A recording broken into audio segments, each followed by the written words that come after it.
Hey guys, good morning. How are you all doing? Can you guys hear me?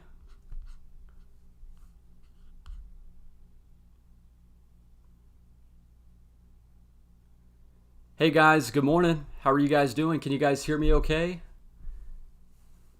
See lots of people in the chat. Can we get a quick test on the audio and the video?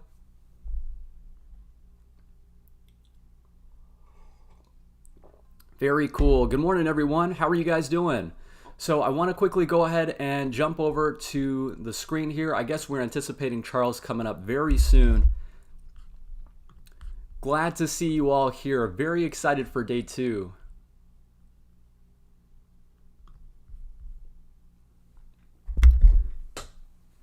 Hope you guys are all doing well. Thanks so much for joining today.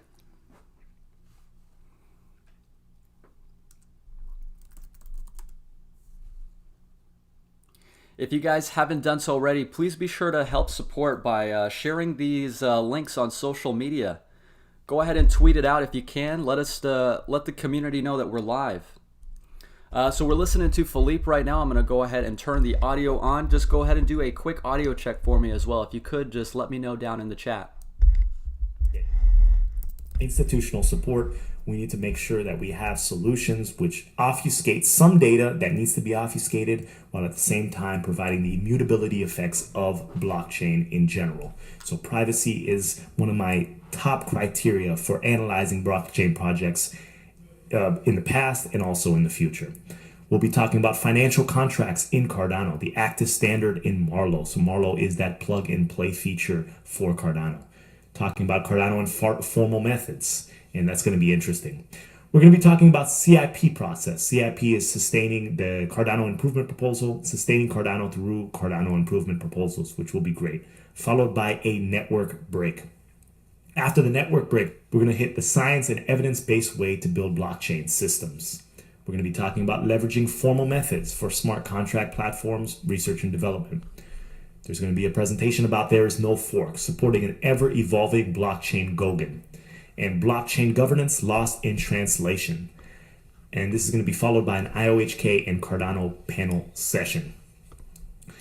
We're going to be talking about the cross-chain communication and interoperability, followed by the introduction of IOHK and University of Wyoming Advanced Blockchain Research Lab. Earlier this year, IOHK gave a $500,000 USD grant to the University of Wyoming to build a blockchain research lab, which is wonderful. We're going to be following that with the Plutus platform. Everyone is very excited about Plutus. After Shelley, it's Plutus. After Shelley, it's Goguen. After Shelley, it's Marlowe. So this is the next step for the Cardano project. We're also going to be talking about the blockchain governance debate. So this is one of the most talked about aspects of blockchain. How do we provide governance solutions for blockchain projects? This is important because we want to make sure that everyone can be involved in the voting process, whether they have 1 ADA, 1,000 ADA, or 1,000,000 ADA. And I think Cardano is putting out some peer-reviewed research, and they're definitely researching this topic to provide the best solutions for Cardano moving forward. This is going to be followed by a network break, followed by defending the blockchain against all adversaries, classical and quantum. So this is we're talking about the future here. Quantum computing in the future. Are we going to be able to resist these quantum computers from scrambling people's private keys and their secret phrases and everything in the future that we're going to have to worry about? And I think Cardano is one leg above the competition because they're actually worried about these solutions, and they're implementing technologies in order to future-proof the cryptocurrency long term. Then we're going to be talking about the IOHK Explorer, the Marlowe Playground, principles of organic governance, and then first Shelley, next the world, literally. So this is wonderful. Then we're going to follow it with an apples and oranges, or melons and tangerines, why TPS, or transactions per second, just isn't a meaningful measure. Followed by a presentation from Runtime Verification and Pool Tool in the Cardano community, past, present, and future. So these are some of the events that are going to be happening today. You're going to want to make sure that you go ahead and check out as many as you can. The Cardano Effect will have a booth just like yesterday. You can go ahead and ask questions. I will be as involved as possible. And I think it's going to be a lot of fun. So I think that everyone should grab a glass of water, turn up their speakers, sit back and enjoy. And now a special message from Kyoto. Thank you, everyone, and see you later.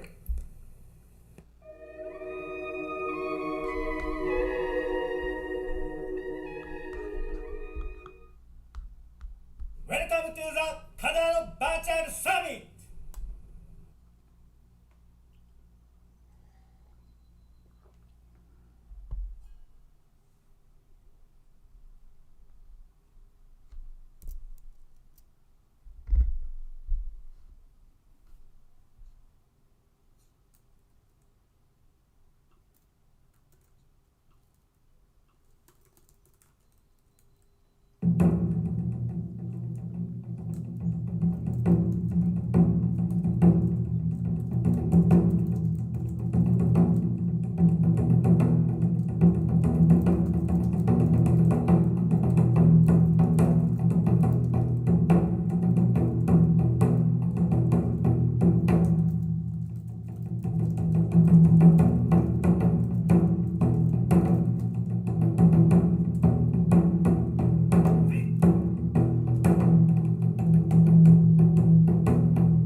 Okay, guys.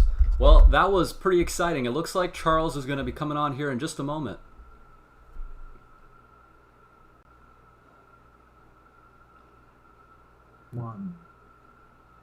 Hello, everyone, and welcome to the Cardano Virtual Summit. This is the Hyperledger edition. My name is Tamara Hassan, and I am Chief of Staff for IOHK, and I first want to thank everybody for joining us today here on this panel. Today, I'm going to be discussing with this panel IOHK's latest membership to the Hyperledger project. And before I introduce you to our panel members, I'll give you a brief on what Hyperledger is. Some of you might not know. So Hyperledger is an open source collaborative effort, and it was created by the Linux Foundation. The Linux Foundation has several projects under its mandate and working groups, and actually the Hyperledger project is one of the biggest projects they have to date.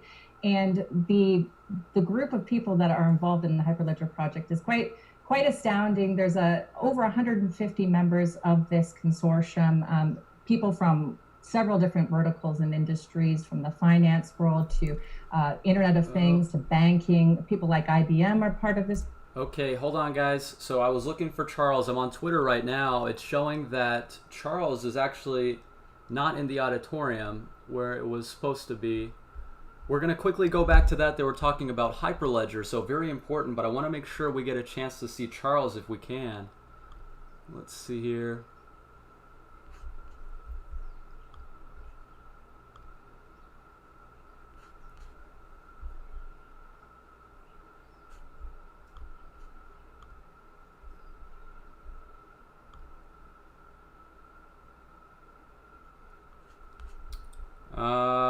Let me see here. Guys, bear with me. I appreciate your patience today.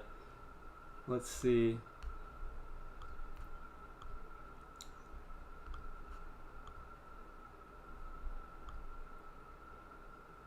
Okay, I'm going to keep on doing some digging. I'm going to see if we can find where he's supposed to be speaking. All right, let's go back. Let's see if we can get to see what they have to say about Hyperledger. Good morning, everyone. I hope you guys are all doing well. Let's see here. So the main auditorium, he was supposed to be at the main auditorium. All right, let's see here. Innovation or technology. So we're looking at products that were starting out in their product market adoption curve, very similar to blockchain in that aspect.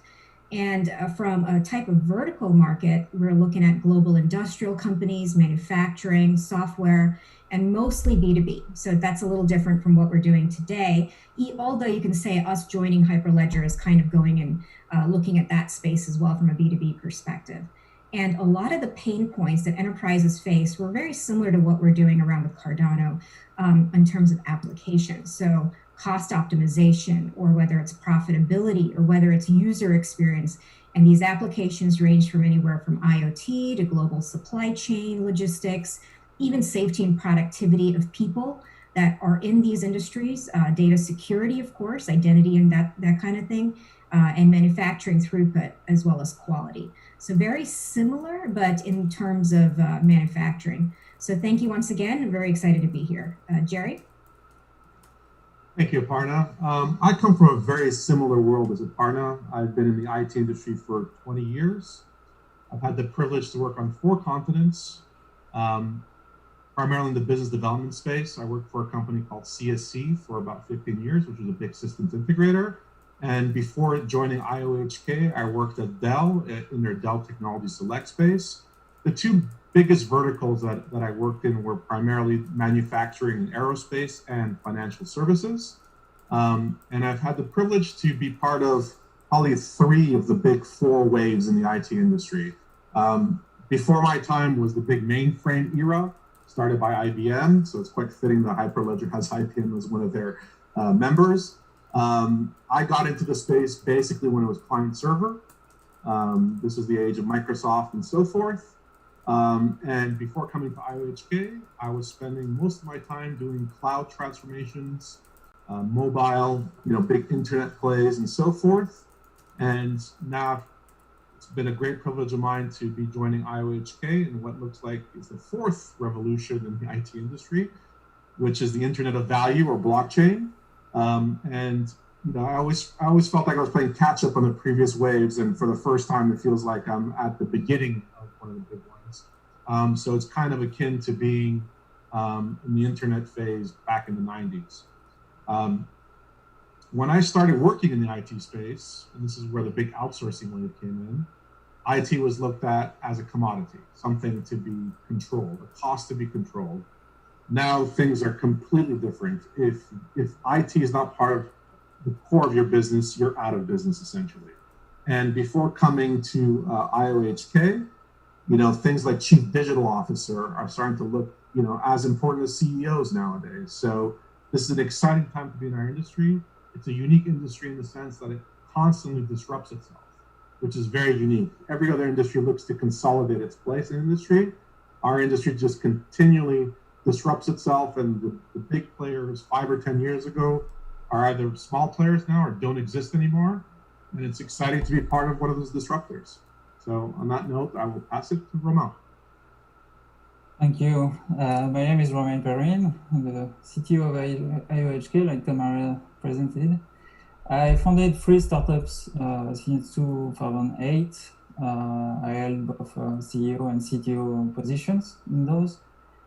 I built innovative applications in various domains, from the augmented reality multiplayer games to real-time telemedicine applications. So I implemented products for the enterprise for 8 years in my first company, first startup, for telecom operators, for cities, food industry, so very different industries, and I saw numerous use cases and experimentation. It was very interesting. And since 2017, I've been building blockchain-based products, including for a major international bank. And a big part of my job is and was and still is to encourage the adoption of public blockchains for the enterprise. So us joining Hyperledger is a great continuation and logical continuation of this effort to bring the enterprise on Cardano mainnet. Excellent. Well, thank you everyone for introducing yourselves, and IOHK is truly very lucky to have all 3 of you working alongside us. So it's really exciting to have 3 powerhouses on our team. So I'm going to launch into these questions now. You 3 represent different functional areas of the organization. You come from different perspectives. Jerry, you obviously look at the commercial aspects of things, and Aparna, you on the product side, and then obviously Romain on the engineering side. So from your 3 different perspectives, can you guys please just describe to the viewers here, what do you think is the greatest benefit we can get from working under the Hyperledger project? Sure. I mean, I'll start off from a product perspective. It's pretty, it's actually, like I've been saying, exciting, because it is to me. It's really leveraging that interoperability and collaborative opportunity that we're going to get to foster an understanding and adoption of blockchain in multiple industries, similar to what Romain was just saying in his intro. It's a huge milestone, because blockchain isn't really competing in a sense with other blockchains when it comes to enterprise solutions. It's more competing against the legacy systems that are in place for solving those issues that the legacy systems cannot solve very well. And the way to do that is through collaboration. We can only do so much. I mean, we have a lot of innovation going on at IOHK, but there are other parts of the solution that need other technologies, that this cross-industry networking effect that Hyperledger is really bringing together will benefit us. And to me, we're aligned with their objectives in that advancing of cross-industry blockchain technologies. And we definitely see the potential in the networking aspect of their membership. And we're really excited for that collaborative strategic thought that happens when you get industries coming and communities really coming together to solve these big problems that are prevalent in very siloed solutions in the enterprise space. Okay, great. Romain? In a technology point of view, I think it's very interesting ecosystem to collaborate and learn from our partners. Building partnership, technology, exchanging and sharing our vision of what should be a proper blockchain network and ecosystem. One of the main aspects, I think, in term should be to integrate or providing some sort of connectors for the enterprise who are part of the Hyperledger consortium, which are leveraging their components to connect their Hyperledger fabric or Hyperledger sawtooth to Cardano mainnet. Why? Because I think companies will leverage both private consortium and public blockchains along their value chain. So private chains for internal process, consortium chains to interact with their partners, their close partners, and public chains to access the mainstream public and exchange assets with other businesses. So they will leverage different technologies and creating and facilitating that integration from private chains to public chains is one of the reasons we joined Hyperledger. So we will have also some tools and software that we can release to the Hyperledger consortium. We have numerous software that we built along the years, and we could be releasing some of them under the Hyperledger umbrella for others to support it or contribute to it. What are some of those tools? Can you give a sort of... Yeah, we developed ScoreX, for example. ScoreX could be a good candidate of integrating that incubation phase in Hyperledger technologies. It could become Hyperledger ScoreX, or that's just an example. We have so many technologies that we built the past years that and we will continue to do so. So some of them will be logical to push to the Hyperledger consortium. Great. Jerry? Thank you, Romain. From a commercial standpoint, it's really a no-brainer. I mean, if you want to target the enterprise space or the government space nowadays, you have to be part of Hyperledger. And more what we're seeing in the government space especially is that it becomes a prerequisite. So from a commercial standpoint, it's really a no-brainer. Some of the things that interest me is the vendor network, of course, exploring potentially becoming a certified service provider, again, getting that stamp of approval, collaborating with our peers in the space, seeing how they've tackled business problems, creating that kind of creative energy that you get when you become part of these networks.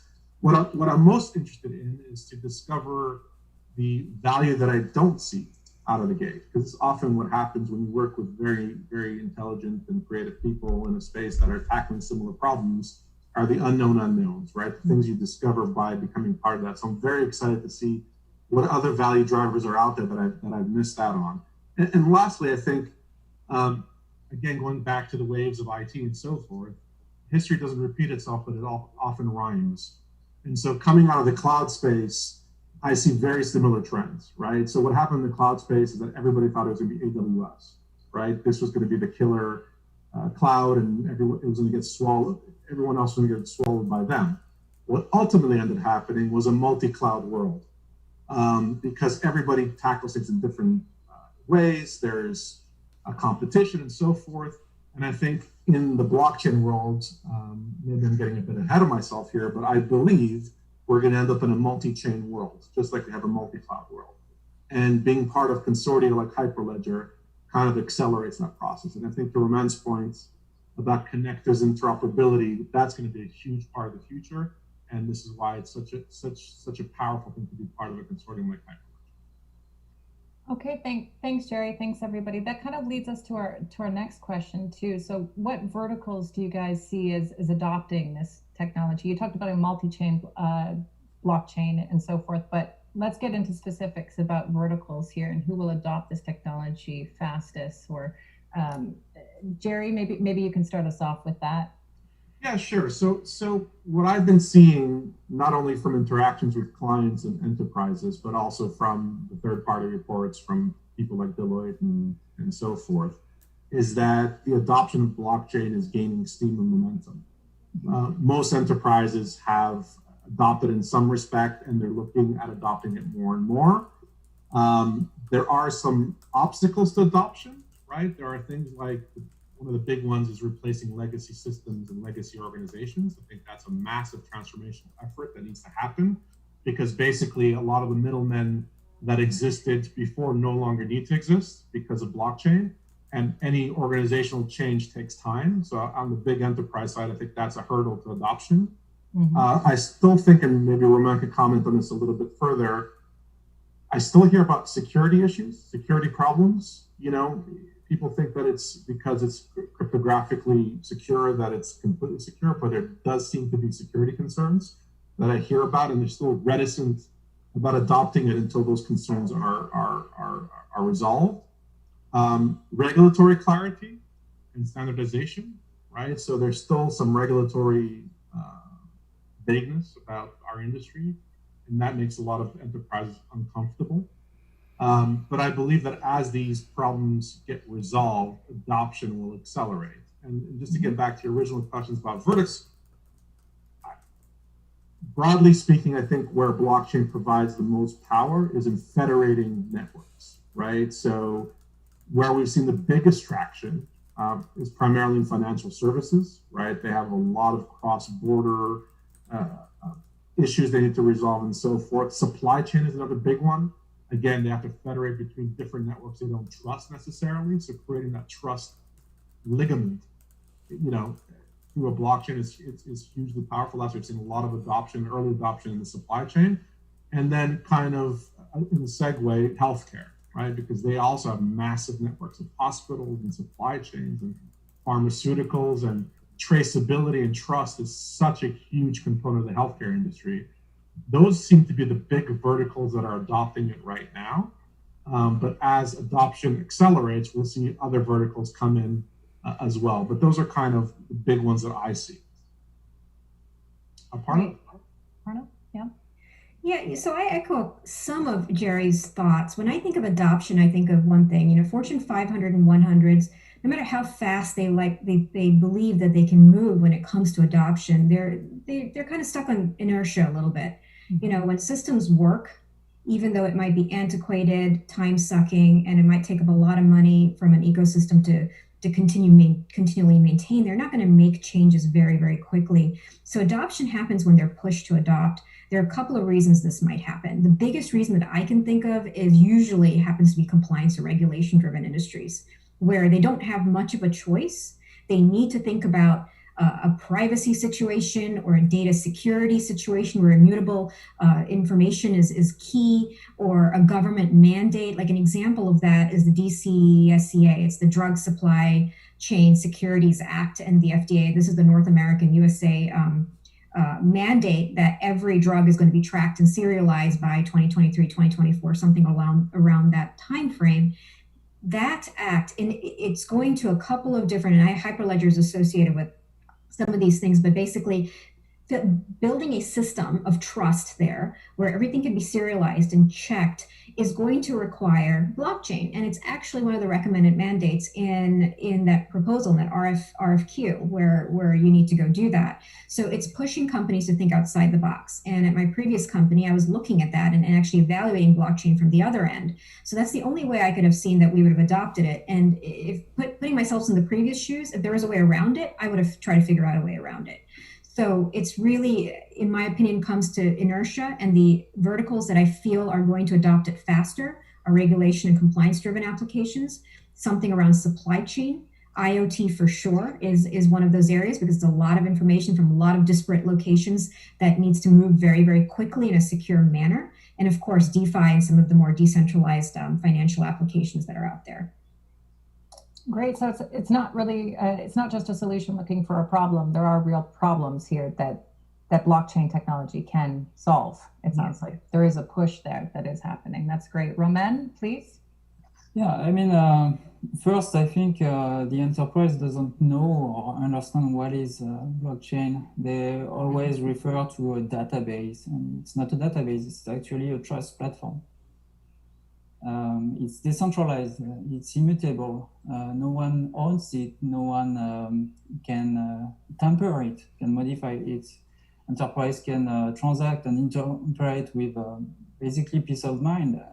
They don't need any more trusted party to ensure that the data is valid and that the guy you are talking to is actually reliable. And this comes into a process of decentralization that the world is going through. And decentralization is a byproduct of globalization. People and business are directly connected now in a matter of milliseconds. So you can interact with someone at the other part of the world immediately, and you don't need anymore the third parties which were the one who were enabling communication, enabling you to talk to someone in the US when you are based in, I don't know, in Uganda or in Australia. We were all going through banks before to send money to someone in another country with blockchain. You can do that immediately. You don't need to wait a week. I'm French, so when I transfer money from France to the US, I have to wait for a week. I have to pay $50 per transaction on both sides. I mean, it's very expensive. It's and I just took a quote from the World Bank. They said in their rationale for decentralization, they said the main reason for decentralization around the world is that it is simply happening. So it's a hard problem to solve, but it's happening, and so everyone has to adapt. And there's another parallel. So there's a globalization, and at the same time there's a economy. You have to remove intermediaries because every time you use an intermediary, they take a part of your margin. You have to pay them, so it's a cost. So removing the intermediaries using blockchain enable the businesses and people to earn more, to be more profitable. Absolutely. So Jerry, what has been the biggest challenge for IOHK when it comes to focusing on a specific vertical or industry? What sort of analysis does our company go through in order to target and say, okay, this is an industry that we're going to target now. We're going to go after this. Maybe give us a bit of background of what we're working on as well here.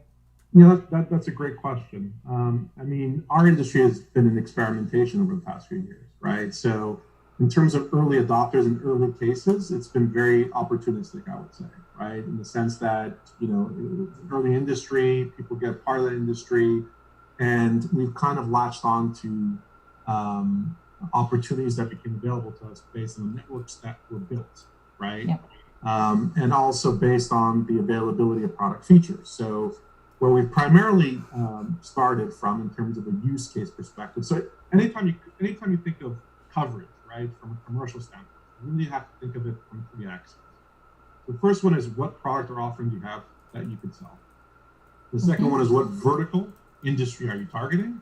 And then finally, what is the geography that you want to look at, right? So we've done more of a bottoms-up approach until now, where we've taken what we had, we've built use cases based on the capabilities that we had, and they're all very powerful use cases. Things like track and trace, things like digital ID, things like product authentication, where the use cases we started from. We also went into developing countries, primarily because that fit into our vision, which is financial inclusion and helping bring the lowest tier of the world into financial inclusion. And now that we've gotten some traction along those lines, we're kind of looking a bit more on the horizon, right? As the product starts rolling out, we're just looking at features and we're becoming more forward-looking, looking at market research, business intelligence, and looking, okay, well, we've done this thus far, which I think we've been very successful at doing, but now what does the future, right? And we can look at our peers, right, like Ethereum and so forth, and see what they've done. DeFi is a huge part of what's going on right now. So we're definitely looking into that. That also fits into our vision about financial inclusion. So there's a very nice hand in glove fit there. Our coverage in developing countries where we can help that's kind of where we're looking at. And we're also going to be looking at, well, what does Nirvana look like, right? Where if we had a blank page, what vertical offering and country would go after? And we're currently developing that. And this is Hyperledger is going to be huge in that, because this is where we can go and discover and look at what our peers are doing, where they've gained traction, and that's going to save us a lot of time. And that's going to be a huge accelerator for companies like IOHK, and frankly, will also be accelerators for partners that we'll be working with, right? They'll also use our experience for I was going to say as well, right? So there's definitely a give and take there too. We have a lot to offer as far as all the research that you even just mentioned there as well. So right. Yeah. So there's a short term, midterm, and long term, and those are all in development. But I'm very excited about the progress we made on the short term already, and those are massive markets in their own rights. I see nothing but a bright future for us. Yeah, to add maybe a point to that, I think yes, financial services are slow and expensive, so that's a good first use case, and Bitcoin was I think created for that. Empowering business and people interactions across the world. That's something I would like us to look at in the future. How we can ensure people to have a chance, when you are born in a small. All right. Welcome back, everyone. So I hope you guys are all doing well. To those of you who are just tuning in, thank you all so much for joining for this live stream here today. It's going to be quite an exciting day. Lots of news. So yeah, we're seeing things like Coinbase custody. Very cool. We are actually listening to Aparna Jew and others talk about Hyperledger. So very cool. I wanted to go ahead and shift gears just a little bit. I'm going to be on the chat as we're listening to these conversations. So if you guys do have questions, please feel free to let me know. What we're going to be taking a look at next, just so that way you guys get the most information possible out of today, I wanted to take a look at delegation and stake pools. So this is going to be very important as we move towards staking live on the mainnet. So I want to make sure we can touch on that in just a little bit.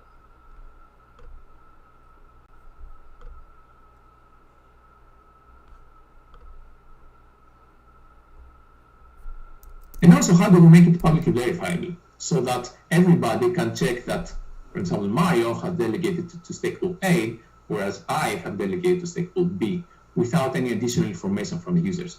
So we want this information to be publicly accessible and to be used in the protocol itself. Okay, so let's take a look at the protocol overview. And the protocol overview is similar to the ideal functionality. So the theoretical definition that we have has these same interfaces like the protocol. So the first is the address generation. So you use this interface to generate addresses, you issue payments and you verify them. So in practice, what this means is just you create a signature on some object, which is a transaction, for example, and then you just verify the signature using the public key of the address, which is similar to how things are in Bitcoin and other cryptocurrency systems. But apart from that, also we have staking. So staking is participating in the system. So, for example, to delegate or to create a new block. And this is done by the staking key. And it's also similar. So again, you more or less issue signatures on some objects. And these objects are certificates, as we will see next. And finally, we want to be able to recover the wallet. So if, for example, you have your master seed, the classic 12 words that you use to recover your wallet, you want to be able to find out all the addresses that you have used in the past, and also to regenerate these addresses to see how many funds they have, to retrieve all your history as it is on the ledger, as it published on the ledger. And the wallet should be able to do all these things. And after we have this protocol, this local protocol, this wallet that runs locally on your computer, you need to connect to the ledger. And the ledger is, as Marek said, just a list of transactions.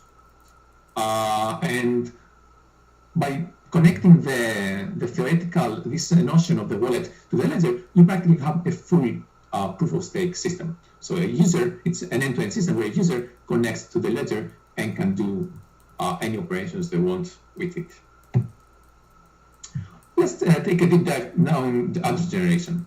So how are addresses generated?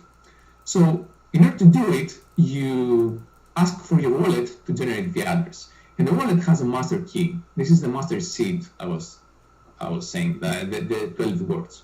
And you use that key, that seed, in order to create child keys.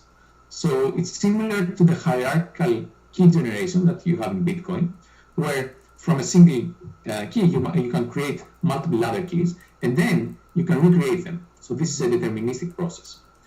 And the way that our protocol does this is that it has indexes, and you pick an index from some set, and this is used combined with the seed in order to create a new address. And so you ask your wallet for an address, and it gives you back these alphanumerics that are the typical cryptocurrency addresses. And we will see what our addresses are constructed from, because now it's not only one key like it is in Bitcoin, but there might be other parameters in there.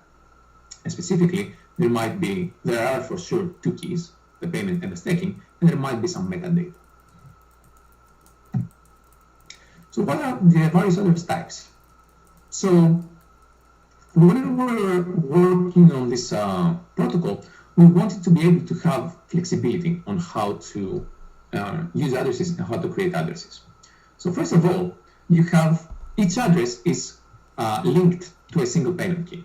So this key controls the funds of the address, the assets that this address owns. So every address that we have in our system has to be connected to a payment key. So it has more in there a hash of the payment key, typically. But then, depending on how you use your staking key, you might have different addresses. So the first type of address is the base address.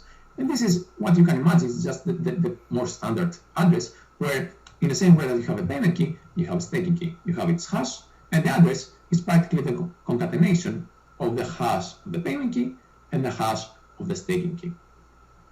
So this address is very useful if you are new in the system. So you don't have to interact with the system at all. You just create the two keys, the payment and the staking, and you just create the address. You don't need any other information from the network or from the system, and it's very easy to bootstrap a wallet using this.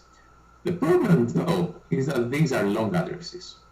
And they are long because, as you can imagine, they're more or less the double amount of information as in Bitcoin. So in Bitcoin, you have one key, now you have two keys. So these will be typically double the size of Bitcoin addresses, which is not very efficient and it's not very easy to use. So in order to make addresses more efficient, we have pointer addresses. And pointer addresses differ in this second part of the address, in the staking key part of the address. So now, instead of having the staking key itself in the address, you have a pointer. And a pointer is just a position in the ledger where this key appears. So this might be, for example, a node certificate that registers the key on the ledger, or it might be a stake pool certificate that creates a stake pool and defines its key. So if you use a pointer address, a pointer will be much shorter than the, for example, 256 bits that is a hash. And so you have more versatile addresses and smaller addresses that can be more easily used. But clearly, if you want to create pointer addresses, you have to have some information from the ledger. You have to know where to point. So that's why we also have the base addresses to initiate a wallet, and after that we use the pointer addresses, which are much easier to use. And finally, we have the exile addresses. And the difference with these addresses is that they actually don't have any staking key. So the funds that are owned by exile addresses are practically removed from the proof of stake system, from the proof of stake protocol, and whoever has funds in an exile address cannot participate, and also cannot get any stake rewards.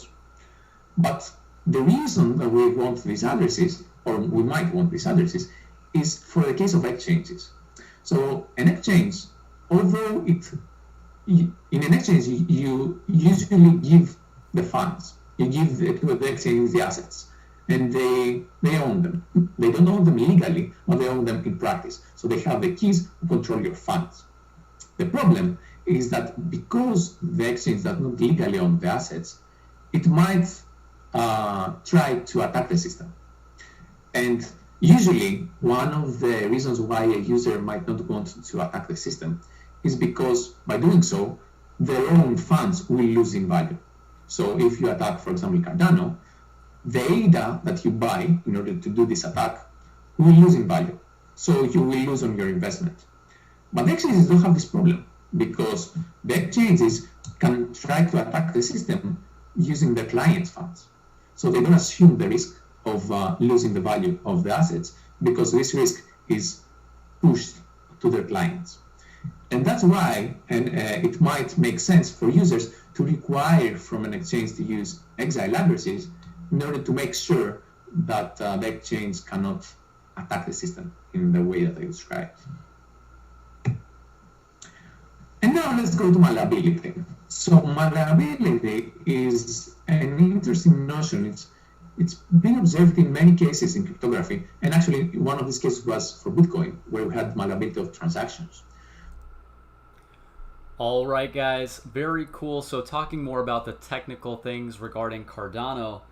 So I wanted to go ahead and turn to the chat. If you guys do have any questions, I know it has been confirmed that Coinbase custody is going to be a thing for ADA. So very exciting. I think that's a huge way to start the day.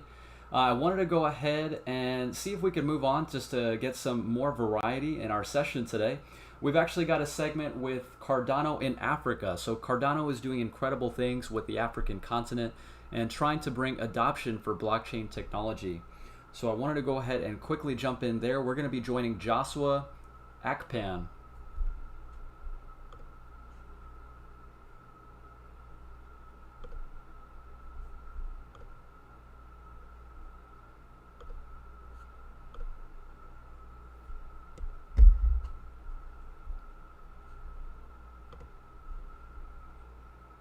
Okay, so that's actually in 23 minutes. So guys, appreciate your patience with that. We'll have to keep an eye on the time. So that's happening at about 11 here Eastern time. I'm not sure why it showed that here in the agenda, but we do have another one we can jump into if you guys want. Democratizing investment through asset tokenization. That should be interesting. Let's see here.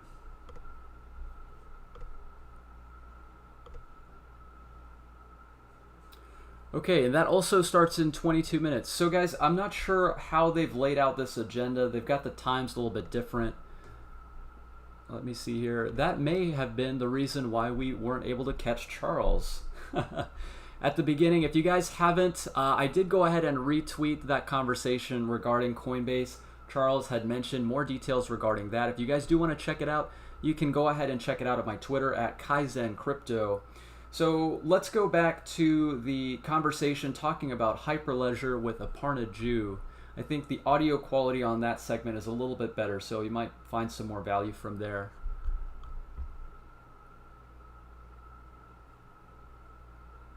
Blockchain synonymous with decentralization, that's a different question, right? Blockchain can be permissioned, for example, and not totally decentralized, and I get that. It could be slightly federated for the purposes of maybe an oil and gas company or something of that sort. But the point is that the Fortune 500s and 100s, once they adopt for certain applications that require a level of decentralization, which is all about trust, immutable data, real-time settlement of things, of transactions, and scalability of their solution, Once those problems are solved in that space, the adoption in the other tiers of businesses and also in consumer applications and so on and so forth become a lot easier. So I do see that they might be a little slower to adopt. However, once they do start to work towards decentralization, and in the space, if you look at who's taking the big leapfrog, it's obviously the financial industry. That's forefront. There's like a huge percentage of financial industry. Energy is your close second, about 18% or so. Energy companies are looking at like Shell and the Exxon Mobil, and they're looking at blockchain applications. And then of course you have like the technology sector, like you're talking about Twitter and so on and so forth, and then automobiles. So everybody's interested. Everybody knows it's not just a buzzword. I agree that they don't totally understand what it is. So there's an education aspect to this. However, decentralization, once they start adopting it, it's going to flow a lot quicker for us. So our focus here with Hyperledger is crucial in allowing for this because it builds up a reputational aspect and allows for decentralization to become not a buzzword anymore, but the norm. Great answer, Aparna. I think you might be on to something there. Roman, do you have any thoughts on this? Yes, I think decentralization is going along with disruption. Uber was disrupted, centralized and highly regulated industry, which was the taxi industry. And in what they disrupted it because drivers were able to earn more without having to spend a lot of money and passing all the tests to get a regulated driver license, taxi driver license.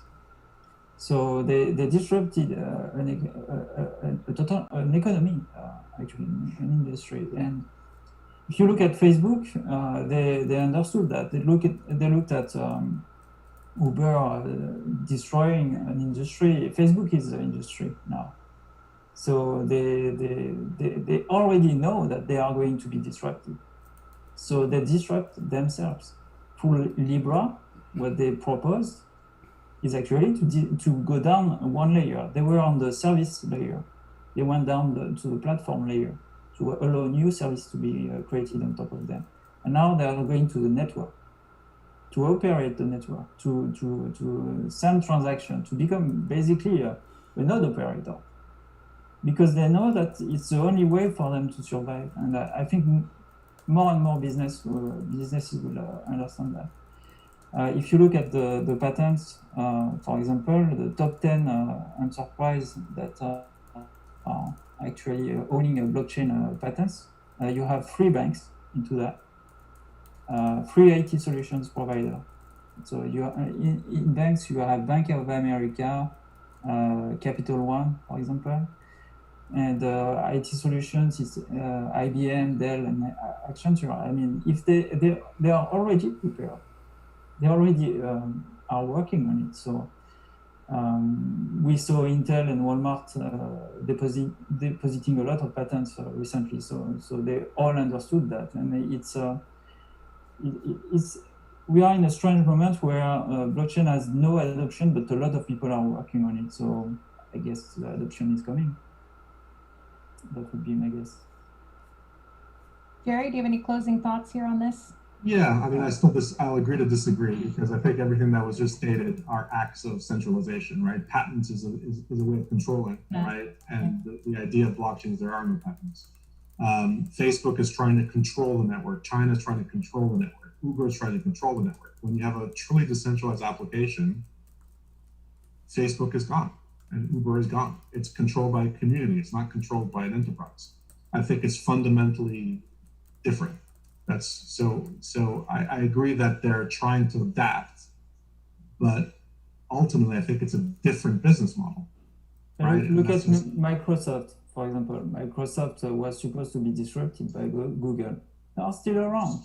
And they will. That's a great example. That's a great example. And they are, actually, to their credit, they are embracing a lot of the things that I'm talking about. So yeah, so it's probably not, it's never black and white, but I'm probably more on the black side. But what I think is the enterprise with Hyperledger, we can actually work with the enterprise for them to pass that decentralization and disrupting themselves stage. They are going to be to be disrupted, or they should disrupt themselves before others do? Yeah, that's a great point, right? So, I think this is where the power of Hyperledger comes in, right? And I think it kind of ties our points together. I still think they're going to be resistors, but you're right. If through Hyperledger they adopt, then adoption accelerates for everybody else, right? So, they're the most powerful resistors in the market, and if they go along with it, then the whole market will just come with it. Guys, it's really about the control and the data aspect of it. When they understand that this is a system of trust, then it becomes a little different. Because if I was an enterprise, I want to keep my data close to my heart, and I want to be able to mine it and make revenue models out of it. So that is the pure driver of the opposite of what you're saying, Jerry, is decentralization. So in that aspect, maybe, but it's just about how to educate them on this being a system of trust. But either way, with Hyperledger's help and what we're doing here, adopting on the small scale with like little applications, starting to get decentralized that way, and then create a tsunami of adoption that way will eventually lead to it. I mean, this is a pretty long roadmap, we're talking about. Yeah, and it's nice to have an organization to sort of help set that roadmap and have everybody collaborate on that and move forward in one direction. It is very difficult. I like that. You need to help them disrupt themselves, but building that trust and thank you, guys. That was an excellent way to end it. Thank you, Aparna. Thank you, Jerry. Thank you, Romain. And now we are going to open the floor up to you guys to ask these three individuals questions related to enterprise. Thanks again. Thank you, Tamara. Thank you. Thank you. All right, guys. Very cool. So that was a session featuring Aparna Jew. We also got to hear from Dr. Romain Pellerin talking about Hyperledger and how Cardano and IOHK are going to be joining that framework to bring adoption for enterprises. So very cool. For those of you who are just joining the live stream, welcome. Thank you all so much for being here. Really great to see everyone who is able to join. For those of you guys who were able to join us yesterday, welcome back. Glad you guys could make it. Really excited to share this live stream with you guys. So as far as what we're going to be anticipating coming up very soon, in about 20 minutes or so, we're going to be able to jump onto a session talking about Cardano in Africa. We're going to be joining Joshua Apken, who's going to be talking more about that. So just want to give you guys a quick heads up. We're actually just going to continue on with the questions here from the community regarding Hyperledger, and then we'll be able to move on in just a few moments. If you guys do have any questions, please be sure to let me know in the chat. I'm going to be engaging with you guys throughout this live stream. If you haven't done so already, make sure you smash that like button for me. It's a small thing you can do. I see we got over 250 people watching today. So I just want to say a huge thank you to everyone. I really hope you guys enjoy this live stream. Just on the benefits of blockchain for them, as opposed to this particular protocol versus this versus that. I think that's a second level education play. So to start off with, I'm not too necessarily concerned, because the second part to this answer is I think we can stand on our own pretty damn well, just because Cardano's value proposition is it speaks to the heart of what enterprises are looking for. We're talking about code robustness, scalability of the application, obviously the increasing community effects that we're doing as Shelley's rolling on and as the other elements of Cardano are coming online. And then we have all this innovation that you guys have been seeing as a part of this virtual summit, and it's not stopping. We're continuing to do that. And it all speaks to the design, the research, the execution of all of this. And it's a really good approach to bringing user experience, wrapping that all into user experience that enterprise are going to finally see the light when it comes to using these sort of solutions. So it's a great question, but I think it's a good thing. It's a good thing that we have Ethereum and Cardano and Hyperledger at the same time. What I can add to that is that it's on our side. It's us to be proactive, to be impactful, to contribute to the ecosystem. The enterprise will use Cardano via us. If they know about us, I think that's essential. If we want people to use us, we should be discussing actively with them and being part of the right discussions.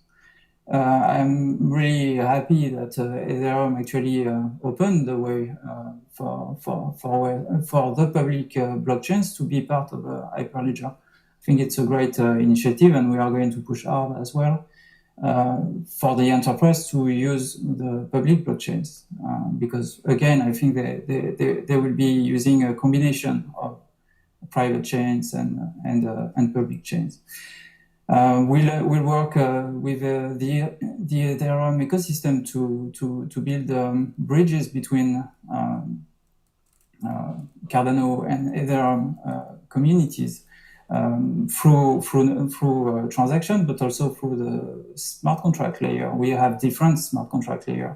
So how are we going to be able to provide the enterprise that leverage different blockchains? Like some could leverage Ethereum and Cardano at the same time. How can they actually build a solution to call a smart contract on Ethereum or Cardano, or how to chain them in a workflow? I think that's what we will have to work with the Ethereum ecosystem. So I think we joined Hyperledger for collaborating with others, not to compete. We are already competing otherwise. Thank you for that. Next question is from Theophilus Madiba. Within this collaborative Hyperledger space, what is IOHK's Cardano's USP? How do business, especially in emerging nations, leverage on Hyperledger? Rama, I know this is something that you're kind of experiencing. Why don't you kick us off with a response there?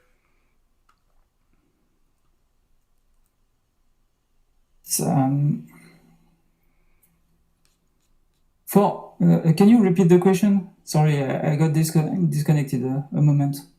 So basically, what is the USP of IOHK and Cardano in the Hyperledger space, and how do businesses, especially in emerging nations, leverage Hyperledger? So as we discussed during the little debate we had previously, blockchain help reducing costs and building transparent and efficient workflows. So I think emerging countries will be keen to leverage those technologies, and they are already, to build stable coins initiative, for example, to have cheaper and more efficient currencies. The fact that they can access and interoperate with other countries and define regulation and workflows with others, I think it's essential as well. And for businesses and people, it's obvious that leveraging a network and be directly connected to the open market and being able to provide their services without any gatekeepers, or even without going through other companies, will be very powerful for them. It's empowering. Let me just add a couple of points there. I think from a USP standpoint, I think one of the main objectives of the 2 days of the virtual conference is to really demonstrate what the USP of Cardano is. Things like deep research, starting from first principles, formal methods, native assets, and so forth. And the suite of products that we're producing on top of Cardano really positions Cardano apart from the other chains. In terms of business in the emerging markets, this is where I believe they have a chance, as they did with the mobile revolution, to leapfrog. They're going to get open source available code to them. They can join the Hyperledger consortium just like anybody else in any part of the world can, and that really gives them an opportunity to leapfrog some of the legacy infrastructures. For example, the first world is quite used to having financial services quite ready and digital, right? We've already seen with mobile payments in the emerging world that they've used the mobile technology to leapfrog that legacy industry. I think we're going to see a lot of the same things happening with blockchain technology, especially through Cardano. Next question is from M. Patel. Could there be a Cardano credit card or debit card sort of thing in the future? The answer is yes. We are currently vetting quite a few partners that either have reached out to us or we reached out to. Examples include Turnio. We had a great panel yesterday from Cody, which is a payment system. They have AdaPay. So we are vetting those partners. Liquidity mechanisms primarily go through the Cardano Foundation. So IOHK is partnering with the Cardano Foundation, and we do have a list of partners that we're walking through. And as things like stable coins and other asset-oriented features come on board, I think those partnerships will become more and more relevant. Okay, next question from Byron Evans. What coding language do newbies need to learn to operate a Cardano node? That sounds like a techie question to me. So I'll pass that over to our product and technologists. Take that one if... Go ahead, Roman. So first, it depends what you want to do. If you want to interact with the ledger, you can use JavaScript libraries that we have provided by the Adrestia team. You can also interact through the API using classical REST or even our new GraphQL API. For the smart contract language that is upcoming, Bluetooth, it will be first through an Haskell, so functional programming language, to interact with the on-chain part of Bluetooth. But we are building on a very powerful and simple to use platform, NAP development platform for Bluetooth, and you will discover that later this year. And also there's an initiative from the Cardano Foundation which opened RFP to external third-party providers to bridge their high-level language coded in JavaScript and to be compiled to Bluetooth assembly. So that will simplify also the development of smart contracts on Cardano. And on the more exploratory work, we work on a Gele, which is an interpreter for and a compiler for Solidity language used in Netherlands, for example. So we'll be developing and pursuing that project also, because I think it's a great opportunity to merge communities, development communities. Fantastic. Next question from Road Matt. Does participating in Hyperledger costs to IOG or Cardano? If so, yes, how much? Organizations do have to pay a membership fee. From an organizational standpoint, it's minimal. It's very, very small, especially if you compare it to the return that you get on it. So it's very competitive. You can go on their website and they have pricing different tiers for different organizations. So yeah, it's a very competitive price. There is a small cost, I would say. Okay, next one comes from Dave Samuels. This is a question about the HVAC repair community. He mentions, when I think about blockchain could do for my industry, aside from merely transferring payments, my brain fractures. Keep doing what you do. I'm assuming that's a question about how blockchain can help the HVAC community. So I'll pass that. I think Aparna, you have some experience in that area. Maybe you can give some insights there.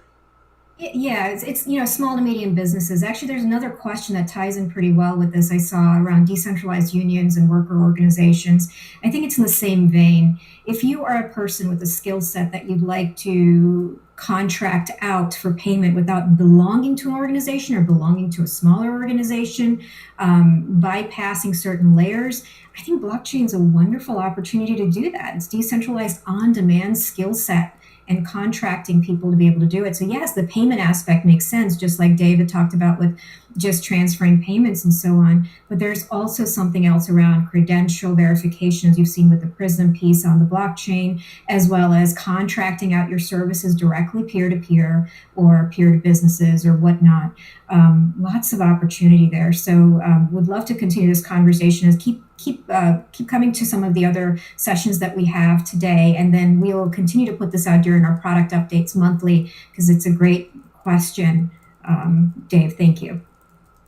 I can add some things on this. In this industry of heating and AC, etc., you have very sensitive components that are providing those services, and you need to control them and you need to monitor them.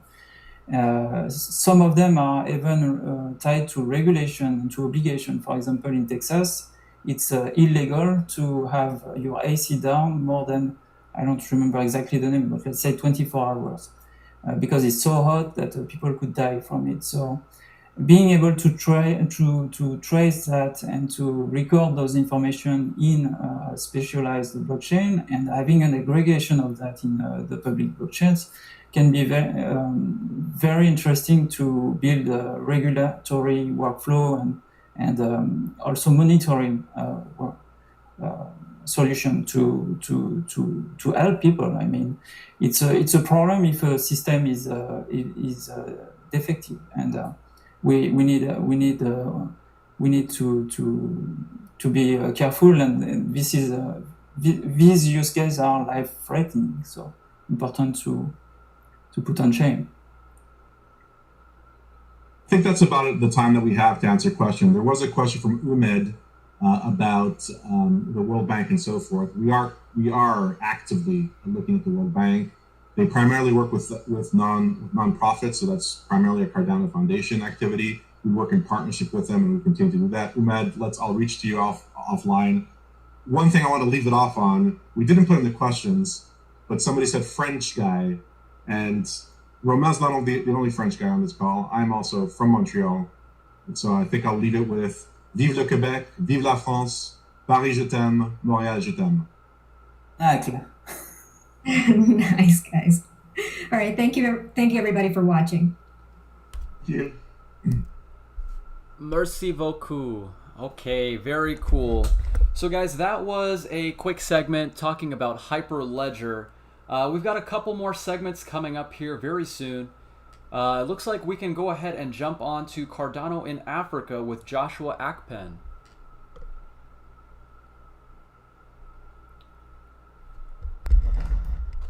Introducing us, Duncan. I don't want I certainly can. Kevin jumped in straight away. So Phil has done years and years of research in programming language design. He's got a publication list, I was going to say as long as my arm, but it's actually considerably longer than that. Then we've got John Hughes, who's perhaps within the Haskell community most famous for Quick Check, which is something that we use very extensively. And finally, last but not least, we've got Simon Peterson-James, one of the other famous people within the Haskell community, famous particularly for working on GHC for so many years. And again, all these people have publication lists longer than both of my arms. When I was studying Haskell for the first time 20 years ago, these people were already pillars of the community, and it's been a privilege, of my professional life as a Haskell programmer to end up, working in many ways with all of these people. So it's my great privilege to introduce everybody, and we'll have a panel discussion on the state and the future of Haskell.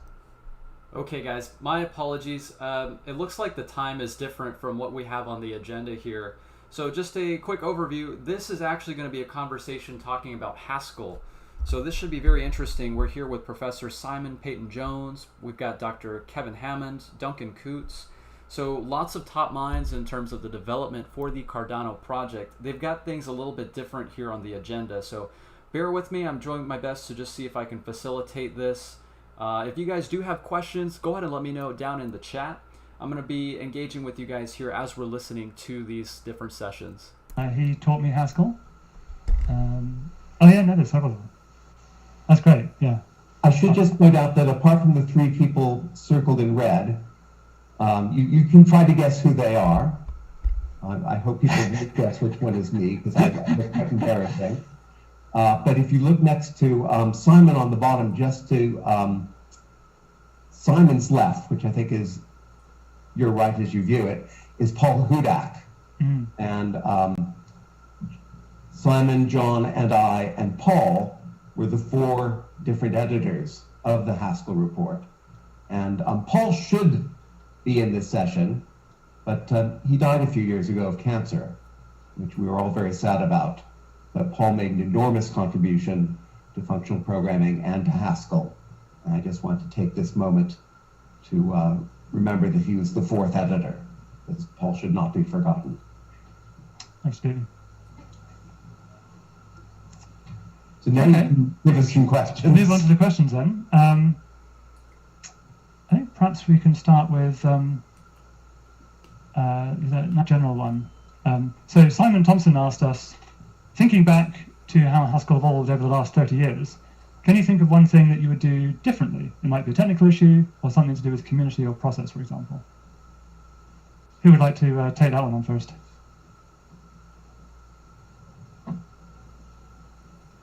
All right, I'm going to nominate Philip. What? But Simon was the one who did the most to keep the committee going after we came out with was it the 4th report, 1.4? And then you kept it going to 98. So I thought maybe you would have the best insight into how things kept going. Can you just repeat the question, Duncan? All right, well, I'll ask Simon, but I'll repeat it now. Thinking back to how Haskell evolved over the last 30 years, can you think of one thing that you would do differently? Might be technical, might be community, might be process. Simon, what do you think? I think we might have paid earlier attention to libraries. So when you're designing a language, you focus a lot on, what's the syntax of pattern matching and how exactly a, type class is going to work. And those are important, but it wasn't really, Haskell, we started designing Haskell back in the late 80s, but it wasn't really until, I guess, the early 2000s that we started to think seriously about libraries and particularly about packaging and distribution, and that led to Cabal and Hackage, which you, Duncan, were deeply involved in, and still are. And that was a sort of transformative moment, I think, at which Haskell began to move from a language that was a sort of academic curiosity into one that you could use for real work. And I think maybe had we had more, serious production, non-academics involved earlier, we might have got to that stage a bit earlier. Yeah, I think your memory is slightly faulty, Simon, because we actually put libraries into Haskell in Haskell 1.3, so that would have been about 94. But we didn't have an automated packaging and distribution mechanism then. There was no automated packaging and distribution. And that's transformative, when you say, just install Lens and, your computer starts to get hot for about 3 hours. but then when we were compiling the compiler, I seem to remember it took about 24 hours at that point. Well, it got hot for about 3 hours anyway, yes. So I think I do have an answer to this question. Mm-hmm. Not sort of a thing I would change in the past, but something that's going on now that concerns me. It's an interesting tension. And that's between making something that's heavy duty that everybody can use and doing research. And what's happened is Simon and all the people working with him have put in such interesting twists to the type system that the type system has gotten quite heavy. And now at ICFP, when somebody says, I'm going to add this other thing to Haskell, I quickly get lost listening to their description of what they're doing because they have to cope with all the things that are there now. And there's so many that you no longer get this little design that fits on half a page and is clear and easy to follow. But there's so much that's accumulated in Haskell that when they try to actually change Haskell, it becomes quite a to-do. And so it's getting harder and harder as more and more things get in. And it's great that there are all these things there, but it's interesting how you get both the positive, that there are lots of interesting things there, and the negative, that becomes harder to add the next interesting thing. And balancing that out, I think, is going to be one of the chief challenges that Haskell faces going forward. I'm no longer facing that, right? I gave up and moved to AGA, which has the dependent types that we really want, which are so hard to fit into Haskell, retrofit into Haskell, because there's so much interesting stuff there now. So an alternative is to go to something else fun, like AGA. I can see Simon has his hand up. So let me ask a question about this, because there's another question that's specifically on that topic, and then perhaps maybe Simon would like to elaborate on it. So Orestes asks, certainly Haskell has long been a suitable playground for programming language research. At the same time, though, Haskell is being increasingly adopted for mainstream programming, which in turn poses a constraint for stability, backwards compatibility, etc. These seem to be contradictory forces. How do you see the future playing out? Will a more experimental successor to Haskell, e.g. Agda, as you said, take the main role of the research playground, or something else? Simon, do you want to? So that is an excellent question, and I think one of Haskell's sort of unexpected successes is that I think we've been more successful than I dared hope possible at being simultaneously a laboratory for research and a vehicle for production. That is so far, I think there is, eventually Haskell will suffer heat death. There will be just too much in it. It will become too unwieldy, too difficult to modify, too difficult to understand. But I think that hasn't happened yet. Of course, that's, heat death is an incremental process. But let me say why I think it hasn't happened yet. So there are two things. One is that at its core, Haskell has this remorseless commitment to purely functional programming. So there's a sort of fundamental piece of design principle that we really have cleaved to pretty strongly throughout. That's been a very helpful in preventing it going off the deep end. Another thing to address your point, Phil, is that although the surface language has become quite complicated, GHC's core language, which you helped design, which is basically System F, Omega, but now elaborated, of course, not elaborated with type classes, because they're translated out, elaborated with higher kinds, well, that's F Omega, but now elaborated with kind polymorphism and all sorts of other sorts of polymorphism, in fact, with type in type. And that's not insignificant, and with type families. But nevertheless, the core language is still quite small, and it is formally described. Right? There is a document that says this is the core language. So the surface language has lots of Byzantine complexity. It's quite hard to think about. The core language is much, much tighter. And I think I'm still, quite proud of the fact that there is a statically typed core language. I don't know of any other compilers that remorselessly keep a statically typed core language from the front end to the back end, and it serves as a sort of brake on. It sort of helps us to prevent us going off the deep end. It helps keep us intellectually honest. It's not a silver bullet, and it will suffer its own heat death. But I think it's a big help. So to return to the rest of this question, I think eventually there will be a successor to Haskell. I hope somebody will think of a way to give 90% of the benefit for, let's say, 30% of the complexity. But until then, I think there's a way to go. I remember we said, Simon Marlowe and I looked at each other 15 years ago and said, Haskell is full. We can't do any more. But we kept filling it up, and so far, I think we'll incrementally do more. If we just add to that. All right, guys, very cool. So we are listening to a few really smart guys, Professor Simon Peyton-Jones, Dr. Kevin Hammond, Dr. Duncan Coots, give some more information regarding Haskell.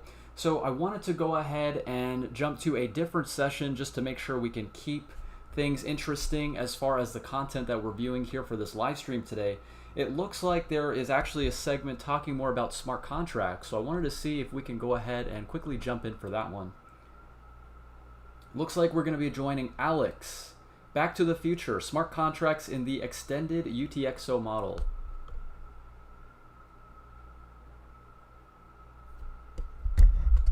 Model that Bitcoin used, but now with a lot more powerful. Words by Robert Hornatsky of Amruga. Okay, lots of static there in the audio. We'll try this for a couple minutes. If it gets too bad, then we'll have to move on. Complexity. We have Turing completeness even achievable via chaining transactions. So now we have very explicit states in our protocols, in our contracts. And we know very well-known formalism for such multi-state systems, systems with explicit states. This model is called finite state machines, and it's around for like 50 years, even more. And finite state machines already widely used in hardware design, critical systems like aerospace or nuclear power plants. They already been proposed for modeling traditional financial contracts.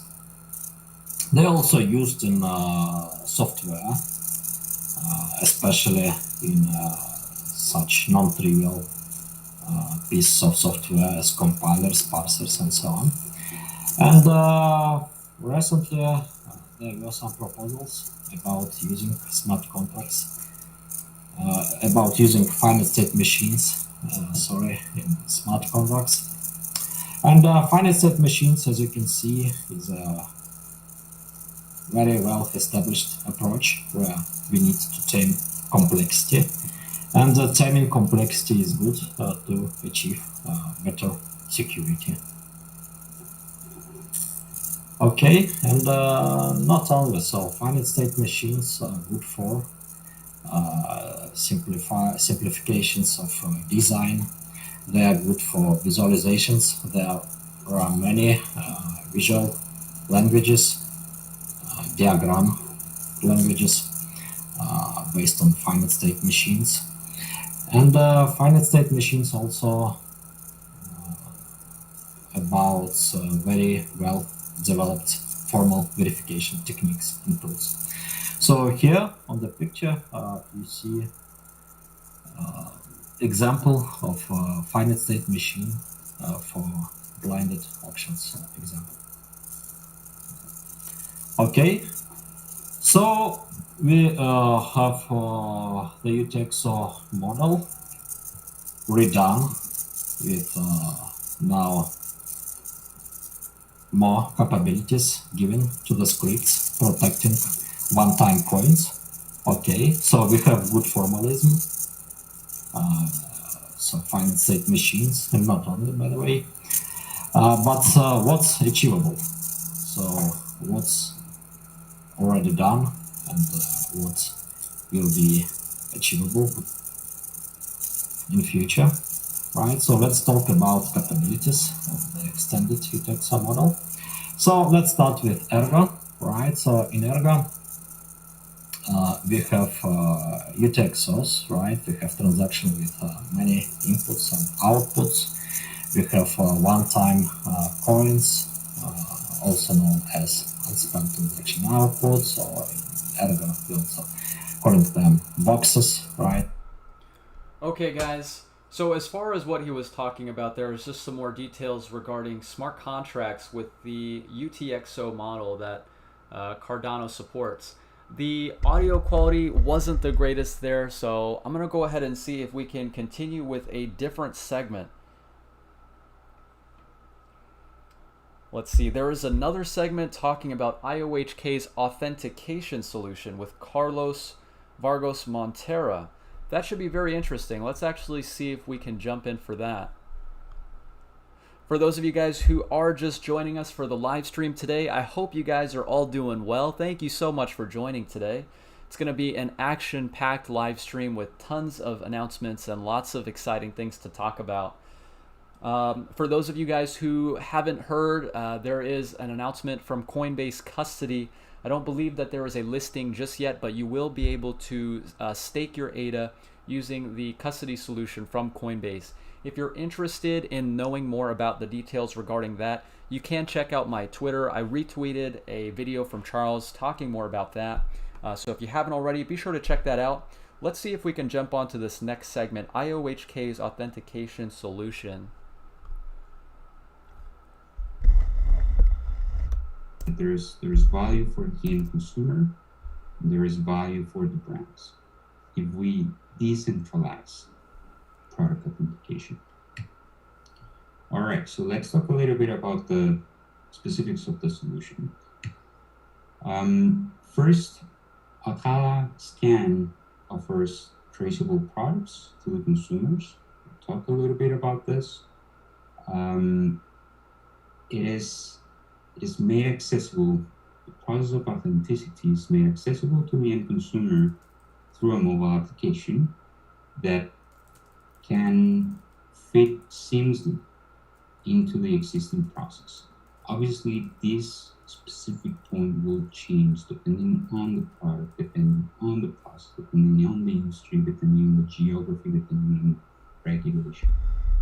But Atala can be flexible enough to adapt in a way that it doesn't require a deep change in the supply chain, doesn't require redesigning the products or packaging and so on and so forth. There is a discussion that needs to happen between the brand owner and us, let's say, when implementing Atala Scan, because depending on the claims and depending on the manufacturing process and supply chain and product and geographies, some changes might be necessary. But one of the design principles, let's say, that we had was to make sure that we didn't require that just to implement the task. All right. So this, of course, enables businesses to prevent lost sales and protect their portfolio. And consumers can confidently, quickly, and economically verify the product authenticity. So brands build trust, customer engagement is enhanced, and brand risks associated to counterfeit goods are reduced. All right, this is an important note. Brand owners can also enable this in secondary markets, because once you decentralize the topic, it is possible for you to enable an interaction between consumers after the point of sale, after purchasing, the purchasing experience. So decentralized product authentication, in summary, enables businesses to protect their brand, potentially increase their revenues, build trust with customers, and drive consumer engagement by allowing interactions that were not possible before, or not easily possible before, not as today with blockchain technologies. Okay, so let's go over the components. Components are four. First, you have the mobile application, of course. So it is very user-friendly, very simple. It can be adjusted to the brand's guidelines. So, and what you do is that the brand owner publicizes this, and the consumer downloads the Atala scan. And once they scan the product, the experience of the application will shape to that of the product that has been scanned. The second one is data analytics. Data analytics allows businesses and the consumers to work efficiently towards the fight for counterfeiting. How exactly? So the brand owner will have information about issues that the customers are having, will have availability of the information prior to the customer opting in, right?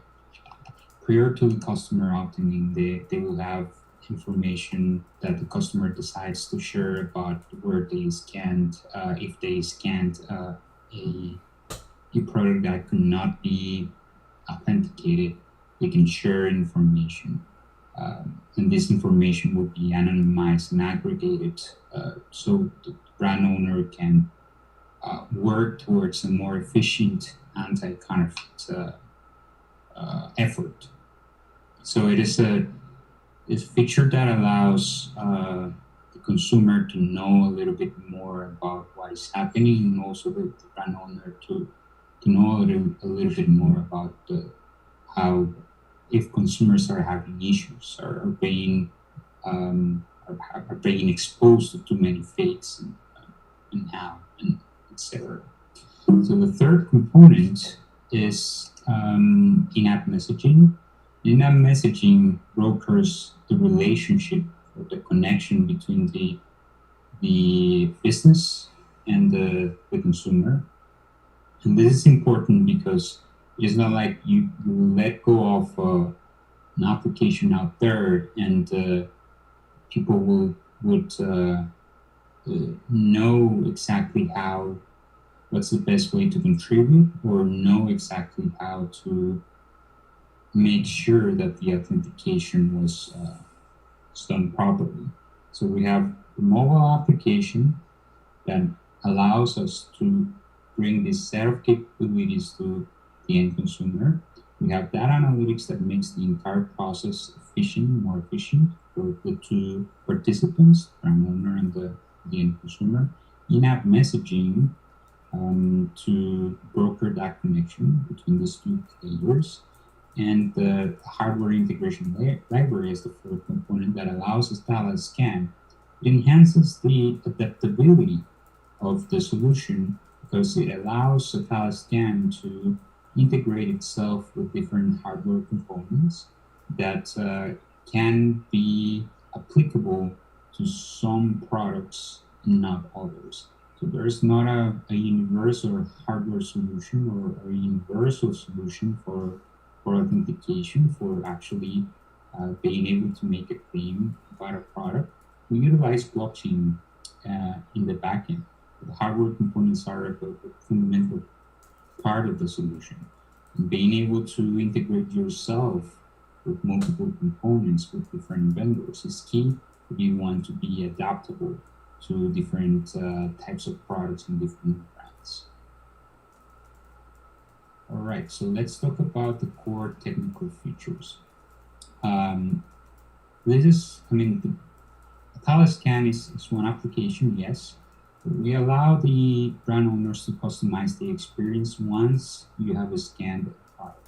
Once you scan the product, the identity of the product is identified, and then the experience shapes to actually be that of the brand experience. The second one, we already talked about this, the mobile application. And the third component is secure hardware. We already know that one of the parts of the solution, the key components, has to do with an integration library with hardware. But we are utilizing secured hardware to actually be able to make claims about product. Then in our connection with blockchain, right, we created an indexing service for blockchain metadata. This is pretty standard. There's not a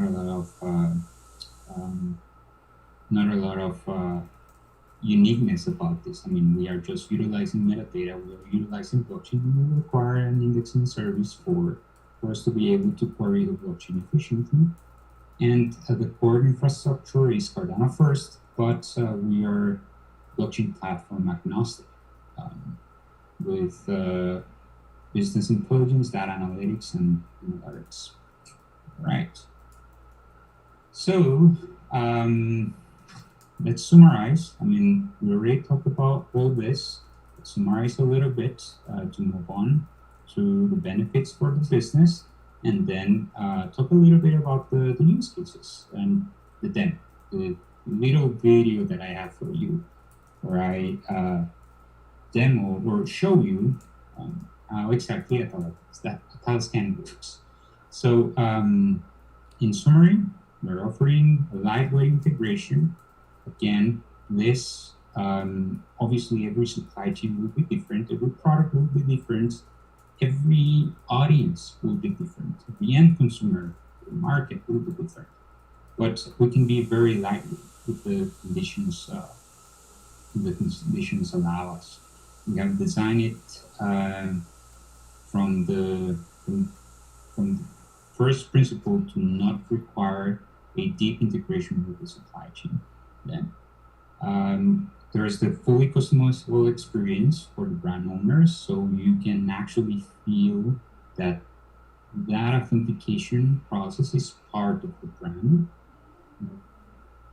The solution allows, through in-app messaging, through data, to have an improved customer engagement It is even possible after having the authenticity checked backed by blockchain.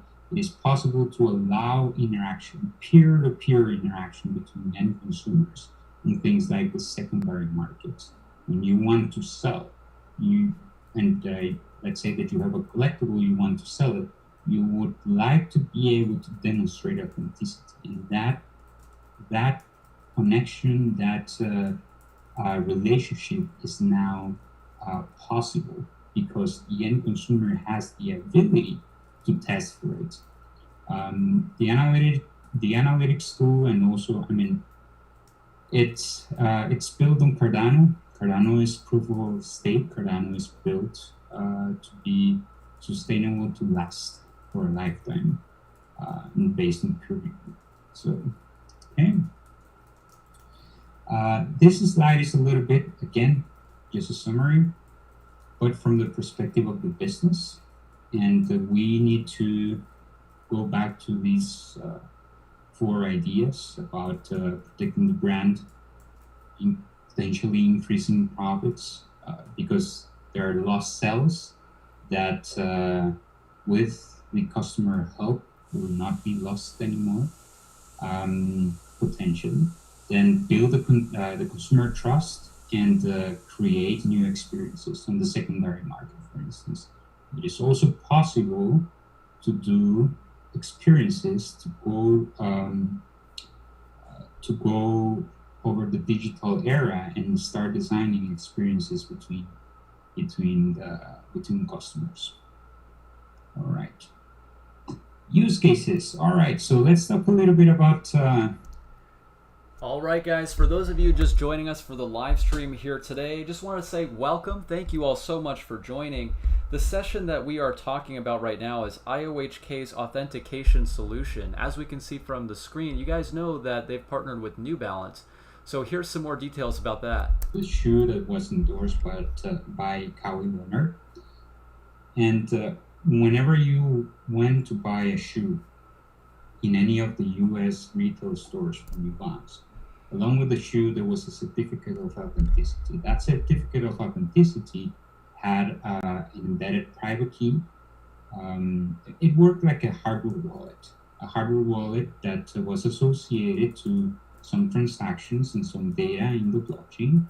And with that secure hardware component and interaction with the cell phone, we were able to attest if you were holding a valid certificate of authenticity or not. So anyone that has bought the Omnis on any of the US retail stores last year is able to demonstrate that they actually bought the shoes from a legitimate store and utilizing proper processes and on. All right.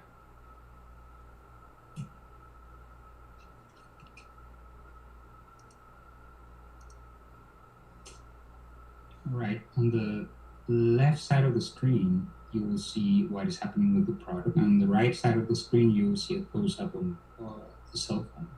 First thing that we will do is scan a certificate of authenticity that is not valid. So, cell phone is scanning, there is an interaction with the card, and there is a verification that goes back to the blockchain, identifying it as a non-recognized product. Then this part is about scanning a legitimate product, a box. This box has an embedded chip within it. And what we do is first verify that it's a valid product. We do it by scanning the box. And then, apart from that, there is specific actions that we tell the customer to do based on the attestation for authenticity. Here, we need to scan a specific code that is printed on the box to make sure that the box is the right one. So the client does that. And once we have verified those 2 points, there is the opportunity of the client to write into the blockchain information. So when you see it in this demo, it is called out as claim, but because it is relevant to certain use cases to actually make a claim that this product is yours, is not so relevant in the pharmaceutical sector, but the process is still the same. There are some things that you need to scan on the product to make a better attestation for authenticity. So there is a validation on the product in front of you, and also a validation against the blockchain. Now, after scanning the product again and actually making the change in the blockchain, what we will continue to do after we have let the process run is to scan the product again and make sure that all the product is valid. All right, so I hope you have enjoyed it. Beyond this, I only have one slide left, which is the contact us slide. There's an email in there, business.development@iohk.io. Let us know if you have use cases where this product is applicable, if you would like to know a little bit more about it, or if you have questions on how exactly you can utilize it in certain scenarios. Feel free to contact us, and I'm eager to stay in touch with all. Thank you very much.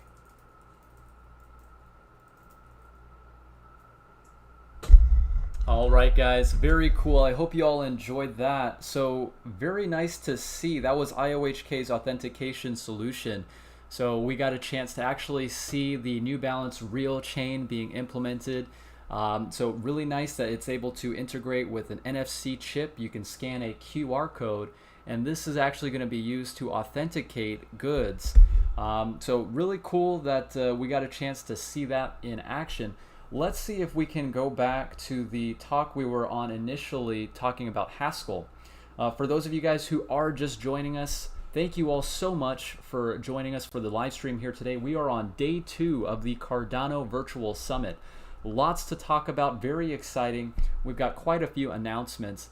Many people are asking when Charles is going to be able to show up here for the Virtual Summit. I'm looking at the agenda right now, and it's showing that we might be able to anticipate him coming on later this evening. So for those of you guys who are anticipating a talk from Charles, definitely stay tuned. He is going to be coming on again later today, so we'll make sure to keep you guys posted with that. It seems like we've got maybe about another 20 minutes or so, and then we're going to be taking a quick networking break. So let's go ahead and jump back onto that conversation with Devin Kamen and Duncan Coots about Haskell and the future of functional programming.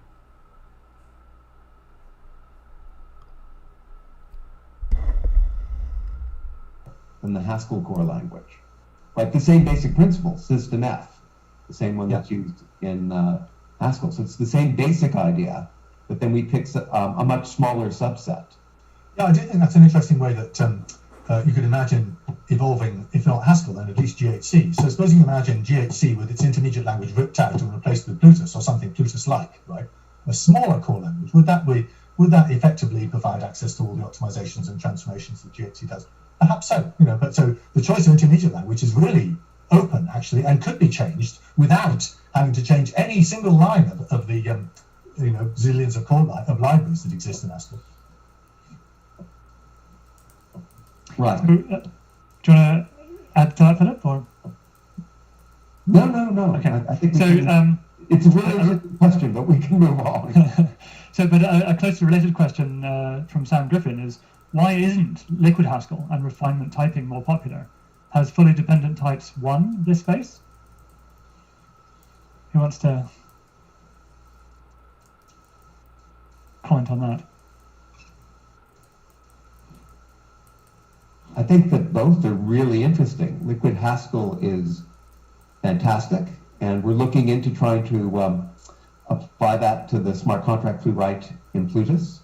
There's some recent work in the Chalmers lecture series that John organized by Nadia Polakapova, which I was really excited to hear about, where she was talking about extending the ideas you get in liquid Haskell with resource types, so that you can actually not only give the functional correctness of your program, but say things like this runs in linear time, or this runs in quadratic time, and put that in the type system. That's an amazing step forward. I'm really excited by that. So there's all sorts of great things happening in liquid Haskell, but then ACT is really great and exciting as well. I just wrote a whole textbook on it. I will stop and do an advertisement. plfa.inf.ed.act.uc is where you can find the textbook. It's freely available for anybody who wants to use it.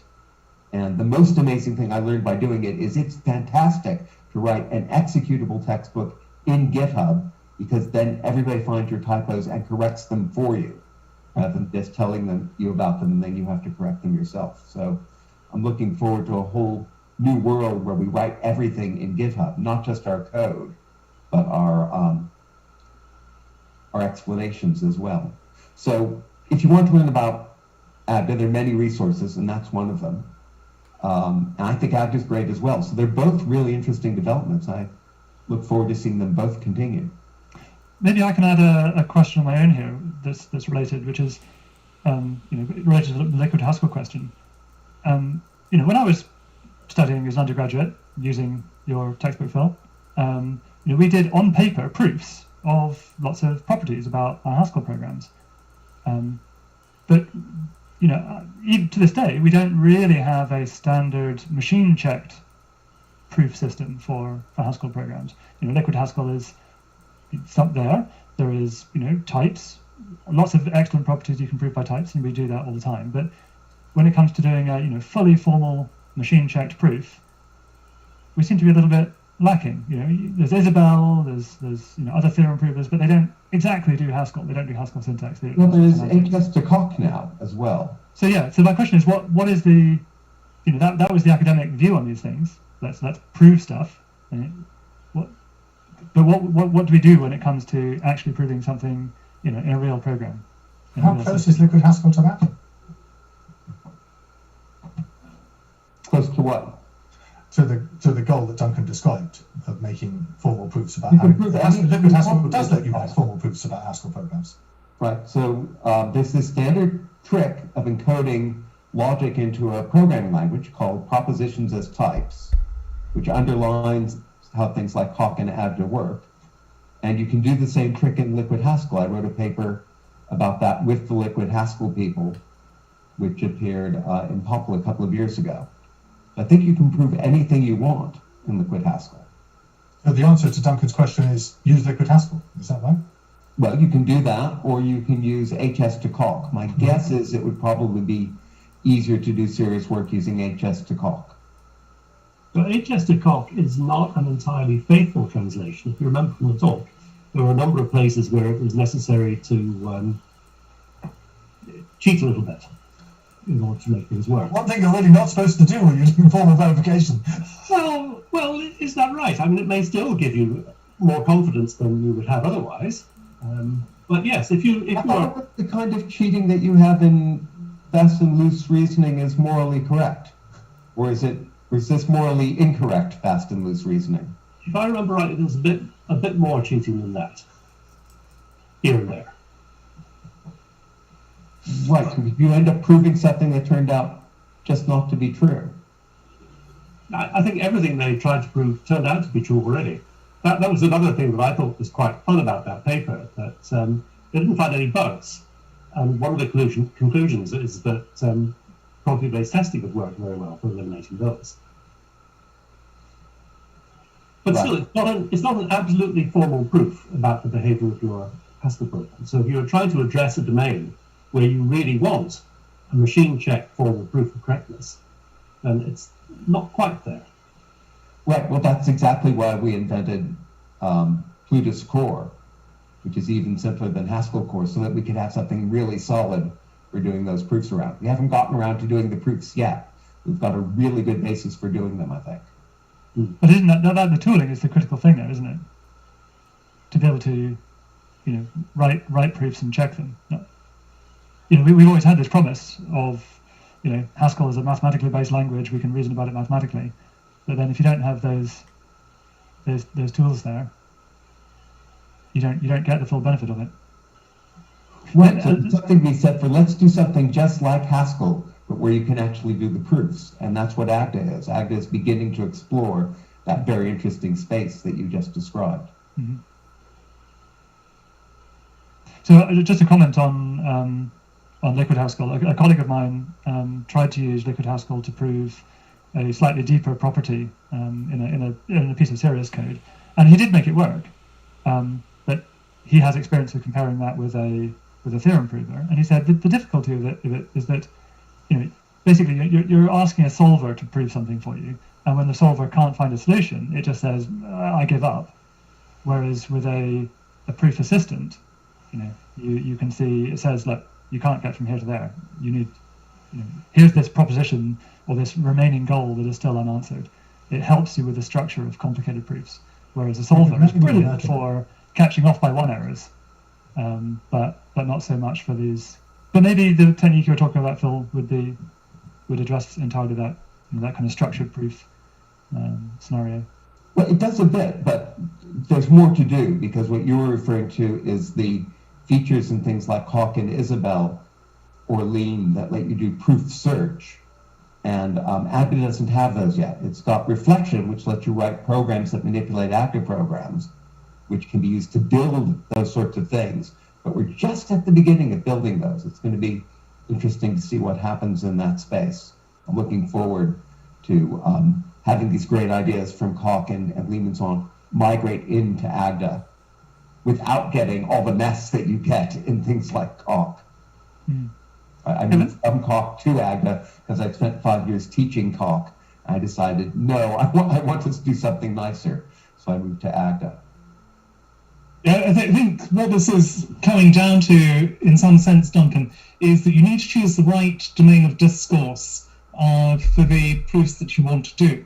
And if you take something like a DSL approach, an embedded DSL approach, which you can do in Haskell, then you can define strong semantics for that DSL and then translate that in hopefully a provable way into some proof system, some solver system.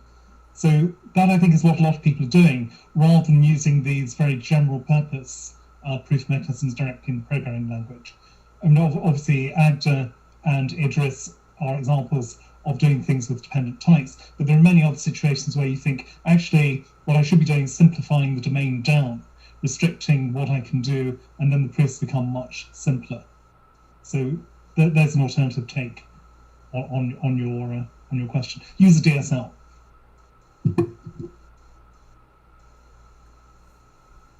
Okay, maybe let's come down out of the clouds. Here's a more low-level question for someone. Maybe I'll ask Simon. What is the state of Haskell on ARM and SIMD?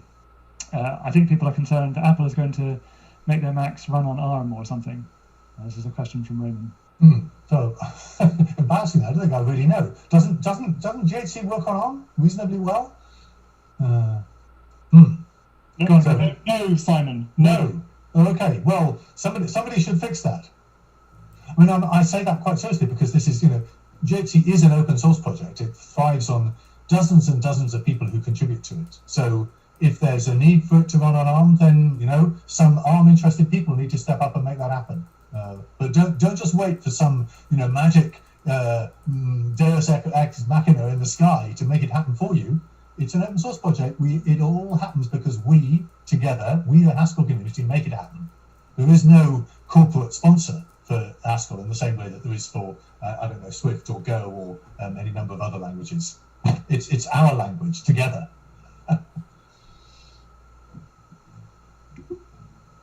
And it's much bigger than any one person. What's our position about then, Kevin? Because IOHK cares about GHC on ARM. Yes, we care about it. Quite a few of the engineers do care about it. The issue, Simon, is to do with the multi-core support. So single-core systems seem to work quite well, but there have been some long-standing problems with the multi-core support on ARM, and that's been the case for quite a few years, unfortunately. We're not quite sure what the source is, but it needs some deep investigation.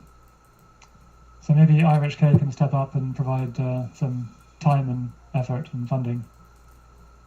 I think that's the kind of thing. I very strongly want to stress that Haskell is a shared community language and GHC is a shared community project. And it only makes progress when the people who care about it give it some love. And in the areas that are of interest to them. But it's much too big for any one person to deal with. I have no knowledge about it, as you discovered, what's happening on ARM. It's too big for any one person. We need any 5 people to deal with. But that's part of the amazingness, is it's still, despite being so big, it still hangs together.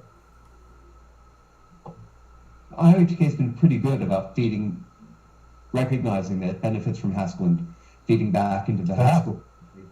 Duncan, do you think there's any chance we could approach the Chief Technical Officer for IOHK and get them to support some of this porting work for ARM? I think so. I mean, everyone is keen on running their Cardano nodes on little Raspberry Pi devices or other devices, and if Macs are moving to ARM, a good chunk of the user base is on Macs, and it'll be important for the software to run smoothly there. So yeah, I think out of necessity, IOHK may need to step up and make sure it works. IOHK has been great and has been supporting, for example, a new Windows I/O manager for GHC, which is near completion. So thank you for that. Again, because IOHK has to make all of its software run on Windows and Mac. So yeah. Yes, there is definitely interest, everyone, but we'll need to see how it plays out. So here's another specific question. Well, this is actually a question that really Simon wanted someone to ask, but maybe I won't ask Simon to answer it. I think it'd be good to bring up the role of software transactional memory. It's alive and well in Haskell, and indeed mission critical to IOHK software, but mostly unused in mainstream languages after a decade of trendiness. Why is that? That's absolutely true. We make use of STM everywhere in the IOHK node implementation for the concurrency, but yeah, it's not become mainstream elsewhere. So, John, what's your perspective on this? You deal with a lot of concurrency. Yeah, I haven't used it very much myself, but the Haskell implementation seems very nice. Why isn't it used as much in other programming languages? That's difficult for me to answer. Kevin, you want to say something? I was going to say, John, I think from the concurrency parallelism perspective, software transactional memory, it's a very nice concept, but people also care very much about performance, and software transactional memory doesn't do that for you. So the assumption was, well, we have software transactional memory. If we structure things in the right way, we instantly get great performance as well as great structure. And what you get is good structure. You don't instantly get good performance. Then what we've seen are companies like Intel and IBM attempt to introduce hardware transactional memory within the processor chip, and these have failed pretty well completely. The problems are very hard, particularly at that level, and you often end up falling back to inefficient solutions. So I think that's why we haven't seen this take off as much as we would have expected. Simon, what's your answer to your question? Here's my answer to my question. So I think the reason I thought it was, I think it's particularly interesting in the whole sort of language design arena, because I think the reason that STM has proved successful in Haskell and not successful elsewhere is purity and types. So in C or in Java, computation proceeds by transforming by mutation, right? That the fabric of computation is sort of inherently mutational. Now, every mutation is something that in principle needs to be tracked by a software transactional memory. So, of course, a compiler can figure out that many of these are purely local and don't need to be tracked after all, but the default is everything needs to be tracked. And in fact, it turns out to be not possible to gain an acceptable efficiency penalty for all of this. But in Haskell, by default, everything is pure, so nothing needs to be tracked. We do lots of side effects, like updating thumps. None of them need to be tracked. We don't need to do any analysis to discover that. The only thing that needs to be tracked are read, tvar, and write tvar. And those are very few, right? You use transactional verbs precisely and only when you want concurrent threads to interact with each other. So, as it were, the price is already paid for. People are already used to using monads and mutable variables in a limited way. So that's the other thing about types is you know when you're accessing a transactional variable. So you can say, you know when you're inside a transaction and when you're not inside a transaction. So you can't, the type system prevents you from accessing a transactional variable inside a variable, accessing a transactional variable outside a transaction. That's very difficult to prevent in mainstream languages. So the type system, just purity, means it works in Haskell without a performance penalty, because you spend so few transactional variable operations that really the cost of accessing them is neither here nor there. So it's a sort of something that just works amazingly well because of the purity. In other words, this fundamentally I/O affecting thing, something that's all about mutation, works best in a pure language. I think that's rather ironic, but lovely. I mean, it really is amazing, and I wish more people would use SDM and Haskell to see what effect it would have on their concurrent programs. I can attest to it. It's fantastic. John, you were going to interject. Oh, well, I was going to make a rather similar point, which is that I think because in Haskell most of your data structures are pure, then the granularity of the operations of the transaction will be rather large. Right? Each transactional variable is going to be holding a large data structure that is mostly modified purely. Yeah. And that means that a transaction may perhaps only do a small number after that transactional variable updates. And that, in Simon's point out, that makes the cost low. It also means they're unlikely to conflict. Performance is likely to be good. I mean, you might wonder why use transactional variables at all in a pure functional programming language, because they're there for doing fundamentally imperative things. If you're used to doing fundamentally imperative things, it's a good idea to do them at a large granularity. But the fundamental imperative things are because you're doing side effecting communication between concurrent threads. Yeah. That is if you want concurrency in the sense of communicating processes, each of which are performing their own I/O, you have to have some form of side effects, whether it's message passing or message passing, another sort of side effect. But that's it. That's the reason. It's not for efficient algorithms without a single thing. So here's a nod towards the fact that we are, in the context of a blockchain conference. So this is a turn of topic.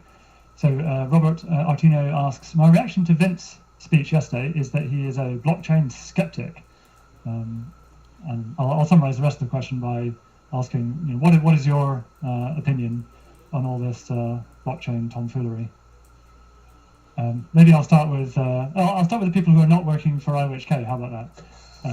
Simon, what's your take on all this nonsense? I have no clue, Duncan. So the idea of a shared ledger, as a distributed algorithm, that seems like a very promising and sensible thing to do. And I guess the blockchain is the sort of technological instantiation of that. I'm deeply suspicious of these sort of proof of work Bitcoin things that are built on top of it. But I know that's not what Cardano is doing. And I just don't understand enough about smart contracts to have a well-informed opinion about them. But the core technology of blockchain for shared distributed ledgers seems like sensible to me. Is it world-changing? I don't know. John, you work on a few other work with a few other companies that work on blockchains. What's your take on this whole industry? Well, it's very hot at the moment, so that's good from our point of view as a technology provider. It's good business. I don't know. Certainly I think the proof of work waste of energy that Bitcoin does, that cannot continue. Sooner or later, we're going to have to stop doing that. It's just too wasteful of energy. So I think the proof of stake is, clearly the great hope for the future of blockchain. In principle, the idea of having essentially a database that people who don't trust each other can maintain together, it seems very attractive. If the main application of cryptocurrency or blockchains is money laundering, then I also don't think it really has a future. But I know that there are great ideas for very positive ways of making use of blockchains. I rather enjoyed Charles's keynote yesterday. So my judgment is out. I think the jury's out for the time being. But I did buy some ADA after working on it. Okay, so So I'm hoping that perhaps it will turn out to be a good success. Phil, what do you think?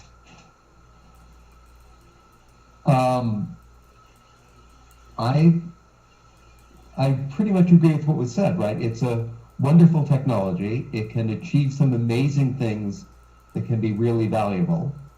But then you do see people that just say blockchain as if that's going to solve everything. Right. It won't necessarily. Like big data in my cloud with my or AI. Right. But AI, I have to say, although again, I think people claim for AI way too often. There are lots of useful things that we can do right now that's very clear for AI. I think the real killer apps for blockchains aren't yet clear. A lot of what's going to happen, I think, when Cardano is in place and the other systems are in place that people can use to start building quite a wide variety of things, I think it might begin to become clearer some of what you might do with these things. But certainly getting these to scale is going to be absolutely essential. And we're only partway towards that, right? There's some great ideas being worked on at IOHK and elsewhere, and by Agalos and his team, and by many other teams around the world. But so we're making good progress, but we're not there yet. It will be interesting to see how we get there and what happens. Any quick final thoughts, Kevin? Yeah, well, from my perspective, it's all about verifiability, independent verifiability. That's what a blockchain is all about, Duncan. And I guess that Vint may be a bit skeptical because he's seeing the load that this is putting on the internet, what he's maybe seeing as non-worthwhile activities. But then think of all the other things that are happening on the internet at the same time.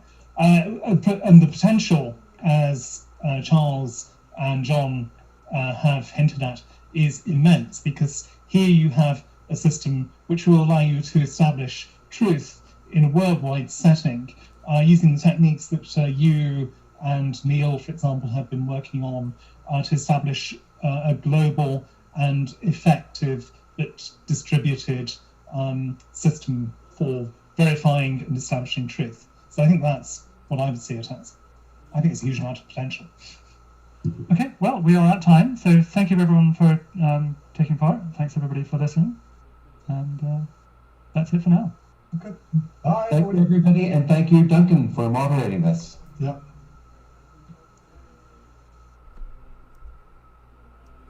All right, you guys, very cool. So we just got wrapped up with a segment talking about Haskell.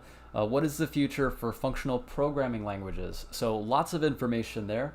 For those of you guys who are just joining us for the live stream today, welcome. Thank you so much for joining. Today is going to be quite an eventful day. We've had a couple announcements so far. Namely, as you guys probably know about already, is going to be the Coinbase custody announcement. So big deal. I think, what is Cardano at right now, guys? We're testing almost 10 cents. Yeah, we are testing resistance right now. Very exciting to see all these developments happening.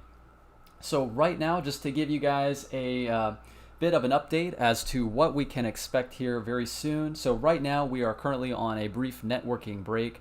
We're just going to take some time to talk. I'm going to engage with you guys in the chat for a little while. If you guys do have questions, I'll be happy to answer them for you. As far as what's coming up next, so there's going to be quite a few segments, and one of the most notable that I wanted to make sure that we could talk about was beef chain.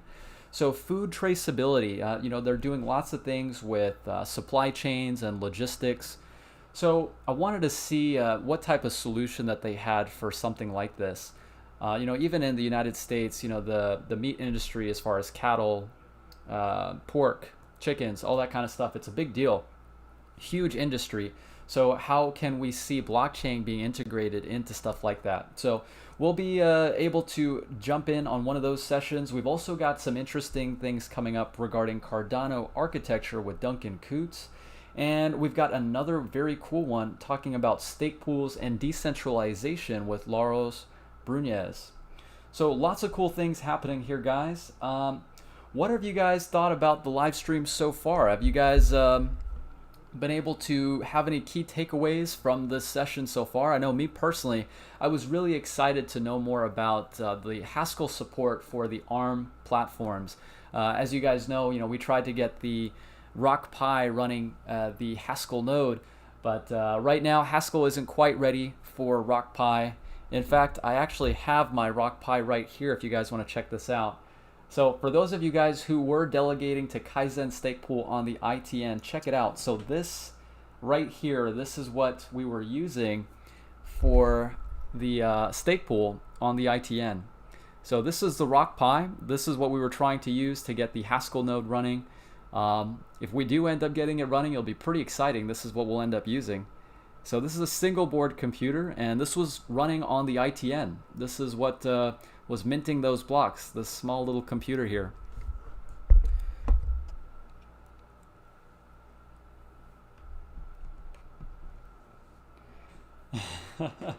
All right, guys, so I'm going to jump into the chat here. Really nice to see everybody here. Hope you guys are all doing well.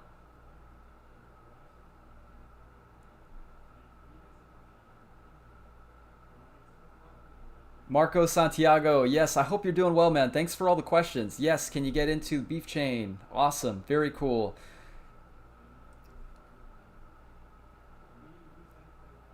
Synergy, will Beef Chain have a token? Synergy, that's actually a great question. I'm not entirely sure if Beef Chain will have its own token. What I'm thinking the platform might look like is something very similar to what we saw with the New Balance Real Chain. I think we will have an identity solution, whether it's like a little RFID or like an NFC chip and then a barcode, and then these transactions will settle on the blockchain. I'm not sure if it'll have its own native asset. I know they've been talking a lot about native assets, so we shall see. That's a great question.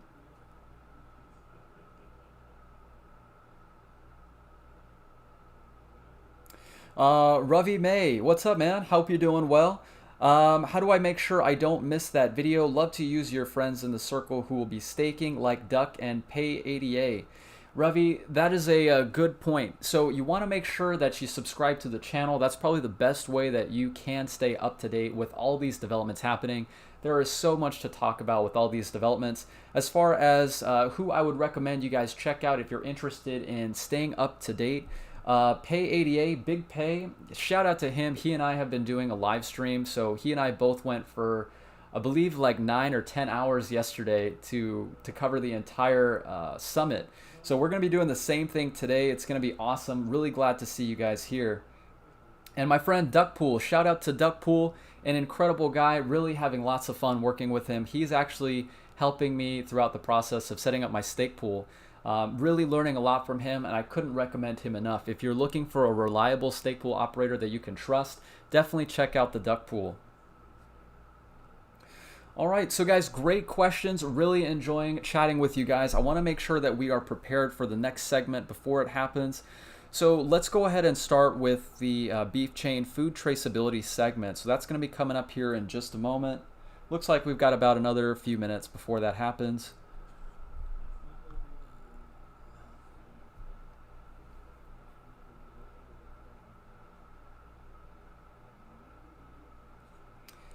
M.A. Phillips, ADA just hit 10 cents on TradingView. Wow, that's incredible. Yeah, I'm checking the price right now. Yes, guys, Cardano breaking resistance. We're actually testing it right now. I'm not sure if we're going to break through it. If we do break through 10 cents on some volume, that would be incredible. Could we potentially start to move exponentially higher from here? Anybody's guess, really, but I wouldn't be surprised with all these developments happening. Really awesome to see that.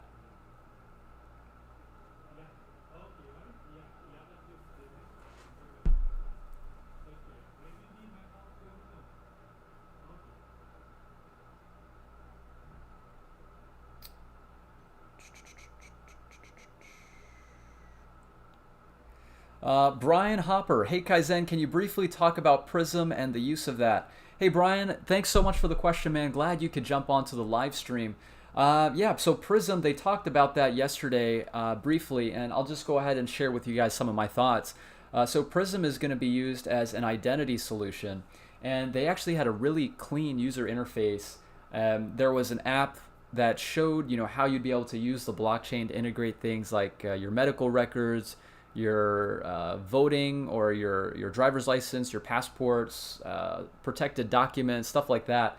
Really cool. I think that if we are able to see that actually being adopted and used, it's going to be incredible for blockchain as an industry.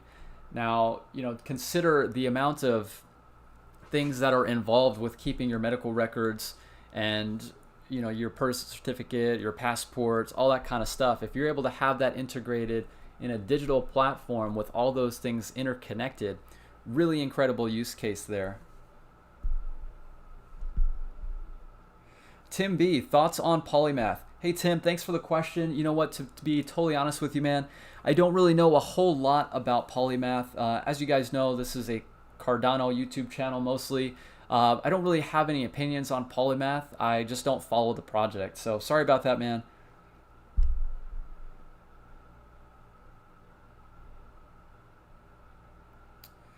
Yeah, so a couple guys want to look at the charts here. So while we're waiting, guys, let's see if I can pull up TradingView. Very excited to be able to see this with you all in real time. So we're seeing the price of ADA starting to respond to some of that news. Let's take a look here. I guess first off, we can pull up the ADA USD chart.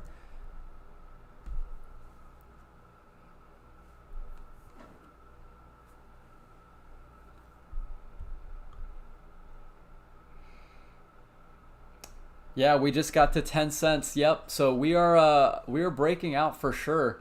If we're able to close above 10 cents, that's going to be really incredible. Let me see if I've got this in focus here.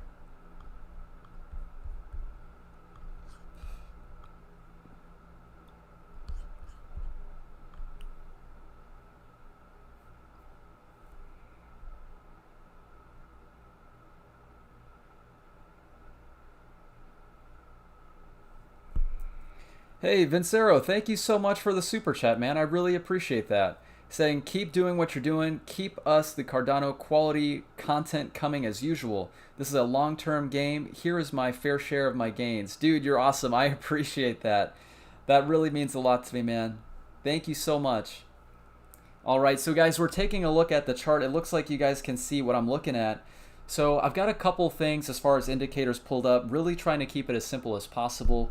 What we're looking at here on the screen, so we've got the RSI down at the bottom, we've got the volume indicator as well as the Fibonacci retracement. I don't really have a whole lot of complicated indicators pulled up on the chart. This is on the daily time frame. We're looking at Cardano USD. From what we're looking at here, there is, I know it's probably kind of hard to see on your screen there, but we've got a MACD cross on the daily, and we've also got the RSI creeping up into overbought territory. We're not yet past that 70 level on the RSI, so we're not quite there at overbought, but very nice to see that the bulls are definitely in control here. Really cool, guys. So we are definitely above 10 cents right now. Currently the price is at 10 cents, so 0.10111. Nice. Very cool. John E, zero knowledge proof talk is up. Okay, yeah, we can definitely jump into the zero knowledge proof talk. I think that privacy is definitely something that's worth taking a look at. Let's see if we can jump back over to the summit, and let's go ahead and pull up that chat. So as far as what we're looking at, guys, for those of you who are just joining us here today, we are taking a look at the next segment. We're going to be joining, let's see here, Mark Kohlweiss, Thomas Kerber, and Brian McKenna talking about zero knowledge and blockchains.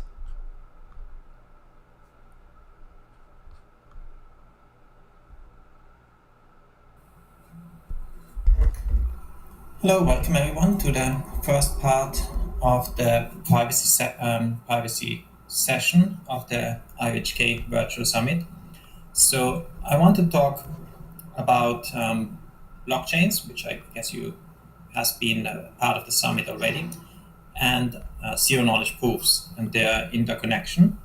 So this talk is based on joint work with a lot of people. I especially want to point out Thomas Kerber and Mary Muller, who worked on this as part of their PhD, and also Christian Bangacha and Agulus Gutierrez, who kindly allowed me to use a tutorial that they made for blockchains for the Ouroboros family to extend with my material at Zero Knowledge. So also maybe I should give credit to the University of Edinburgh, my workplace, the Blockchain Technology Lab, and IOHK. So let's get into it. So I wanted to introduce a gentle introduction to Zero Knowledge and not assume that everyone already knows exactly what it is, because I think it's actually a very simple and very powerful concept that revolutionized not only cryptography but also privacy online, and its potential maybe is yet to come. So in a nutshell, what it allows two parties to do, so one is typically called the prover and the other one is called the verifier. So it allows the prover to prove that a statement is true and send a short proof to the verifier that can then check it. So we are primarily interested in a non-interactive variant of Zero Knowledge. There is also a more general interactive concept where there could be more than one message exchanged between those two parties. So what does it mean for a statement to be true? So in computer science, we define that using computation. So we say a statement is true if there exists a witness such that a program on input a statement and the witness outputs 1. Let's define 1 as being true and 0 as being false. So if a program can decide whether a statement is true, given some witness, then the statement is true. That's kind of the mathematical way of defining truth using computation. So then what is Zero Knowledge? So Zero Knowledge says that, maybe we start with proof first. Okay, so what is a proof? So a proof is anything that convinces us.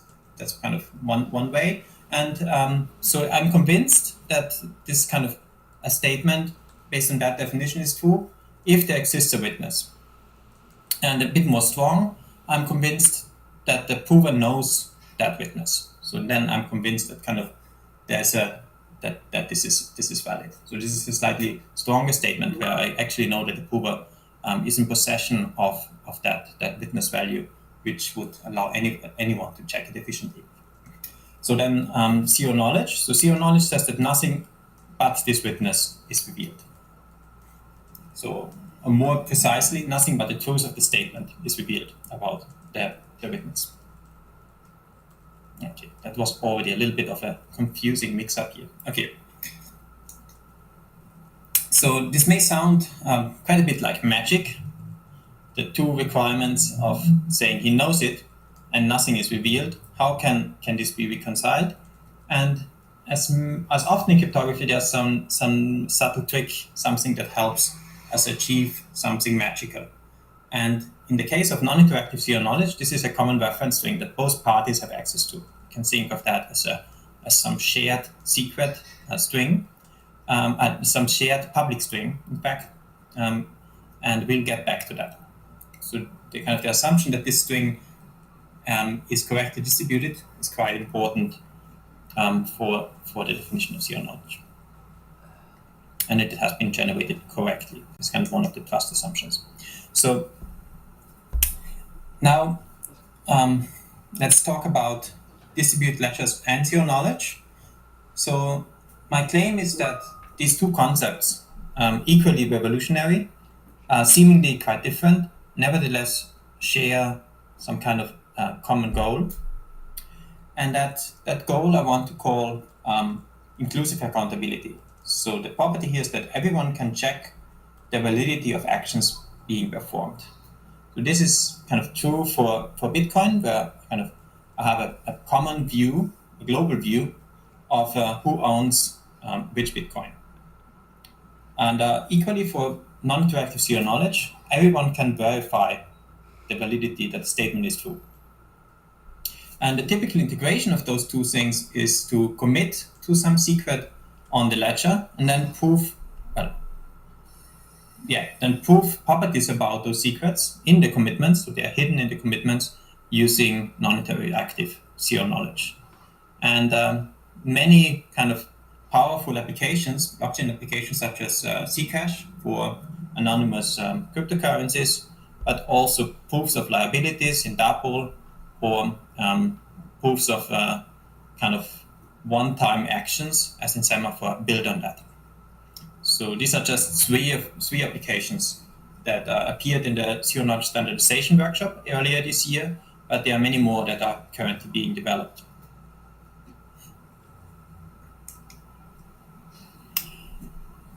So Zero Knowledge and ledgers are complementary. So Zero Knowledge is good at hiding private information, and it has very efficient verification, but its soundness often rests on a trusted setup. This is this common random reference string that I mentioned before. Distributed ledgers, on the other hand, establish consensus, but everything is public, and there's lots of wasteful resource duplication because of the distributed nature. And this is particularly true for Bitcoin. So the question I want to ask in kind of as part of the session is, can we kind of gain something special by integrating the two? Can we make use of this complementarity, and how best to make use of it?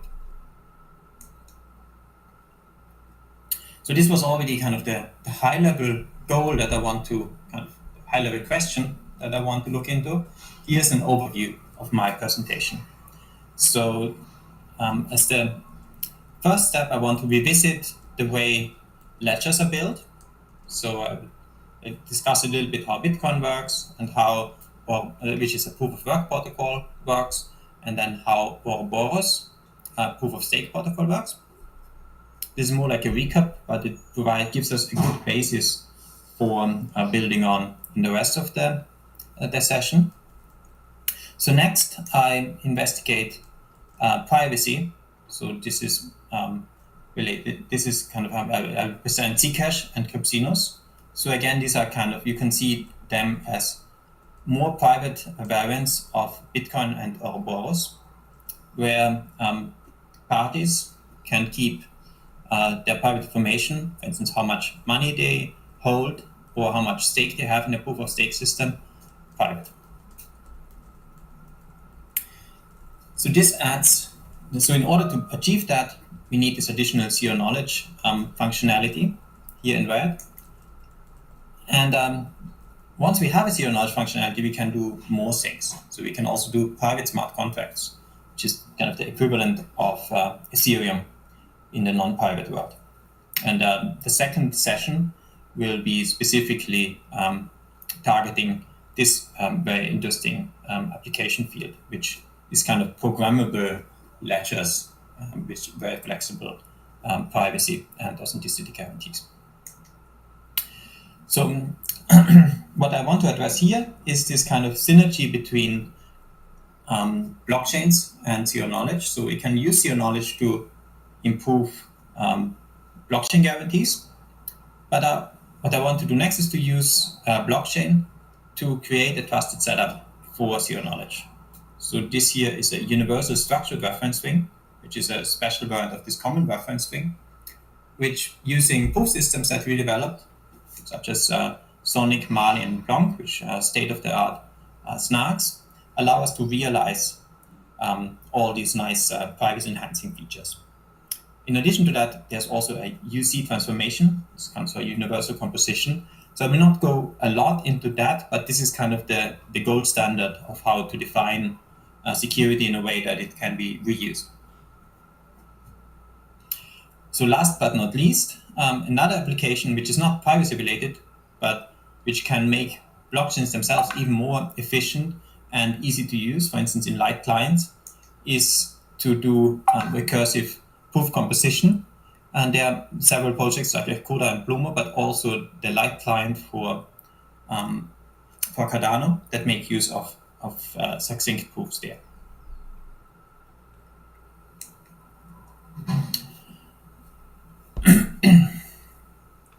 So let's take a step back and think about, I told you about zero knowledge. Let's think about the goals of a blockchain protocol. So the goal of a blockchain protocol is to implement an immutable transaction ledger. So this is, you can think of that in the physical world as a book in which you keep track of who owns money to whom, and it's a public record.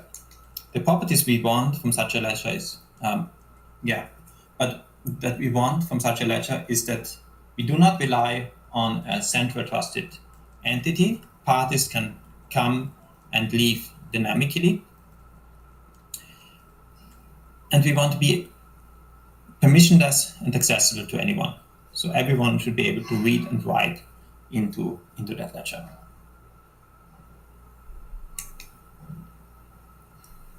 So here is a quick recap, but in a single slide or two of Bitcoin. So I'm usually very suspicious when someone starts talking about Bitcoin in the talk, because I always worry that he will talk 40 minutes about Bitcoin and 10 minutes about his own work, because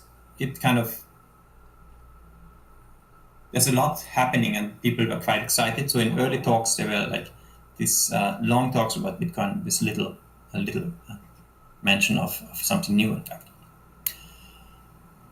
But I think it's quite good to understand what's going on in Bitcoin. So in Bitcoin, we have a Genesis block, B0, and parties repeatedly try to solve a cryptographic puzzle to extend that block, to append a new block to the chain.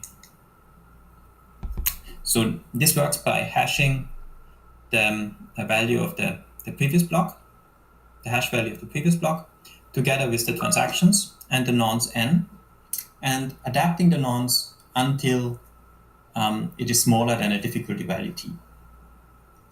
The observation here is that the more hashing power you have, the more chance you have of producing a block, and you get rewarded for that by by receiving some Bitcoin. So everyone will work. It's kind of incentivized to work on the same chain, and that chain will receive a lot of work. It will be very difficult to reproduce that work in a parallel chain. So that's kind of the intuition for the security of Bitcoin.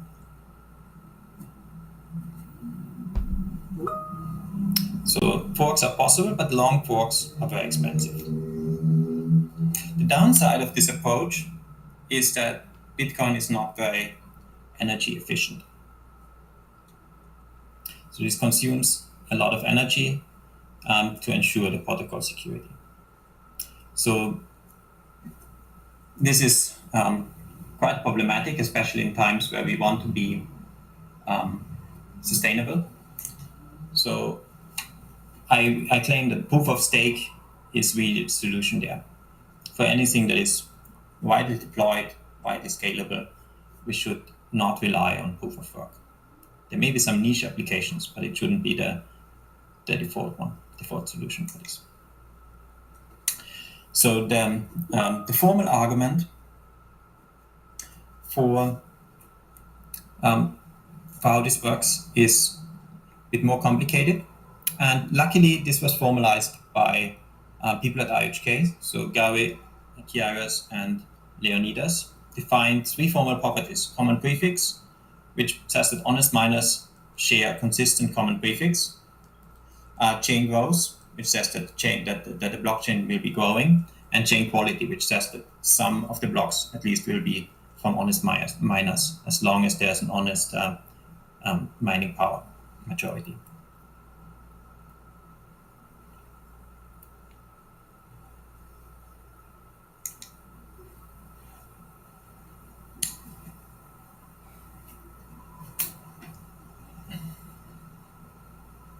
Yeah.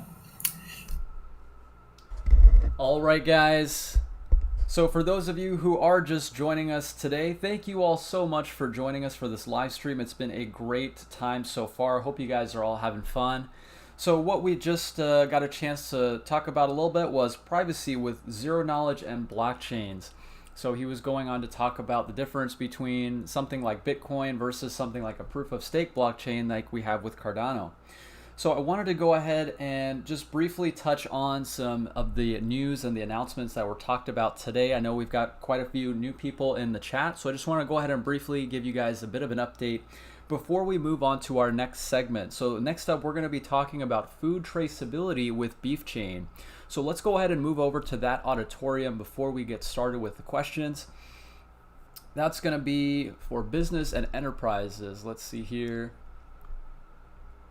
Okay, so yeah, we've got about a minute or so I wanted to go ahead and just briefly touch on some of the details regarding the announcement today with Coinbase. So as far as the information we have currently, we don't have any set dates necessarily, but as far as what I know, it's a custody service that Coinbase will be offering. So it was announced that Coinbase Custody will allow users to stake their ADA using the Coinbase platform. So very exciting news. We can definitely see that being reflected in the price right now. I think, what is it? Price is breaking up above 10 cents. So pretty exciting, really incredible to be here with you guys and actually witness that live. I'm going to head to the chat. Let's see if we can find any questions. I did just want to say thank you to everybody who has donated, who has helped support the channel, who has dropped a like on this video. You guys have no idea how much you all mean to me. It's just very humbling to be able to share this experience with you guys. Thank you so much to Drew. Really appreciate that super chat, man. Very generous. I really do appreciate you guys. Any questions from the chat before we get started with our next session?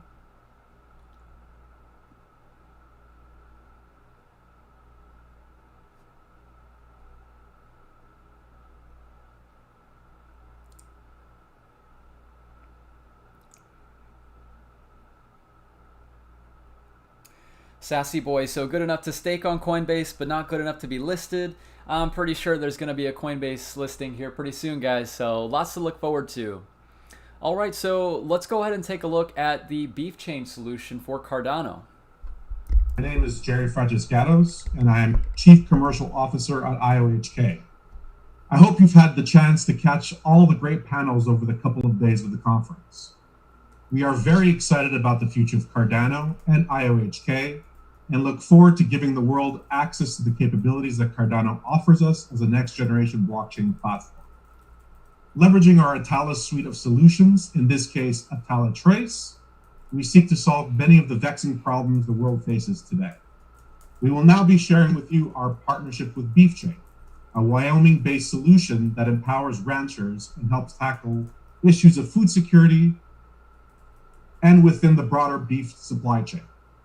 Today, you will hear from Tyler Lindholm, who is Chief Ranch Operations for BeefChain, Stephen Lukian, CEO, Philip Schlump, CTO, and Ahmed Al-Kabra, Atala Trace Product and Partnership Manager for IOHK. I hope you enjoy the presentation, and without further delay, I will pass things over to Tyler Lindholm, Wyoming State Representative, cowboy, and all-around great person. Give it up for the great and powerful Tyler Lindholm. Thanks, Jerry. I don't know about great and powerful, but I'll take it. So what I want to talk about when it comes to food traceability has a lot to do with the fact that food safety is always of concern. And we've seen multiple different governments across the world trying to tackle this issue. And yet, oftentimes, there's a failure. Specifically, you can see some of the issues that are up on the screen right now in regards to E. coli infections outbreaking and beef fraud. Beef fraud is a big deal based on natural and what you're actually eating and what those labels actually say, those attestations to that product. And what that accounts to is it fraud, and will you get sick? Even though I should note also, because I think it's important to note, you have a higher risk of getting sick from romaine lettuce than you do beef. So eat beef, forget the vegetables. I think that's an important aspect to remember. So if we can go to the next slide, there we go. So I wanted to talk about these food recalls and why they're so costly. About a year and a half ago, we saw Walmart transition their traceability in regards to romaine lettuce and essentially leafy greens directly to a blockchain. And on their legacy system, the reason why they did this is on their legacy system that they had, it took them about 6 days to do a trace back to where the product came from. Well, within 6 days, what you end up seeing happening is a big outfit like Walmart will sweep every one of their shelves across the country. They don't really have a choice in that regard. They've got to, because they've got a foodborne illness outbreak. And so that, well, lettuce is fairly cheap when you're talking about thousands of stores and millions of pounds of it. It is extremely costly. So they did transition to a blockchain solution. And on their test run, they were able to cut down that 6-day timeline down to right around 2.5 seconds. And so when you're talking about that and what that means as far as speed, they no longer have to sweep every shelf. They can just target the stores where that product was delivered with that contaminated food, thereby saving them millions of dollars, not just on product, but on time spent hunting it down and those types of things. In fact, they were so sure of their product that as soon as they found out how quick they could do it, they immediately told all their producers that they don't really have a choice and they need to transition immediately to their new system. So that was good for blockchain, that's good for food safety, and that's good for traceability as far as knowing where your food comes from. And I think that's becoming more and more prevalent and more important to all of us. And some of the aspects that I think are worthwhile talking about here are when you're talking about food and where it comes from. Once you're burned and get sick from food, we've all probably had a foodborne illness at some time where you ate something bad. At least I have. Granted, I'm a little bit more of adventurous of an eater than most people, but I've certainly gotten foodborne illness. When you look at that and what that does to brands, though, once you're sick, you're probably not going to be one of those type of people that go back to that. And when you look at the whole holistically as far as how things move forward, that's not only going to cost a company quite a bit over time, but as you talk to other people, I mean, that has a trickle-down effect as far as trustability and how you move forward. And on the slide here, you can see several food recall case studies where not only are they hurt by not only is their brand and reputation hurt, but then on top of that, they're getting fines from the USDA and the Peanut Corporation of America. They're no longer in business. $1 billion in lost production and sales, $1 billion in peanut butter, for Christ's sake. I mean, that's pretty nuts. Anyways, we're going to go to the next slide, and I think I get the opportunity to turn that over to my buddy Steve Lupian, who's the president of BeefChain. Well, hello everybody. First of all, I'd like to thank IOHK for this opportunity, and I'm very proud of the partnership we have with them on developing our technology. BeefChain was founded in Wyoming 3 years ago, and BeefChain was formed to solve a couple of problems, and those problems almost all impacted our ranching community. We were finding that ranchers were getting increasingly squeezed by intermediaries, by regulation, by fraud, by any number of things. And we saw this technology as an opportunity to fix a lot of those problems.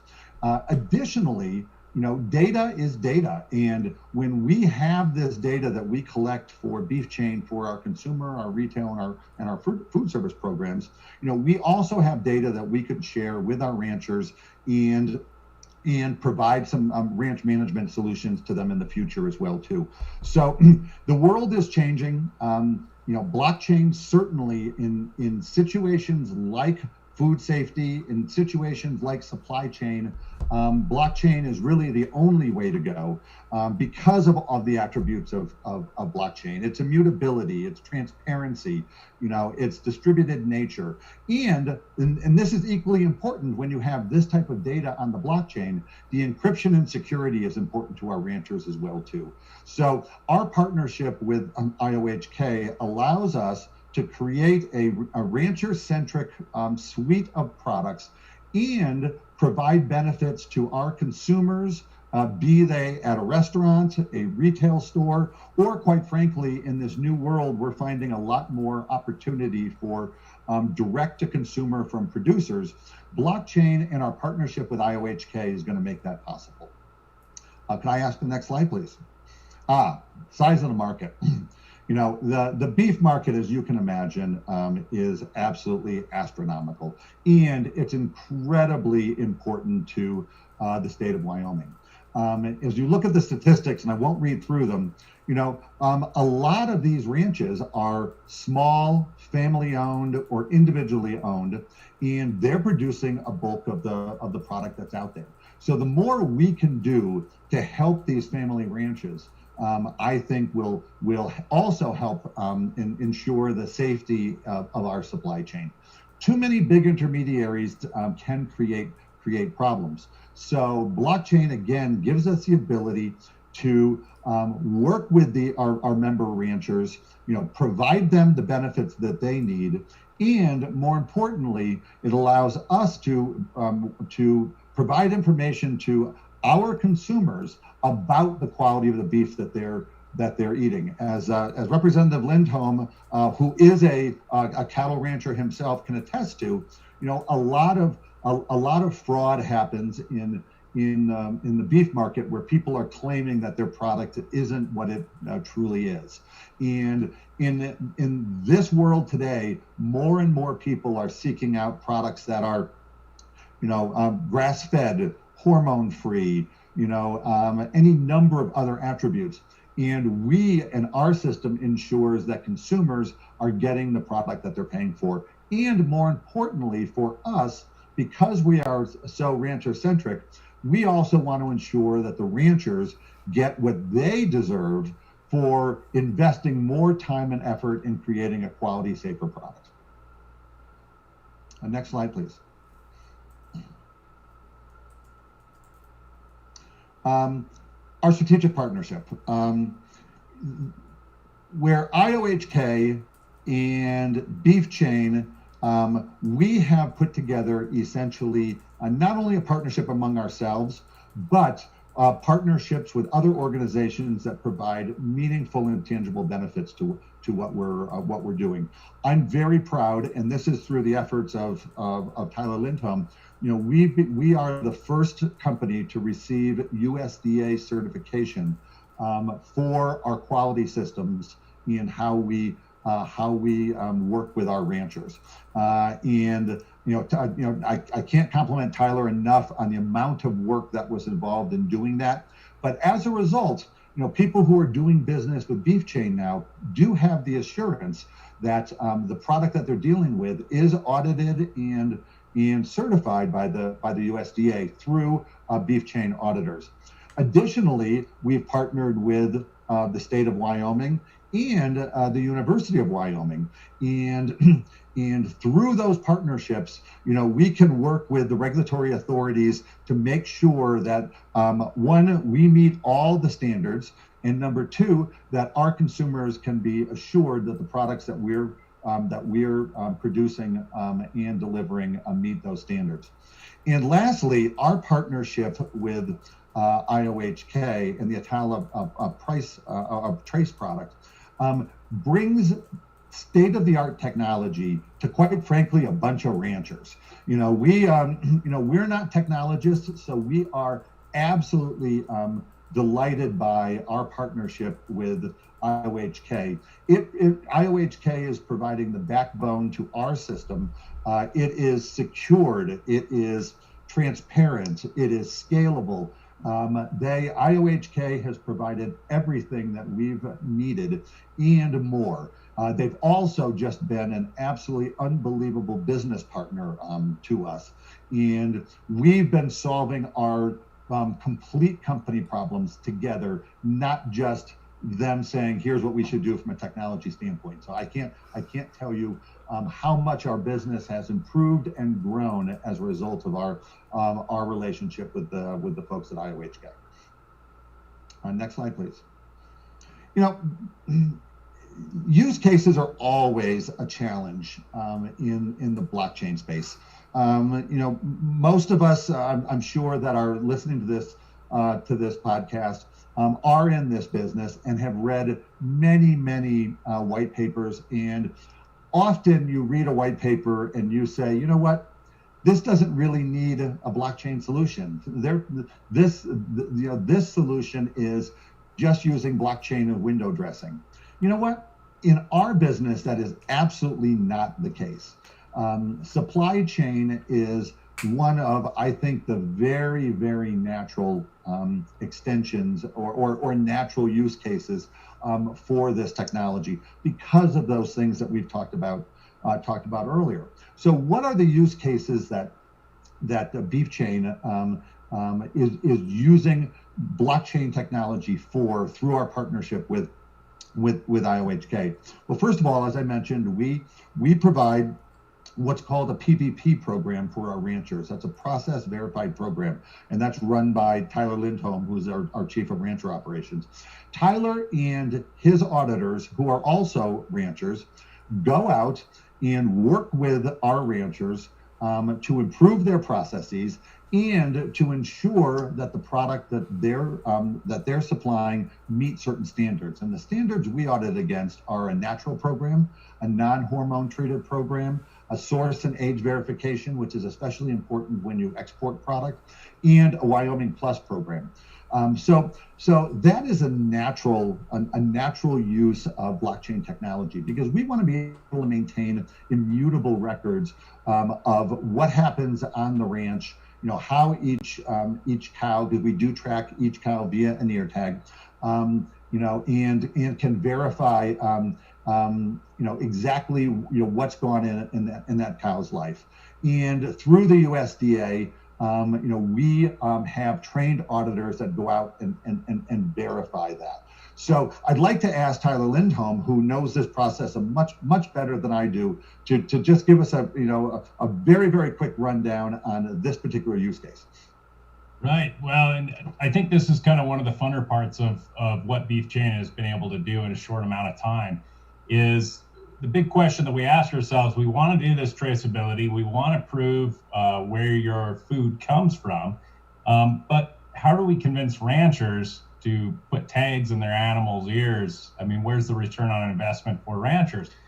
Thankfully, there's an existing program called a process verified program. And for those of you that have ate at Whole Foods or bought your food at Whole Foods or those types of organizations, you'll go in and you'll see grass-fed or non-hormone treated cattle. Well, the only way that those can be verified as such is through the traditional program of a process verified program, which does have a return on investment for the ranchers, anywhere from 5 to 25 to 50 cents extra a pound. Now, when you're talking about a herd of cattle, that's an extra 25 to 30 grand every year that a rancher puts in their pocket. So that return on investment aspect was really important for us. Most of our ranchers know that we use blockchain technology. They have no clue what that actually amounts to or the purpose of it. But what they do know is that as it stands right now, over the last 2 years, our program has returned investment back to those ranchers where they've made more money for raising a quality product. And that's food right here and right local. And so we're really proud of that aspect. It is a little bit of extra paperwork for a rancher to do, but as we're automating things, thanks to the help of Cardano's team with IOHK, it's becoming easier and easier for our ranchers. So that's really the gist of it, and why we did it is that return on investment angle is huge for us. Thank you, Tyler. Another important part, and it is going to be discussed in a little bit from our Chief Technology Officer, is our latest pilot is a little bit different than our PVP program. The pilot we're going to be talking about today actually involves our consumers. And we also believe not only should the ranchers benefit from this technology, but we believe there is great opportunity for consumers to better understand where their product comes from and help them make a more informed choice when choosing their products. So what we're going to talk about next is a consumer product that is there to enhance the consumer experience and to help educate the consumers about where their product comes from, literally in our particular case, back to the rancher, where you can meet the ranching family that's producing your product, and it educates you a little bit about the product that you're consuming. Could I have the next slide, please? So, what else can we do with this information? We can take this information that our consumers provide to us and also help create a better product and provide that feedback back to our ranching community. So a perfect use case for blockchain and a great pilot for BeefChain and IOHK. So a couple other things here that we're going to be looking at in the future, and I'll be very, very brief about this. Blockchain also allows us to change the way that the ranching business is financed and the ranchers are paid. Through a tokenization model, we could speed payments. One of the challenges with the ranching community today is they get paid at the end of the year, one-shot payment, and they take loans out at the beginning of the year to run their operations until they can hit their paycheck when they sell their product at the end of the year. Well, we may be able to greatly disrupt that through tokenization, and I think blockchain really allows across a lot of industries. This tokenization could fundamentally change the way business models operate. In our particular case, it may even eliminate the need for ranchers to actually go out and get loans. In many cases, those loans become unbelievably oppressive on ranchers, especially if the price drops radically, which is happening right now. So I think trade financing is an important new aspect.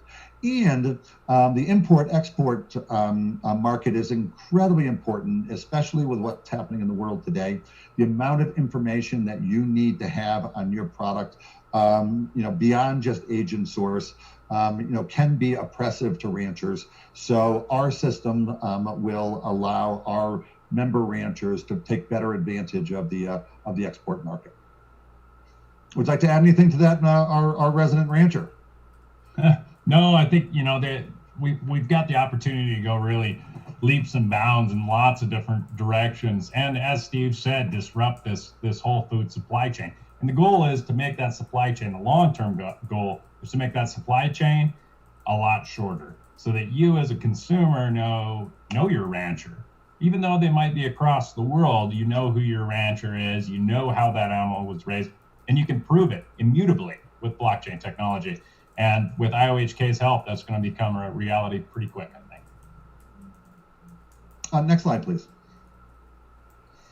Let me adjust my screen here for a quick second. The benefits of blockchain in the supply chain market, I think are really evident. As Tyler mentioned, the ability to trace your food back very, very quickly, not only provide safety for consumers, but quite frankly, it cuts cost dramatically. If anyone has not looked up the famous white paper on the Walmart mango study, I absolutely recommend you do. That is an absolute textbook example of supply chain visibility. Why is that important? Okay. Two things are at stake when there's a big supply chain challenge. The first one is the reputation and quite frankly, as Tyler Lindholm mentioned earlier, even the existence of your food company. Peanut Corporation of America, as Tyler mentioned in an earlier slide, ended up going out of business because they actually fraudulently withheld information when a safety issue, a salmonella problem, was discovered, and quite frankly, one of their executives was sentenced to 28 years in jail. So there's some real risk when food safety problems come up. Brand reputation, viability of your company, and in many cases, even the viability of the products. It often takes years for consumers to become comfortable again with a particular food product. Spinach is still suffering from a food recall a number of years ago, and certain companies that have used romaine lettuce are still dealing with some consumer trust issues, and romaine itself still isn't back to its pre-problem levels. So I think there's a lot at stake when problems happen. And if, blockchain allows us to zero in on those problems very, very quickly, in many cases, instead of having to clear, whole shelves of product and do widespread recalls, through blockchain technology, we can narrow problems down very quickly to a very particular source and mitigate the problem at that source without creating, the supply chain wide challenges that that often happen. And lastly, again, it's about consumer engagement and trust. The more consumers know about the product, the better for the consumer and the better for the producer. We want to not only disrupt the supply chain from a intermediary standpoint, but we want to disrupt the supply chain so that we can have more engagement between the consumer and the producer. Through that partnership is where we're going to get trust. And next slide, please. Again, continuing on benefits, efficiency, absolutely. You know, as I mentioned earlier, data is data. And once you have that data can be used for any number of purposes that would benefit the supply chain, benefit the consumer, and in many cases, benefit the producer. That disruption that Tyler has mentioned will also produce greater margins. You know, Tyler mentioned that our ranchers are getting a higher price for their product. They're getting that higher price because they're able to immutably prove that their products meet higher standards. Without that proof, the intermediaries are the ones that benefit. And we want to make sure that by our ranchers being able to prove the quality of their product, what would normally go to an intermediary goes to the producer. That's going to create higher quality products. It's going to produce safer products. The products are going to be more ethically raised. It's going to be more sustainable. The benefits are immutable, or not immutable, unlimited. And lastly, you know, blockchain technology actually helps our regulators, and any number of ways. You know, that the data that we collect, we can share with our regulators, and they can trust that without a lot of additional cost in compliance. In many systems, you can actually give your regulator an on-ramp and let your regulators see some of this data and help provide some of that trust. So, blockchain, both benefits the consumer, the producers, and the regulators. So really the only ones that are being challenged are the intermediaries right now that are quite frankly the ones that we are trying to disrupt. Next slide, please. With that, I'd like to introduce our Chief Technology Officer. His name is Phil Schlump. Phil is also a professor at the University of Wyoming and has been in this space much longer than most programmers have. And we're very proud to have him as a part of our team. So with that, I'd like to introduce Phil Schlump. Hi there. I'm going to talk a little bit about the technology behind this. And, there are other supply chain processes out there, and you go, what's unique about cows and supply chain? There's a number of things that are really different from other things. And lettuce manufacturers, there aren't that many people that raise lettuce and sell it commercially. But in the ranching field, you see that the average size of ranches is actually very small, with, I believe, 42 cows per ranch. So it's a very largely distributed set of inputs. And cows themselves provide some unique attributes. They move on their own, okay? They lose tags. And in the processing, when you track the movements and you track the processes that goes through with cows, what you find is they also involve some things that most other products don't have associated with them. And it makes it nearly impossible to use an existing off-the-shelf tracking system for them. The biggest thing is that eventually the cows are going to get deconstructed, which is not what you usually do, and they're going to get deconstructed into pieces. Another big part of this process from a technological perspective is the fact that this doesn't run on the time frame of a software process. This process runs on the time frame of the cows have to be born and grow up, and it's taken time to get through that, where we actually have cows that we're tracking now that started out being tagged years ago, because this involves the life cycle of our cows. This provides a lot of unique things. So a tracking system like this starts out with, by and large, RFID tags. And that's where the cows start, but eventually these things have to get combined with other things. And cows move through a lot of different steps. You just think about, a cow gets raised and pretty soon, it's packaged meat on the shelf. But there's a lot of steps in between and a lot of different players. Some of these players, we talk about disrupting it, but some of them we'd actually like to completely take out of the supply chain, because not only are they expensive, and it isn't good for the cows or the cow's health or the quality of the product, but they don't serve any useful purpose in a world where we can actually effectively track on a blockchain and demonstrate the value of the things on the blockchain itself. So there are pieces we want to take out, and we're working through that. But you also end up with something that has unique processing, and we go through a number of different tags and processes.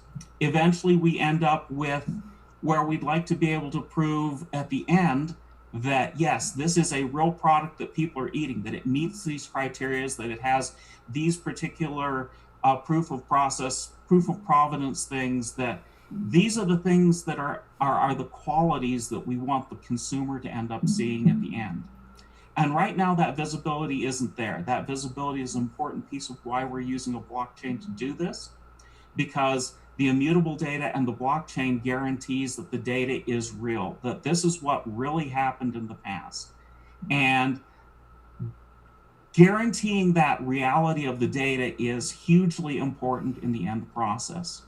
So, we talk about it, we look at the cows on one side, and on the other side, we've got the finished product, hopefully with a menu, or in the case of this particular case, with an actual card that has a QR code that allows the end person to trace, or a package of meat that you buy in the store that can allow you to actually use your phone and trace that and see, is this real? What was the state of this cow? Where was it born? Where did it come from? In some other foreign countries, for the export market, we see that there are large portions of what is counted as beef isn't even really beef, it's water buffalo. And that's a huge thing. We don't see as much of that in the United States. But even so, the question is, if you're going to spend money on an all-natural cow, did it come from the right ranch? Did it show up at the right place? If you're going to spend money on things like aging, is there a track of how long this was actually aged and how it was processed? And those are important to the consumer. There's another piece of the health and safety that's important to the regulators, to be able to trace back through this process and go, okay, if we had a problem here, where did it come from without emptying the shelves? And how do we get to, this is where the problem is, let's take care of the problem, not throw away tons and tons of beef that has nothing wrong with it, that's expensive to throw away just because, yeah, it's out there someplace, and what do we do with it? So with that, the question is, you've got a QR code there. What does that actually lead us to? I mean, there's stakes on the table. There's maybe a business card size thing that has the QR code for this particular animal so that you can track its history. Let's do a demo and actually scan this QR code and see what it looks like on a phone. And most phones today, 96% of them, they can do this. So the question is, what's in that QR code, and where did that steak really come from? Is it all natural? Is it from the place it claims to be from? So let's take a look. The Campstool Ranch, since 1878, and it's from a real family of ranchers. So that's kind of the end goal, and we're getting, thanks to IOHK, we are very, very close to having this put together, not just for this, but for actually the entire process. Hi, everyone. This is Ahmad Al-Kabra. I'm the Product and Partnerships Manager for the Atala Trace at IOHK. It's been really exciting journey with the beef chain, folks. I always learn new things about the beef cattle industry and the cool tech that they've developed so far, and the business that we're after. I mean, as you saw, this industry suffers from a massive problem, not only for the companies and supply chain parties, but also from a brand trust and consumer confidence. So BeefChain, along with Atala Trace, powered by Cardano, we aim to empower ranchers and other parties gain visibility and control of their supply chain, as well as provide that last mile aspect to it, which is directly engage and foster trust with customers. So just a quick sneak peek of Atala Trace that currently is in development. We took a, I guess, first principle approach to it. Rather than developing something that's complex or that nobody's gonna use, we looked at it as more practical and pragmatic approach to it. So as the collaboration with BeefChain kind of started evolving and we started discussions, we started looking into it as, okay, so what are the things that we can develop, that we can try out in really practical use case scenarios out there? And so we are developing this trace management system that's built on Cardano, and it will be the first use case actually leveraging Cardano's metadata functionality in transactions. And I'm sure you'll hear about this in a lot of the Cardano sessions. But essentially what we're trying to do here is how do we simplify this for a supply chain operator to create their products within, to create narrations, history, provenance, as well as monitor their Cardano balance. And this all kind of creates hashes of that in the on the blockchain. And over on the right, what we're creating is more a delightful experience for the consumers. So as you've seen from Philip's demo, that a consumer could go and scan a QR code of an item at the restaurant or a retail shop. And what we want to do is highlight kind of what this product is about, highlight the ranch family that's been taking care of this cattle, how they're feeding it, how they're raising it, and provide those attestations and certifications, as well as give the consumer a way for them to track kind of all these things in an easy to use format. So to put it all together, I mean, we kind of aim to provide supply chain visibility, brand protection, consumer engagement, and trust. And with that, we're at the end of this session. Thank you, everyone, for participating, and thank you for all the presenters here. And with that, we'll move over to Q&A. One last note, if anyone wants to know more about our solutions, please feel free to reach out at business.development@iohk.io. Thank you very much.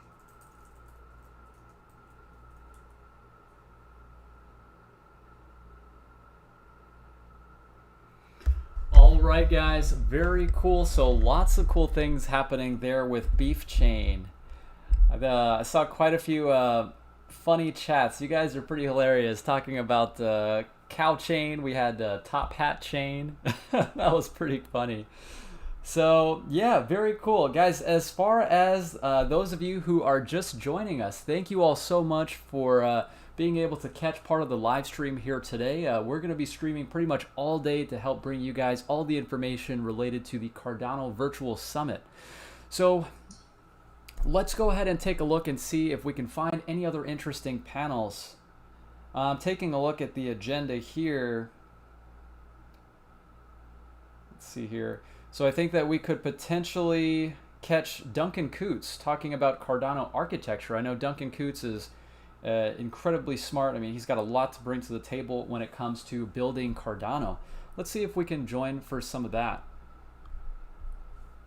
If you guys do have any questions for me, go ahead and let me know down in the chat. I did get a message asking about, as far as delegating to a stake pool, what wallets are going to be able to support that, how does it work and being able to stake your ADA. So I'm going to try my best during our next break session to kind of discuss that and hopefully give you guys some more information related to staking Cardano. Let's see if we can find that session here with Duncan Coutts.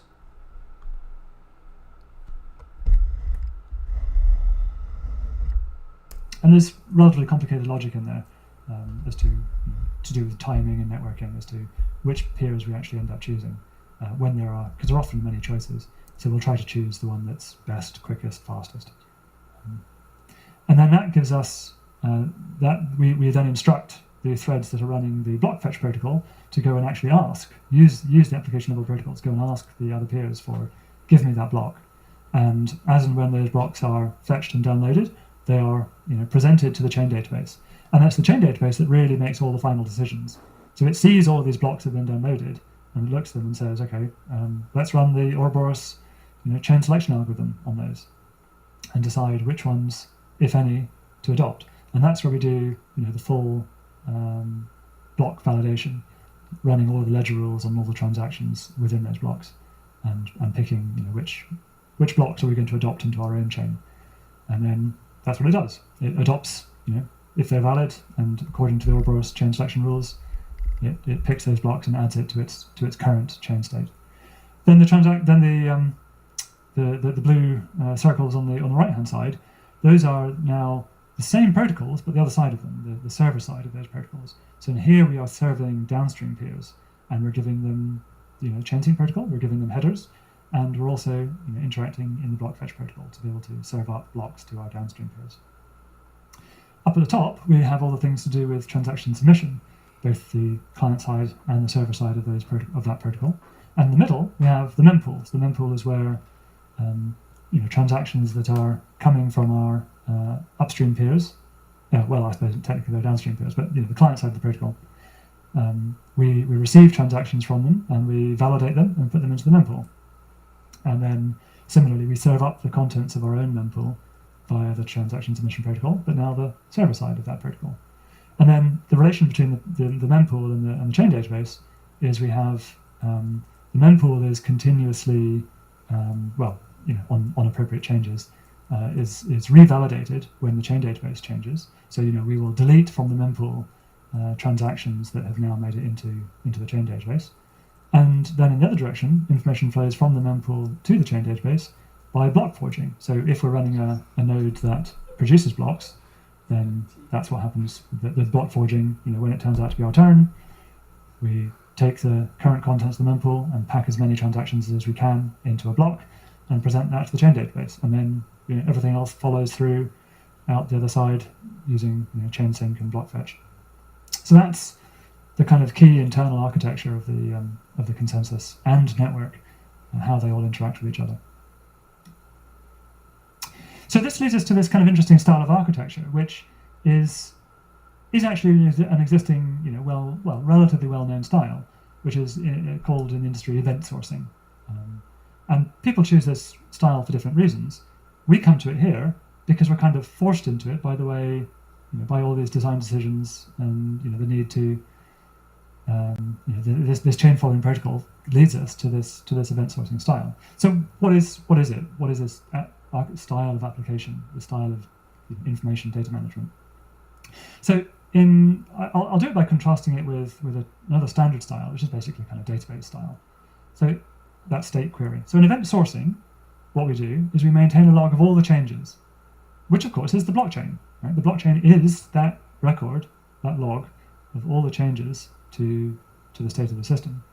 And applications interact with event sourcing architecture by processing the sequence of changes, perhaps from the beginning, or perhaps they disconnected and reconnect and they jump to halfway and then they carry on processing the log of changes from that point.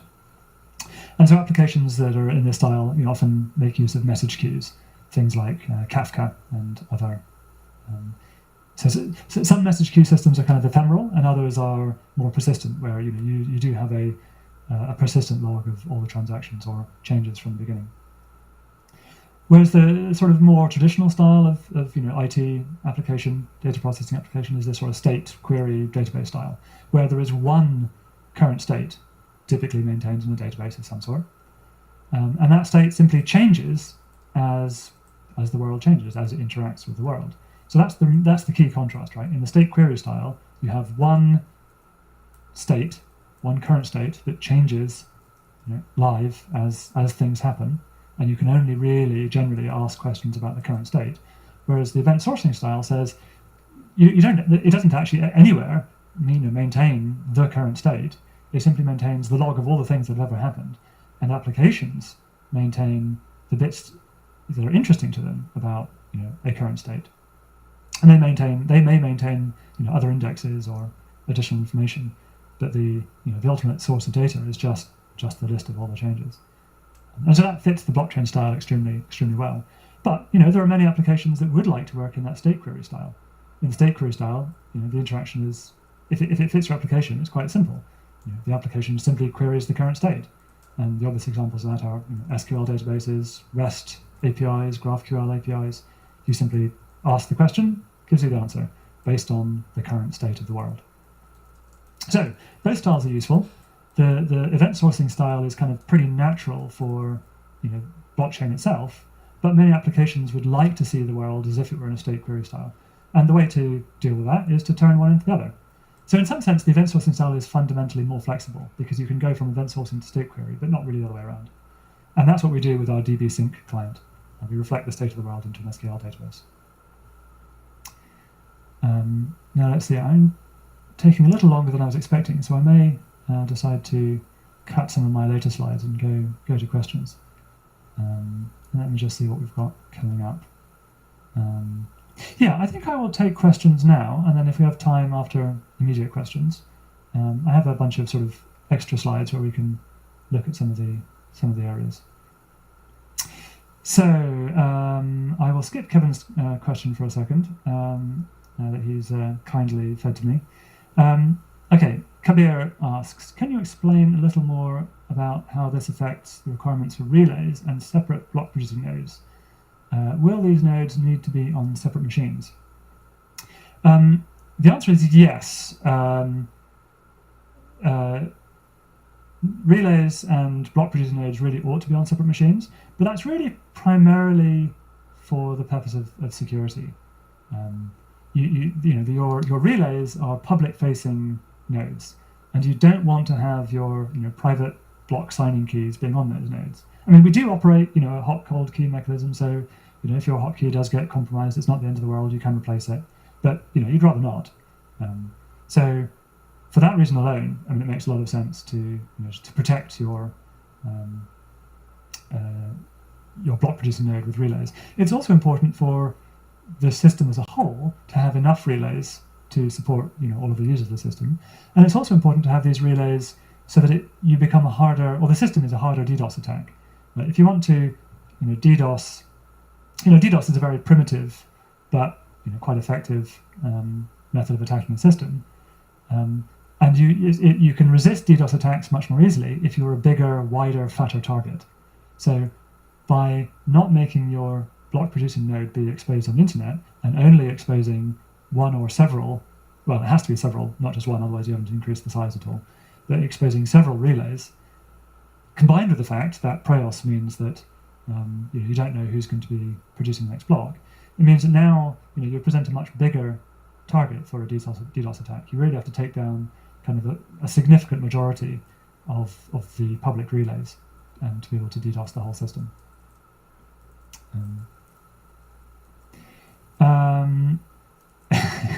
John Titus asks, do you guys just sit around and talk all day? I mean, I don't know to what extent you're joking, but I'll take that as a serious question. And the answer is, to a large extent, yes. That's actually a remarkably important aspect of designing these things. If you jump in straight away and crack out some code, you do a lot better by thinking through the problem, writing things down, designing things carefully, and coming up with a simple solution. Producing simple solutions to problems is hard work, but so it's really worth spending some time thinking actually hard about the problem, writing it down, discussing it with your colleagues.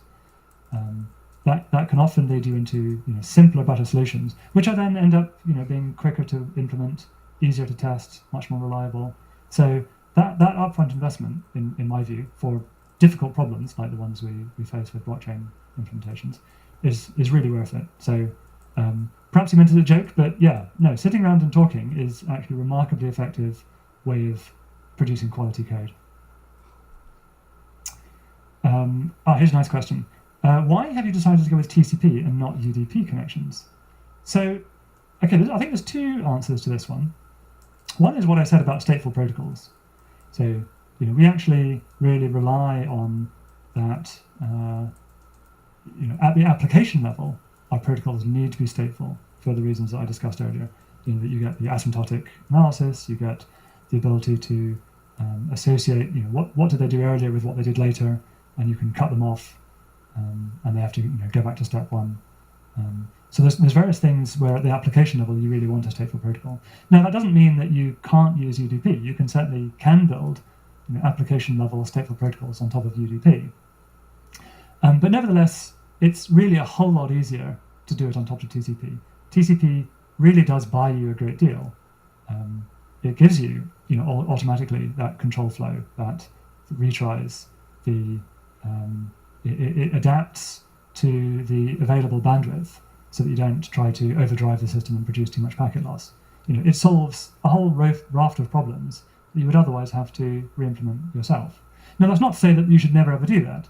And TCP is not, the last word in networking protocols. But it's really a substantial undertaking to go and re-implement something on top of UDP when you do in fact need pretty much all of the features that TCP is giving you. So yes, you could do slightly better, but it would be a lot of development work.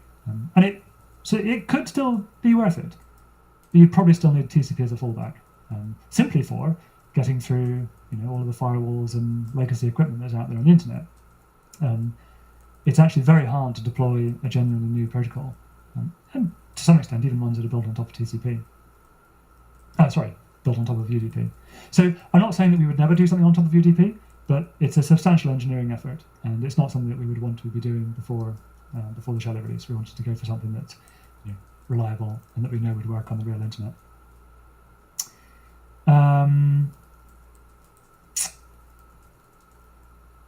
Here's a question.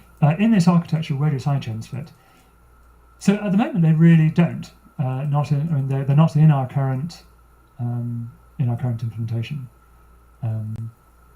Sidechains are, I think, still actually not a completely solved research problem. I mean, there have been a number of papers published, but I think we haven't quite got to the stage where everybody is totally happy with that. How would it fit in? The way, when we have discussed the architecture of this with the researchers, the best one that we've come up with is a method one of the methods that the researchers proposed. They proposed a few different approaches, but the one that I think would work best is one that uses quite clever crypto to post evidence on one chain about what's happening on the other. And what's the big engineering advantage of doing that? I mean, it has more complicated cryptography, but the big engineering advantage is that you don't have to have the nodes that are operating one chain observing the other chain, right? You don't have to have the nodes themselves know about two different protocols, two different blockchains. You can keep them both focused on their own separate blockchains. And then you just have special agents that gather up information about one side and then they post it to the other side. But it means that you can verify each chain independently. And that's really a massive engineering advantage. So if we do go with that style, then the architecture that I've described will be perfectly adequate, because all we'll do is extend the ledger rules, and then we write these agents to do this cross-chain posting business. And you'll have to provide some incentives for people running those agents. I think I'll jump back to my slides for a moment, and then perhaps we'll come back to a few more questions later. Okay. So modularity. Yeah, I want to talk about the modularity of both the ledger rules and also of consensus, because this is another really big, important feature of the design. And in some sense, this is not sort of fundamental to blockchain systems. This is just like good design generally. You want modularity for all kinds of sound engineering and business reasons. So with the ledger rules in particular, the way that we've designed it is that there's a clear separation between the ledger and consensus, which means that the ledger rules can be specified in isolation on their own, and crucially, they can be written as if the world is completely static and there's no concurrency going on. There's just one single perfect view of history. Right? They don't need to think about the fact that real blockchain systems are forking all over the place and things are constantly changing. You can have this very simple mathematical world of sequences of transactions, or sequences of the blocks containing transactions, and that's a massive win. It's a win for simplifying the specification of your ledger rules, and it's a win for simplifying the implementation of your ledger rules. it also means it's much easier to test those ledger rules because concurrency makes everything difficult. So the lack of keeping concurrency out of the ledger rules is a big win. So in our design, all of the concurrency is handled by the consensus, and the ledger rules are completely pure in a purely functional sense. And Haskell makes it very easy to then implement and test. Well, comparatively easy to then implement and test those pure ledger rules. And it's a nice fit for a purely functional language to have a pure mathematical functional definition of those ledger rules. And what's the big practical win from that? It means that it becomes much easier to change the ledger rules. So it means that we can much more easily go from Byron to Shelley to Gauguin to Voltaire without having to, because each of them can be specified in this way, and we can swap one out and change them over. Or you could do private blockchain instances with different rules. Okay. Modularity of consensus. Again, modularity is a big theme. We have a really highly parameterized design of the consensus. It seems to be, if you go and look at it, it seems to be parameterized by absolutely everything. But what does that mean? It means that you get to choose how it's configured. You get to choose how you instantiate or how you plug in different choices. So it's parameterized over lots of different kinds of choices, and then we get to choose which choices we actually make in the actual system. And that means that you can change your mind more easily. It also means that you can plug in testing instances, and you can test the system much more easily. The consensus implementation is designed to support multiple instances of the Ouroboros family.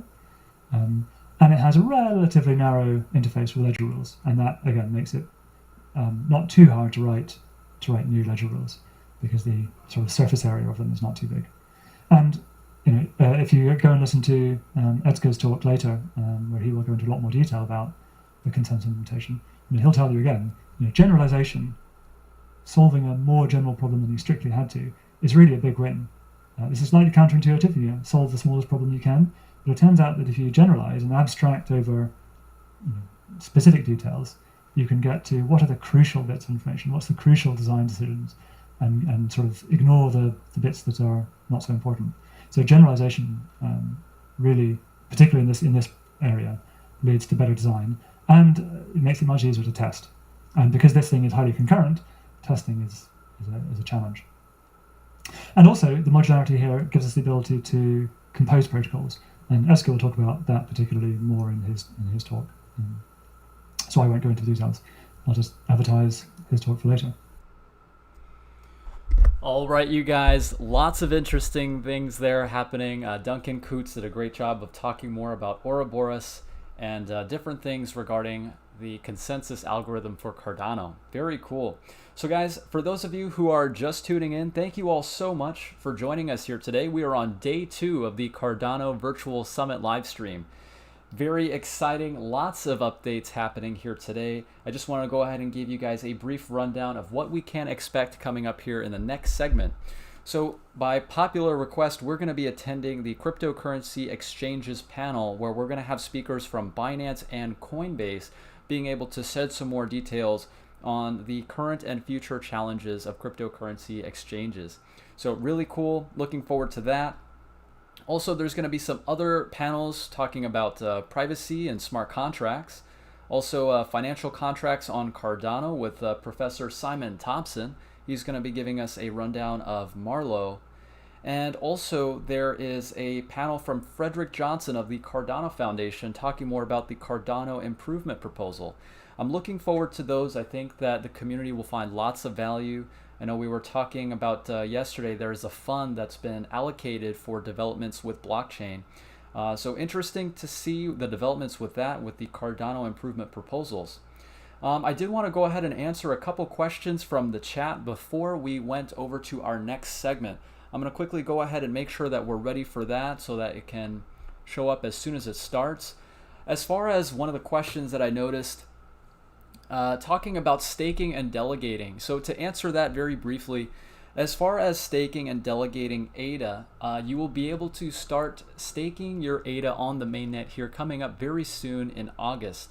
As far as delegating to a stake pool, it's really just a matter of using the user interface within whichever wallet you have, whether it's Daedalus or whether it's Yoroi. All these wallets are going to support staking. Now, whenever you are delegating your ADA, you're not sending your ADA. No ADA will leave your wallet. You're simply using the user interface to select a pool, to delegate your ADA so that you can start earning passive income. So hopefully that's answered your question. I know it's a very brief explanation, but I want to make sure that we are able to get this content here for the summit. So let's go ahead and take a look. It seems that this is the previous session that they had going on. So yeah, I'll just leave this up here for just a moment. It looks like this is actually Stephen Wolfram's session talking about physics meets distributed consensus. He was having some issues with his connection, so I guess we're just catching the tail end of that. But very shortly we're going to see cryptocurrency exchanges. I'm going to go ahead and open up the next few minutes to the chat. If you guys do have any questions, please be sure to let me know. Thank you all so much for joining me, by the way. I really appreciate all the support. It's been really fun. I know yesterday we had a great time just chatting and being able to share ideas and different thoughts. So big thank you to everyone who's been able to watch these live streams.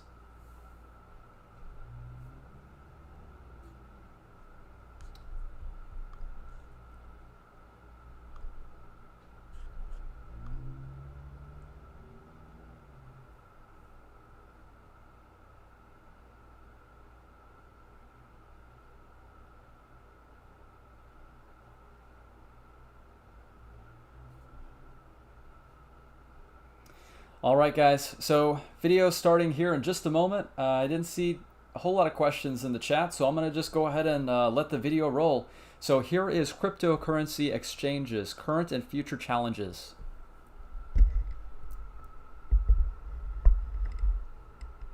Welcome to the Cardano Virtual Summit 2020 discussion on future challenges for cryptocurrency exchanges. The cryptocurrency industry is replete with lots of different component parts. Obviously, there are various different blockchain protocols and lots of ancillary services. Not talked about perhaps often enough, but sitting at the very, very heart of the blockchain industry and practical utility and services are cryptocurrency exchanges themselves. We're very, very lucky today to have representatives from two of the largest cryptocurrency exchanges, Binance and Coinbase, with us to discuss the future of the cryptocurrency exchanges. We've got Josh Goodbody, who is Director of Growth at Binance, and Zishan Farouz, who is the European CEO at Coinbase. Gentlemen, welcome. Thank you very much. Great to be here. Okay, to start with, what are some of the key regulatory challenges currently facing cryptocurrency exchanges? Wow. Shall I kick off, Zishan? Go ahead, Josh. Oh, it's a big topic. Where should we start? Well, I think there are a number of challenges for cryptocurrency exchanges. At a very high level, there is a complete absence, really, of a global understanding from a regulatory perspective, or a global standard, a harmonized standard at a global level of how crypto exchanges should operate. So that's the first challenge, right? And that's a historical challenge that the industry has faced. Now, when you look at that on a regional basis, even within a so-called single market, like Europe, for example, there are divergent regulatory approaches, even within so-called single markets. So I think the main challenge that crypto exchanges face is navigating all of these component, bespoke, and different crypto regulations or crypto rules in certain local countries. And navigating that is of course arduous, it's time consuming, but it of course means you're building different things in different places to cater to different standards. So I think that's the key concern and key challenge. It's the fragmentation of the regulatory approach to crypto assets across the world, let alone within a single market, such as, for example, the European Union. So that as a starting point, I think is probably the main challenge that we face as an industry. But then, there are various elements within that of course, we can unpack. I agree with everything you said there, Josh. I think that is the fundamental challenge we have today. But to add to that, there are attempts today to try and bring some sort of harmonization at a global level. We have examples like ATAF's recent guidance around crypto assets, but even those aren't without their challenges. Like there's this travel rule that they've introduced, and without diving into details around it, it requires a generally a very fragmented and quite a diverse industry to come together and agree on standards and build something that is truly global to comply with it. So I think the challenges are, as you said, Josh, that there is no harmonization even within single markets of regulation, and the few regulations that we are seeing at a more broader level, I think even rolling that out is a challenge given how the industry is structured today.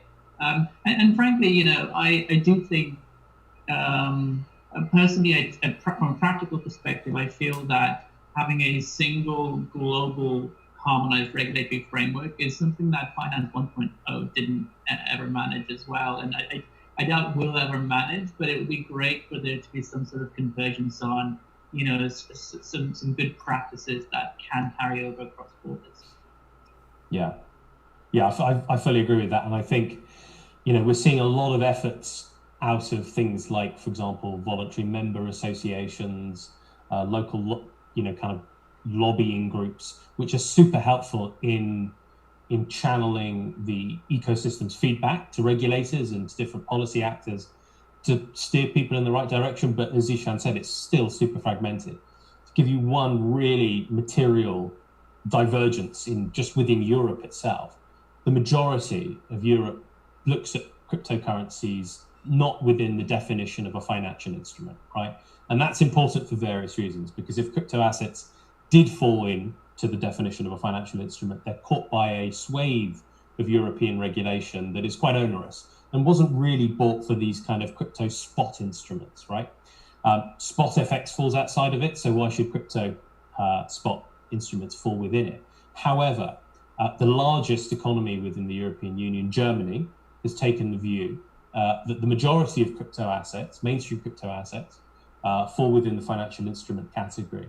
And that's really interesting, because that's not only going against the grain of other European member states, it's also going against the grain of signals thrown out by the European community's policy thinkers, whether it's ESMA or other groups like that. So even within a market that's supposed to be really hand in hand and very much coordinated and harmonized, there's this massive divergence of practical approach to how to regulate these assets. And these approaches have actually fallen into law already. They're already implemented in, for example, Germany and in other member states, thanks to the fifth money laundering directive that was implemented earlier in the year here in Europe. So that's just one example, but that's a really material example, right? And that's within a so-called single market that should be treating things in similar ways.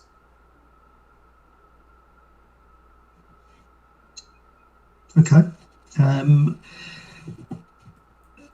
There are issues around KYC regulations, and they're your customer regulations.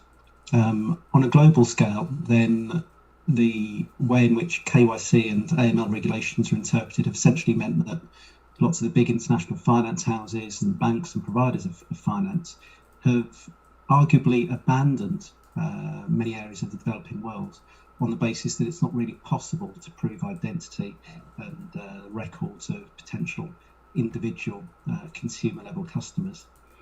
How would you like to see the KYC process amended and developed in order to better suit 21st century circumstances, and in particular cryptocurrency exchanges? I could take a first stab at that. Reflecting on your question, I think there's one aspect of that in terms of the incumbents abandoning KYC in say certain challenging markets.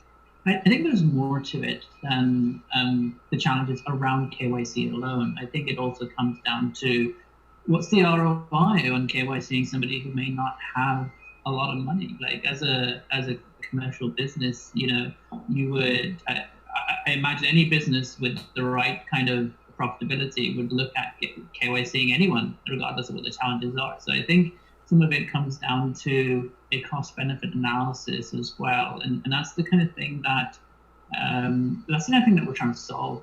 I think the promise of crypto is to try and address that. I think KYC. So I guess the notion of KYC is to know who we're doing business with as an exchange. And I as a principle, I absolutely agree with that. We do not endorse or want to participate in activities that are illicit, illegal, or morally corrupt. So I think the idea of KYC in knowing who we're doing business with, and knowing that our platform is not being used for laundering illicit funds is something that is really a part of our core principles. Now, KYC as it exists today it's again similar to regulation. It's your ability to KYC someone ranges from easy in some developed markets like say the UK to other markets where you just don't have the right infrastructure. I think there's certainly ways to address that, and some are simpler than others. There's a lot of creative ideas that have come up around social KYC, or being able to piggyback off of actually telecom infrastructure, which in developing markets has very high penetration rates, and most phone holders have been KYC'd by their telecom provider. So, I think there's a lot of vacuum here for exchanges like ourselves to step into that, to embrace these less conventional KYC models, but that still give you a high degree of confidence and certainty on the people that you're interacting with, knowing who they are. Because ultimately, our goal is to create an open financial system as a business, and for us to further that goal, it has to be inclusive. It has to be accessible to every individual anywhere in the world. So I think, in short, the answer to your question is I don't think KYC is impossible. I think it's harder in some countries more than others, and it really comes down to us making the effort to ensure that we go out and bring those users who want to participate in the ecosystem into the fold. Yeah, I fully agree with that. I think our where we very, very much converge together is we both have a vision as companies of building this open and inclusive financial ecosystem. Our ethos is, we call it spreading the freedom of money, but with that comes responsibilities, right? Now, when we look at the developing markets or the emerging economies, when we've looked at the practical challenges of servicing those jurisdictions, in many respects, it does come down to how do we identify our clients there. And it's simple things like there might not be a government database kept of up-to-date address records, or there might be a challenge in for example, verifying paper copies of identity documents. As Zishan said, for many companies, trying to define the ROI on that, it's just not worth their while. The value that many large corporations in the traditional financial sector would derive off those previously unbanked clients is very limited. Now, where we're coming from as an industry in the crypto space is very different. We're trying to create a new and improved open digital financial ecosystem. And the onus is on us as an industry to, jump over any hurdles that we encounter to to get these unbanked people participating in this new economy. And we're right at the inception of that. But I think largely as an ecosystem, we're doing pretty well in meeting those challenges. And a lot of the challenges that are being slowly resolved, especially in these emerging economies, relates to technology around how you can KYC yourself, whether that means innovative things like the Zishan reference, utilizing existing KYC data sources, so telecoms companies, utility bills, etc., or even creating simple things like, for example, digital identity verification tools. So, for example, once you're KYC'd somewhere else in an ecosystem, your ability to passport that over to a new service provider and get up and running almost seamlessly.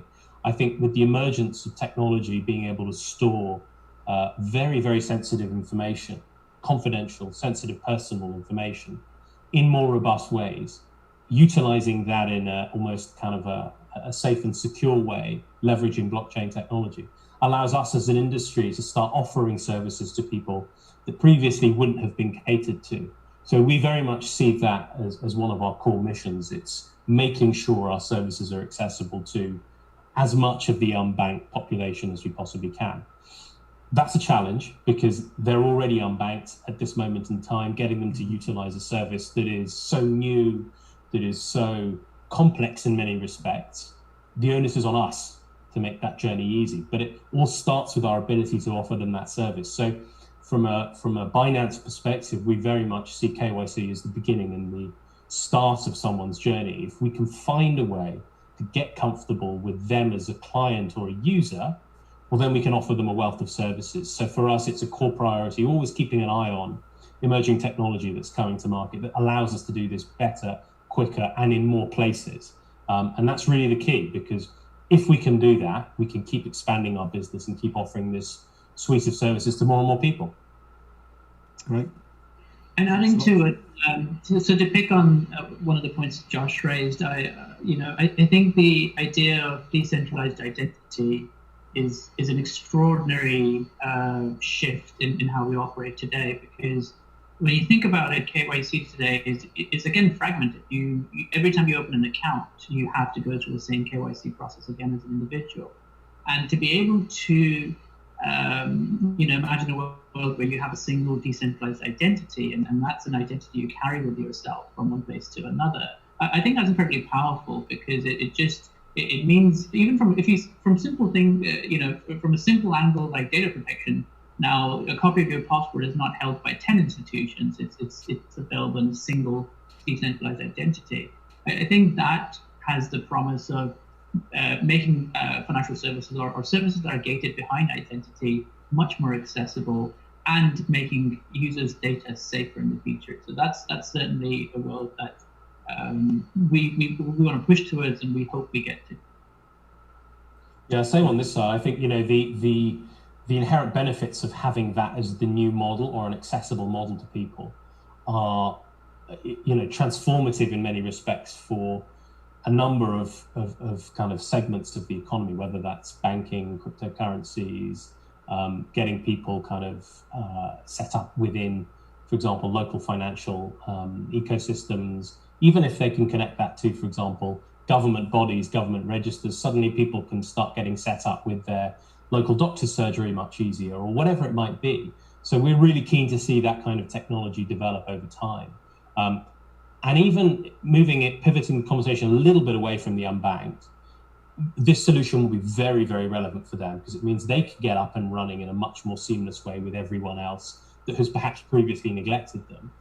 But the existing developed economies, if you can look at the myriad scandals we've seen relating to large companies having data protection issues, this is really a way of giving people peace of mind that their identity is being kept and stored in a safe way. And as Ishan said, no one likes the idea of, in 1 year, KYCing with 5 or 6 or 7 or 10 different service providers in different jurisdictions with different standards. They've all got a copy of your passport. They know your address. They might even have your bank details. That for people is a real worry. And if we can, as an industry, push this in the right direction by saying, hey, we're open to these new technologies and we'll incorporate them as soon as they're up and running, I think that's, at least it's, the onus is on our part to help catalyze that. It's great. It's really good to hear that major exchanges are pretty much on the same page as the more forward-thinking blockchain protocols as well. Certainly at Cardano, decentralized identity sits at the very heart of what we're doing. I think earlier on during the course of this conference, we announced Atala Prism. It's the identity component, the identity element in a suite of enterprise-grade products that we're already working with governments and other organizations with, in order that we've got an identity solution that means that KYC requirements are satisfied. And as you say, it's something that's entirely portable, so stopping all of that repeated administration, and people can actually own their own personal identity. So that's great to hear. I'd like to move on to something which I think a lot of people, particularly people in the industry, will be interested in, and particularly people who companies that have their own blockchain protocols, and that is to try and get you to explain the criteria or the process that exchanges apply when they're considering tokens for listing. Now, traditionally this has always, I think, been seen as something of a black art, or certainly something that's opaque. I actually think that the reality is very, very simple. It's a confidential process, and if people knew precisely how it was done by each exchange, it's something that could be gained. But could you speak in outline terms about what you go through and the process you go through when considering a token for listing? Yeah, I'll kick off then. I think historically, I guess Binance has been pretty well known as being a venue, an exchange where you have access to projects that are being listed on a semi-frequent basis. So what we have done is spent a lot of time and thinking as a team internally on, what are the key pieces of information that we need to understand before we list a project. And what we tried to do is create a framework where we ask a pretty exhaustive bunch of questions, from tokenomics to, what's your risk, business risk assessment, to give us copies of your code or show us third-party audits of your code. And that process is fully disclosed on our application for listing page. So actually people can see the component steps that we go through when we're assessing projects for listing on Binance.com. Within that, of course, there are all kinds of proprietary things that we'll do to manage our internal kind of approach and process for listing that are super granular and very, very detailed. But at a very high level, it all comes down to quality. Is the project listing a token for the sake of listing a token, or is the token actually a core component part of that actual project and that business idea? What makes the token different to others? Is the underlying technology unique, or is it an improvement on something we've seen elsewhere? Is the intellectual property rights of this project unique? Is it protected? If so, how could you protect it? Has the project thought about that? How does the tokenomics of this work? I.e., is there a sustainable business model that underpins the entire rationale for them having a token? So we really, as an exchange, go into massive amounts of detail, and we have to, and it takes a huge amount of time. So one of the kind of, I think for all exchanges, one of the criticisms we all face is, why haven't you launched this? Or why haven't you done that? Why haven't you looked at this? Or you haven't responded to our community feedback on getting XYZ asset listed. And it's not for want of not doing it. It's just that it's simply a very, very long, laborious process for all exchanges. And different exchanges have different risk appetites, of course. And that means that the processes that they have to go through, especially the ones that are regulated in certain areas, are much more granular and meticulous than others. But at a very high level, I think the good actors in the space, the exchanges that are trying to lead from the front, are the ones that are taking their time to do a rigorous assessment of assets before they get listed on an exchange. So I know I haven't revealed any secret sauce, but I hope it's given a little window into some of the underlying thinking as to behind, why we take our time with listings. Thanks a lot, Josh. Farouz, I imagine it's a similar process. Zishan, I imagine it's a similar process for you. It is.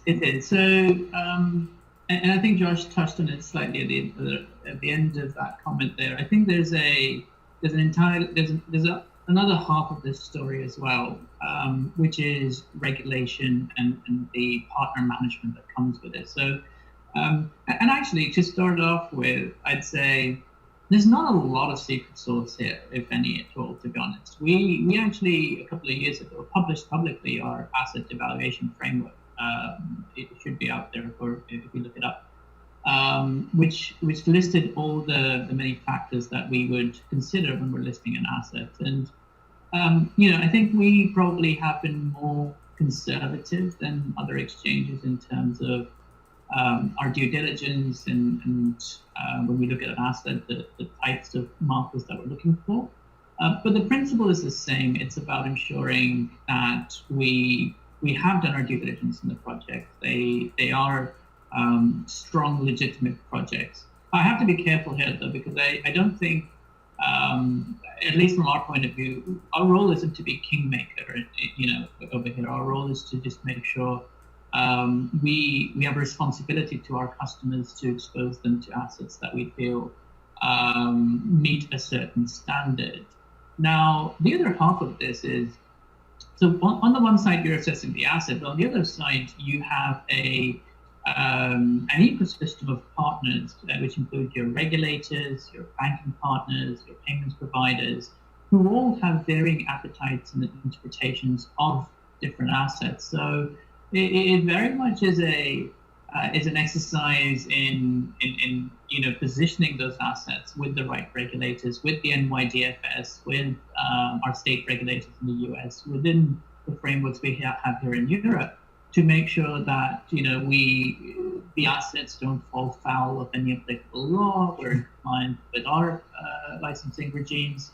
And then you also have your fiat partners, who again assess risk from their own regulatory lens, and working with them and making sure they're comfortable with the assets, the nature of use, the activities is another piece of it. So it really is quite a hands-on exercise to go from start to finish when you're assessing an asset, and to the point where you've decided to approve an asset, to then decide to work through getting your partner network on board supporting it. So it is quite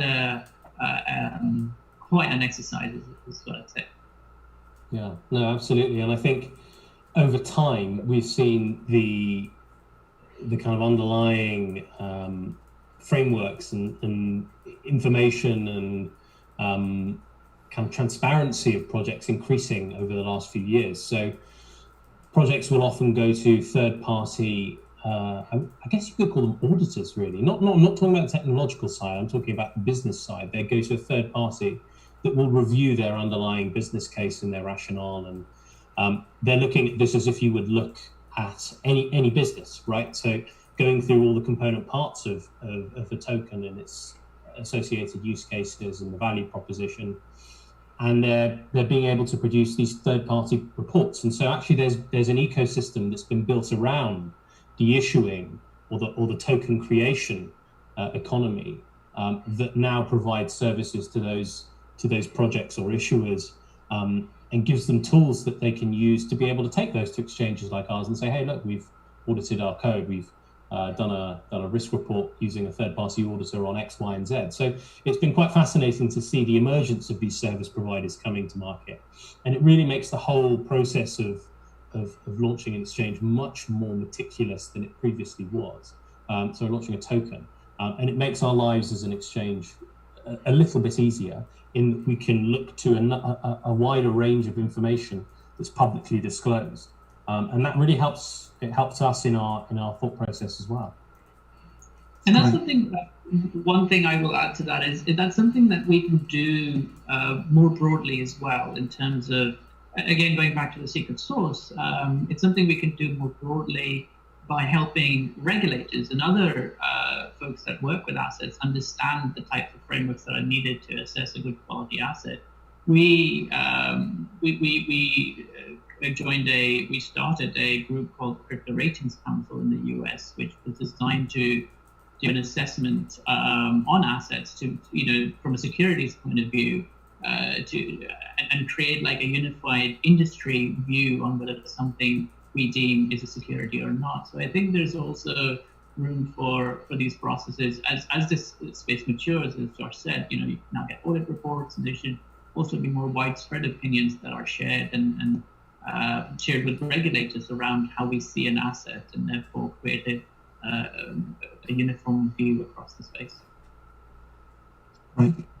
And it's good to know that despite this popular perception that the process of assessing tokens is opaque, mysterious, and non-transparent, the secret, if we can call it that, has been hiding in plain sight for a very long time, as the criteria that both exchanges apply has been hiding in plain sight, in that it's been published for a long period of time. So thanks for sharing that.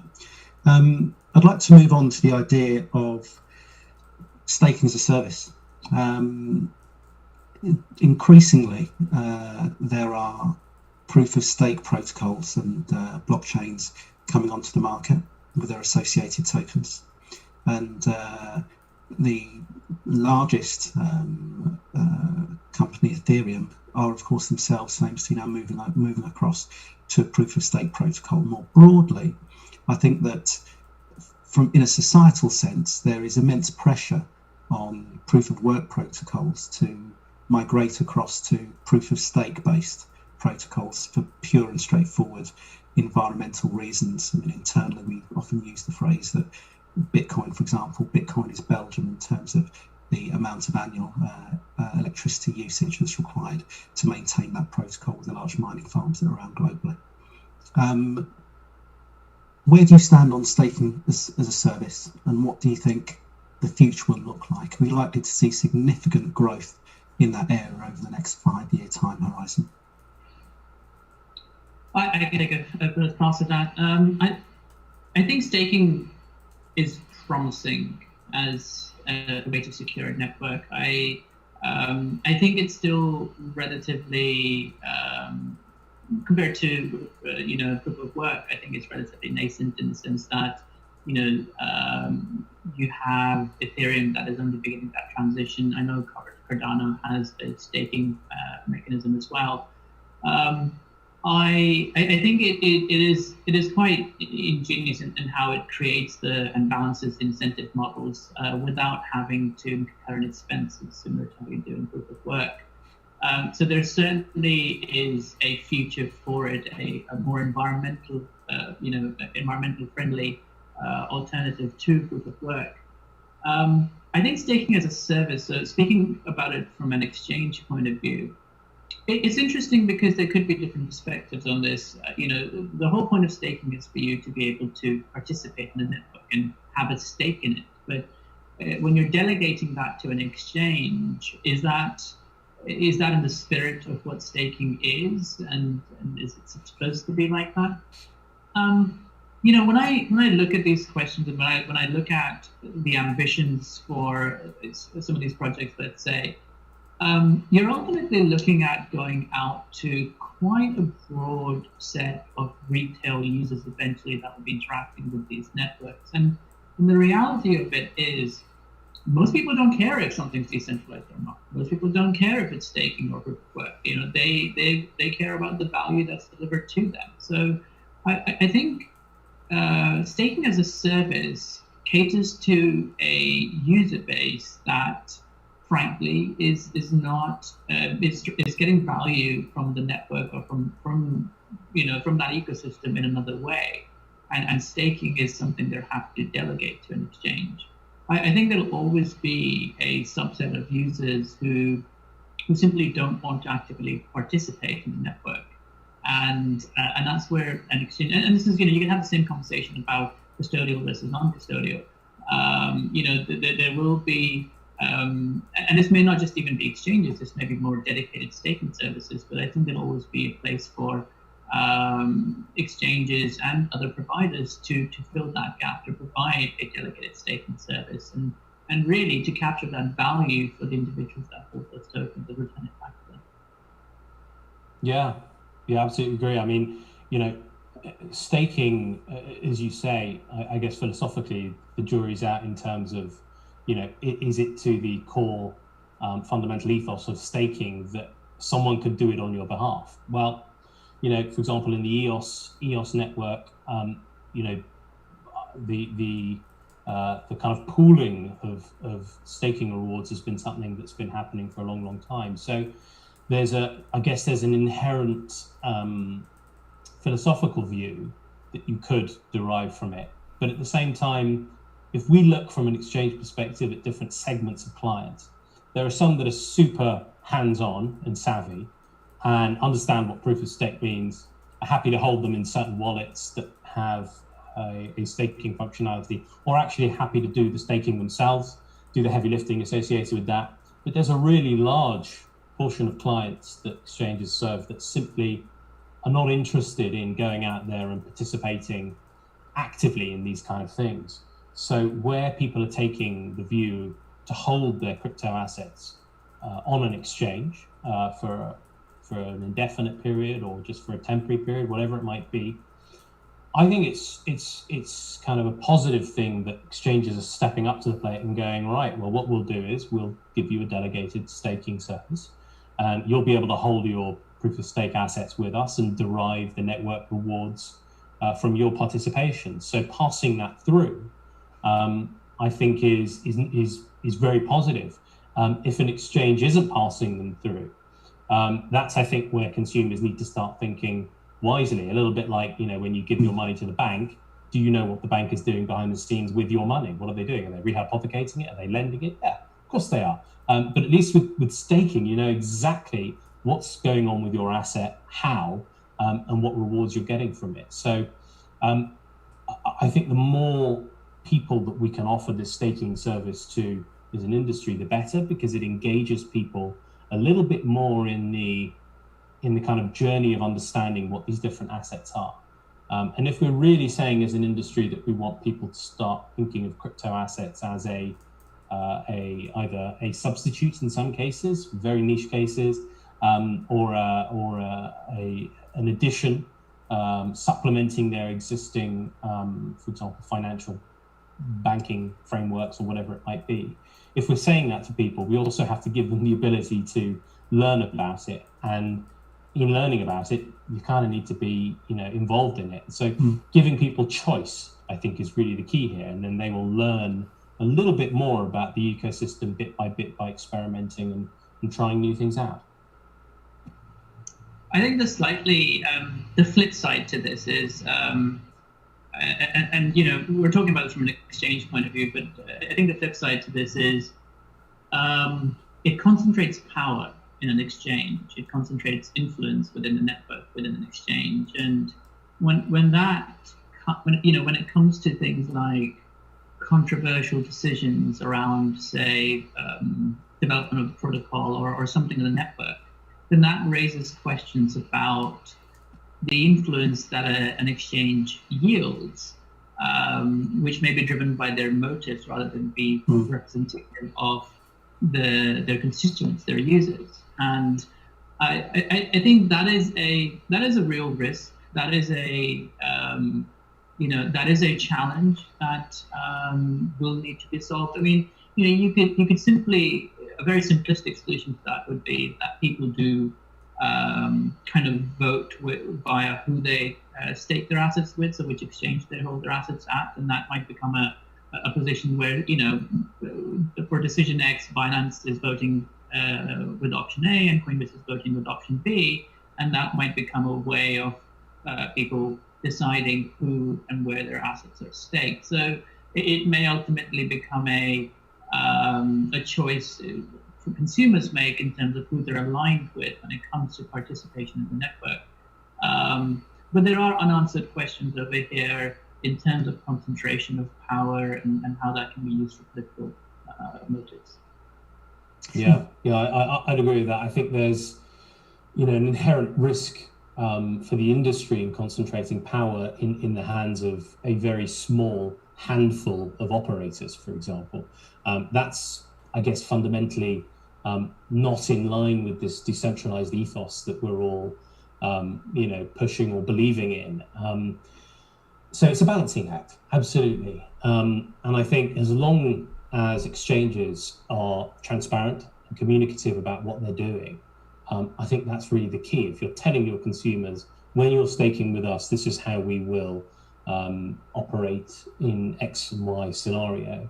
I think it's that transparency and making users aware and fully up to speed as to how this thing works is really the key. And this is a new space for us all. So in that sense, again, the onus is on us as exchanges to build this in the right way and to communicate it in the right way to our users, because it's so new. And some of these protocols are new in the sense that they haven't gone through a material voting event that could change the course of the asset. And suddenly the question arises as to how a large block of voting power should be wielding its authority. So it is a real challenge, and I think it's also a reputational thing that exchanges need to bear in mind as they're kind of walking this line, providing these staking services. But it all comes down to transparency and communication. And in that respect, I think exchanges can always do better. We can always do better, Binance can. But I think we're all walking along the right path in giving users kind of that choice. And that choice is key for us. Great, thanks for sharing that. It's surprising how many questions to do with exchanges are at their core philosophical questions. I think that often exchanges are seen as faceless functional entities, and people aren't aware that there are, some things around the fundamental ethos of blockchain are just as ingrained within exchanges as they are within consumers within the blockchain space as well. I'd like to move on to the responsibilities and expectations that fall upon exchanges. It strikes me that exchanges in some ways are stuck between a rock and a hard place, because you need to satisfy two very different audiences. Like all businesses, you need to satisfy your customers, but then in addition, you've got the additional regulatory burden of satisfying regulators. Can you talk us through some of the responsibilities and expectations that fall upon exchanges in both those respects? Shall I kick off? It's definitely a challenging period of time, I think, for all exchanges when it comes to balancing, what we want to create for consumers and what we can create for consumers. Because ultimately, exchanges to have longevity, to be here in 3 years' time, 5 years, let alone 10 years, they have to be compliant insofar as possible. In as many respects as possible. And that's a real challenge. Now, I think the exchanges that are getting it right are the ones that are engaging with regulators, that are engaging with communities, whether those are, for example, voluntary associations, whether those are kind of consumer or industry groups, engaging with stakeholders, educating the regulators as to the reality and the nature of our business. And taking, for example, the UK is just one example of many. The FCA have been pretty hands-on with this. They've released consultation paper after consultation paper. Yesterday, they released a really interesting consumer report on the state of crypto assets in the UK. And that really shows a pretty sophisticated understanding of the cryptocurrency ecosystem. And that's because they've taken the time to listen and try and learn, not just from the participants, but also from the wider global ecosystem as well. Some regulators have been accused of acting too slowly, others have been accused of acting too fast or not acting at all. I think some of the better regulators have taken their time to assess the long-term impact of regulation on the crypto asset industry in the lens that this is positive, right? The more regulatory certainty that we see as a company, the more it gives us the ability to offer new products and services in new places. So really, regulation for us is as commercial as it is legal and compliance driven. It's for us unlocking business in new areas. So we see a real impetus right now in the industry to participate and communicate with regulators. It's something that we are increasingly getting involved with as a company. As we kind of try and expand and take our global company more local. It's something we have a big appetite to do, and I think it does take its time, right? So it's not like we can say we're going to be licensed, regulated in every single country in 6 months' time, simply because of the nature of how regulation works. Licensing applications take a long time, feedback and discussion takes a long time. But the great thing that we have seen recently is that regulators are willing and open to have these conversations, understand a little bit about our business, and see, how to help foster development of these kind of industries in their respective economies. I think it's overall a pretty positive message. I'd agree with everything Josh has said there. There's not really much, I think, left to say. I guess the only thing I'd add is, we try and it's a balancing act as much as there's competing. Well, there's not entirely competing priorities here. It's about doing the right thing, and I think the intent for all sides is about doing the right thing, and it's about bringing everyone together to converge on here's what the right model of doing something a certain way is. So, at the risk of repeating what Josh has said, I agree with everything there, and I think it is a challenge that we try and solve for by finding the balance, educating regulators, working with them as much as possible, while balancing our commercial business needs and our customer expectations at the same time. Right. Okay. And you've got a very compliant panel today, Rod. Josh and I are agreeing. Listen. Compliant is the way I like participants in these discussions, I assure you. Moving on to digital exchanges.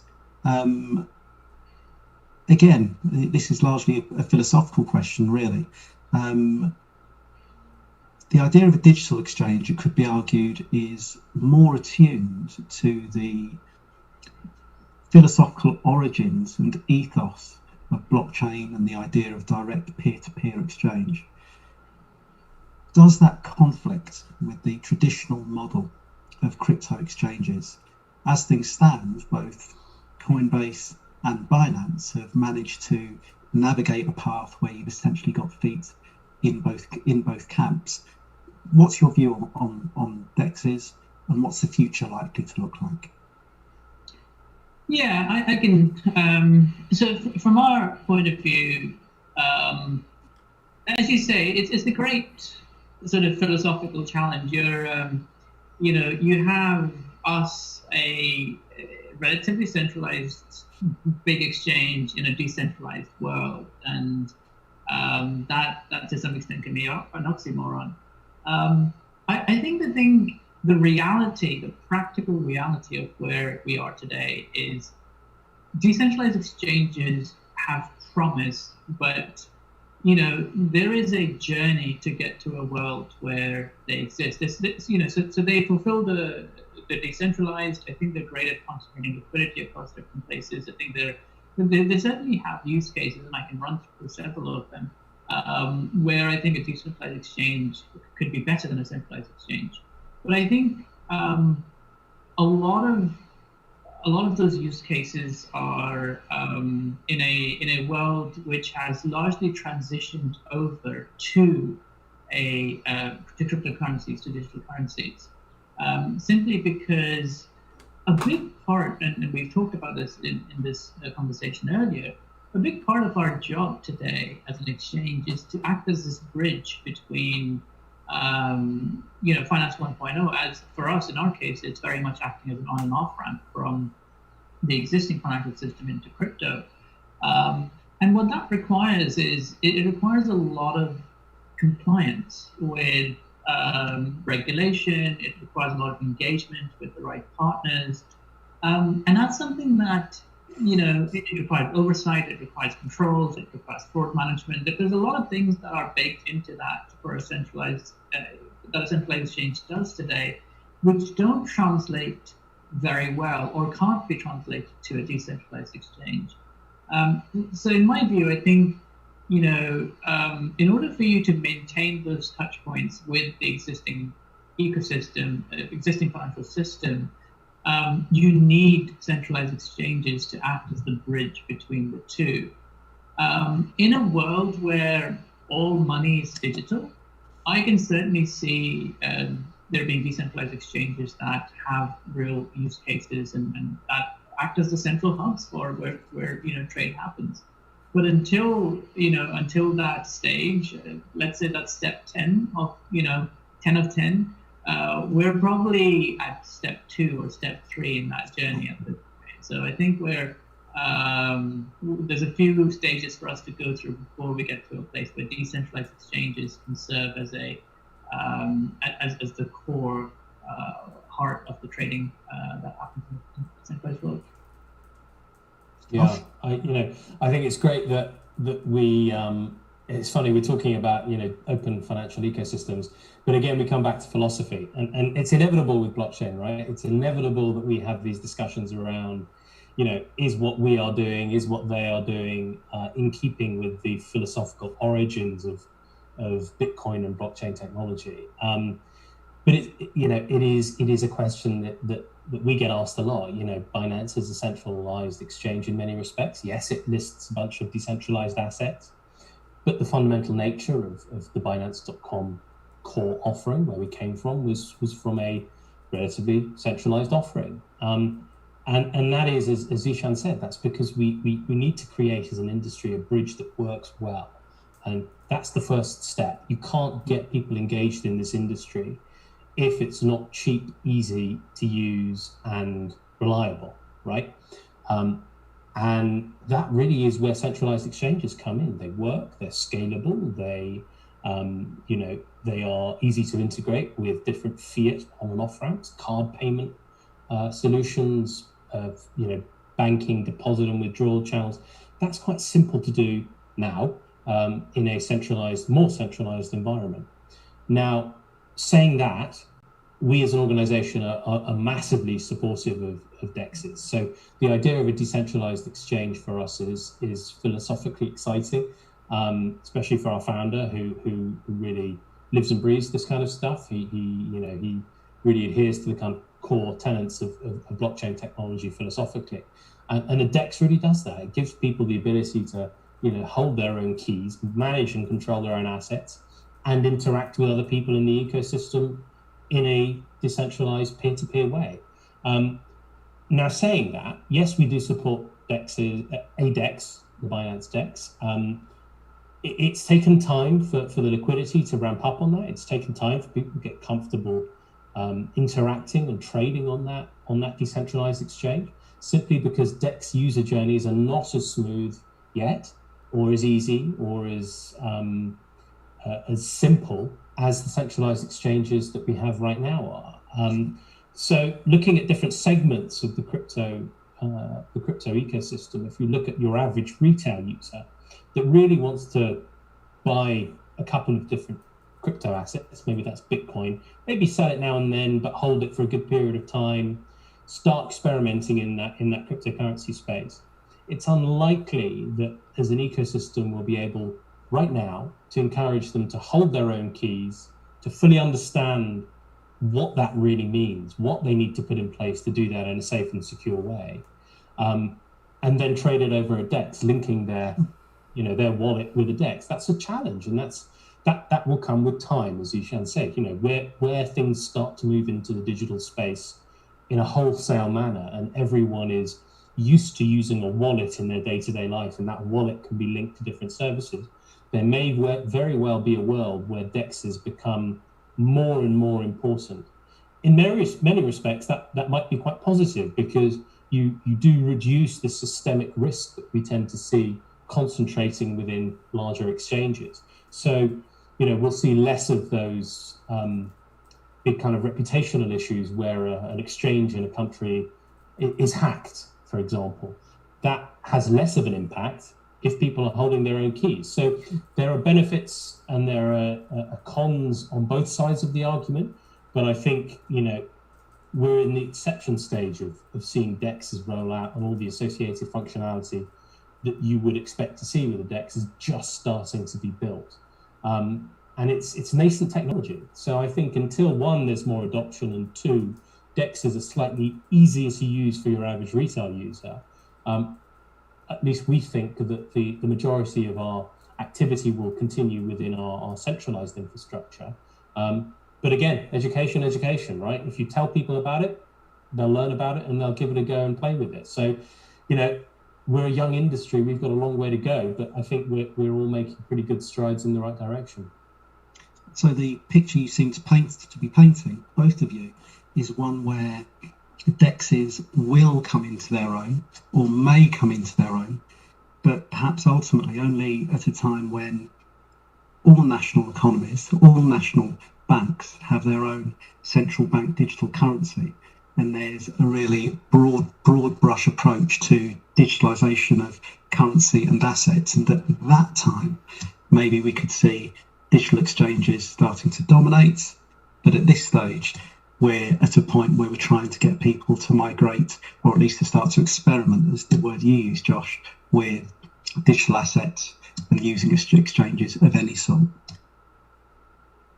Right, right. And we're at the beginning of that journey. You know, we've got a long way to go until it's an easy journey for people to use a DEX. And I think some great work is being done across the board in the industry to make DEXs more accessible, and at least from a user interface perspective, make it look and feel like a service that they're quite used to using right now.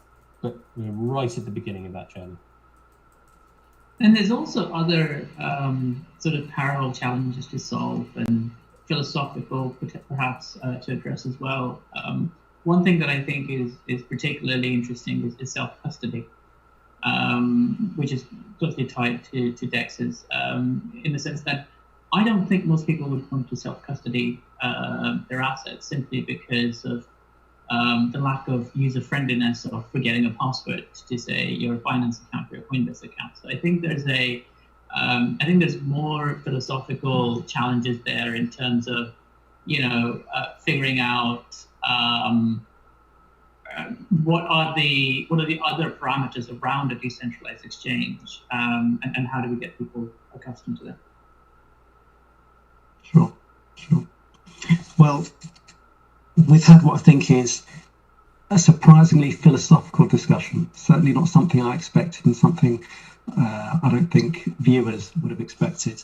Can we just finish off by asking you both what you think the future will look like over the next 5 to 10 year time horizon? Because in reality, we've only seen the really rapid development of exchanges and an explosion in their functionality and their product offering over the last 5 years plus. What do you think the world will look like in terms of appetite for cryptocurrencies and use of exchanges over the next 5 to 10 years? I think there's two really significant developments that are happening right now. I think central bank-backed digital currencies is one of them, and then you've got projects like Libra. I think what we need is a sort of an event, is how I describe it, that that drives forward mass adoption, and that could be driven by, and I know this is controversial in the decentralized world, but a central bank-backed digital currency, or with someone like something like the Libra project, bringing in millions and millions of users into the fold.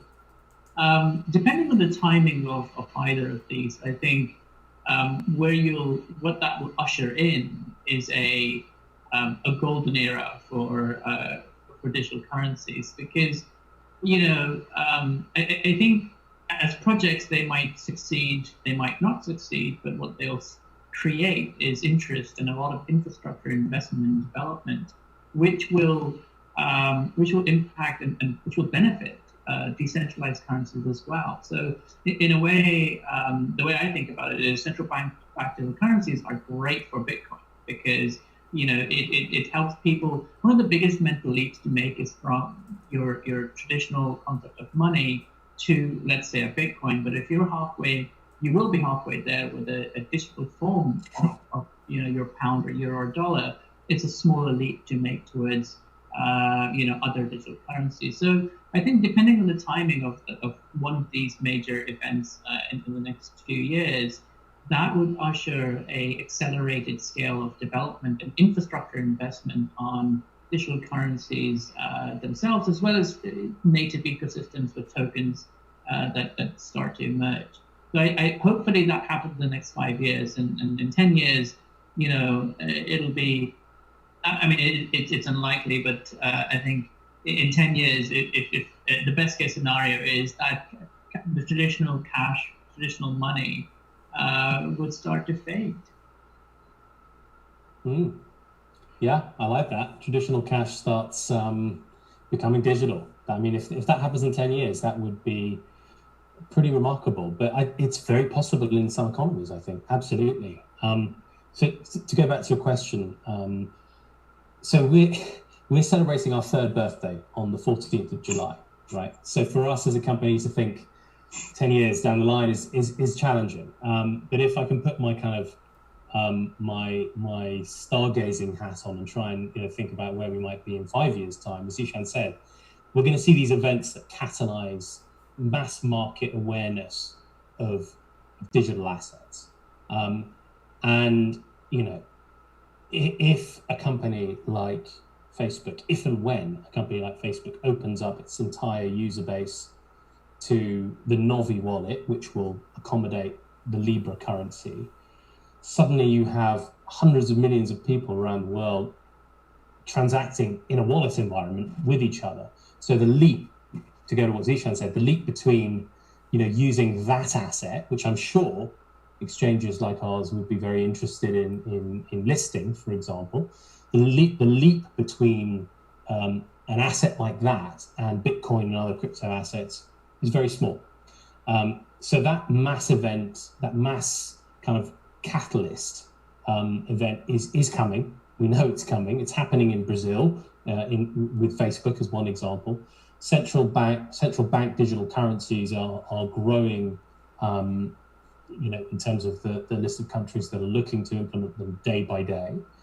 And the more digital we go, the more people start to think about other digital assets that are out there. And if it's quick and easy to go from one asset to another in a digital format, it's inevitable that crypto assets will have a pretty interesting tailwind from which that they can, kind of launch themselves into other mainstream areas of the economy. So 5 years, it's going to be a very interesting space for us all, because a lot of what we're seeing now in crypto economy as being niche or emerging will be much more mainstream and much more widely adopted.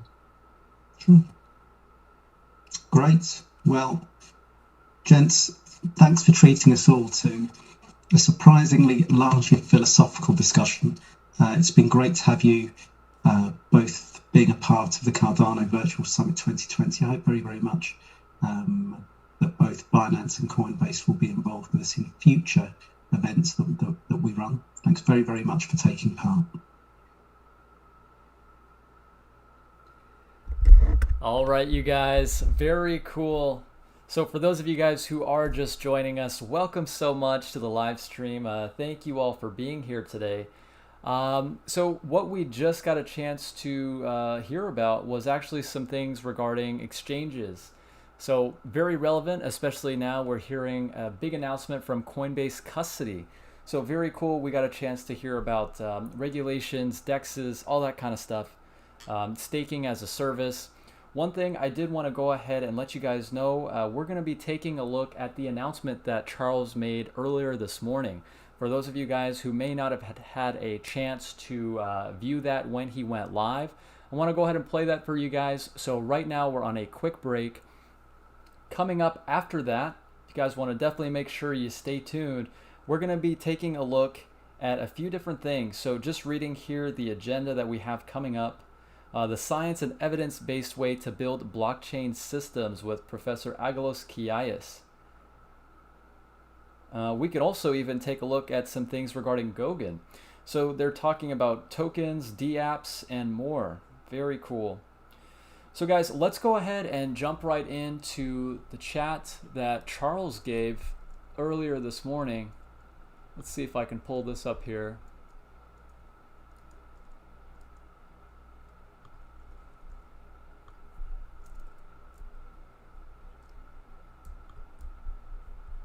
Yeah, I hope you guys are all having a great day. This is day 2 of the Cardano Virtual Summit. So really glad you guys were all able to join me here today. It's been a lot of fun, lots to talk about. How are you guys enjoying the summit so far? Any key takeaways? What are your favorite points that have been mentioned so far? Me personally, I'm super stoked about all the developments, especially with Coinbase Custody, big deal. So really excited to hear about all that.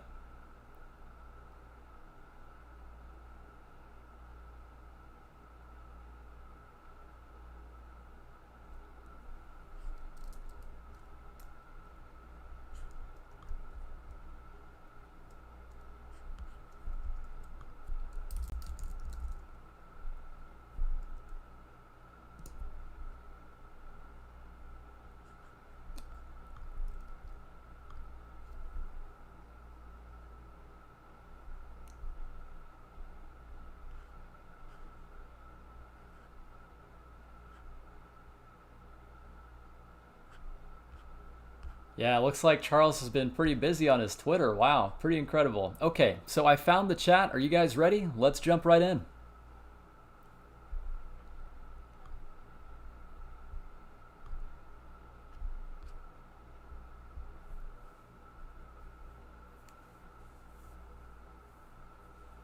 Live from warm, sunny Colorado. Always warm, always sunny, always Colorado. Except for the times it's not. You know, years ago I took a logic course and the professor reminded me, always speak in tautologies because you're never wrong except for the times you are. So anyway, it's a beautiful morning and thank you all for attending the second day of the event. Yesterday was a tremendous amount of fun. In fact, we had over 10,000 people register. And I think peak concurrent viewership was my keynote at around 5,000 people, although I think we had almost as many on the VintSurf panel as well. And it was just incredible to watch all of the presentations. And it was really incredible to watch all these people who have been working for so long be able to finally share with you some of the things that we've been working on. IO Global is a big company. We operate more than 40 countries with more than 250 people. And Cardano is near and dear to us. In fact, almost half the company is dedicated specifically to that. So it's so cool when we have the opportunity to explore that with you, to show what we're thinking about. You know, I've been in the space for 9 years off and on, and about 7 years professionally. And it's also extraordinary to see what has changed, especially the way that cryptocurrencies are traded and stored. When I first joined the space, people still traded on spreadsheets. It wasn't uncommon to use PayPal off of the end user license agreement to find ways to purchase cryptocurrencies. And there was all kinds of shenanigans. And a lot of exchanges were very small shops coded in poor languages like PHP. And they worked until they didn't. And we had a lot of spectacular failures and hacks. And over the years, we've watched humongous evolution, not only on how exchanges operate and how they work with people, as well as the services that they perform, but also in the tokens themselves. Bitcoin really doesn't do much outside of being Bitcoin. So you can send it around, but it doesn't have a lot of built-in capabilities. Like it can't be used as computational fuel for smart contracts, can't vote with it, you can't stake with it, these types of things. But the tokens that are coming in the second and the third generation do have these capabilities, which means that we as an organization have had to fundamentally rethink the way that explorers work and fundamentally rethink the way that exchange integration works and enterprise integration works across the spectrum. So we launched 2 projects. One was Project Atala, and that was to kind of reimagine how the exchange experience is going to work. And we also launched Adrestia to have a much more unified way of working with enterprises, whether they be institutional players, wallet makers, or exchanges, and try to sort out the features that they need and have the safety and security that they need. And we work with a lot of great partners along the way and providers along the way, from Ledger to Binance to Bittrex. But one company really has been just such an incredible joy to work with, and we've been actually working with them on these topics of how do we build a good listing framework, how do we integrate well with enterprise software, and that company is Coinbase. Since 2019, we've had a tremendous opportunity to spend time with their engineers, and they've been so incredibly patient and graceful in working with our team, and it has really sculpted the way we think about integration. And in particular, the Rosetta integration framework is just a phenomenal piece of technology. So in the process of that relationship, we would love to announce that Coinbase is going to become the custodian of IO Global's ADA. And our hope is that Coinbase can be the custodian of preference for many institutional holders of ADA and other people who have large amounts, because we have a strong belief in the safety, security, and competency of that organization. I've been in the space long enough to see things like Mt. Gox, and I've been in the space long enough to see every single year numerous exchange problems occur. And it's refreshing to see that there is an organization that deeply cares about security, deeply cares about quality experiences, and really does give people the time of day to work with them. And what's so exciting about this relationship is that it is our belief that as the use and utility of Cardano increases, they're a phenomenal organization to work with to kind of imagine how we need to evolve our software and evolve capabilities, especially as we enter into the staking market and we have other things like voting on chain and so forth. You're going to have a fundamentally different way of doing things. And the lessons that we learn here can be standardized and propagated providers for ADA in the industry. So we're really excited to work with Coinbase and continue to work with them and to have them as the custodian of our ADA. And we really hope that others make that decision as well. And we're really excited to hear from the CEO of Coinbase UK later today in their panel, kind of talking around what does it mean to be a modern exchange, and also what portfolio services do these exchanges and providers give the ecosystem. It turns out that there's a much more diverse crowd of people in 2020 than there was in 2011 when I joined the cryptocurrency space. And because of that diversity, they have very different business needs, technical needs, and it's great to see elite organizations like Coinbase be able to provide those services to people. And so we're really excited to see where this relationship goes as the use and utility of Cardano increases. And we're really happy that they were so closely following things like the incentivized testnet, us growing from just a simple thing to over 1,200 stake pool operators. And we're really excited to answer and work with their engineers because they ask such great thought-provoking questions, and they are true professionals in our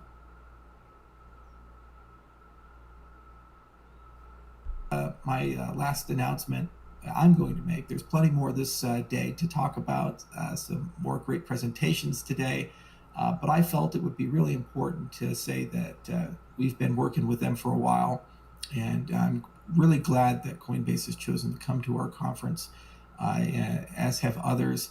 And it's really just been a joy working with their engineers. And I think Rosetta is a huge leap forward in the industry. And I encourage many exchanges to adopt a similar mindset. It certainly makes our lives and job a lot easier as a cryptocurrency builder to have a much more uniform and well thought out way of dealing with integration for whatever purpose that might be. And it's nice to have partners that as your use and utility grows, you can have great discussions about how do you realize that use and utility through a third-party custodian.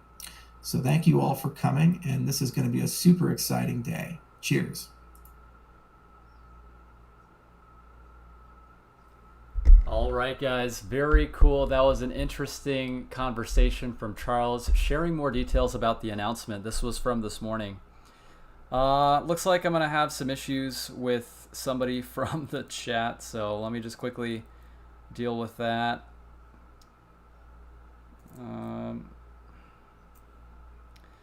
Yeah, for those of you guys who are in the chat right now, I hope you guys are all enjoying the live stream so far.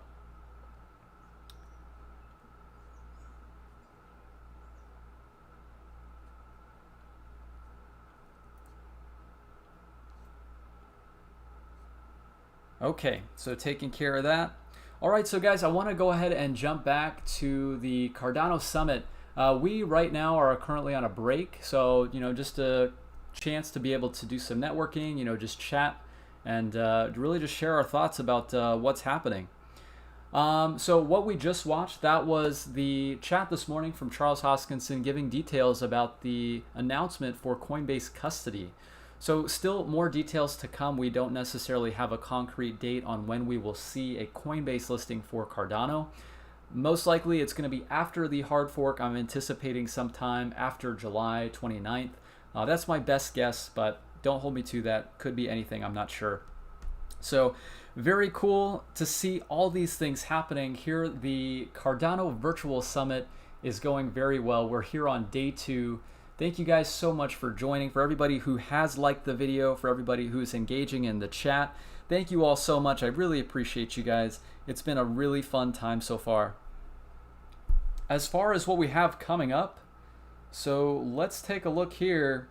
We are going to be looking at the science and evidence-based way to build blockchain systems with Professor Aggelos Kiais and Duncan Coutts.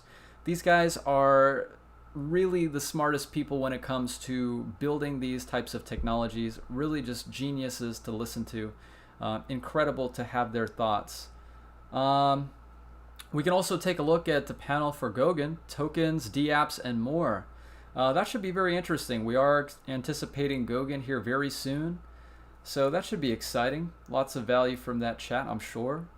I wanted to go ahead and turn to the chat to see if there's any questions. If you guys do, let me know down in the chat. I'm going to see if I can answer them while we're here on a quick networking break.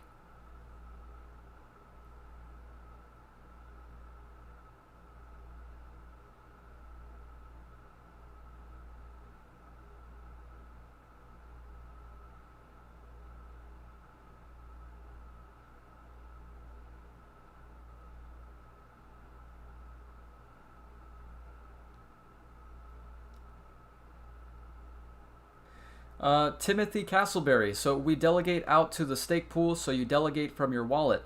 Yeah, so Timothy, quick question. That's a great question, actually. I'm really glad you asked about that. As far as being able to stake or delegate to a stake pool, yeah, you're totally right. It's all going to be done through the user interface of the wallet. I know lots of people are going to have questions as far as what that looks like because the user interface for each wallet is going to be different. What I recommend as far as delegating to a stake pool, as you know, if you are familiar with Daedalus or Yoroi, those are going to be the most trusted wallets to be able to store your ADA so that you can delegate to a stake pool. When you delegate, essentially you're not sending any ADA, so it's not a transaction where you're sending or receiving, but you're actually delegating within the user interface of the wallet. It's all going to be there within the user interface. You'll have the option to select the stake pool. You can see all the different metrics within the user interface.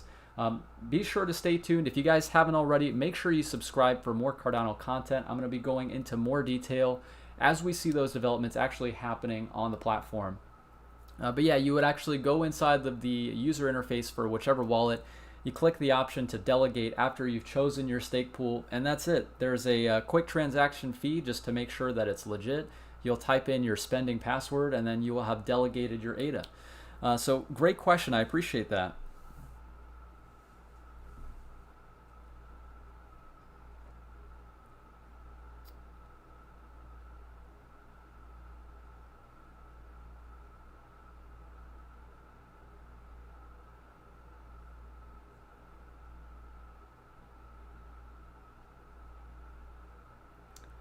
See here, Derek, Charles mentioning Coinbase is just a wink.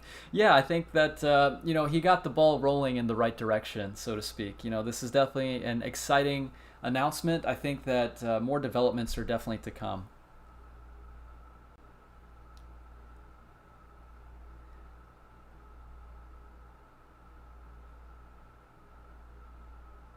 Matthew Anderson, outside of Coinbase, any other big announcements? At work, in and out, so a lot today. Hey man, I appreciate you just joining in for the time that you have. I really appreciate that. As far as any other announcements for today, I really don't think that there's anything else besides Coinbase that I can think of off the top of my head. As far as the different panels that we got a chance to tune into today, we heard a lot about Beef Chain. That was some pretty interesting developments. We got the chance to see IOHK's authentication solution. With New Balance, they have the real chain where you can, you've got an RFID chip inside of the product and you can scan a QR code to verify the legitimacy. So we got to see that in action. Really just a lot of cool developments that we got more details about. Now, don't get me wrong, we are still only about maybe halfway into this. We could definitely anticipate something coming up. Charles is going to be speaking later today. So if you do get a chance, man, definitely be sure to drop back and see if there's anything else happening.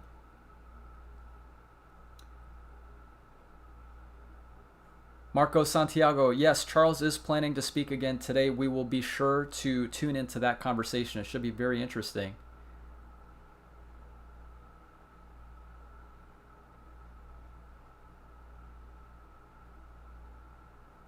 Timothy Castleberry, Daedalus is very sleek. I downloaded it a while back ago, waiting for staking to start. Kaizen pool has been my #1 option so far. Hey Timothy, I really appreciate that, man. You know, there's so many great stake pool operators. We have such a tremendous community. That really means a lot to me, man. I hope that you will consider delegating to us when we're on mainnet. Definitely going to be working hard to bring in some nice returns. Thanks for the comment, man. Really appreciate that. Duckpool, people, let's hit the like button for Kaizen. Duckpool, appreciate you. Guys, if you have not already, smash that like button for me. I really appreciate you guys. All the support is just incredible. Really glad to see you all here for this live stream.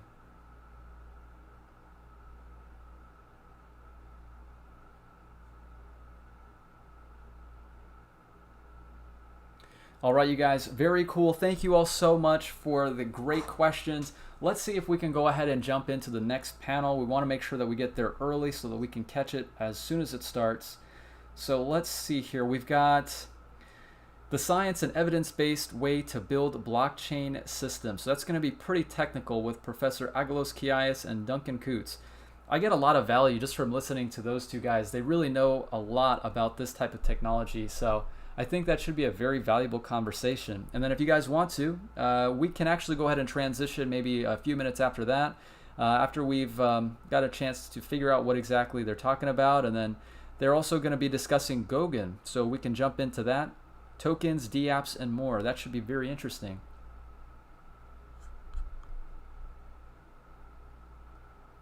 Okay, very cool. Yeah, so we got about 10 minutes. So for those of you guys who are in the US, I hope you guys are all staying safe. Happy 4th of July to you. 4th of July is going to be tomorrow. Very excited about that. I hope you guys are able to spend some time with your family. Hopefully you guys get a chance to celebrate. You know, especially with all the developments happening here with the project. Celebration is definitely something that's going to be in the works here. So let's see, KS. Looking forward to your staking videos. Yeah, absolutely, man. Absolutely. Make sure you stay tuned. I'm really excited to bring you guys that content. I know lots of people in the community asking how to delegate to a stake pool, you know, how to choose the best stake pool based on the metrics. I did post previous videos regarding that topic. That was going to be for the incentivized testnet. So as we see Shelly rolled out on mainnet, a few things have definitely changed. So be sure to stay tuned for that.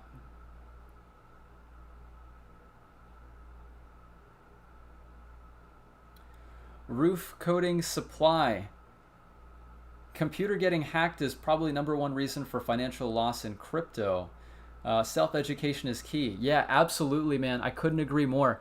You know, just being able to understand the concept of holding your own keys and, you know, being able to control your own funds, huge deal. I think that's of utmost importance to get involved with this space. So yeah, absolutely, man. Thanks so much for that comment.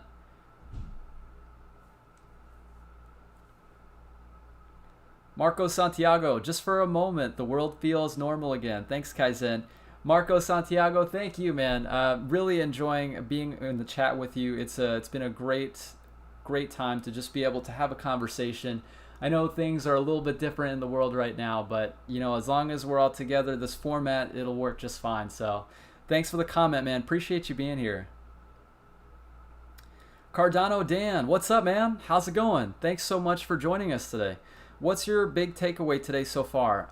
That's a great question, man. You know, as far as my biggest takeaway, of course, it's going to be the Coinbase custody announcement. But as far as the developments of the things that we've been hearing about with all these sessions, I'm enjoying the actual use cases that we're seeing with them implementing traceability, like we saw with Beef Chain. I also liked the IOHK panel that they discussed with, like we saw with New Balance. They've got New Balance Real Chain. That for me is a big deal. I like the traceability aspect of it. So that's very cool. I'm looking forward also to Charles speaking more tonight. So thanks for the question, man. Glad you could stop by.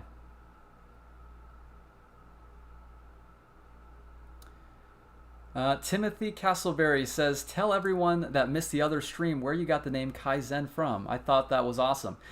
Yeah, that's a great one, man. So Kaizen. Kaizen is Japanese. So the entire idea for me choosing the name Kaizen is because I know that Cardano, they had their ICO in Japan, right? So IOHK hosted this in Japan. So I wanted to kind of appeal to that audience in a more broad level by creating this YouTube channel. Kaizen actually means continuous improvement. And I feel that really hit the nail on the head because, you know, whatever we do in terms of, like for me personally, I'm an entrepreneur, always having to learn, always having to grow, putting myself out there, getting out of my comfort zone. I feel that really resonated with me and who I was as a person. So Kaizen crypto, just, you know, I like the flow of it. So Kaizen crypto is, yeah, that's the name. That's what it is. So great question, man. I appreciate that.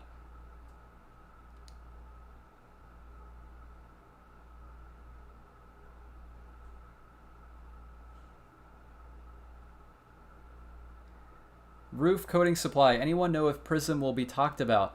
Yeah, that's a good one, man. Prism was talked about a little bit yesterday.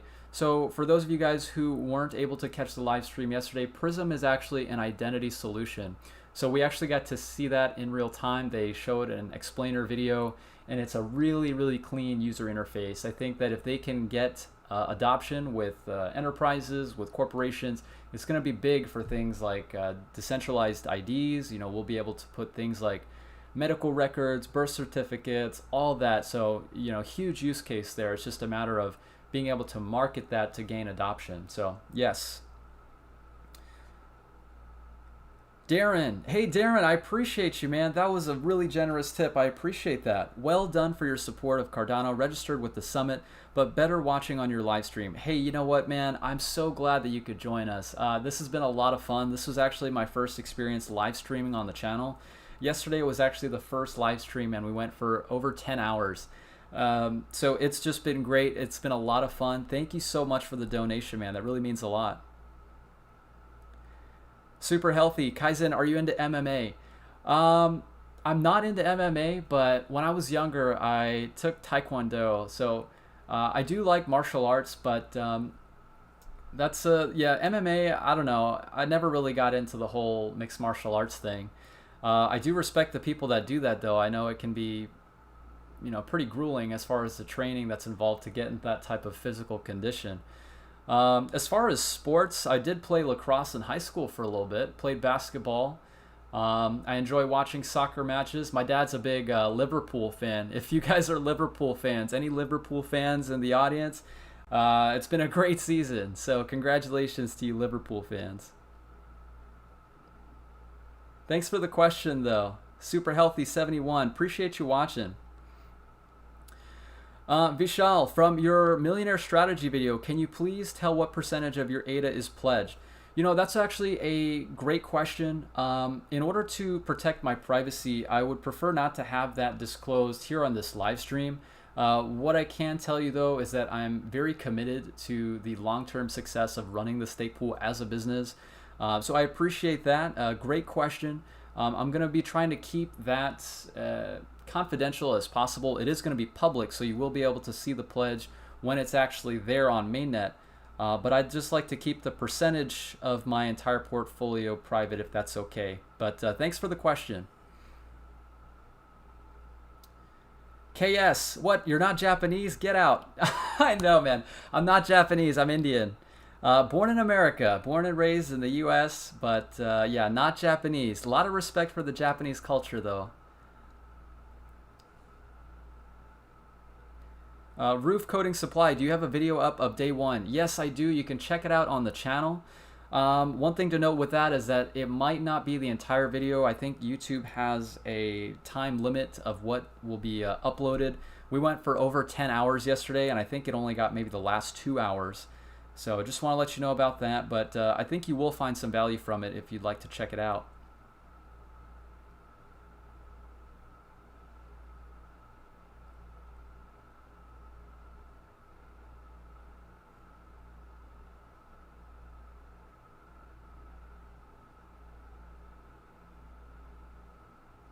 Yeah, Taekwondo is pretty cool. Taekwondo is awesome. I love the I love sparring with the sparring gear. Funny story about that. So my brother and I, we're pretty close in age, and we've got a good relationship. When we were younger, we would go to Taekwondo together, and we would spar. Boy, I tell you what, you know, punching your family members, it's it's one of those experiences, you know, you just kind of get that rush. But yeah, we've got the protective equipment and all that, and we were a lot younger, so, but it was a lot of fun. I enjoyed it. Ocean Wi-Fi. Oh wow, guys, this chat is going by quick.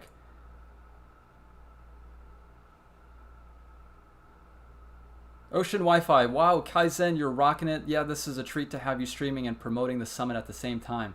Hey, you know what, man? I couldn't have done it without you and all the people here that are supporting the channel. Thank you to everybody who's able to tune into this live stream today. I really appreciate you guys. The Real Dark Lord. Indian is my favorite kind of food. Yes. Oh, man. You got me there. Indian food is my weakness. Absolutely. And you know, there's something about homemade Indian food too. You know, you go to a decent Indian restaurant, you know, you'll get the experience, you'll get the atmosphere and whatnot, but there's something about home cooked Indian food I just can't explain.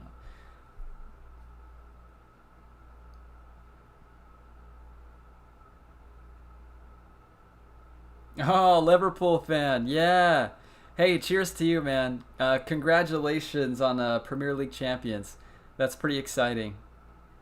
All right, guys. So we've got about a minute left in our break, and then we are actually going to be tuning in to the science and evidence-based way to build blockchain systems with Professor Aggelos Kiais and Duncan Coots.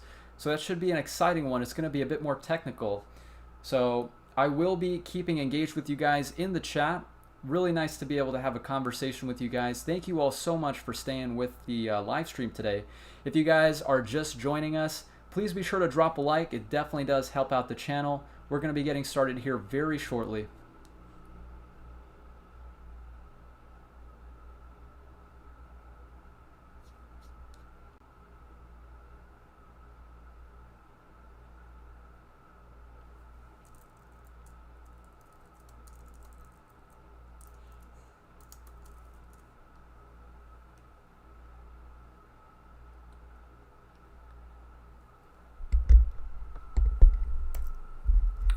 Welcome everyone to this presentation on the science and evidence-based way to build blockchain systems.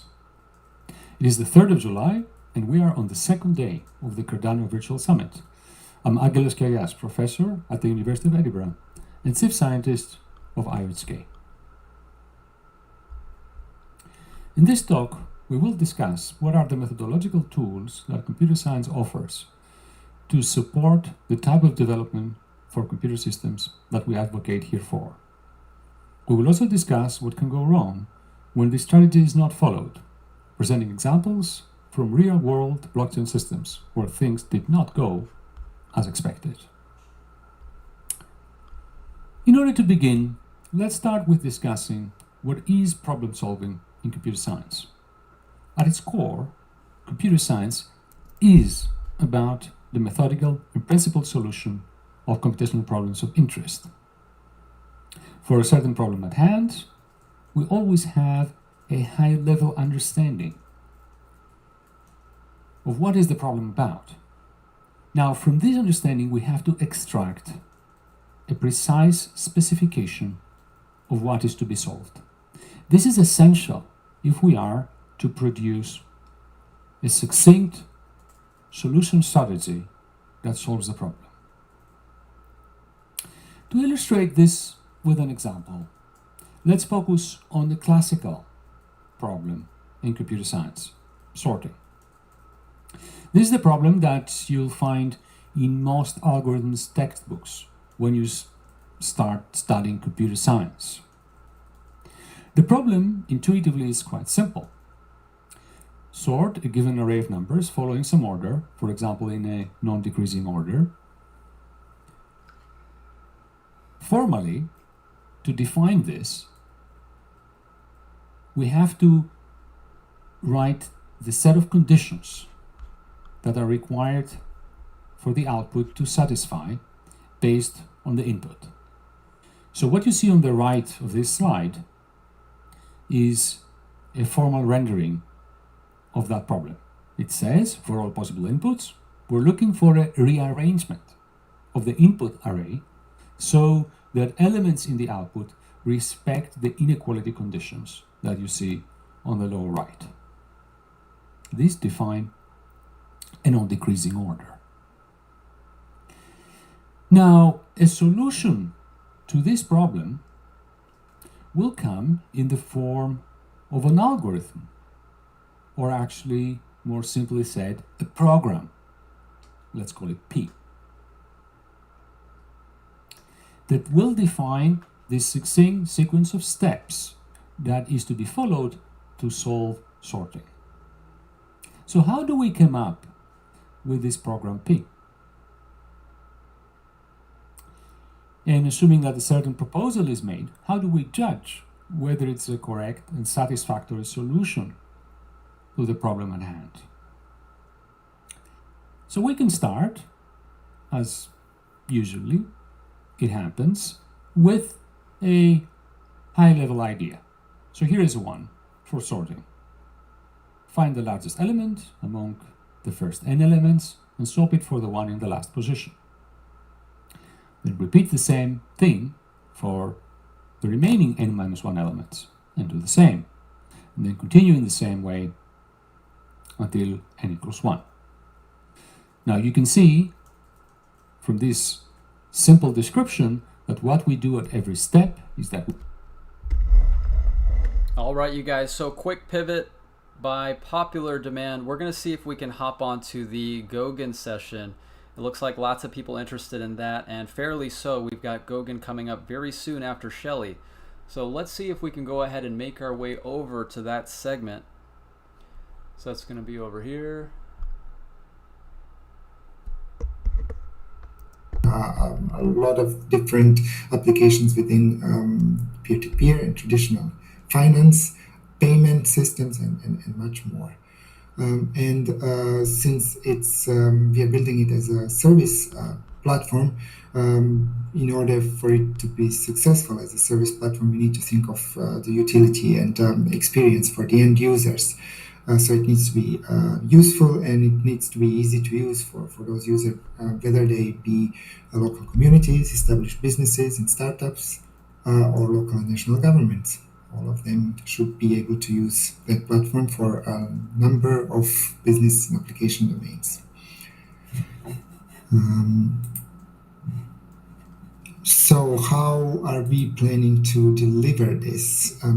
It's a very ambitious goal, and it's a very complex system that we are hoping to build, and it's an ecosystem of interacting components.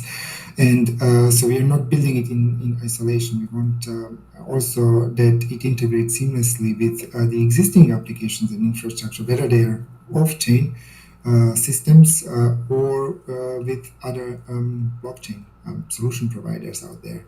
And we don't want to lock people into our ecosystem. We want actually all of the building blocks of that system to be mutually interchangeable, where you can pick and match components of the system to build the end service that you actually want. We want to provide all the tools for that. And since it's a complex ecosystem, it's something that is an effort where we will need a lot of external help as well. So that kind of brings us to the topics of who is going for initially. So not it's for all of the end users that I mentioned before, communities, businesses, local and regional governments, and so on. But in the first instance, we are building a platform for developers who are, as mentioned, a key let's say partner for us in building that ecosystem of interworking services on top of Cardano as an underlying trust layer. So when we say developers, that's a very broad term. Which developers do we specifically have in mind here? So Joe Lubin was from the founder of Consensus, was also asked once, and he wrote an article trying to define, like, to answer a question of who is an Ethereum developer. And lots of what he said about the Ethereum development system ecosystem is valid also for the ecosystem that we hope to build on Cardano. So we are anybody who wants to develop applications on Cardano. Those could be application developers, so mobile, web, and desktop developers that are building integral front ends and applications that integrate with Cardano or Cardano blockchain, which is providing the trusted layer for their applications or payment backend. And also that want to integrate with Cardano wallets. They want to integrate Cardano wallets into their applications. It's also for blockchain protocol developers for from other platforms that are designing, let's say, execution environments or solutions for cross-chain interoperability. Then it's could be also for embedded developers that want to set up stake pools on embedded devices like Raspberry Pi, for example. And yeah, that's one of the advantages of Cardano because it doesn't require extensive resources. You can actually run stake pools on embedded hardware. So apart from that, we're also targeting developers in finance and smart contracts developers that have some experience with smart contracts and blockchain development, as well as researchers and students that are interested in the technology stack that we are building. Okay, so that is a very broad, let's say, spectrum of developers that we are targeting. So we have to start somewhere, and we want to start with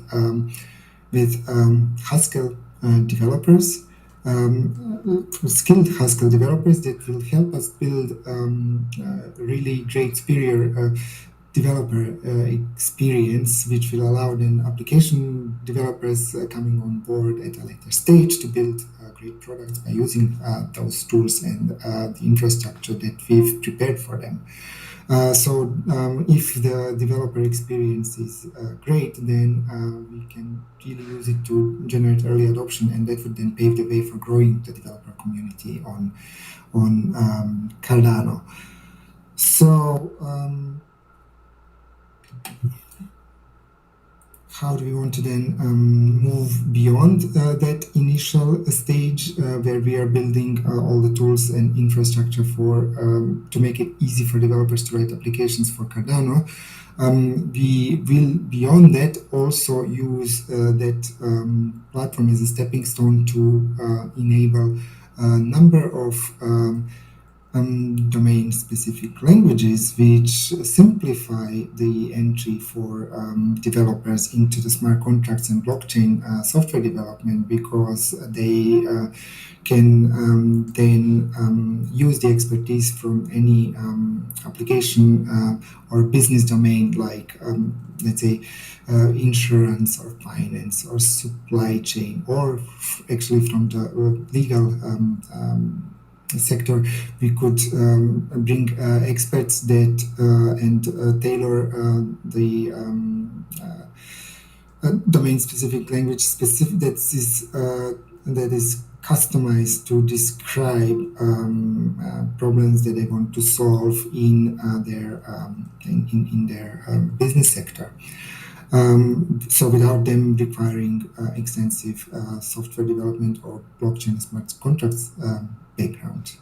And on top of that, the second point, we want to also explore building alternative development environments for general purpose programming languages that would then go beyond Haskell, where we could leverage the experience that other developers bring with them, who are, let's say, more familiar with the languages like Java or JavaScript or Python, and that are more well versed in this imperative programming languages paradigm rather than the functional one that comes with Haskell.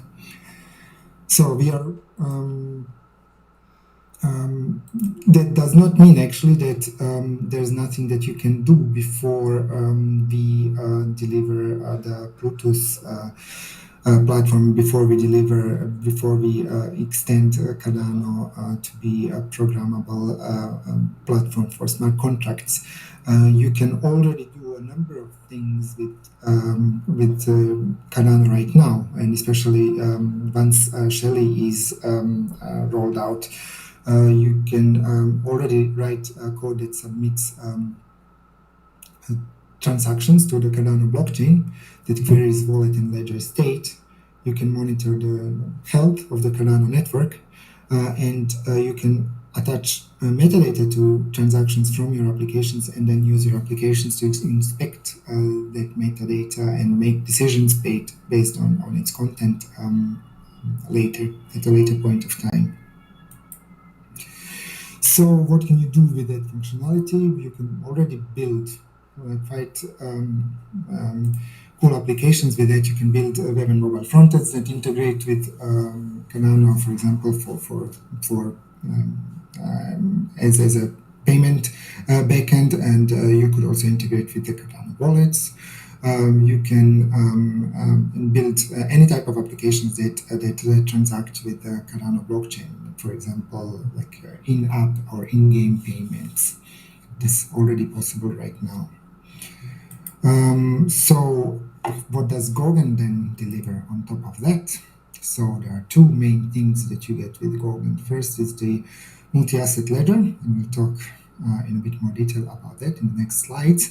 And applications. And applications, here we have the Plutus applications and Marlow contracts. And it will become more clear what distinctions between these two are. Okay, moving on. So multi-asset ledger. So multi-asset ledger is actually the ability, brings the ability itself, the ability to define, forge, and transfer your own custom tokens on Cardano, just as you would ADA.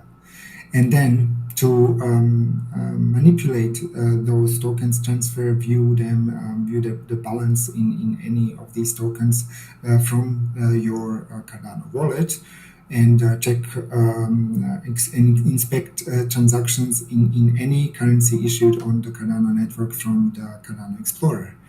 And it will also provide an easy graphical user interface for issuing these custom-defined user assets on Cardano with just a few clicks. So coming back to the first point, defining, forging, and transferring your own tokens on Cardano just as you would ADA, what does that actually mean? So other platforms like Ethereum or EOS that allow forging and transfer of user-issued assets on their blockchains, they rely on creating parallel mechanisms to the underlying ledger to handle transfers and balances of what on their platforms are non-native tokens. So, for example, like to transfer DAI on Ethereum, you need to invoke a corresponding smart contract, and that implies execution fees for running the contract every time you do a transaction that involves it.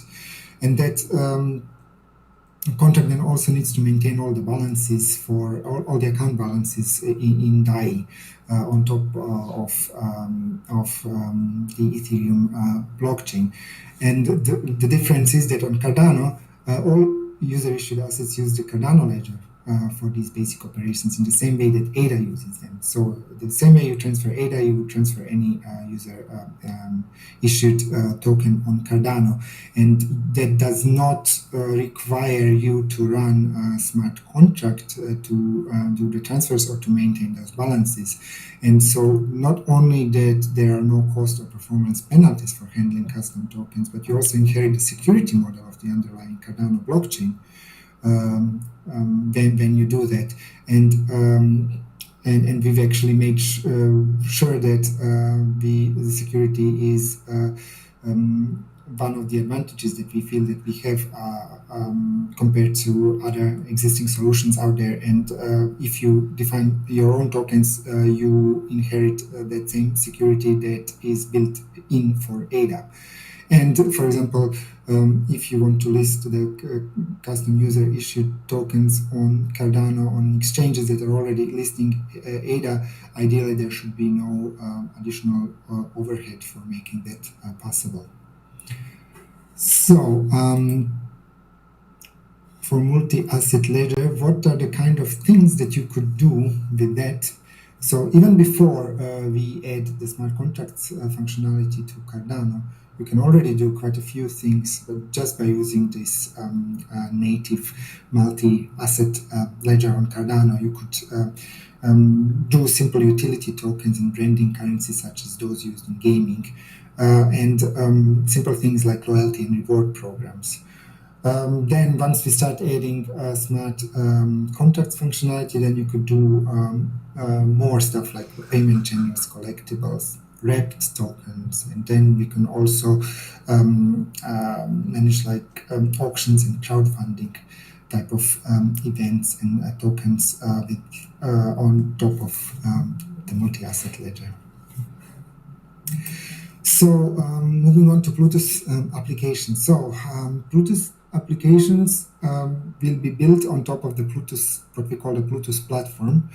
And Bluetooth is basically Haskell. So Bluetooth allows you to write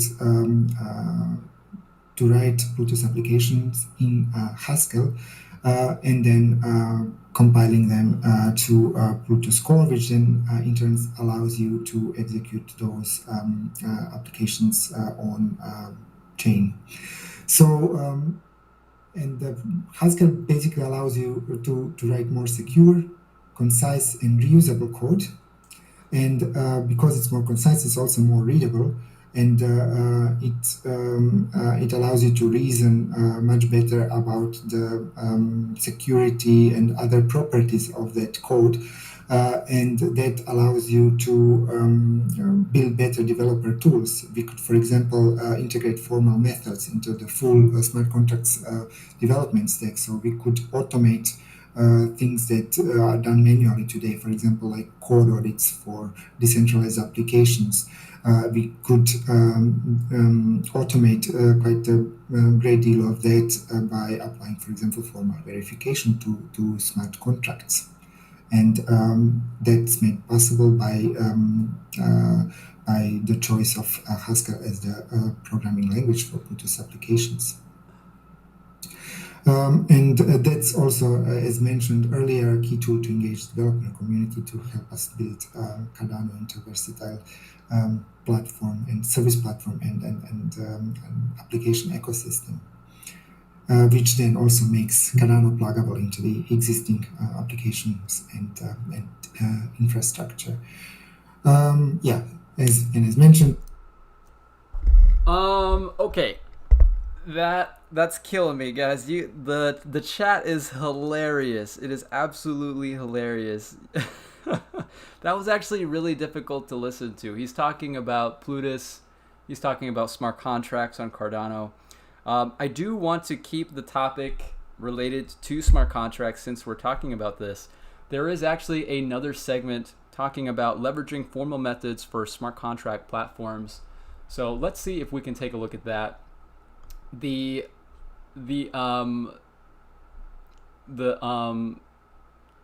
Yeah, like that was, oh man, I couldn't do it. There's no way. You guys are hilarious. Okay, let's take a look at this. Let's see if it's any better.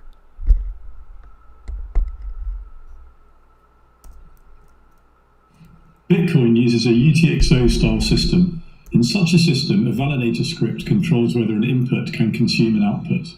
The input proves its eligibility by providing a redeemer, also known as a witness. Our model extends this by also providing a datum, which can contain a small amount of arbitrary data, such as a state machine state, and also some information about the current transaction. This allows us to use the same validator for multiple steps of computation, even if the information stored in the datum changes along the way. In our work on this topic, we have recently extended it to custom tokens or multi-currency, to use more financial terminology. Key properties that we have proved include preservation of value, i.e. that we don't lose or gain any value as the ledger grows, and also provenance, which ensures that any token can be traced back to an event where it may have been created by forging.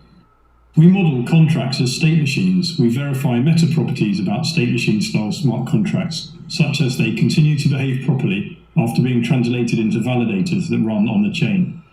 We are also able to verify specific properties of individual state machines, as I will illustrate by way of an example.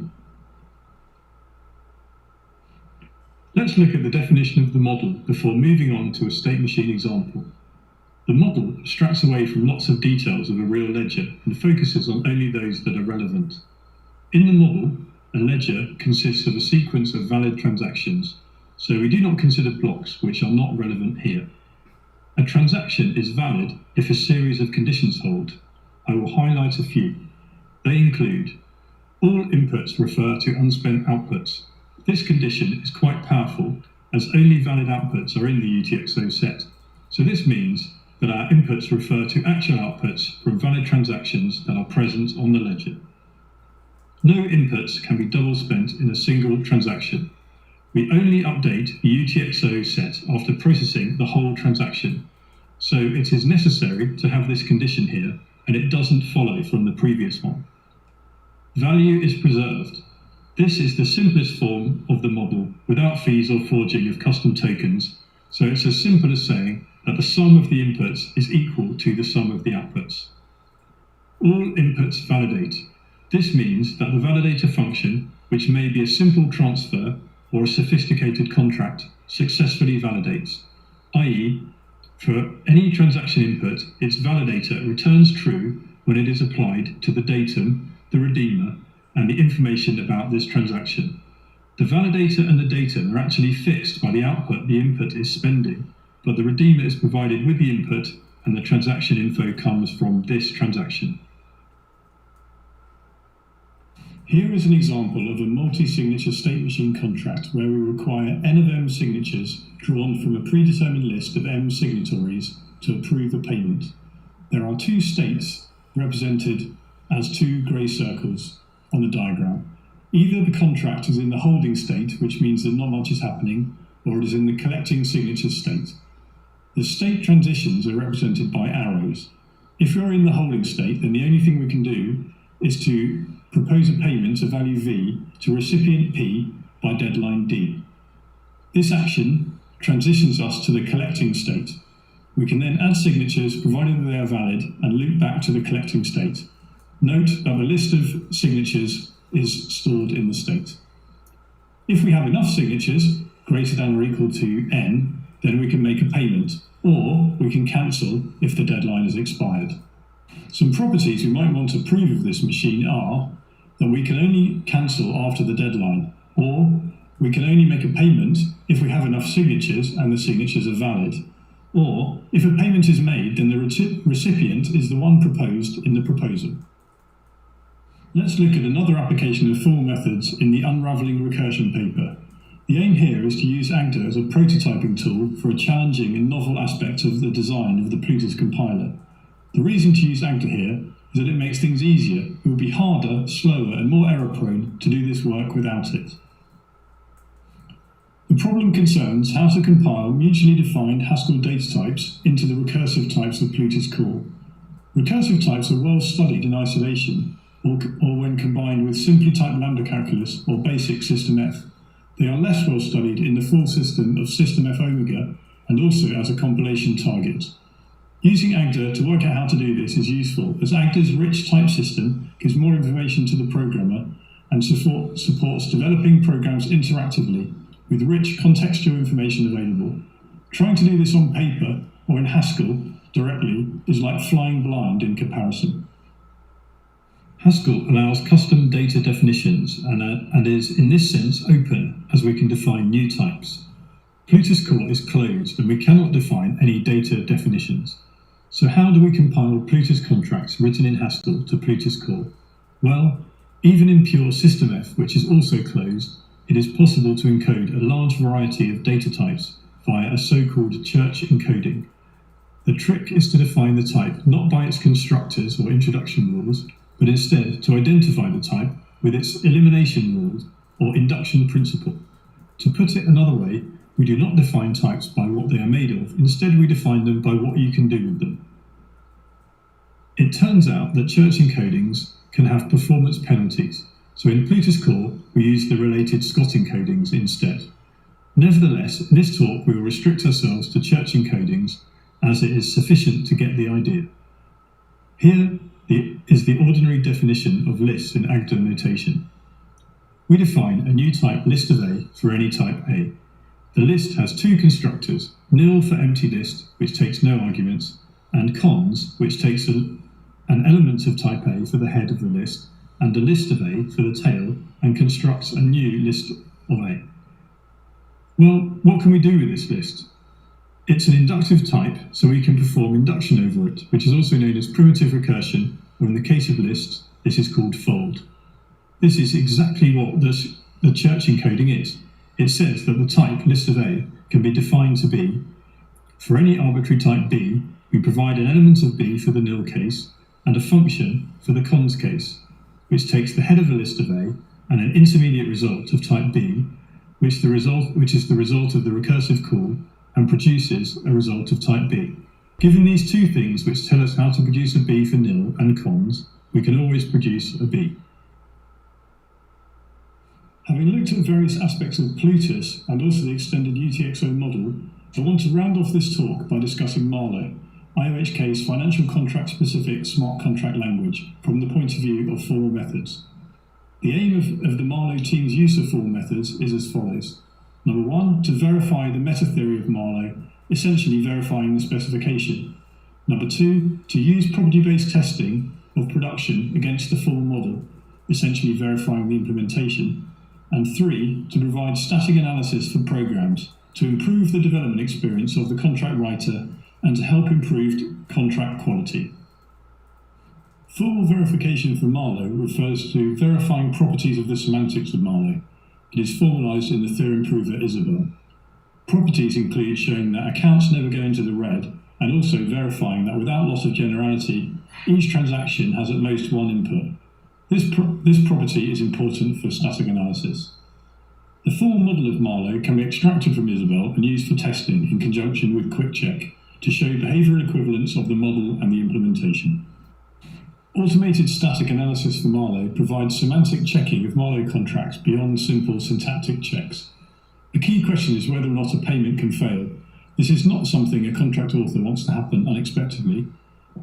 It is automated and exhaustive in the sense that it checks all possible executions of the contract. It also provides counterexamples to the user when a property fails, which helps them to fix their mistakes. It works using the Z3 SMT solver. An important optimization made during development was using normal forms for execution paths, cutting down on the number of execution paths that need to be considered. This allows the tool to return useful and timely feedback to the user. It's interesting to compare the current status of Plutus and Marlow when it comes to the use of formal methods for high assurance. Both systems have formally verified meta-theory. Marlow is ahead of the game on property-based testing. In Plutus, this is ongoing work, as Plutus programs are harder to generate automatically. When it comes to verification of Marlow programs, we see that Marlow is again leading the way. They have automated verification of Marlow programs, which provide additional feedback to the contract writer without any additional work. In Plutus, we are currently investigating proving properties of state machine-style contracts. Automation is future work. If you would like to hear more about our formal method strategy and how it is used in other areas of Cardano, then I recommend you tune into Director of Formal Methods Philip Kant's talk in the community track to hear about how we balance the demands of agility and correctness in software engineering in Cardano. This is the subject of a recent paper that was presented at the International Symposium on Trends in Functional Programming, held in Poland in February of this year. The paper has recently been accepted for publication in the conference post-proceedings. I hope you enjoyed this talk. Here are some links to the papers covering the work I've described. They are all freely available from the IOHK Research Library.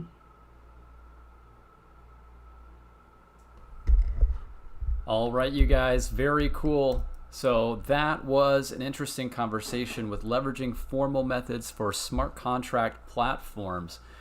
So we got a chance to see, he is rubbing off on me. There you go. So we got a chance to listen to Goguen, tokens, dApps, and more. I want to go ahead and see if we can go back to the talk with Professor Aggelos Kiais and Duncan Coutts, the science and evidence-based way to build blockchain systems. I think out of all the speakers that we have been able to listen to, those two gentlemen are definitely some of the brightest minds that are working on this project, so it really does pay to listen to what they have to say about it. Let's see if we can tune back in. Hopefully they're still going with their segment.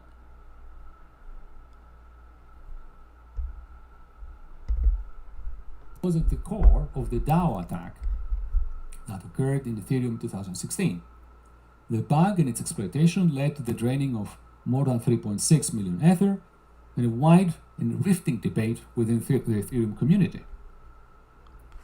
In the end, what happened was a hard fork in Ethereum that neutralized the attack, but at the same time, this led to the creation of Ethereum Classic, a fork of the Ethereum chain that came about from dissenting Ethereum users that did not agree with changing the platform and changing the system, the Ethereum system, and neutralizing the attack. Their argument, or the core argument, was that the problem was lying with the smart contract and not with the platform itself. And thus, the platform itself should not make any attempt to correct that issue. So let's now take a step back and think about this evidence and science-based software development that we advocate here. You can divide all the things we said in various levels of evidence when you evaluate a system.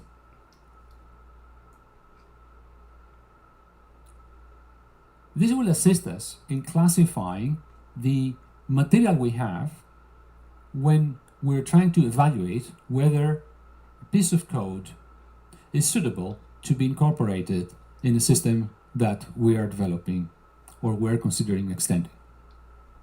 At the very bottom level of this scale, what I would call zero-level evidence is when you just have the executable code. In this case, the algorithm is provided as is. The only thing you may have is a high-level intuitive idea of what is the problem, but nothing more than that. So that would be a zero-level type of evidence.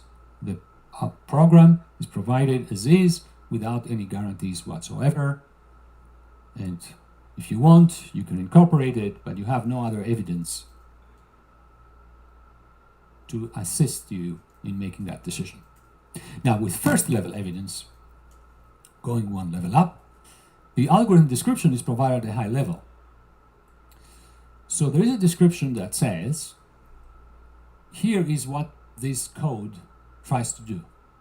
And you also have at that first level the problem specification. So you have an understanding of what is the problem in a succinct manner, in a way that you can reason about it in mathematical terms.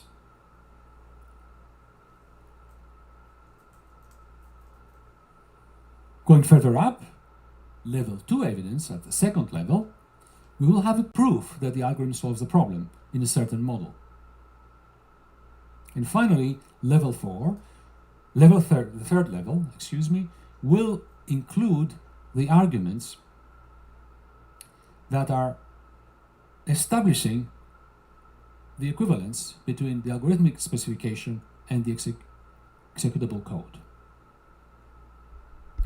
So when evaluating protocols and algorithms for a blockchain system, you can ask what level of evidence they are accompanied by.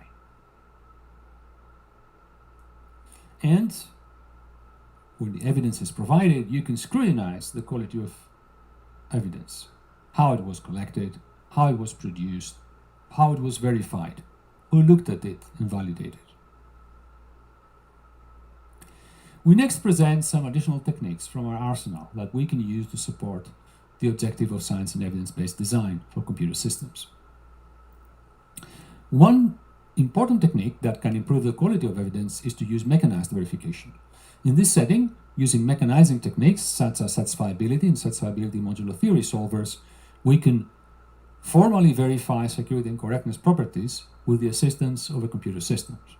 And this can help establish that high-level designs formally satisfy security and correctness properties. Composability is another technique that can be used to greatly help us break down the complexity of the task at hand. The idea is that a complete system has a multitude of moving parts. Each one of them can be quite complex. It can thus be very helpful to identify specific subcomponents that can be addressed separately and using the full power of science and evidence-based methodology focused on each one component, design them separately and analyze them. This significantly reduced the complexity of the end goal, as separate evidence can be collected for each component independently.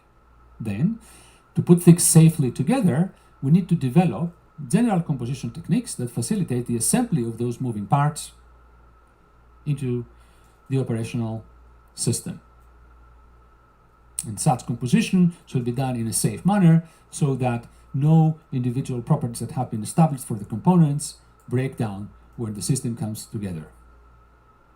We have developed and used such technique in many cases during our design process, and a notable example of that is the Ouroboros protocol. In conclusion, state-of-the-art computer science, cybersecurity, and formal methods, as well as cryptography, they do offer us powerful tools for performing science and evidence-based system development. A financial infrastructure that serves billions needs to be developed to the highest standards of correctness, security, and reliability. We hope that eventually, with the arsenal of techniques that we develop here, the whole blockchain industry will use components that are fully verified and eventually become standardized. This completes this presentation. I would like to thank you very much for your attention. And then I'll be happy to take your questions and discuss. In the discussion, I'll be joined by my colleague, technical architect at IOHK, Duncan Coates. Thank you very much, and looking forward to your questions.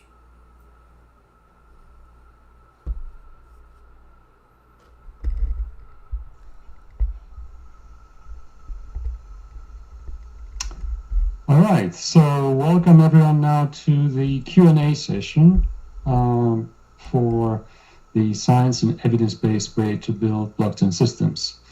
I'm very happy to be joined by the voice of Duncan Coates, who is here with me. Duncan doesn't have Duncan doesn't have a camera, so he's joining us. So yes, I'll be the disembodied voice. Yeah. But hopefully that's okay.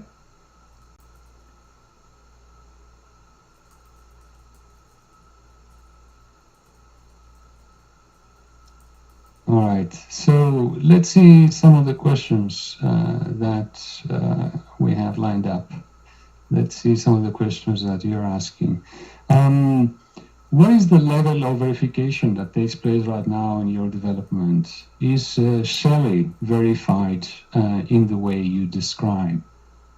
Duncan, do you want to sort of take that one first? Yeah.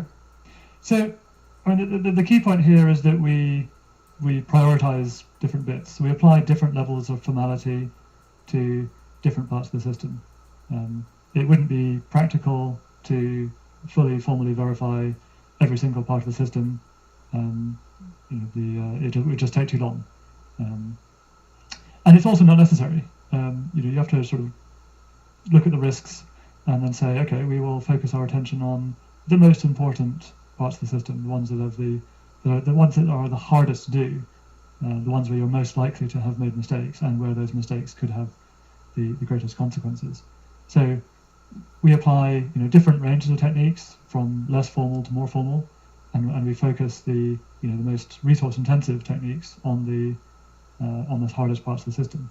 So we do use more formal verification on the ledger rules, the design and implementation and testing of those ledger rules, and then more semi-formal methods in other parts, and then sort of classical informal methods on more peripheral, less important parts of the system. You don't need to formally verify your logging subsystem, for example. So with respect to Shelley in particular, because I think the question was focusing on that part. So we have like a lot of I mean, it's a major change in the code base. There is a lot of functionality that is going to roll out with Shelley, and there's a lot of stuff that we've done on both directions that were mentioned in the talk. basically the side of formally specifying and creating intermediate points between the executable code and what was on the paper, as well as formally proving the properties of the system, both the consensus protocol as well as the reward sharing scheme that is running on the ledger and incentivize the stake pool operators and their delegates. So how was this process from your point of view, Duncan? Like the collection of all these evidence and proofs and papers? Yeah, for so Shelley in particular. With Shelley in particular, I mean, the key things, of course, is we're starting with a whole bunch of papers. We're starting with the Preos paper, because Shelley is based on Ouroboros Preos.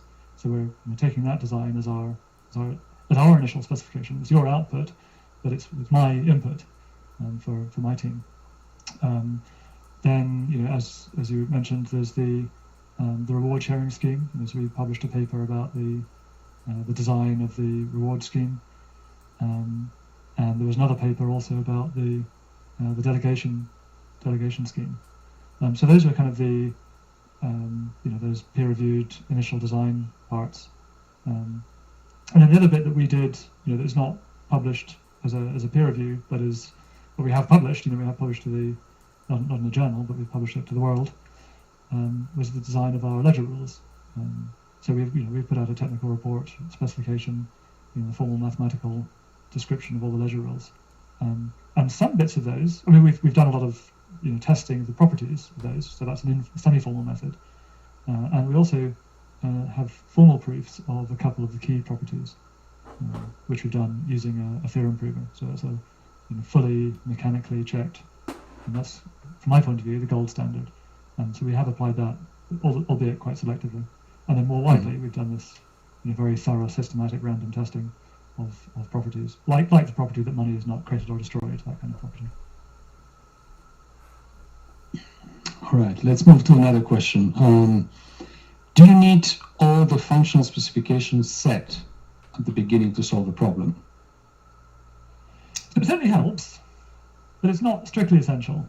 When you're dealing with complicated systems, complicated problems, part of the problem actually is figuring out what is the problem? What is the problem you exactly want to solve? Because sometimes there's a bit of flexibility in that, in how what you choose to solve. So yeah, you have to start with some idea of what you're doing, but you can kind of iterate around, doing some exploring the design space and figuring out exactly what the problem you want to solve is. In the end, you need to be precise about what your problem is. You don't necessarily have to have fully formed in a fully precisely the description of your problem at the very beginning. You can sometimes, in the first stages, iterate through that and come to a conclusion on what your problem is exactly. Yeah, actually, I think it's a very, very important point to say here is as I also mentioned in the talk, there is the problem and the problem specification. And the problem specification in itself is an artifact that is to be shared, scrutinized in itself, because this actually defines exactly what you are setting out to do with a particular implementation. I mean, you can start and say consensus.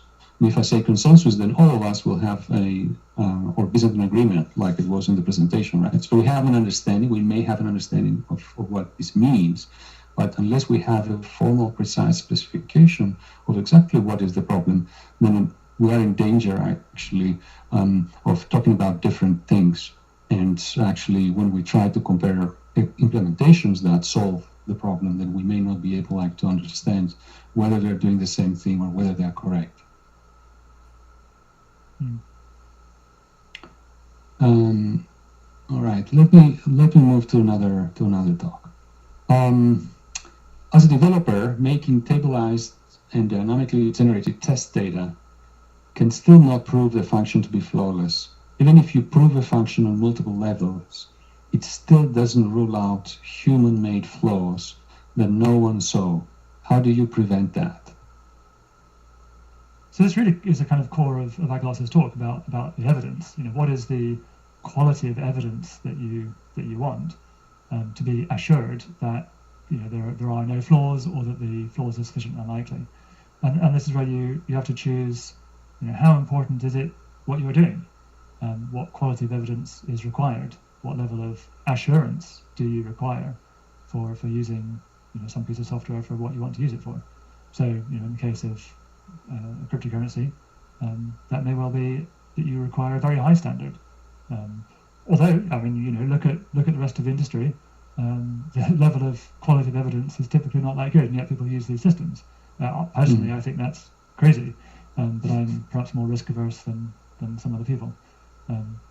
So you have to decide what level of evidence. So you can't. It's not practical to say, you want zero risk and everything must be absolutely formally proven. That's probably too much. So you have to pick the balance between what level of assurance, what level of risk are you interested in, and how long you're prepared to wait and how much you're prepared to pay. We can. I've no doubt we could make Cardano completely, fully automatically verified, but it would take longer than you would be prepared to wait.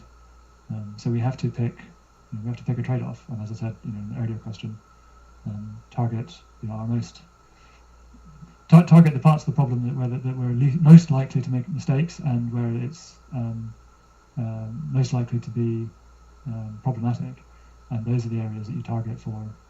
You bring out the big hammers for those areas, and you want higher quality evidence in those areas and lower quality evidence elsewhere. Yes, I just want to sort of point out again to this golden start that you were saying that there's like an ultimate goal here where you have like formal verification of all properties of the executable code, and right now with the tools that exist, this can be infeasible, can be either super costly for simple systems or infeasible. So that's why you have to follow a strategy. And optimize, focus on components that are the most critical, and then provide evidence of various levels and degrees, depending exactly on the component that is being in question. All right. Let's move on to another question. Will Plutus and Marlowe have access to the automated testing tools and verification methods? I bring this up based on what you mentioned about the DAO attack and the ETC fork, where people said the problem was with the smart contract. So, I mean, first of all, I have to say the answer is yes. I mean, this is one of the major research threads within our expressibility and programmability line of work. Formal verification of Plutus contracts as well as of Marlowe contracts is part of our research agenda and something that our team is very actively working on. Basically, on making available tools that the community can actually use to produce formally verified smart contracts. Duncan, I don't know if you want to add something. Yeah, add a couple of things there. So, I mean, it's not a secret at all that Plutus, the surface language Plutus, is Haskell, and therefore all of the techniques, all of the tools that are available for Haskell can be applied directly to Plutus. So all of the great stuff that we can do with Quick Check, you can absolutely apply that directly to Plutus, in addition to tooling that we intend to develop in the future, which is more specific to Plutus. So you already get all of the generic tools, techniques. And then for Marlowe specifically, because Marlowe is a DSL that is less expressive than a completely general purpose Turing complete language like Plutus, there are actually additional analyses that you can do on a less expressive language like Marlowe. In particular, I presume this is demonstrated in the talk on Marlowe. So if you go watch that for more information.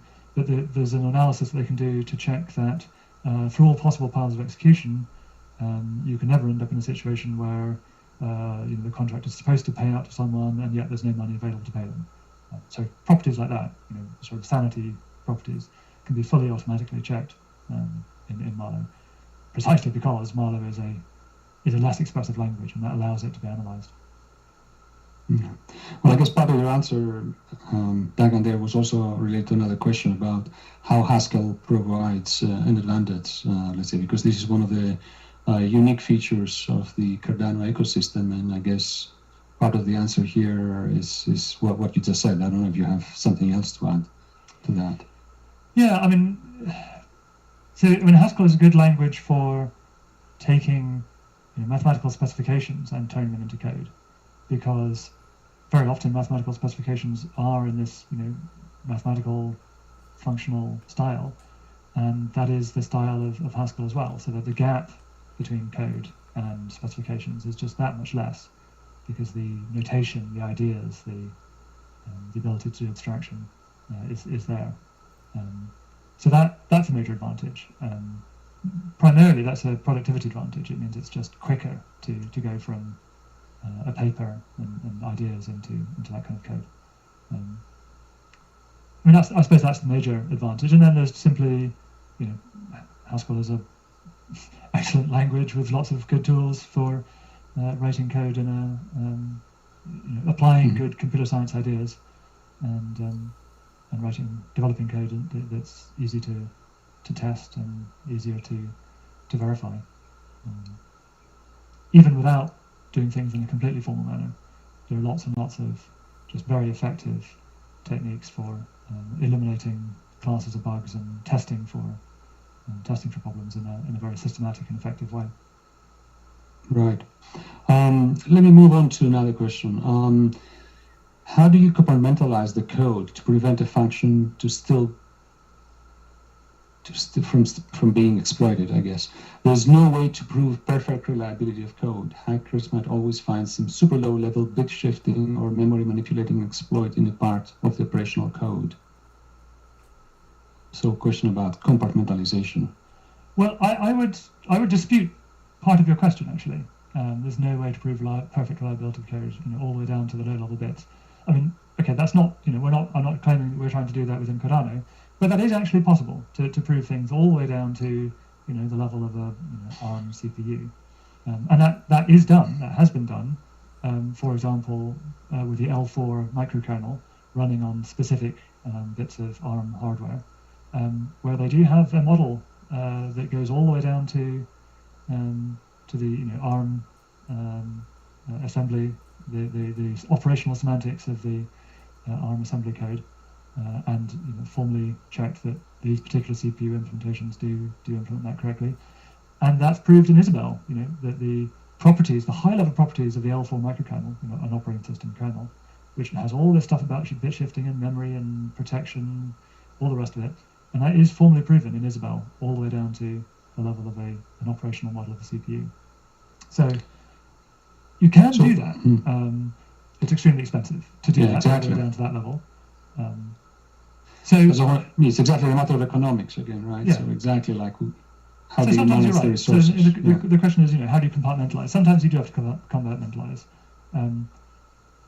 You've got to distinguish there between systematic exploits and like local flaws. Can you take over?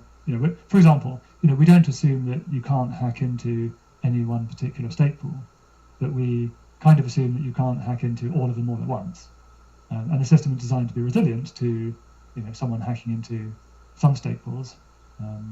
This is why we have hot, cold key schemes and key evolving signatures and things like this. So yes, you're right. So to some extent, we do have to make assumptions that some parts of the system will be compromised. But we do have to be very careful about making sure that you can't do a system-wide systematic exploit. And that would be the sort of thing where if someone got a flaw in the ledger rules, which allowed you to steal the money or something, that would not be a compartmentalized. That would not be a kind of failure that you could compartmentalize very easily. Although sidechains is indeed a way of compartmentalizing entire blockchain systems. So yeah, you're right. You can compartmentalize on various levels, but you really have to build that into the design, and it's moderately expensive to do that. So we're almost running out of time, so I'll just have one final question. I know there's more questions that you've posted, all of them very, very interesting, and unfortunately we're not going to have enough time as we have to jump to another panel. So final question, how do you assess that the model does conform to reality? It doesn't allow certain side tunnel attacks that were unknown at the time of design? So that's a great question, and this is something that we really spend a lot of time on that. So this actually really depends on our ability to work for the whole organization, the research organization, to work tightly with the engineering, with DevOps, with people that build simulations, with people actually deploy our systems in the real world. So there is a lot of interaction between the teams at IOHK. So when we have when we have a threat model, and then we extract the problem specification that describes what is the range of attacks that the adversary can do, there is a lot of back and forth within IOHK, as well as with our external collaborators, about understanding whether this is the right model. The other way we do that is that we publish these models. Actually, these models is part of the artifacts, it's part of the papers that we widely disseminate. So these are peer-reviewed, so we get feedback from the extended research community about the quality of these models and the level that they conform to real-world conditions. Duncan, I don't know if you want to add something to that, like as a quick comment, as we have to move on. No, I think that's fine. The only other thing I'd maybe add at the end here is that since we don't have time to answer all the questions, if people would like to post their questions on the Reddit thread that is associated with this talk, certainly I would be happy to answer as many of the questions on Reddit as I feel qualified to do so. Yes, absolutely. So I would welcome all the remaining questions there. If you post them on Reddit, like both Duncan and myself, we'll have a look later on and we'll answer. All right, everyone. Very cool. So that was Professor Aggelos Kiais and Duncan Coutts talking about the science and evidence-based way to build blockchain systems. So this is going to be very exciting. Coming up, we've got the chat from Charles Haskinson. He is joined with Aggelos Kiais, Aparna Jew, Dr. Romain Pelerin, and Tamara Hassan. So that should be very interesting. Let's see if we can jump over to the main auditorium. We've got about 1 minute until this segment starts. I want to go ahead and turn to chat if you guys do have any questions.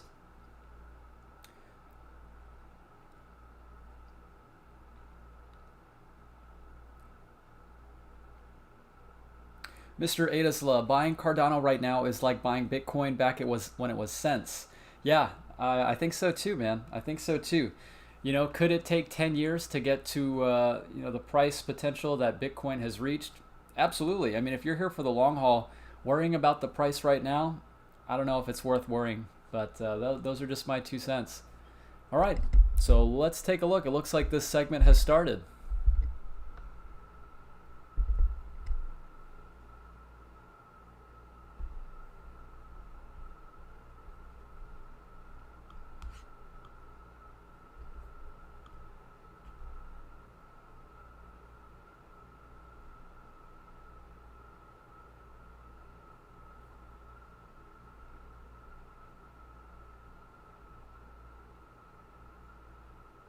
The Cardano Virtual Summit, Shelley Edition.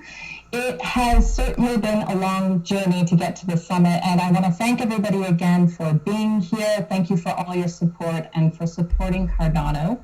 I am Tamara Hassan, Chief of Staff for IOHK. I am also a council member on the Cardano Foundation, and I am here today to speak with 4 powerhouses in our industry that I am lucky enough to call my colleagues, my friends, and 4 great thought leaders in this space. So as you all know, the blockchain solutions industry, it is constantly changing.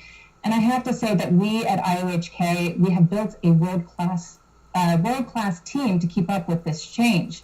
We have made many research discoveries along the way. We've uncovered market opportunities, and that has now led IOHK into this next phase of our journey.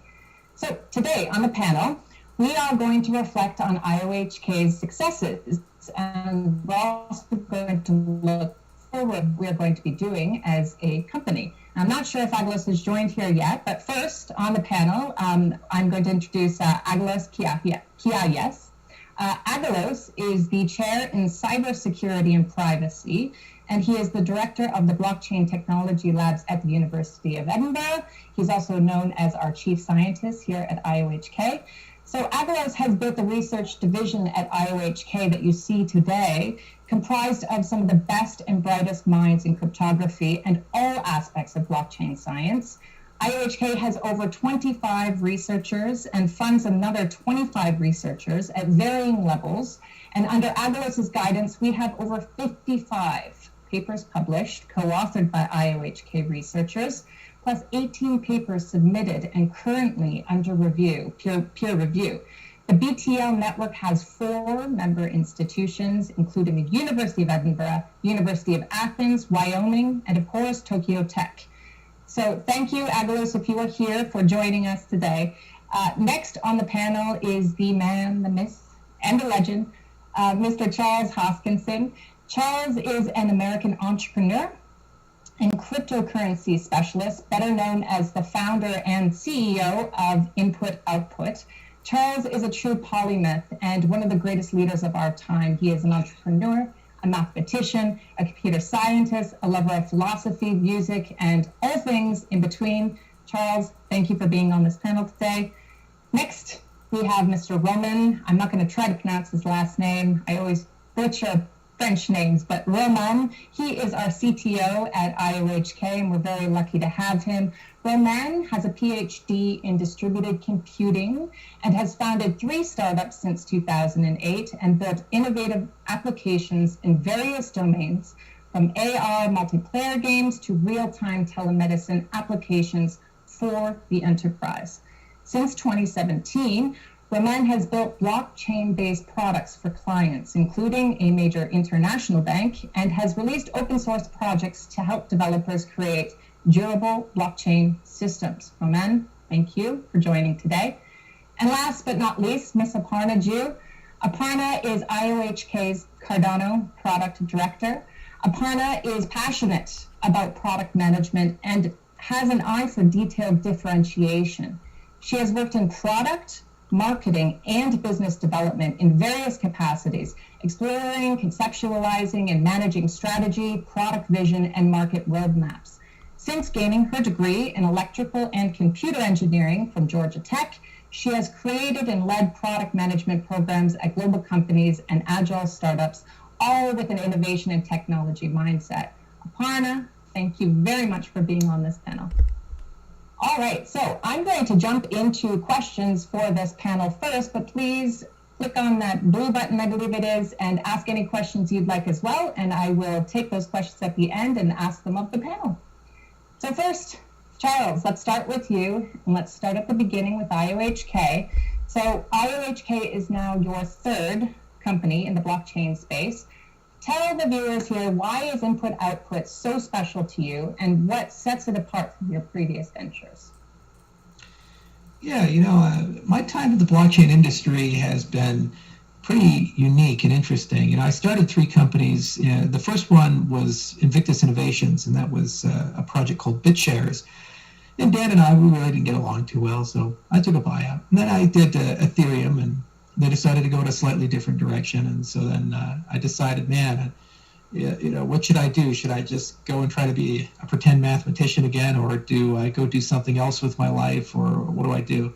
And then I said, if I'm going to come back and actually build a real company, then it has to be a company that I truly believe in every dimension and angle of it. And it's something that I'd have to be willing to wake up every day and work 20 hours if necessary for the rest of my life to see it through.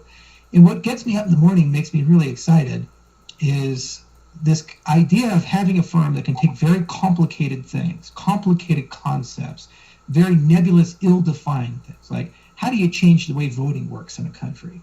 Or how do you change the way property rights work? Or how do you change the way that money works? These types of dimensions, which are open-ended, and really there's a blending of politics, philosophy, a blending of science, and a blending of human reality, and then somehow divine a product that is innovative in a way. And I wanted to do that in a way that carried a very particular philosophy, which was basically extending power to the edges. So it's very easy to solve these types of problems if you're willing to accept the trade-off that somebody's in charge. And then you have to kind of resolve the problem of how do you make that person in charge honest and ethical, how do you regulate them, and so forth. And we tended to build a lot of social protocols and technological protocols along those lines. But then to go and take it a step back and say, hang on a second here, we want to kill the middleman, get rid of the middleman of necessity, and if we're going to have them have middlemen of values, they add value. And somehow, some way, that system will be more resilient and superior than the old system. And we only have a few systems that humanity's built where we've been able to pull that off at scale, like, for example, the internet. And even there's a lot of centralization and fragility that's crept its way in out of necessity for the internet to actually be able to work properly.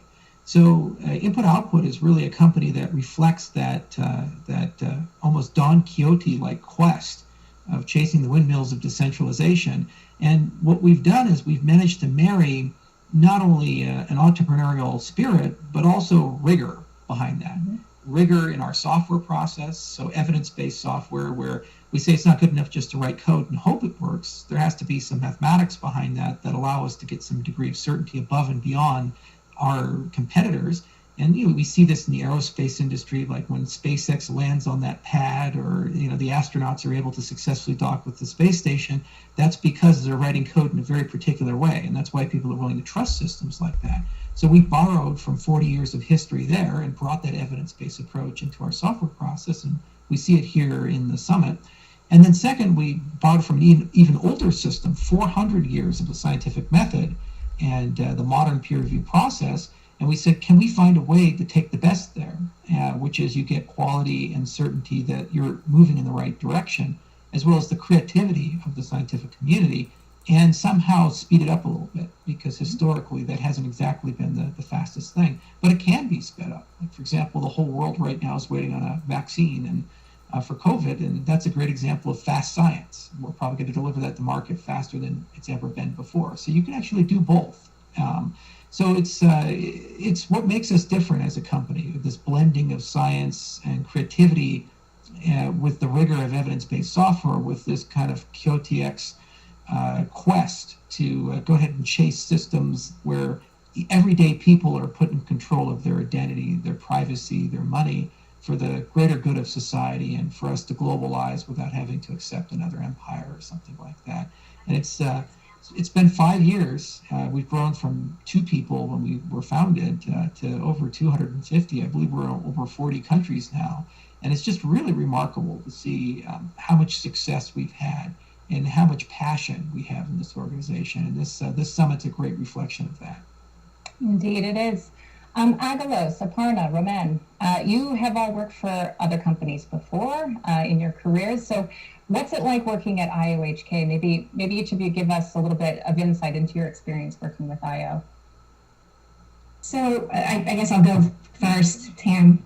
I've had the pleasure of working on mass market innovation products with lofty visions, such as connecting 2.7 billion deskless workers to a system that monitors safety and optimizes productivity for the organization they work for. Think of deskless workers as these people without collars, right? They work in factories, they work in manufacturing, they don't go to an office and they don't have a desk. And these are more high-risk industries such as oil and gas or energy or manufacturing, heavy manufacturing. I've also worked with Global Fortune 100s on inventory management solutions that optimize supply chain and do sorts of things around cost cutting. But the issue is they're all centralized systems.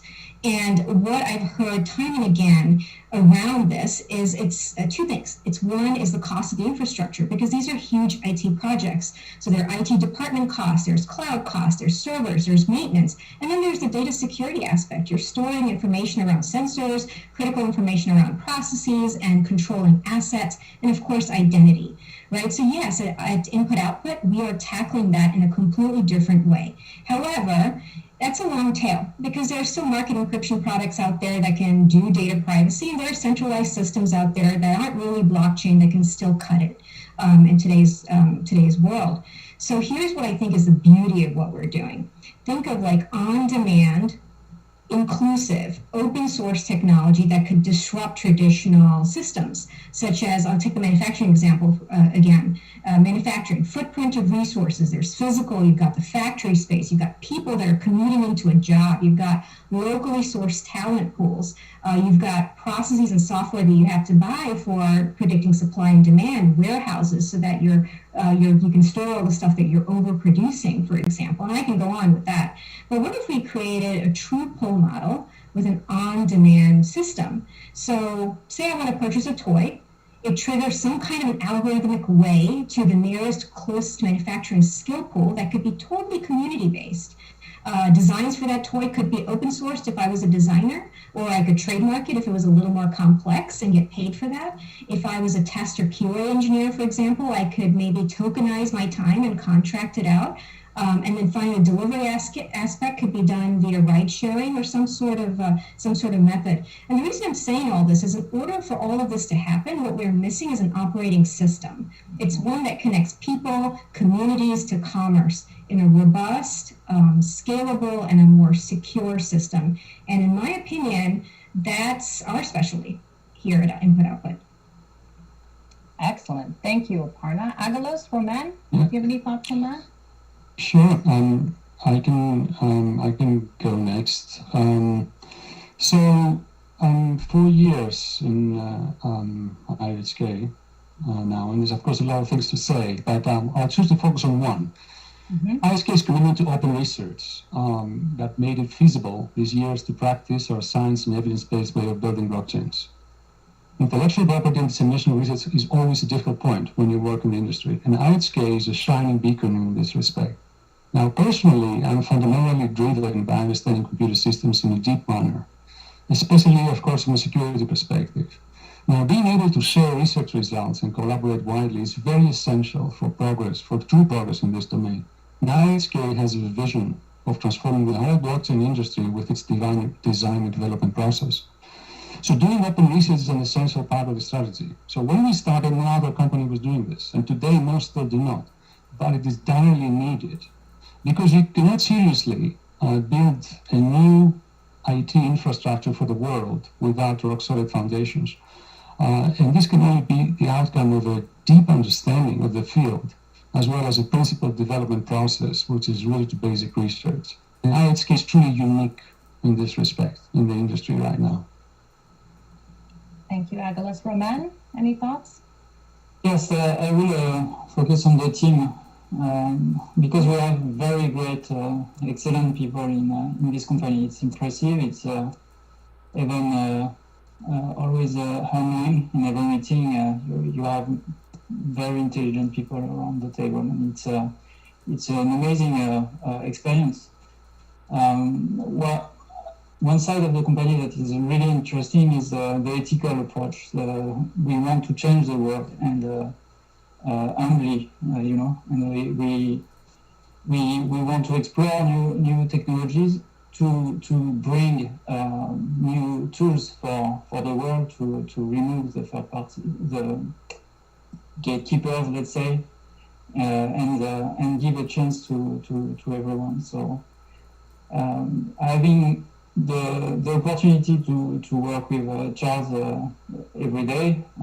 Charles, you are a visionary for sure, and very ambitious as well, and that's an amazing experience to me, and we are all blessed to work at IOHK. Yeah, just one final point on this question. My job and the job of our executives is to create an environment where people can do their best work and then just get the hell out of their way. You set the vision, you set the goals and the mission, and this is a mission that's easy for people to get around because we talk about things like, let's give economic identity to the billions of people who don't have it. Let's fix broken governments. Let's create tools that promote transparency and reduce corruption and make the world a bit more fair. So these are big, broad aspirations, but the road to achieve those aspirations requires execution, and it requires constant vigilance with a lot of brilliance. And the kinds of people that can deliver that, they can work anywhere. They can go to Google, they can go to Microsoft, they can go to Facebook, they can work for any government they want to, any project they want to. They have unlimited options, and you can't inspire these people with money. So what you have to do is you have to give them an environment with the finite time that they all have so that they can do the best work of their career. And if we've done our job right as leaders of this company, then what we've created is a win-win, where it just so happens that the best work of their career also ends up in our best products and helps us get a little closer to that ideal world that we want to get to. And principally my job as the CEO and Aggelos' job as the chief scientist and Roman's job as the CTO is to figure out how do we inspire these people, attract these people, and then get out of their way where and when that makes sense so that they can get to the business of coming up with just remarkable innovations. And we're really seeing now at 5 years into this, how many have come down the pipe. We've fundamentally changed the entire conversation in distributed systems with proof of stake. I mean, it's no longer just a question of can it be done, it's now a question of how should we do it. You know, we fundamentally changed a lot of things in how people think about the design and architecture of cryptocurrencies. And a lot of people tend to copy us now. We know that because they cite our papers. GKL, I think, has been cited about 860 times at this point. So it's definitely a winner. And we're starting to see a lot of derivative work from people who have nothing to do with our company, but they're inspired by the work we do. So in a certain respect, that's the greatest honor, I think, is the fact that we've started that momentum. And it's our job just to make sure that that environment stays fertile and those people stay inspired and we keep attracting more and more. And everything we do, as Aggelos said, is open. There's never going to be a time when we patent something, and there's never going to be a time where I endorse proprietary software. I've always believed in open source systems, open ideas, and we'll collaborate with basically anybody, no matter who they are, if they bring good ideas to us, and of course they behave with integrity and ethically. Wow, a lot of good stuff there. And I have to say, as someone that works at IOHK, it is absolutely a dream. And what you said too, Aparna and Charles, the vision is one thing and having that, but to build the systems and the processes, to be able to actually execute, that's the key. And that's where we're going now, turning a corner as IOHK. We're really going to look at that sort of decentralized operating system and how we can operate in a more decentralized manner ourselves more efficiently, and then ultimately with our partners, like you just said too, that we're collaborating with. So it's been a beautiful experience for me as well. And thank you, Charles, for having such a vision. Everything starts at the top, and you've really enabled us all to do our jobs and really thrive. So thank you. Okay, so next I'm going to go a little bit deeper into the research that we've done. And Aggelos, I want to start with you. You have an incredibly ambitious research agenda. So I want to know a little bit, or our viewers probably want to know a little bit more about how it was conceived. Like, why didn't you just come out and just copy somebody else's research agenda? Where did this all come from? Yeah, well, first of all, we didn't copy someone else's research agenda on the blockchain space because there was none. There you go. When I started years ago to look at Bitcoin more deeply, I was thrilled. I mean, at the time, there was barely any serious research on the topic. There were just a handful of papers, and specifically on the consensus aspect of it, there was really none. But then we did the GKL paper that Charles just mentioned, the first analysis of Bitcoin from a consensus perspective, and many things followed since, including the deep dive that we all did with proof of stake that produced Ouroboros, and the whole research agenda that our audience actually seen in the science track.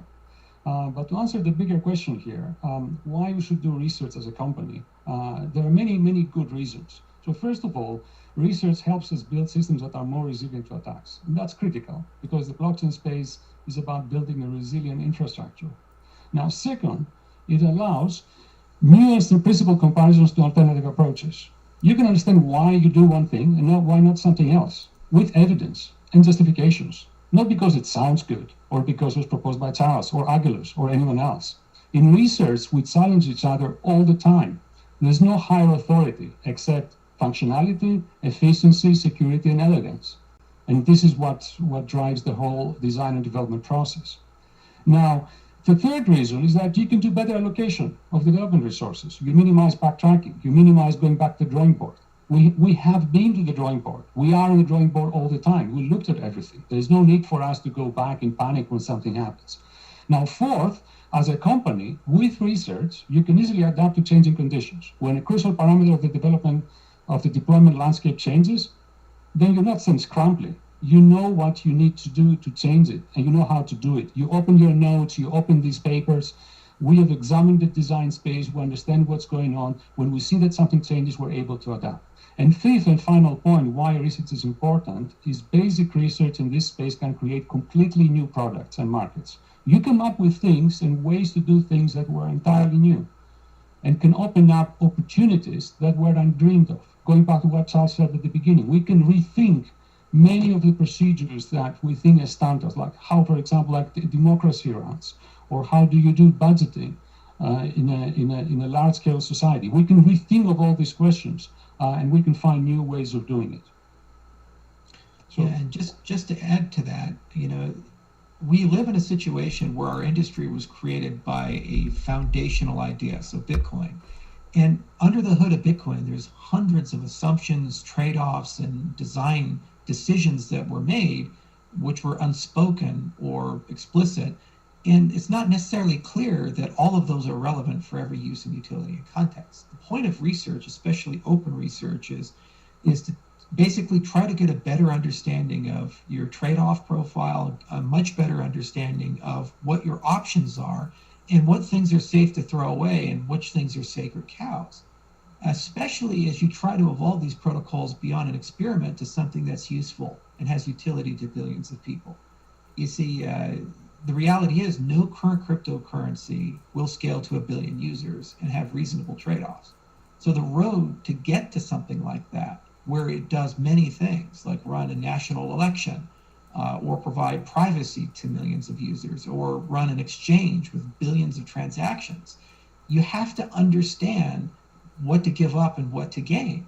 And the only way you can do that is through the mechanism that we've chosen to employ, which is the standard way of doing things at many major companies, whether it be Microsoft or Google, which is to use have a strong research department. And they kind of show you where you can go. The other point is it actually doesn't slow you down, it speeds you up, because these protocols and these ideas are very complicated, and they work until they don't. And then the minute you need to change them, it's almost like alien technology. You might be able to turn on the ship, but there's no way you actually know how it works. The only way you can actually know that is to basically figure out how to build it. Then you can build your own ships, you can modify them, you can make material changes to them. So we see this a lot when people build privacy coins, for example. They'll fork Zcash, they have no idea what a snark is or how it works under the hood, and then they make some changes to it, it breaks the whole system. So that's where our industry is kind of at, and it's really a shame that we had to carry the baton of the entire research agenda, because it would have been much more productive to start somewhere solid and just build on top of that. But unfortunately, there were a lot of broken windows and a lot of open fields. It's an exciting, great opportunity, especially for graduate students and postdocs, because they can get lots of great papers and get into a lot of great conferences. But it is an industry-wide effort. And actually, since we started 5 years ago, we have seen a lot of people starting to take this seriously. I remember being at CCS, and we saw a paper from Definity and Visa Research that was presented right after Genesis called Rapid Chain. And there's a litany of others that are coming in, and they're choosing to utilize the peer review process, and they're choosing to actually formalize their ideas in ways that the scientific community can analyze, debate, and ultimately establish the merits of them, positive or negative. And that's a great change over the last 5 years. And I think we've had a huge impact on that. And ultimately, it's for the benefit of everybody in our industry. And it's for the benefit of the people who use these systems, because they need certainty that the systems are reliable and the systems are actually going to do what the entrepreneurs claim that they're going to do. Roman, any thoughts on that? Yeah, I have a story actually. I was on a call with Emmanuel Anselme from the University of Rennes in France, and we were discussing about our improvement into the Bitcoin protocol, and she told me, you should read the Bitcoin backbone protocol paper. I told her, I don't know this paper, so I read it, and I discussed with one guy on LinkedIn. I sent a long message to him, and one day I joined IOHK, and I was at PwC, and we were around a whiteboard, and there was this guy in my team talking about evidence-based software development. It was Aggelos. Aggelos is actually the co-author of that paper that every researcher in distributed systems now knows about. And that's just saying what's the level of the research at IOHK. Agelos himself, but all his team is incredible. Yeah, you know you've made it when people tell you to read your own papers. In fact, and to just say something about what is the difference between blockchain and usual research. I think in blockchain what's central is people. It's about governance. It's about enabling, empowering the world, etc. And the people are in the center of that system. Mm-hmm. And while when you usually look at topics in research, you stay close to the computer. Mm-hmm. And that's a fundamental difference. And it's across several domains that are complementary. You are talking about politics at a certain point when you talk about voting systems. So it's very amazingly rich. Yeah, even Vint, he talked a little bit about governance as well, and we talk about it a lot, and we touch on it with our protocols. But that's a work stream that I'm hoping too that the Cardano Foundation for Cardano specifically picks up as well, because there's just a wealth of research there and papers to be written and things to explore on all aspects of governance. So that's a really good point. So as great and magnanimous as this research agenda is in our technology, we've come a long way. The question that everybody always wants to know, though, has IOHK delivered? Have we delivered on our promise? Aparna, maybe you can start with that one. I love that question, and I will answer it. And you guys know this, when I look at a product strategy, a good one really can be hypothetically viewed in kind of concentric layers. So at the core, you have this base foundation of a great platform. Wrap that in data, wrap that in features of differentiation, or what I like to call wow factors, and then finally hold it all together with an effective but beautiful user experience. So input-output at the core with what you just heard on the research side and all, think about the network protocols, the consensus that is built into the soul, the cryptography and the ledger rules libraries, the security aspects that we've taken into consideration, the policies, the monetary and economic policies. I'm thinking update mechanisms, treasury and ongoing governance mechanisms in Voltaire. And for all of these things, check out a few of the technical and science tracks that have been happening throughout this, throughout the 2 days of the summit, from Duncan and Philip and Manuel and others as well, to get more into that. On the data layer, I'm not talking just the data structures, the DB strategy, and I know that architects have done a great job there, or even the logging and monitoring aspects of the node, for example. But I'm talking a little higher level. So think about Smash, which is our metadata aggregation server. And it's basically for pool data. So that could be manifested into some kind of visual UI upon which information can be shared. Analytics, Wallet, Explorer, all of these turn data into actionable insights for people, right? So that's your data layer. And then features of differentiation are really differentiated from maybe competitive chains or maybe other systems, and they can manifest themselves in how we've, for example, approached the whole decentralization concept, the 20 different parameters out of which a few of these are all community voted upon, or how we've approached the scalability trilemma with Ouroboros, or how we mitigate threat models for long-range attacks, or how we construct for Plutus a two-level structure for multi-assets, which makes it incredibly lightweight and inexpensive for transactions to run, or even how we've thought about identity as a first-class citizen, as you guys have seen with the PRISM demonstrations, right? And then finally, think about the user experience. Deadless, where we're going with that in the wallet aspect. Project Atlas, that was just that our product people just unveiled here, providing a really human-centric approach to putting a face onto the chain. Project Catalyst, which is in Voltaire, the ability to evolve this protocol, the central governance theme, using a simple but powerful tool to an interface for exchanges, the Adrestia APIs and libraries to build a great integration and listing experience. All of these are coming together, Tam, in a really, really good dynamic roadmap that we're rolling out in a way that our users, customers, investors, and community and partners can be engaged in every step. So the answer is yes, we deliver, and we are continuing to do so. Yeah, that's an interesting question. The problem with being me is that it's like you reach this plateau and you think you've reached the top of the mountain, and then you look and on the horizon there's an even taller mountain to go and chase. I mean, it depends, I guess, on your perspective. Everything Aparna just detailed is probably one of the most remarkable accomplishments in the history of our industry, if not the most remarkable, about how much code we've written, how many products we've built, the fact that we kept our rigor and we kept our discipline despite the fact that we had setbacks and we had to go and redo certain things, and we had to drag a community along with us, and that's like changing the tires on a car while it's driving. There's just so much complexity there and so many challenges there, and every day it just gets better. So that's an indication of not only delivery but a center of excellence that is just has no competition. From another perspective, no one's really delivered in our industry until we wake up and billions of people are in these types of systems. And really the question we have to ask is, how do we get there? And what we've discovered is no matter how hard we work as an organization, you don't get there alone. You have to build a movement.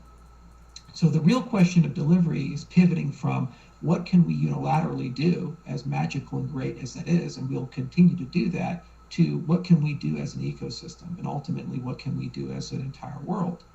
And what's so exciting about that is that every single time we have ever asked our community to step up and do something with us, they have never let us down. For example, we did the ITN, and we said, hey, we have this new protocol. It's called Ouroboros. It's pretty cool. You should check it out. We launch it. On day 0, there were 0 stake pools, 0 small businesses. No one was running it. And then just 6 months later, we have 1,200 registered. People have built their own businesses, registered businesses, gotten custom logos, t-shirts made. They're running the chain, they're running the protocol, they're asking deep technical questions, they're giving us design feedback, they're having an opinion on protocol parameters that 6 months earlier, only 6 people ever even cared about in the history of the world. And now it's like a big deal, and they're arguing what should K be. I mean, this is a pretty crazy evolution. The same for when we transitioned to Haskell, and now we're doing it again in 2 different dimensions. We're doing it with Plutus Foundations and the native asset side of things, where we're saying, hey, we have a completely new way of writing software that we think is fundamentally better than what has been presented in our industry.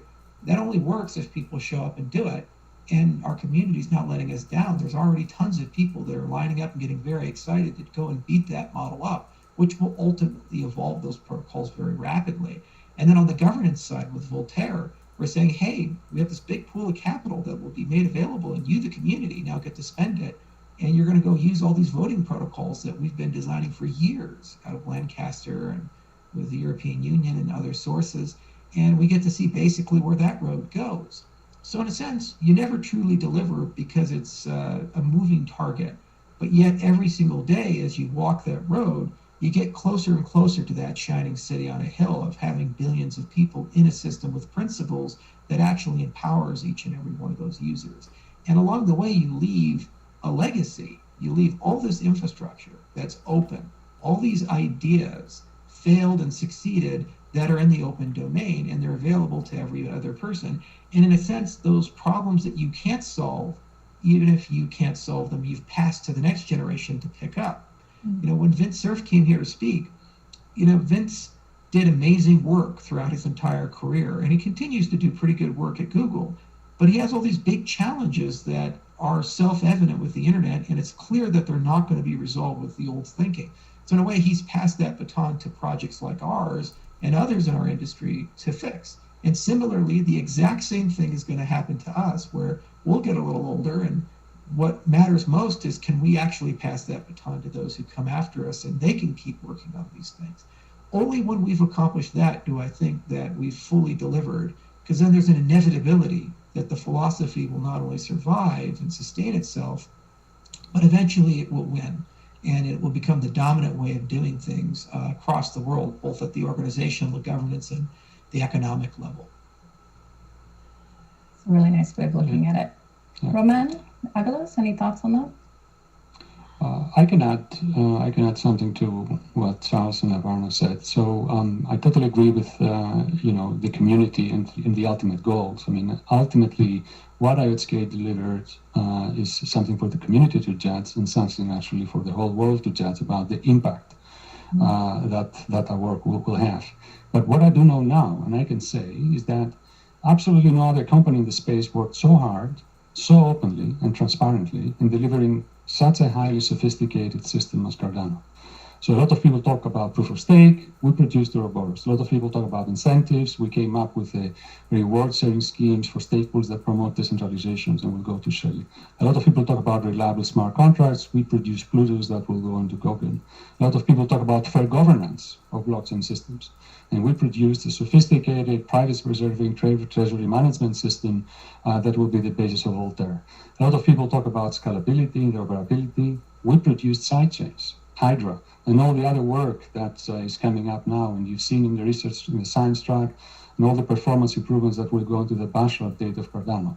So this was a lot of hard and rewarding work. And there's still a lot of stuff to do, a lot of exciting things in the future of Cardano. But definitely, I would say, from my point of view, 2020 is a great milestone for IOHK and the Cardano work project.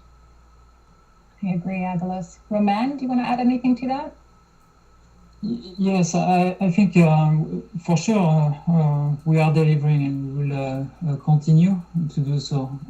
I mean, how many research papers already? Like 58, 9, 60? I don't know. It counts every month, so you can add some. So, what is a research paper? A research paper is an era of work. It's like usually it's 1, 2, 3 years of work. So you do the multiplication. That's a lot of work. You have the repository, the open source repo. We have more than 250 open source repo, not with random code inside, with pretty toughly made and very beautiful piece of software. So I think we delivered on that too. In the company, there's I think engineers and people who want to create the most beautiful product possible, and there's a change that we need to work on. It's actually delivering piece of this work one after the other, going to the perfection, but not waiting to have everything ready to release the perfection, because outside of the company, it looks like we are delivering slowly, and I think that's the change we initiated already, and that will show everyone that we are big producers for sure. And that's why we brought you on board, and you've done an excellent job. Yeah. On the aesthetic side, real quickly, that's something I do care a lot about, because I think it's so incredibly important for the survivability and durability of ideas. Quantum mechanics existed before Feynman diagrams, but when they came in, then suddenly they got simple and elegant. It was much easier to express very complicated ideas to people. We saw this presentation from Stephen Wolfram, and one of the things that Wolfram spent 4 decades of his life working on has been this idea of trying to find an elegant, concise way of expressing computation and making it easy to think in computation. So I give you something like a picture, and then he has his language where you can just do whatever you want to do with it and compose it with any other thing the system understands. And then you can just, as you're looking at it, ask questions. And this is allowing him to now tackle very difficult problems like the theory of everything and look at it from a lens that few people can understand, much less contribute to.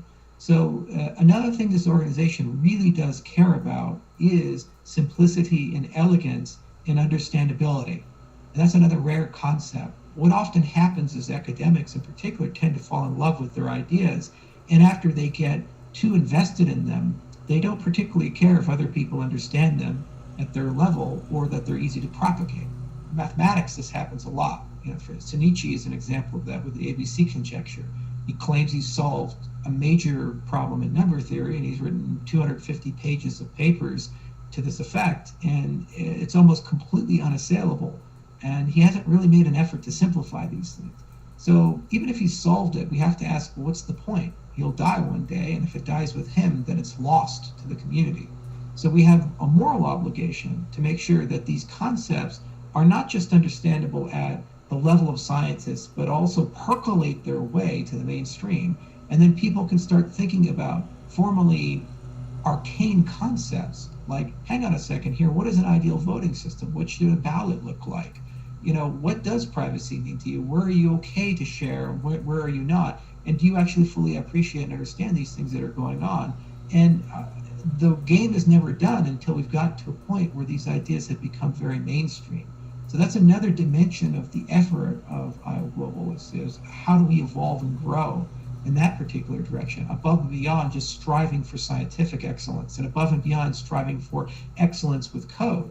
On the engineering side in particular, this is why we train people. We've trained people in Greece, we train people in Barbados, we train people in Ethiopia, because that forces the Duncans and the Larses and the Phil Kants, these incredibly brilliant people who hold PhDs and have been doing this for decades, to explain to a recent graduate in computer science how Haskell works and how our code works and how to contribute to it.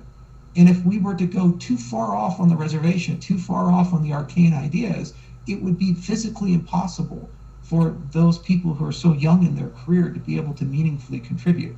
So it's so important that we never lose touch and we keep that legacy of upgrading people, bringing people in, because it fundamentally forces us to think in simpler terms, no less powerful terms, and ultimately strive for more elegance. And that's something that really makes us unique as a company. Okay, thank you very much. Those were great answers, guys. And I think we've answered the question of whether or not we've delivered here. And I think we have. So that kind of dovetails nicely into what would be my final question, because there's a lot of really great questions from the community as well. So we've done a lot in our past. We've clearly delivered on Cardano. I mean, there still are a few phases, Voltaire and Gauguin, that are still going to be delivered. But what is next? How is IOHK still going to be involved in the Cardano ecosystem? Is it going to? What's on the agenda? Charles, maybe starting with you and give us a bit of a vision of where we're going as a company. Maybe even speak a little bit about our brand and who we are as a company. Yeah, so Cardano was kind of like a DARPA project. You know, they're famous for doing these broad, high-risk, high-return things. Like, for example, they said, hey, let's do CALO, Cognitive Assistant Learns and Organizes. So the initial idea was, let's build some sort of AI that a soldier or somebody could have and they could talk to, almost like the movie Her, and it would do all kinds of cool stuff and be like an AI secretary. That's a pretty lofty, ambitious goal, and the people who worked on that eventually transformed that goal into a commercial product. It became Siri. And actually Steve Jobs was super interested in it. He followed it throughout the entire evolution. And as soon as they left, he bought them and brought them into the Apple ecosystem. So similarly, we started with this really broad spectrum of three collections of goals: scalability, interoperability, and sustainability. We said, look, if we're ever going to build something that allows us to get to billions of users and be useful and have utility, you have to have protocols that actually can operate at that scale with reasonable trade-offs. These protocols are obviously going to have to talk to hundreds, if not thousands, of different systems and be interoperable with those systems. And then finally, these protocols are going to, like the internet, require a governance layer. And if they don't have that, then they'll have to hyper-centralize around a group of custodians to kind of maintain them, as we've seen the internet slowly, and that's been slowly happening to the internet. Now, these are goals. And then what we had to do was put together a giant research agenda, and we did a lot of first principles thinking, and we had to fix a lot of broken windows and, you know, march down a path. Well, that's 5 years of work, and now we've got to a point where we have crystallized a great product under Parna's stewardship and the stewardship of the engineers and the people responsible for delivery. We are now in a position where, as we close out this year, Cardano will be the best cryptocurrency on market, bar none. There'll be no one else who's as good as what we've come up with. And if that was the definition of success, we'd say, wow, we have really done something remarkable. We didn't need to go and raise $4 billion and say a lot of stuff. We were quite conservative and quite systematic, and we were able to create something very special. But moving forward, if this is ever to achieve those original goals, much like CALO, you know, if whoever was going to create something that is sophisticated as a general intelligence, you obviously need to get to the next level. So the only way we can do that is by actually going from just a few custodial entities and broadening it out to a decentralized coalition of actors on the community side, the development side, the scientific side, And we've been systematically doing that with the CIP process, with the launch of Voltaire. Subtle things like, for example, the University of Wyoming relationship. What made that so special was that was the first lab to accept ADA for compensation. Normally you donate cash. And so the fact that universities can accept that means that students, groups, and professors independent of us can go to the Cardano Treasury and ask for funding for research. So in effect, we're starting to build a decentralized brain that will transcend even our own organization and allow people to basically, via merit and rhetoric, convince the community that perhaps their research has something of merit. So these are the things that we're starting to do now, and it's a big transition with respect to Cardano, and it's a lot of work. On the other hand, it's really exciting because we can now chase a far more ambitious set of capabilities. We get asked all the time, like, how do we get resistant to these evil quantum computers? We get asked all the time, how do you shard the ledger, or build something that performs at X million TPS, whatever the hell that means. We get asked all the time, like, how do you preserve inclusive accountability as a property when your ledger is a petabyte in size or an exabyte in size? These are not simple problems. They're just so beautiful to study, and they're so interesting to think about, and they're going to make careers out of a lot of scientists and engineers in the foreseeable future. And what's great is because we have succeeded over these last 5 years of going from these unstructured abstract ideas to a real product that's best in class, we now get the right to go and chase far more ambitious problems over the next 5 years that if we solve, we can get that much closer to that dream of having the system exist. We as a company, IOHK, have evolved a lot too. We've grown from IOHK to IOG, input output global. We've gone from just a few people to a lot, and we operate in so many countries that we decided that it'd be better to brand the company that way. So we have to go and figure that out too. There's a lot of brand growth that has to occur on our side. And we're also starting to think in terms of systems as well, as a final point. We say interoperability, that by definition means we have to actually figure out how to talk to and work with other cryptocurrencies. And we've done some great research as an organization, like the NEPA PALS research. We published a great paper kind of formalizing cross-chain communication and coming up with some wonderful and surprising results there. So there's some beautiful, bright days ahead. And it's just so exciting to see that we're kind of closing something out so that it gives us the chance to go on an even greater expedition in the future and achieve some pretty remarkable things, hopefully in the next 5 years. Adalas, Aparna, what are you guys most excited about on the next phase of IOHK? Yeah, I'm happy to go. Echoing a bit what Charles said, the research and development we did for this system gives its community, do you hear me? Yeah. Gives this community a very sophisticated tool. I mean, I may even call it a Swiss Army knife for building and deploying distributed applications. So next, it will be up to this community to realize this power and impact information technology deeply and meaningfully. It is also up to the community, I would say, to deliver the vision that all of us in this space have been dreaming for the last 10 years, with ideas that I should say have been frequently disputed, discredited as naive, or deemed too idealistic to be real-world relevant. But the problems that information technology systems face today are real and serious. Centralization that creates single points of failure, rampant misinformation on the internet, unchecked complexity in financial products, AI black boxes. Nobody disputes these problems. Keep that in mind. So I should say, from this point of view, this time has come. With this treasury system, the Cardano community will be at the driver's seat, drawing a number of organizations to compete and collaborate in improving the ecosystem. And of course, I would say IOHK will be an enthusiastic member of this community, with a lot of research and development to contribute. At the application layer, with new protocols, with new techniques for privacy, for regulatory technology, with cryptographic tools like secure multi-part computation, there is a lot of amazing research that still is going to happen at the application layer, at the level of distributed application, at the level of usability and connecting with users, and making the system more functional and adaptable to solve the real problems that we all want to solve. So I agree. I think that there's a natural progression here with input-output and what we're doing with Cardano. You know, obviously it's a technologically advanced platform, as you've heard everybody speak about. It provides a decentralized, self-governing, ever-evolving blockchain. And it provides revenue streams for operators and stakeholders, right, on the chain, making them small to medium businesses.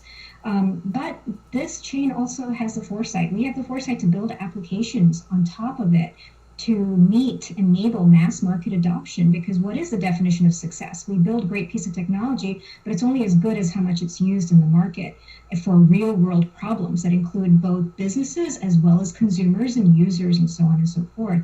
And to me, decentralized solutions is a journey. It's also a journey from an adoption standpoint, but just as much from an education standpoint. So on the side where I stand, I see it everywhere, you know, like voting and data privacy and small to medium logistics on lending and healthcare and counterfeiting and good. There's so many places that can benefit from a solution like this that we are just dipping our toes in the sand of being able to get that sort of reputation to go after those spaces. So I believe that Cardano's natural progression would be an ecosystem of partners and community-built solutions and innovators that eventually become entrepreneurs that are investing in our platform to build their business on top of it, to work on this whole mass market adoption for blockchain and decentralized solutions in general. You know, and just to follow on that point, there's a bit of myopic insanity with the future. And what I mean by that is, imagine you live in 1995 and somebody comes to you and tries to explain the concept of Uber. You know, that's the age where people said, hey, don't talk to strangers over the internet. And then literally the entire Uber business model was to use a supercomputer in your pocket that somehow is connected to the internet, who knows how, to summon a stranger you've never met to get into that person's car, and somehow they'll just drive you somewhere. And then somehow they make money and somehow you pay them. I mean, it's like 1995, that would be like a crazy, crazy concept. And today in 2020, we look at that and say, oh yeah, that's self-evident. Yeah, we do that stuff all the time. So that's another component of this process that is a little difficult, is that you have to allow people the freedom to kind of get creative and imagine, accepting the fact that it's sometimes difficult to see where the road goes. And then after the fact, when you get there, it felt like it's self-evident. You know, right now, we're having a huge debate in the United States about voting. Do we do mail-in ballots, or do we go and stand in lines and vote? And there's all these people saying, hang on a second here, why can't we vote online? Why can't we go to e-voting? This should be the way. At some point, that will happen. And the experience will be so great, and it'll be so well implemented, because we'll do it. We'll find a way. That then people will look back and say, oh yeah, that's the way it should always be. And they'll think it's just crazy that people mailed ballots to people's homes. It was just crazy that people had to stand in line for hours, and sometimes in the rain and snow, to go ahead and cast a vote. Just like we think it's crazy that people had to ride a horse to get somewhere, or just drive or something like that. So that's another part of the challenge, is inspiring people to imagine and accept insanity of the day, knowing that that insanity will recede, and people will just believe that these things have always been the case.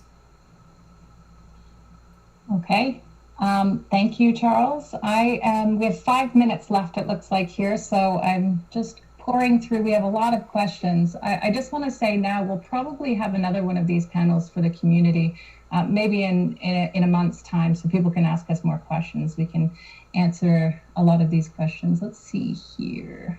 I can pick one that I saw on the right side. Yeah, go ahead. Yeah, absolutely, Roman. So someone is asking, I'm still trying to understand why governance is necessary in cryptocurrency. So I think we touched that topic with Agelos, Parma, and Charles. Cardano is or was the investors plus IOHK plus the CF plus Lenovo, and now I guess Cardano is the community. So when you have an ecosystem of people that are owning that ecosystem, they have to take decisions together. And how are you going to audit those decisions? How are you going to build your system, your workflow? You have to code that on the blockchain itself, because it's the system the trust layer that you are using. So that's the reason why I think governance is absolutely necessary in cryptocurrency and on-chain governance. Yeah, and it's just insanity otherwise. I mean, imagine a world where you're expected to do things and use things, but you have no voice and say in how those systems work. Those are not good societies to live in. And we're asking people, hey, there's this open platform. You should go and build infrastructure on that. You should go build your business on that. You should go and connect your cell phone app to the system. Oh, but by the way, there's no explicit way that you can actually get a voice and influence. And there's this unassailable meritocratic metaphors that kind of lords over it. And they basically act as gatekeepers. And for 10 years, we've seen this with Bitcoin in particular, where even if you come up with extraordinarily good ideas, they're very hard to actually get put into the system. Even if the developers in that inner circle agree that that's a good idea, like SegWit or something, it still takes years to actually move something in. So if you want to be competitive, you want to evolve quickly, you want to actually invite people in, you have to give people a system where they have a voice and they have a say, and they understand that the rules evolve in a predictable, deterministic way, and that the rug is not going to be pulled out from underneath them. And I feel that this is ultimately going to be the single greatest competitive advantage that Cardano has over projects like Ethereum that have chosen to eschew governance on-chain, because all the people participating know that we have a much lower probability of contentious forks like a Cardano Cash or a Cardano Classic. And ultimately, because that governance system's there, we also have the ability to create community funds with a treasury system and pay people to sustain the system. In the absence of a governance layer, you have to trust a centralized custodian. And there's an old rule, it's called the golden rule. He who has the gold makes the rules. So I'd much rather have the community have the gold because they get to make the rules instead of some trusted third party. So you're just paying lip service to decentralization then. Okay, thank you, Roman, for asking that question. I think we have time for one more. If Ethereum would falter at a certain point, can the tokens that were made on the Ethereum network be virtualized and adopted on the Cardano blockchain? And this person also suggests we change your title, Charles, from CEO to CVO, Chief Vision Officer. Anybody? Well, I mean, we can use the native asset standard to do that. And we can, Justin Sun kind of tongue-in-cheek created an Ethereum bailout fund for all those poor Ethereum people that have to flee the ecosystem. But, levity aside, it's certainly possible for somebody to create a token that would represent Ether. And then what they could do is actually using some great research that Agalos and Dionysus Zindros did, destroy their Ether tokens to redeem them on the Cardano blockchain as a token. That we actually formalized the proof of burn protocol. Been around for a long time, but no one bothered to write a paper on how to do it well. So yeah, it's definitely possible, but the community will do that if it's a good idea. It doesn't require any consent from us, and I'm sure people will try that. But ultimately, I tend not to look at the space in those terms of us versus them. I mean, the reality is we compete for very different customers, and we're in very different geographies. And it's entirely possible that Ethereum can be very successful as a project, and we can be very successful, and probably in the best interest of the ecosystem for that to be the case, because they're following such a divergent roadmap. So we get kind of the benefit of all their experimentation and pioneering, and we get to see if the things that they've done are a good idea. As a final point, Ethereum is in for some hard times. The F2 transition is going to be quite difficult for them. They have to fire $26 billion worth of miners and replace them with a totally different model. And there's a high probability that both networks are going to live at the same time, F1 and F2, and potentially even become competitive with each other, and a lot of community fracturing. So we do wish them well there. That's not an easy task. It was hard enough for us to go from a static and federated system to a dynamic and decentralized system. We had to invent the hard fork combinator and all these things to make that a smooth transition. It's exponentially more difficult to go from a proof of work system to a proof of stake system, because effectively the people who run your system are being fired, and you can't actually fire them. If they choose to preserve the old system, they can, and they certainly can do whatever they want to do with it. For example, with Ethereum Classic. All right, well, I think we are at our time, so let's wrap this up here. Thank you guys and gal for attending this panel. This was excellent. It was a great discussion, and thank you all for your questions and for tuning in. Have a lovely weekend. Thanks, Thank you. everybody. Thank you. All right, you guys, what did you guys think? I really enjoyed that. That was probably my favorite segment for the entire summit. So I hope you guys did enjoy that. For those of you guys who are just tuning in, or even if you've been around for a while, thank you guys so much for sticking around. We are now live streaming going on over 7 hours. So it's been quite a marathon between yesterday and today. We have been really, I'm really grateful for all the support that you guys have been showing. So guys, that was Charles Hoskinson, Aparna Jew.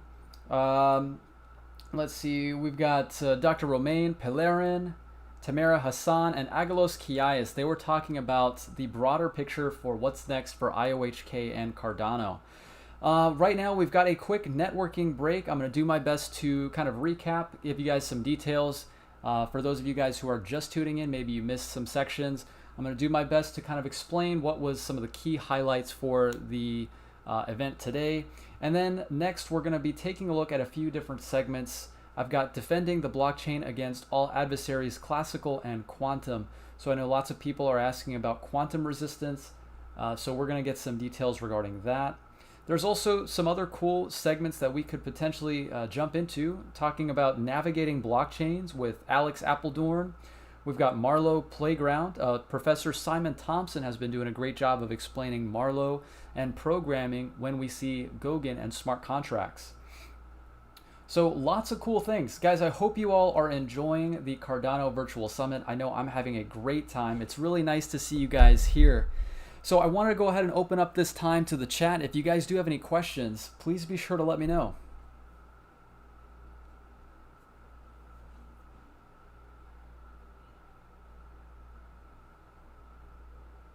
Yeah, I think the points that Charles made in his last segment, talking about the difficulty that they faced going from a set of federated nodes to a dynamic, with proof of stake, dynamic set of nodes. What we're seeing now with the transition from, where we were at right now. What was the first milestone?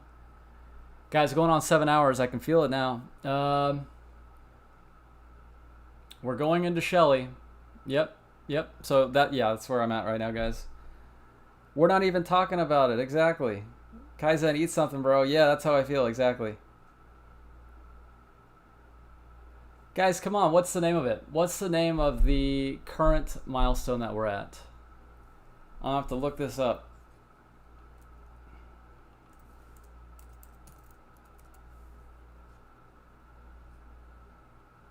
That's what happens when you go a full day live streaming plus the other day. Jeez, it's crazy.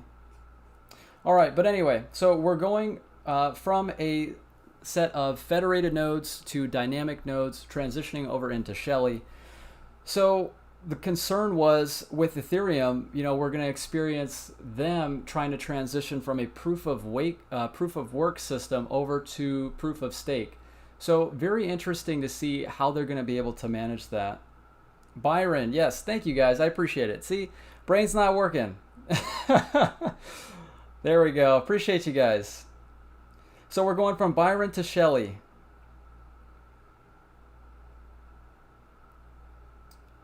Milan, what's the next thing on the summit? So guys, as far as what we are anticipating next with this summit, so couple of segments that we can potentially join. So defending the blockchain against all adversaries, classical and quantum. I think you guys will enjoy that. Lots of information there talking about quantum resistance for Cardano. If you guys are interested in programming, once we see Gauguin and smart contracts, Professor Simon Thompson is going to be talking about Marlowe Playgrounds. That should be pretty cool. I wanted to also just share with you guys some of my thoughts. Jay Boland. Jay, I appreciate you, man. Thanks for the tip there. You guys have really been keeping me going with this live stream. I appreciate all the support. It's been quite a marathon. I think we'll probably end up going for 10 hours again today. So, I tell you, I really appreciate you guys sticking around.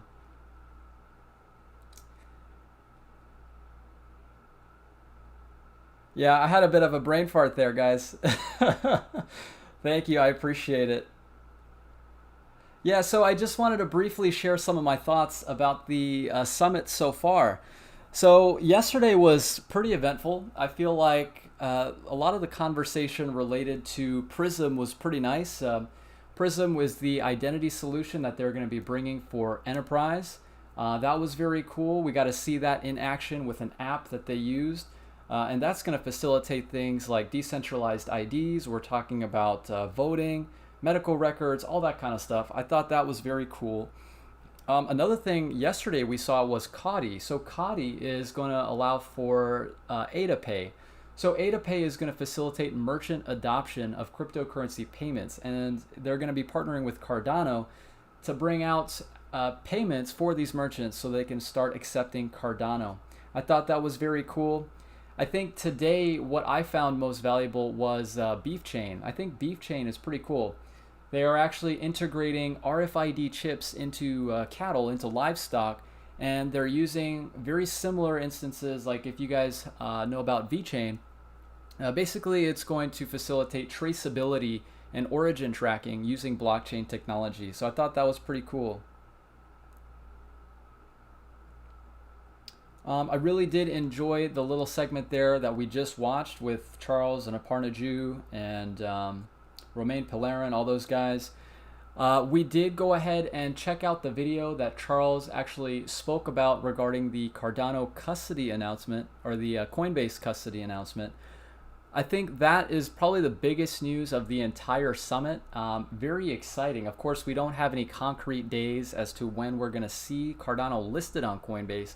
I think this was more of a precursor, just kind of hinting towards the developments that we're going to see for that.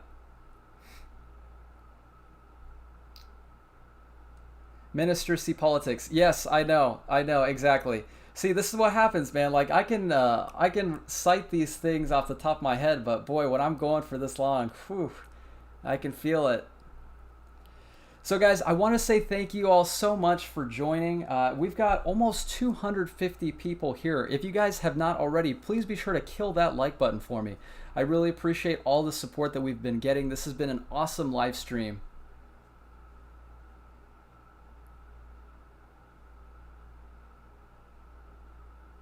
KS, go eat. Yeah, I know. I think that might be what it is.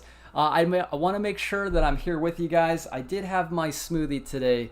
Smoothie is long gone. It was pretty good though. It was a little sweeter than the smoothie from yesterday. Yesterday we had raspberries, there was some blueberries, there's spinach, carrots, lots of good stuff.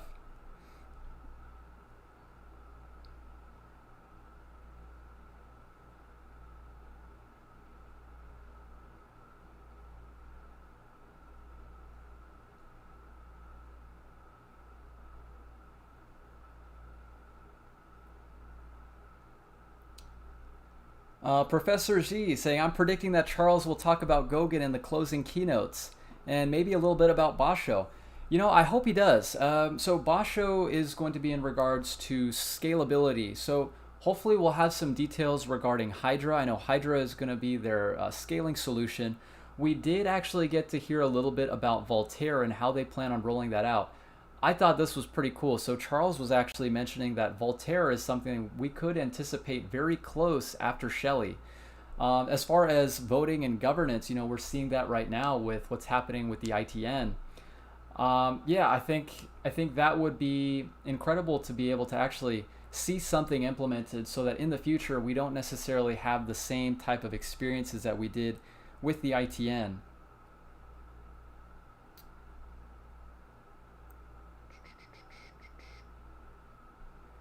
Jay Boland, I had my leftover pizza today. Nice, man. Nothing beats cold pizza. If you have cold pizza, can't go wrong. Tyrone Collins, how much is left? Hey Tyrone, appreciate you watching, man. We are probably looking at about another couple of hours. We've got 2 more hour-long segments to go, as well as some closing thoughts from Charles. So probably a few more hours. We're going on 7 hours right now. We might be looking at another 10-hour live stream. So I appreciate you joining us today, man. Thanks for the question.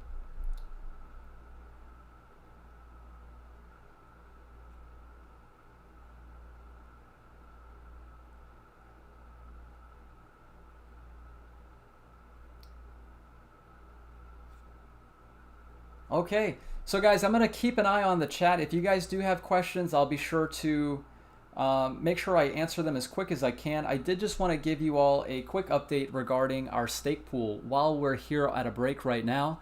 So I went through the process of putting together a budget bare metal server build. So I'm going to be using that alongside of my main PC that I built. Also, video is going to be on the channel. I'm currently editing the budget stake pool build, so if you're interested in that, be sure to subscribe. That way you can see it as soon as I post it. With that, what I did essentially was try to gather components for as cheap as possible without compromising on quality. And the thought process was to create a stake pool while keeping the cost pretty low. So video coming very soon about that. After this, what I'm going to be doing is working with my friend the Duck Pool, and he's going to be helping me get the node set up. It's going to be awesome. I'm looking forward to it. And it's going to be very exciting. We're going to see staking live on mainnet in August. So if you are interested, I'm going to be working hard to bring in some nice returns for our delegators. Go ahead and look out for Kaizen Stake Pool. It's Kaizn. I really appreciate all the support, guys. I know lots of interesting things happening with Cardano. Alice, did they say anything about adoption in Africa? Yes, actually they did. I'm glad you mentioned that. So there was a segment related to adoption in Africa. They were talking about how they want to integrate blockchain into things like smartphones for payments and settlements for these people who are underbanked in Ethiopia. So lots of cool things there. There is going to be recaps for all these different segments, or at least the most important ones with the best quality, I think. But yeah, definitely keep an eye out for that. There was quite a few developments happening there. As you guys know, Cardano is tackling the African continent. They're really trying to take over by implementing blockchain technology and allowing that to facilitate things like payments, voting, governance, all that stuff. So lots of cool things there.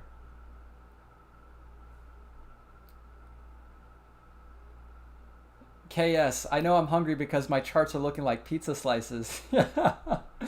You're telling me, man. I feel you. I feel you. Yale Martinez, what does it mean to be an ambassador? Yeah, that's a great question, man. So an ambassador is essentially somebody who speaks about Cardano. So we are a representative of the project. Myself personally, I went through the process of filling out the application. Thank you to everybody that nominated me to become an ambassador.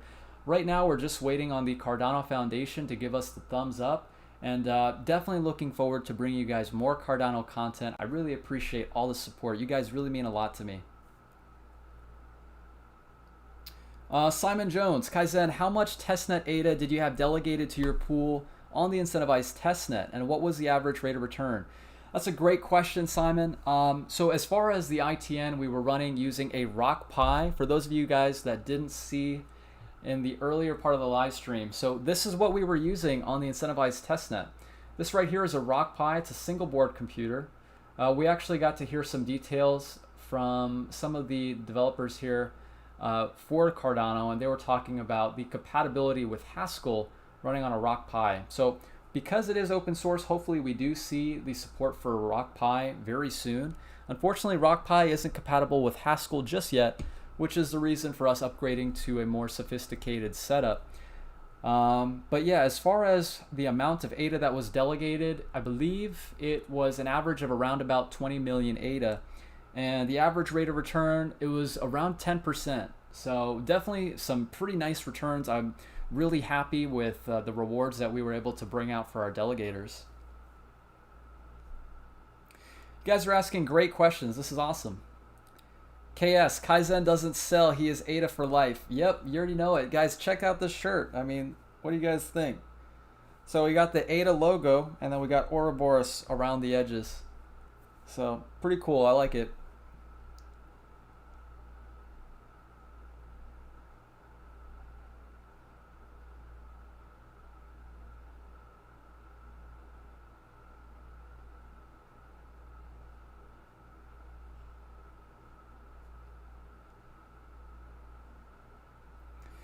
Arjun asks, any news working with PwC?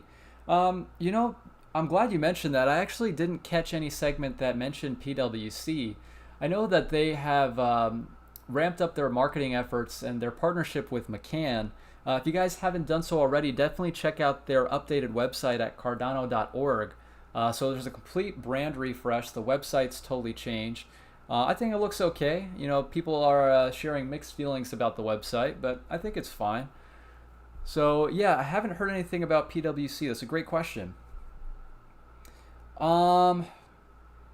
Great t-shirt. Where can I get the shirt? Hey, thanks guys. I appreciate it. I'm gonna drop a link for you guys if you're interested.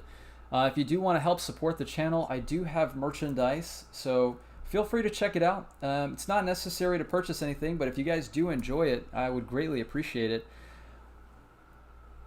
Yale Martinez, how do we nominate you for Cardano Ambassador? You really just have to go onto the Cardano Foundation website. That's all there is. If you click on your ambassador roles, you'll have the option to nominate me. I really appreciate that. It really does mean a lot, because what I'm doing right now is really just putting a lot of effort into creating content, working hard on getting the stake pool running so that we can bring in some nice returns. What I'm trying to do is really just create an awesome community around Kaizen crypto, and just really crush it when it comes time to staking, smart contracts, providing informative content like this. So really appreciate all the support, guys. All right, I want to go ahead and check to make sure that we are going to be on time for the next segment. It looks like what we have coming up are a couple cool things to talk about, including defending the blockchain against all adversaries, classical and quantum. So we're talking about quantum resistance there with Professor Alex Russell, so that should be interesting. Also, we've got principles of organic governance. That's pretty cool. I know that's pretty relevant, especially with what we're seeing regarding voting on the ITN, so that should be cool. If you guys want to, also we can tune into Professor Simon Thompson's segment talking about Marlowe. So lots of cool things coming up, and at the end of the summit we've got a closing keynote from Charles, so that should be very interesting. We'll be able to tune into that. That's going to be the last segment for this virtual summit, so very exciting, lots of cool things to come.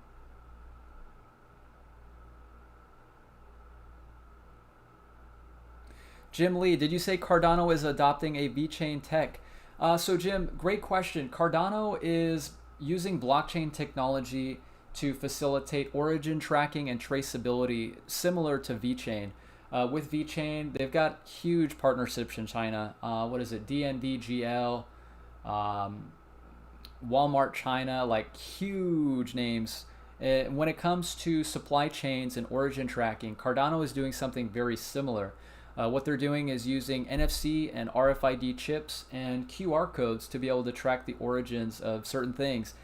We saw today in one of the panels, they were talking about Beef Chain, which is a solution to use blockchain technology to track the legitimacy and origin of livestock. So very cool. Yeah, they are working on something that's very similar to that type of concept. Bass says, hey Kaizen, what about giving pledge as a staker to a pool? How does that work? So helping the operator having a bigger pledge. That's actually a great question. As far as giving pledge to a stake pool operator, there would have to be some type of agreement set there, because what you're doing is basically giving your funds over to the control of the stake pool operator. The difference between doing that and something like delegating is that delegating, you're helping contribute towards the stake pool, but when you delegate, those ADA remain in your possession. So you're not sending your ADA when you delegate.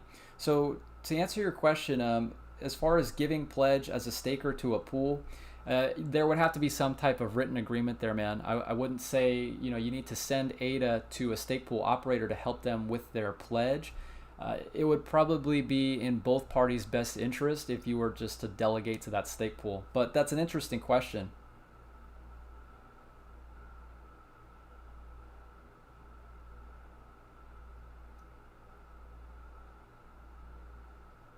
James asks, what's happening July 29th?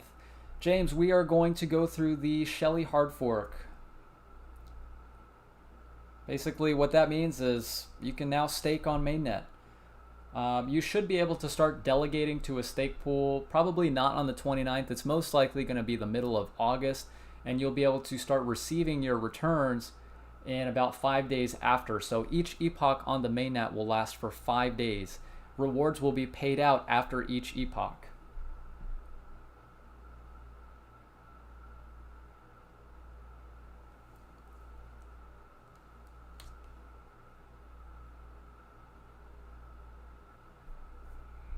Binky says, why don't you do a staking pool clip to help people stake to your pool? Yeah, that's a great idea. I actually do have a stake pool operator video, Binky, so if you haven't already, definitely check that out. I will be creating more content talking about how to delegate to our stake pool, how to see our margins, tracking our statistics, all that kind of stuff. So great idea. I appreciate that.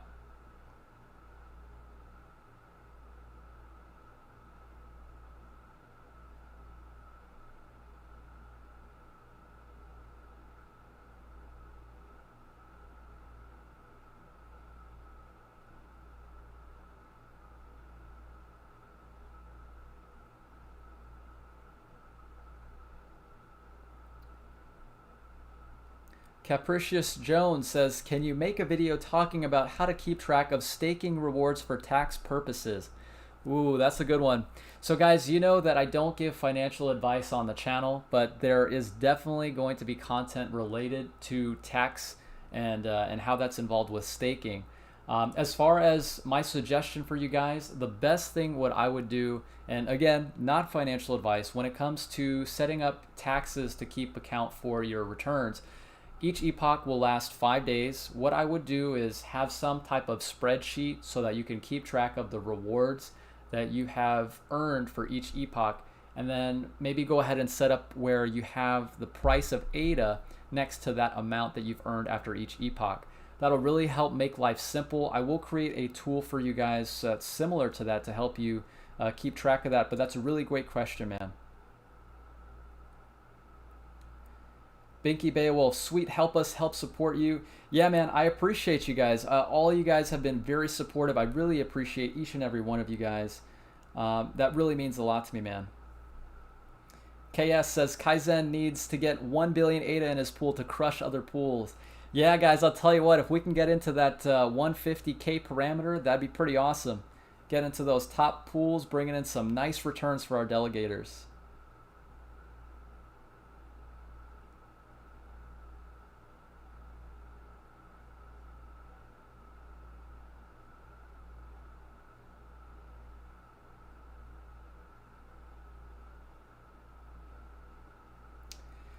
Simon Jones says, although throughout the ITN I staked with another pool, but I have no idea who they were and they never did any social interaction. Having watched you in action, I will 100% delegate to you.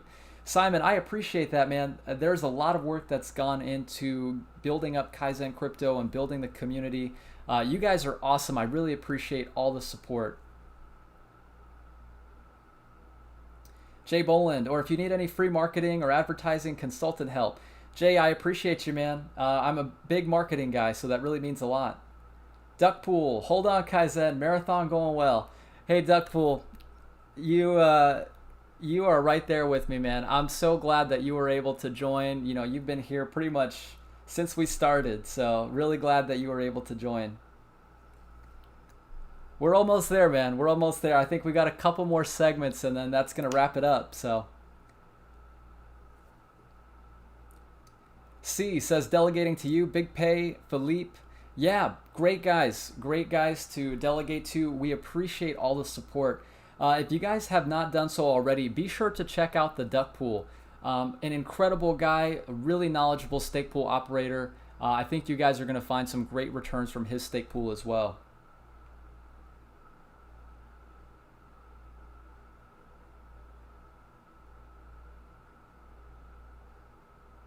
All right, you guys, well, I'm going to see if we can go ahead and get prepared for the next segment. Great questions. I really appreciate you guys. Again, guys, if you have not done so already, make sure you drop a like for me. It definitely does help out the channel. All right, so let's see what we're taking a look at here. I guess one of the one of the most prominent sections that we can actually jump on is defending the blockchain against all adversaries, classical and quantum. That should be interesting. I know in the previous segment, Charles touched on quantum resistance for a little bit, so very interesting. Let's see if we can jump onto that. I'm not sure if we're ready quite yet, maybe a couple more minutes.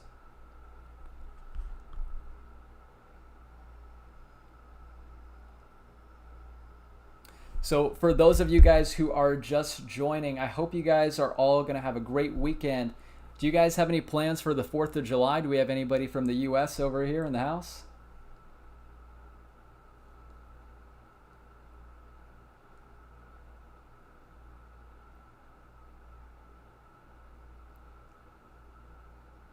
I know we're probably going to do something with the family, just get a chance to relax a little bit. These live streams are pretty eventful, but they take a lot of energy. So it'll be nice to just get a chance to relax a little bit. Might do some fireworks.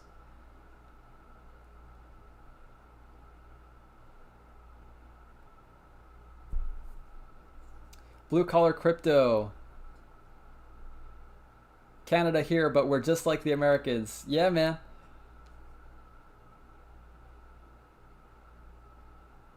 Hey, Blue Collar Crypto, thanks so much for joining. I wanted to ask you, I hope your stake pool build is going well. I know we were chatting a little bit on Twitter and on Telegram, so I hope the stake pool is going well for you, man.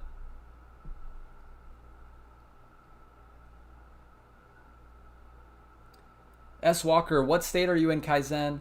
I am in Georgia. Hot, sticky, sunny Georgia. Hope the weather is nice tomorrow, though. We'll see. Jim Lee, grilling and beers, baby. Oh, man, rock on. That sounds awesome, man.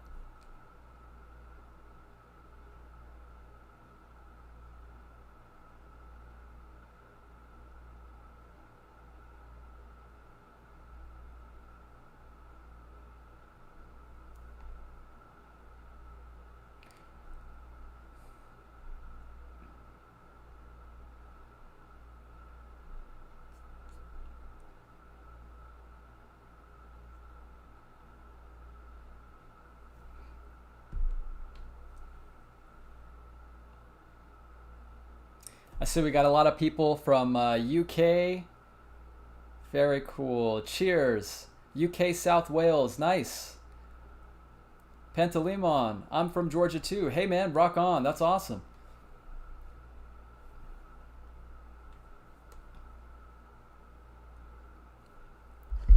Blue Collar Crypto. Thanks, brother. I haven't updated. I'm back to work.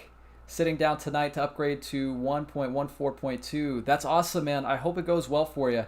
I know these live streams have been keeping me busy, so I'm gonna be cranking it out as soon as these live streams are finished, maybe within the next day or two. So I hope it goes well for you, man. Binky, Australia. I got a friend from Australia. He is he's a cool dude. He's a really cool dude. Tazzy, good day, mate.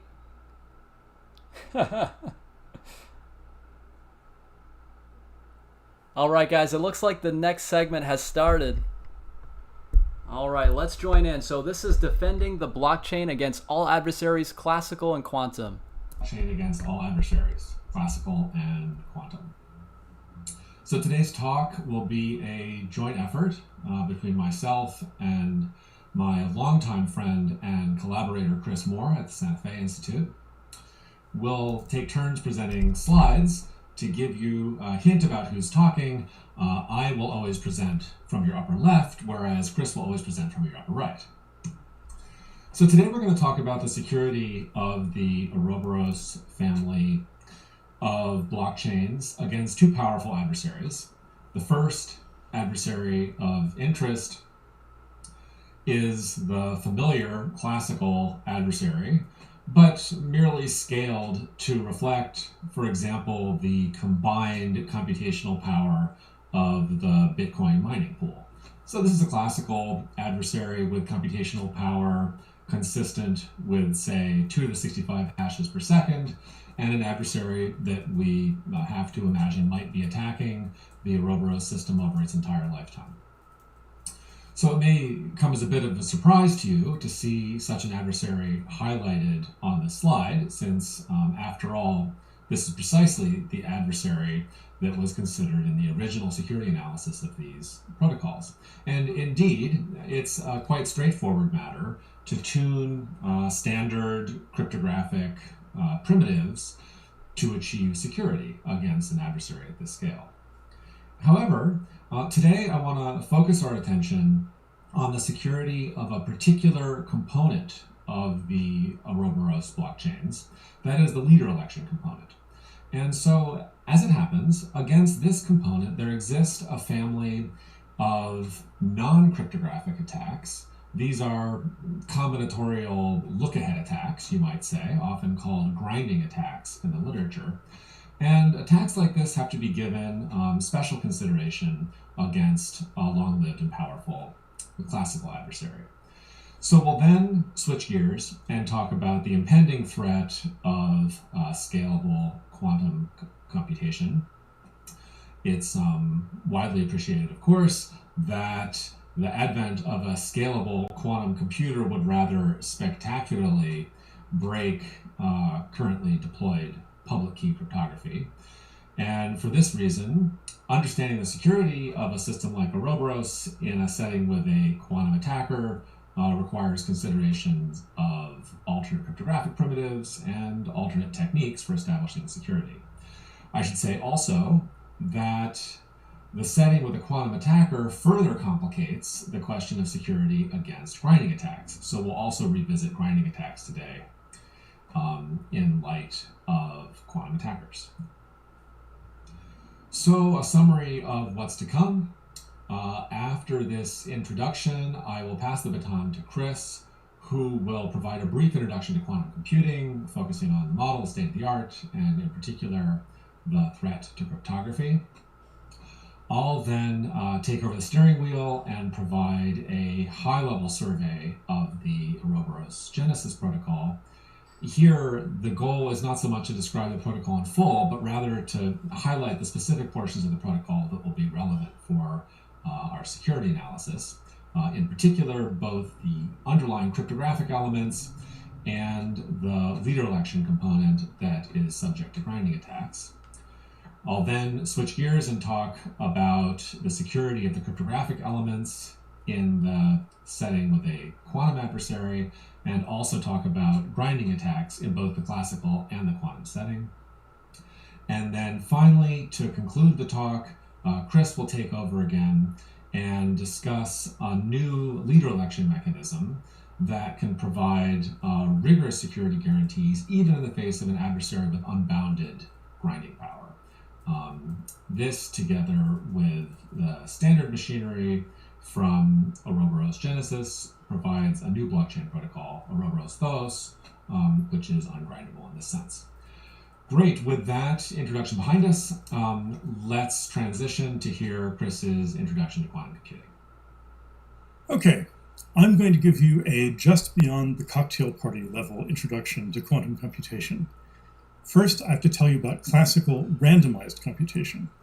For many problems, the best algorithm we know of makes random choices. It flips coins, generates random numbers, and as a result, there are many different paths that the computation can follow.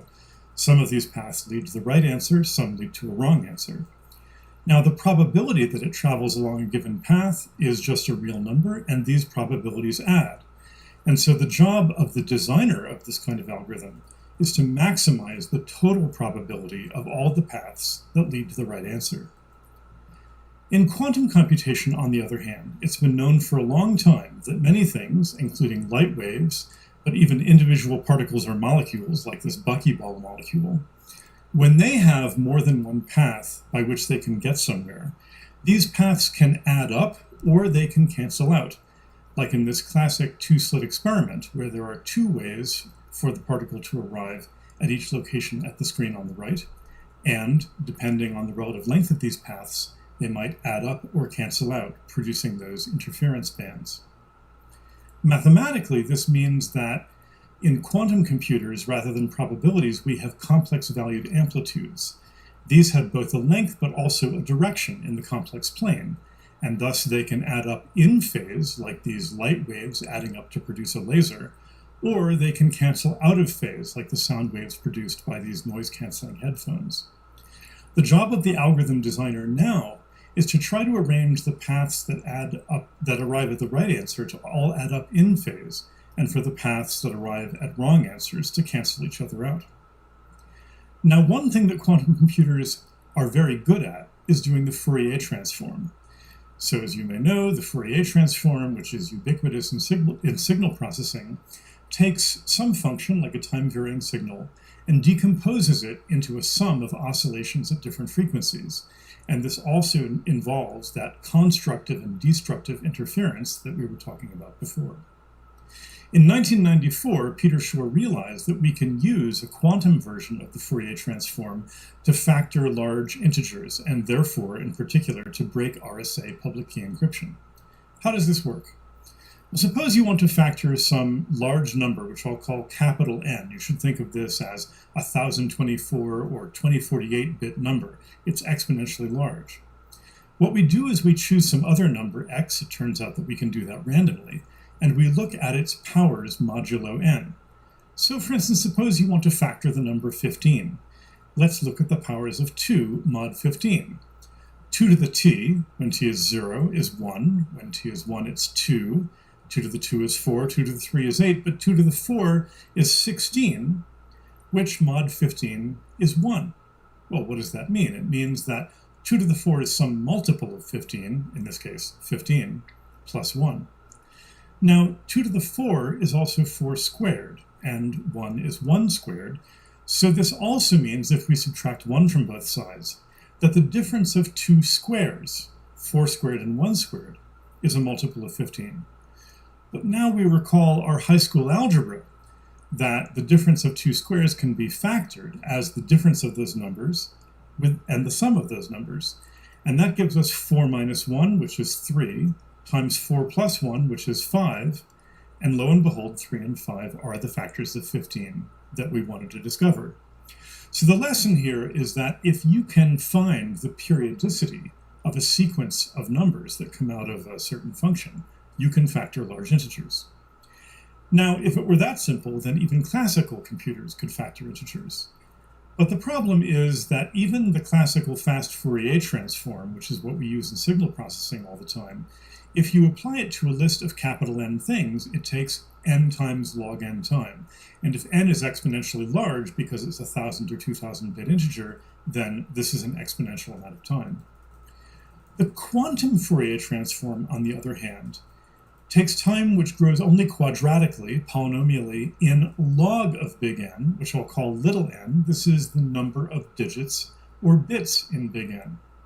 And it does this through a clever circuit of quantum operations that succeeds in parallelizing the classical fast Fourier transform, doing both halves at once and with the same circuit components.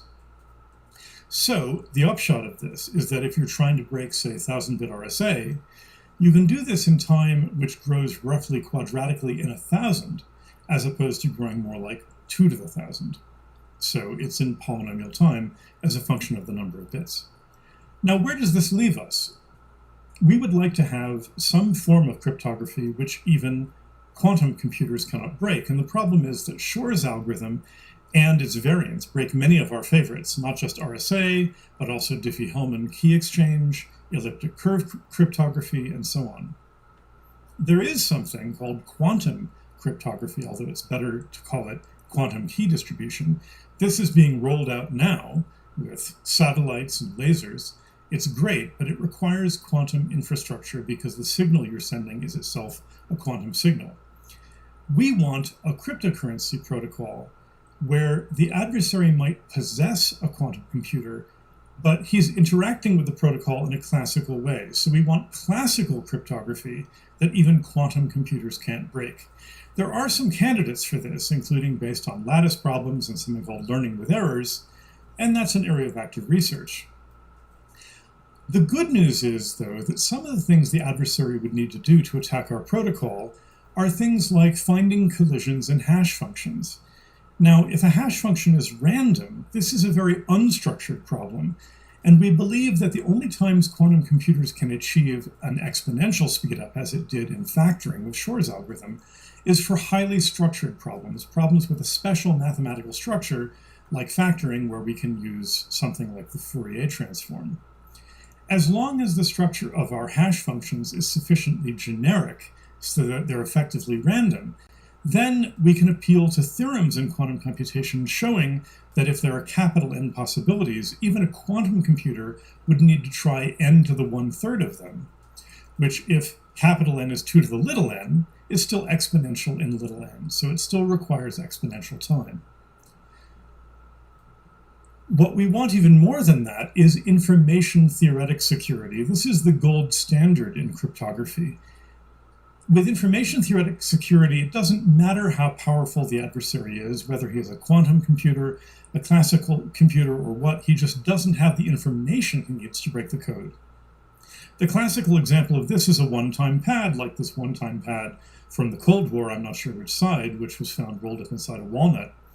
If I use genuinely random bits to decide how to encode my message, then there's nothing the adversary can do. If he doesn't possess those bits, it doesn't matter whether he's classical, quantum, or what. However, to produce a one-time pad, we need a trusted source of randomness. We need a randomness beacon, which is generated inductively by honest players in the previous round and gives us effective randomness for the following round that the adversary cannot decode. Over to you, Alex. Thanks, Chris. So, as promised, I'd like to return now to discuss the security of the Ouroboros Genesis protocol. As many of you in the audience know, Genesis is a proof-of-stake blockchain protocol. Let me say a little more about the structure of the protocol to highlight what we're going to really focus on here. So the protocol divides time into logical slots and then carries out one of its critical internal components, that is a leader election mechanism, to assign to each one of these slots a family of participants called leaders. And it's the job of these leaders to carry out the most interesting and important tasks of the protocol, such as building new blocks, adding them to existing chains, and telling everyone about it. So one of the important security features is that this leader election protocol is fair. And in this setting, fair means that leaders are elected with probability that's proportional to their stake in the system. You might call it a stake-based lottery. So, stepping back for a moment, the principal security concerns of the Genesis protocol can be loosely considered at three levels of abstraction. At the very highest level, we want to insist that the blockchain dynamics themselves yield a secure ledger. And in particular, that means that the blockchain provides these two ledger properties of liveness and persistence. Liveness refers to the fact that once a transaction has been injected into the system, it will appear in the blockchain without undue delay. And persistence refers to the property that once a transaction has appeared in the blockchain for a while, specifically once it appears deep enough in the blockchain, that transaction, and indeed the entire history of the blockchain prior to that transaction, is immutable, will never change. At a somewhat intermediate level, these blockchain dynamics are directly supported by this fair lottery mechanism. And this is a leader election protocol, which is supposed to provide the guarantee that players are elected according to stake. And then at the lowest level, of course, the protocol requires the security of its supporting cryptographic tools. These are hash functions, signature schemes, and verifiable random functions. All right, so let's turn our attention to leader election in Genesis. As a proof-of-stake protocol, Genesis has an explicit relationship with time. That is, there's a sense in which time is baked into the protocol, and you'll see it clearly in a moment. As mentioned on the previous slide, Genesis begins with the timeline, which you see below, and divides it into evenly spaced time intervals called time slots in the analysis, and then further partitions these time slots into collections called epochs. And these epochs are exactly the organizational level at which we can understand the leader election procedure in Genesis. So let's see how that works. Each epoch is seeded with a particular random value, the beacon, which I'll also refer to as the randomness beacon. And it's the purpose of this beacon to determine the schedule of leaders for this epoch. So let's see how. If we start with a participant, and there you see her, and she wishes to answer the question, am I a leader for slot T? What she will do is to evaluate a particular, private, but random function that she holds at the concatenation of two values, that is, the beacon and the slot number, and determine whether or not the resulting value is less than the amount of stake that she holds in the system. So let me point out that it's clear, at least, that this leader election mechanism scales in the right way. And by that I mean we had hoped for a mechanism with the property that the probability that a particular participant is elected leader should scale proportionally with their stake. And, well, sure enough, if the output of this function value is random, then the event that it's smaller than her stake should certainly scale the right way, that is, proportionally to stake. To be honest, I should say that the actual appearance of this inside the Genesis protocol is a hair more complicated. The right-hand side needs to be scaled in the right way to realize some other constraints of the system, but I'm going to gloss over those details for now. So I highlighted in my previous discussion that this function was a private function. That means that the participant here has a secret key, and only with that secret key can she evaluate the function. Now, it turns out that that has a rather powerful effect on the security of the system. In particular, that's one of the basic features that allows the proof to establish proof against even an adaptive adversary. That is, an adversary that can freely corrupt players on the fly. And you can immediately appreciate why this might be important. So you'll note that if only the player can evaluate this function, then no one knows that the player is a leader except for the player herself.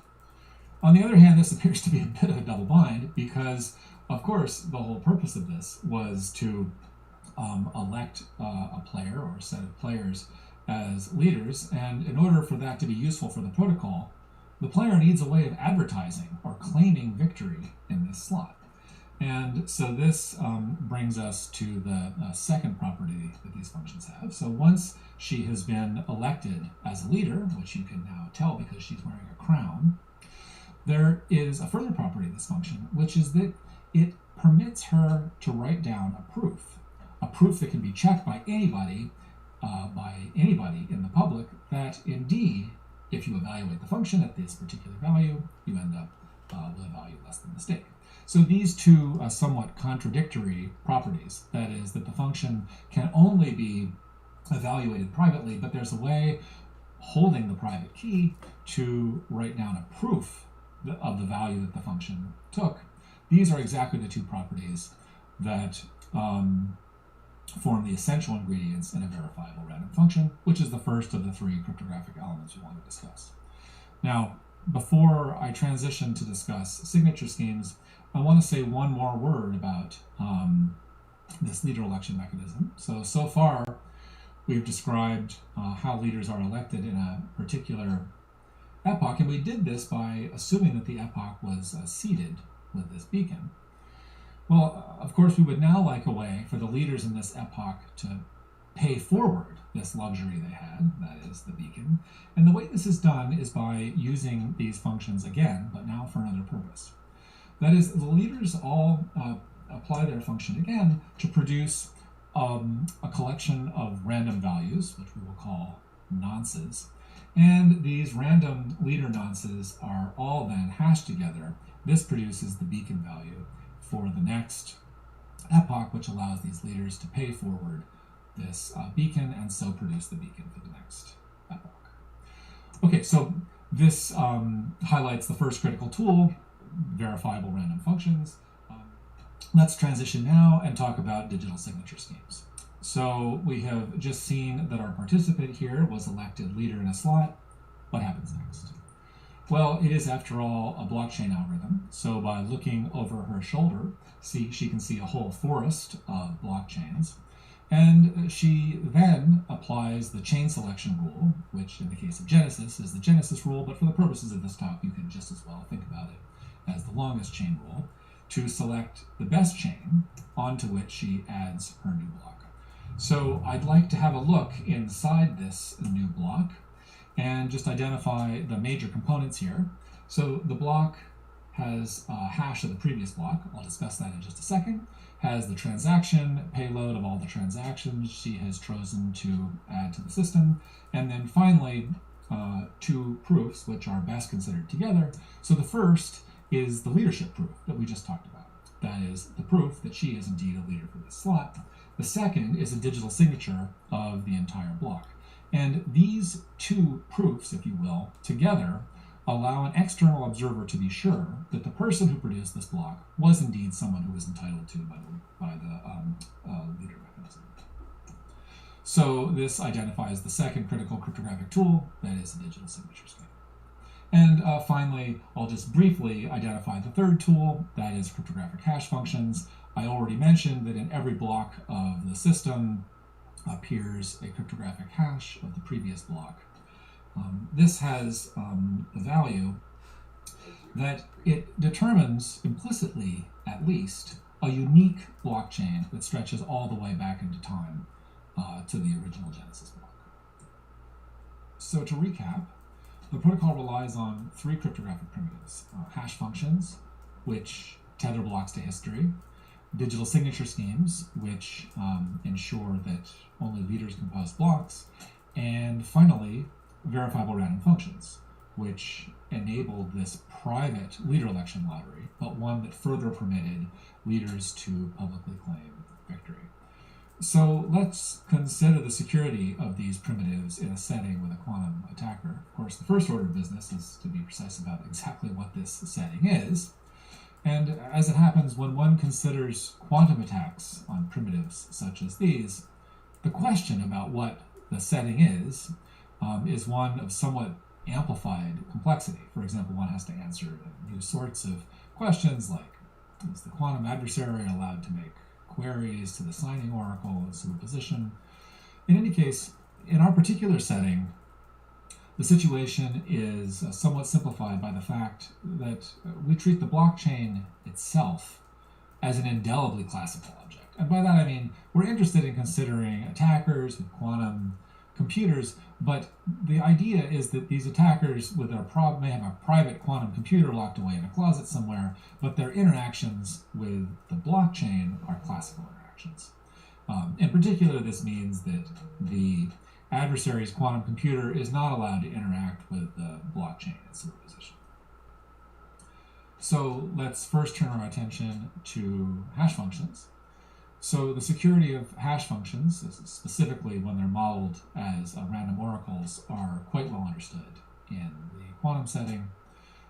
In particular, there are essentially tight results from quantum complexity theory that specifically control the events of interest. For example, it's known to require an exponential number of queries to find a collision in a hash function that takes values among the in-bit strings. In particular, 2 to the number 3 queries are necessary.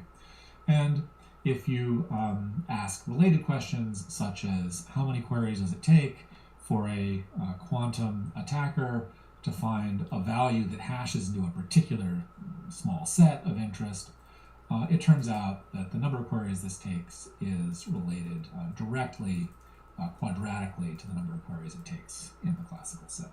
So this is all good news and means that hash functions are relatively well understood, even for quantum attackers. Signature schemes show off a richer and more interesting landscape.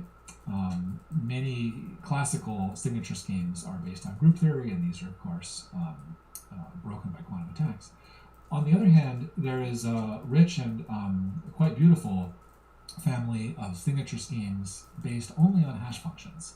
And in fact, they're based on hash functions so strongly that they directly inherit their security from the collision resistance of the underlying hash functions. So this means, by and large, we're free to just borrow the security properties on this slide from the previous one. And I'll even make one final comment here, which is that these signature schemes have some other important properties of interest. For example, they can provide forward security, in many cases right out of the box. So signature schemes, assuming that one adopts a signature scheme based on hash functions, also have attractive properties. Finally, verifiable random functions are the odd man out here. So these are not particularly well understood in the quantum setting. Existing constructions require a group structure of one form or another, and these are subject to quantum attacks. This is actually a topic of current research.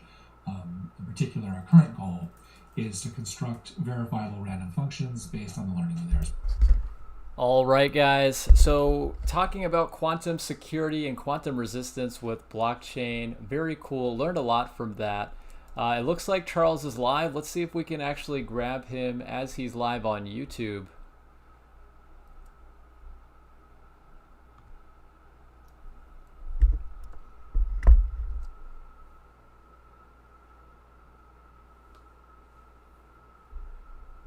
It's a great piece of history in the cryptocurrency space. I've been in the Bitcoin space since 2011. Bitcoin magazine's always been there, and I always read it. I really admired a lot of the stories that were written over the years, and I really enjoyed communicating with that publication throughout the years. So I'm kind of sad that I no longer will be part of that. So thanks, Bitcoin Magazine, for all the good memories and time, and onward and upward. So anyway, just a quick video to let everybody know about that, and keynote here in about 30 minutes. Very excited to end the Cardano Summit. It's actually been a truly amazing time, and we've had a really, really great event, and there's been so many special people there, so many stories broken, over 60 different journalists, from the Wall Street Journals to Thomson Reuters, all the way through have attended, and we should probably have well more than 100 stories on the back of that. And I think my media director is not going to sleep for the next 2-3 weeks about it. And it really shows that we're growing up as a project and the space is changing fundamentally. So out with the old and in with the new, I guess. And thanks everybody who attended. It was a lot of fun. Bye, Bitcoin Magazine. I'll miss you.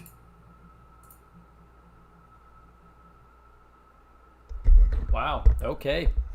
Interesting. So Bitcoin Magazine is no more, as far as Cardano goes anyway. So I guess just a quick update from Charles. So guys, I appreciate you all staying with me here. We've got about half an hour until the final remarks from Charles. So for those of you guys who are still with us, I appreciate you guys staying with us here. This is actually a great point to go ahead and transition to another segment. We've got about half an hour to go. I wanted to share with you guys the Marlowe Playground with Professor Simon Thompson. So let's see if we can take a look at that. We've got about half an hour, and then we'll be able to join Charles for his closing remarks. And then we just close. We see that this contract expires at slot 10. And if we statically analyze it, we're gonna see a warning, because I made a mistake, and we get a partial pay warning. The contract is supposed to make a payment of 10 million units, but there is only 1 million. Static analysis also show you the list of expected inputs that lead to this result. For example, we see here that first we expect a transaction with the following inputs. We expect a deposit from Alice of 1 million units. Then we expect an empty transaction with slot interval 10 to 10. That means that we need to produce a transaction after slot 10. In this case, we'll get to this pay construct that tries to pay 10 million units instead of 1 million. One way to avoid these sort of mistakes is use a special construct available money. So we can take all the available money on Alice's account of default token. That should work. Let's simulate execution of this contract using input composer and transaction composer. On blockchain, a contract is executed to validate a transaction that transfers tokens, while a contract receives inputs and ensures a transaction is handling tokens according to the inputs and the contract logic. A transaction can contain 0, 1, or many inputs at once. Our smart input composer analyzes a contract and provides a list of possible inputs on each step of a contract. In this case, the only possible input currently available is to deposit a 1 million units of ADA into Alice's account. We can press this plus button to add this input to a transaction. If we apply it, we'll see in logs that we deposited 1 million units into Alice's account. And on the current state, we see that account 0 of Alice contains 1 million units. Then we expect a refund, and if Alice decides to refund, we see that the choice is made, and in logs we see that participant Alice chooses 0 for refund and she got her money back.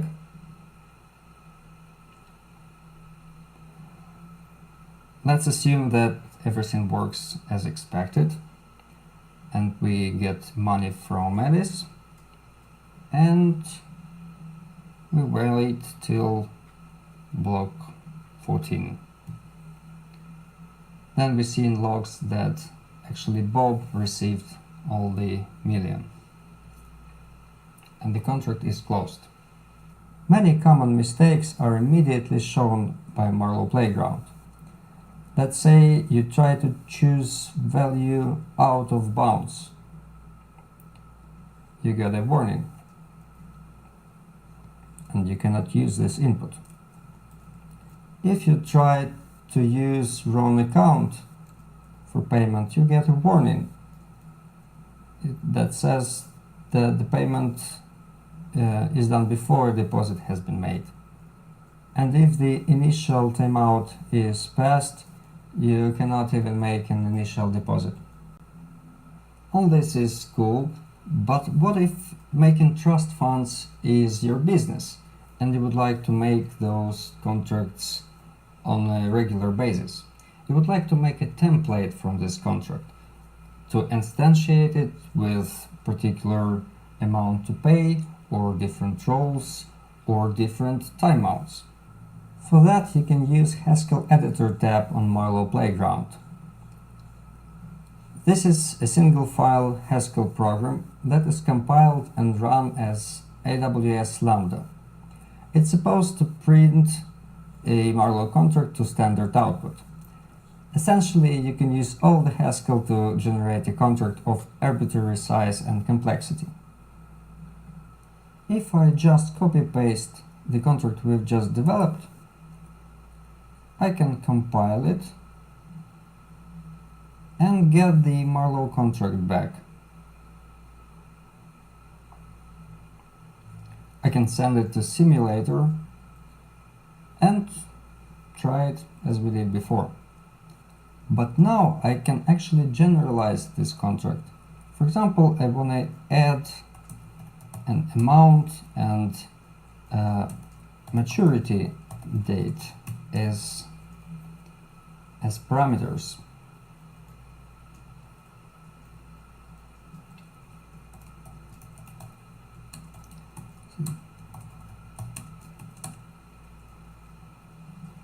Amount I would use for amount to pay, and maturity date I would use here. Now if I apply 5,000 and slot 12, and I compile, I can create an instance of a trust fund for 5,000 units that expires on slot 12.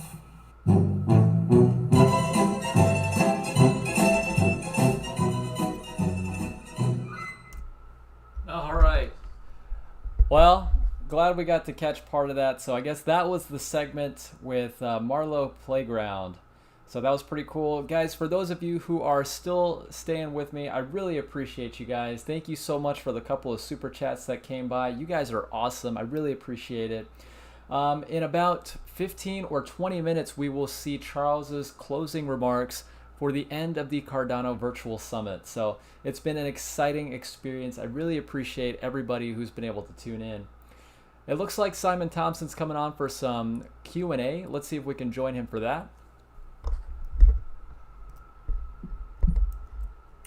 Hello everybody, I'm Simon Thompson and I'm one of the Marlowe team and I'm here to help answer questions.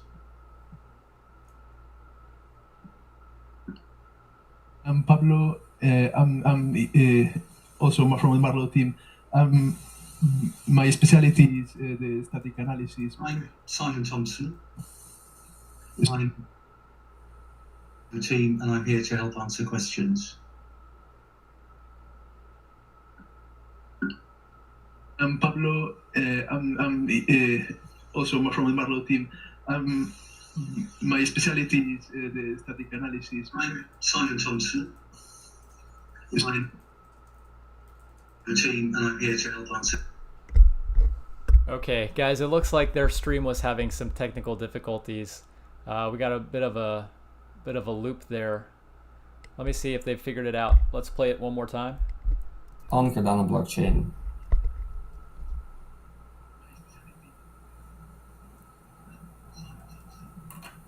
Should be okay now. I was a participant and an answerer at the same time. That was where all the echo was coming from. Apologies, everybody. So we got our first question comes from James, and he's saying, how long do I have to wait for Z3 to verify my Marlowe program? Pablo, do you want to talk a bit about that? Sure, yes. It shouldn't take very long if the program is short. We recently did some work in optimizing the static analysis. But in the playground, it will only wait for 1 minute. I think that's the timeout. If the contract is very big, it will just give up. We've had a speed up of a factor of about 20. We discovered we really weren't doing very well, and we rethought how we were doing the static analysis, and we got a very large speed up. So we're confident that we can do at least medium size contracts pretty quickly, but as Pablo said, you won't be left hanging. You will it will time out after a certain period. Alex, do you want to add anything about that?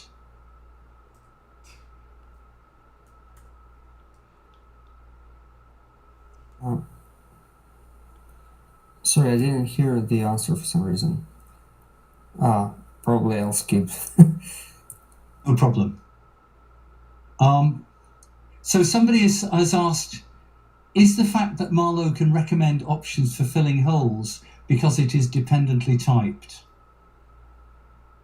Alex, do you want to say something about that?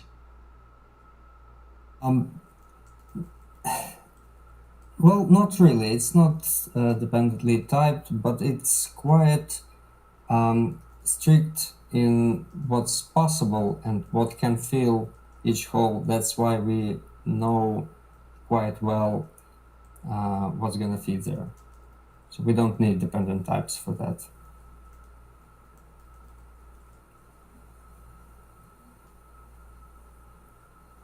And I think it's because the way that Marlowe programs are written, because we know that they come from this limited DSL, we can predict how they're going to behave in advance. We can see that choices are always going to come from a finite set of choices.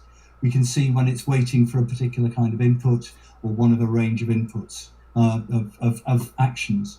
So it's because it's so finite. And that's by design. We've designed it to do a limited number of things, but that allows us to predict how programs will behave. So we've got another question about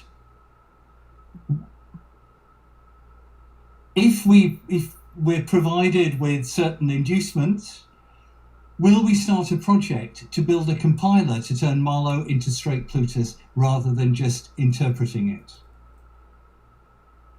Alex, do you want to say something about that?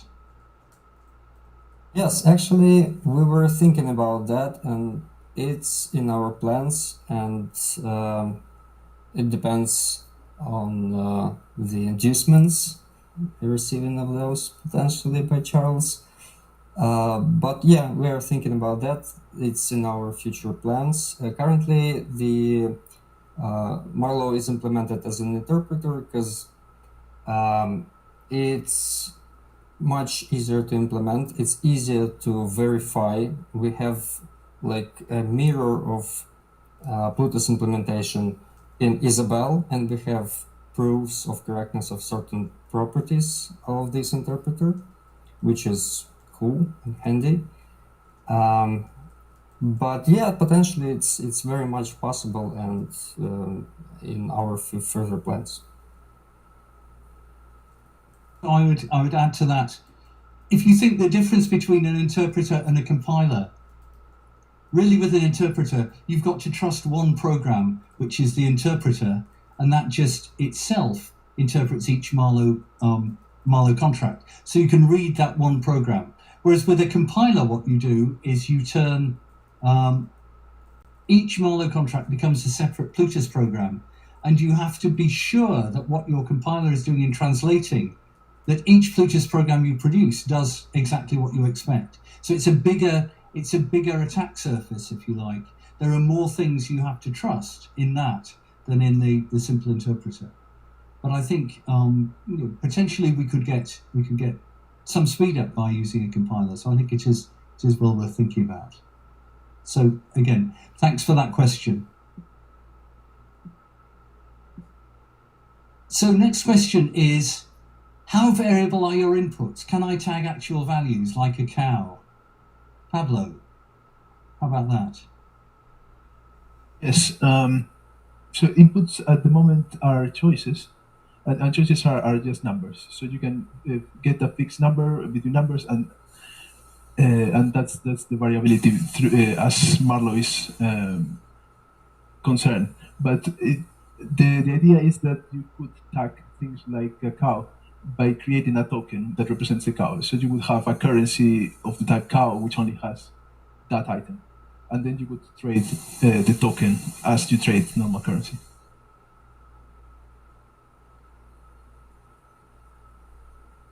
Remind you that this is coming on stream very, very quickly for Goguen, that within Plutus we'll have built in the ability to forge tokens, so that we can do that without having to copy and paste and modify a script as you have to do for ERC20 tokens. These things are built into the fabric of the Cardano node, and so again we get it. That's a much more trustworthy and reliable approach, I think, so that people can build those tokens to represent cows, represent any sort of item in the real world, and use the blockchain to perform identity management, for example.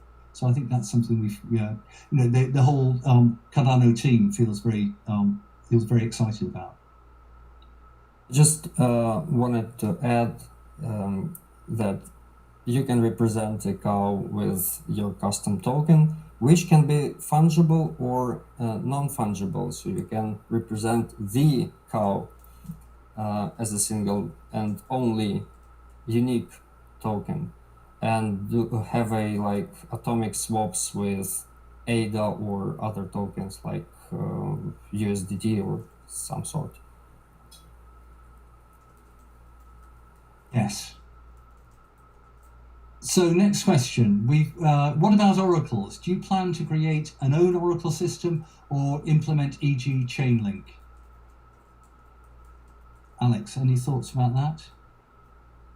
Our current approach is to have an oracle as just a participant, another participant of a contract that can make its inputs as a choice. But we're looking forward to other approaches. It's work in progress. Yeah, but currently all you can do is represent Oracle as if one of the parties.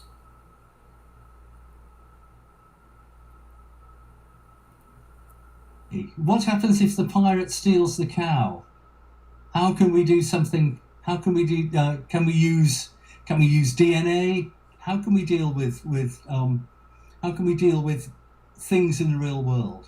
Well, let me try and tackle this to start with. I mean, some things we can do in a Marlowe contract we have complete control of. So if what the contract is doing is controlling flows of currency between people and so on, then we have complete control of that in the system. As soon as something on the blockchain refers to something in the outside world, there has to be some sort of correspondence that is not part of the computer system. Now, I mean, if you have a way of identifying a cow, perhaps through a DNA fingerprint or through an iris scan or something which in an unambiguous way represents that cow, you can put that information on the blockchain. That allows you to identify that individual, but it can't stop somebody stealing the cow. What it can do is prevent somebody claiming to own it and make that claim stick. So if you have the information on the blockchain, and that information is biometric information relating to the cow, then they can't establish ownership of the cow. But they could steal it anyway, but you have recourse to the legal system. So I think we're not losing anything by doing things on blockchain. But we can't, they're not magic. They can't make things happen in the real world. They can make digital currencies flow, but they can't make things happen in the world. Sorry, but they're just some things we can't do. Okay, one more. Okay, so James is asking the question: what kind of properties do you prove of the interpreter? Pablo, would you like to say something about that?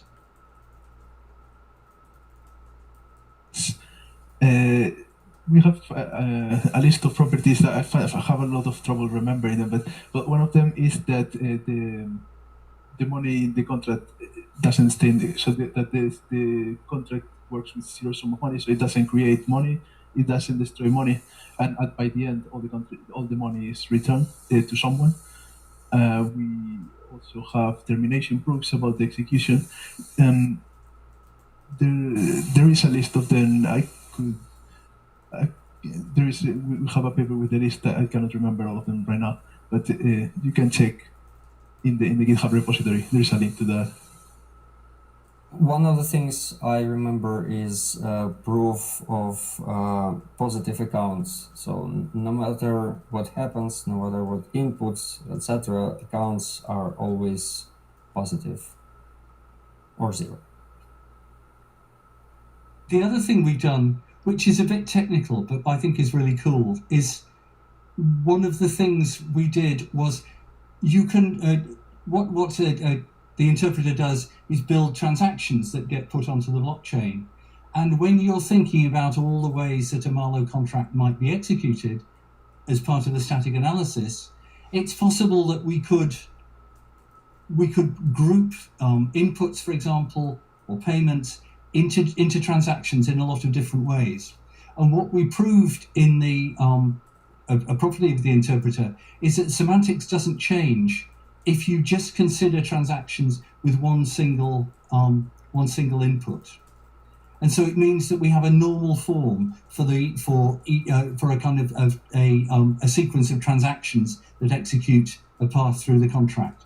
And so it means we have to look in many fewer cases when we're analyzing all the ways that a contract can be executed. And so that's one of the things that we use to speed up our static analysis. But what's nice about that is that we're using a proof to underpin that optimization of our static analysis. So we get this faster static analysis, but it's done in a way that is proved to be correct. So we're confident we're not losing anything by doing that. So I think that's something we're really keen to. We're really pleased that we have. So what else have we got? Okay, so there's a question: are there any other blockchain projects currently offering simplified DSLs like Marlowe, or is this unique to Cardano? Pablo, any thoughts about that?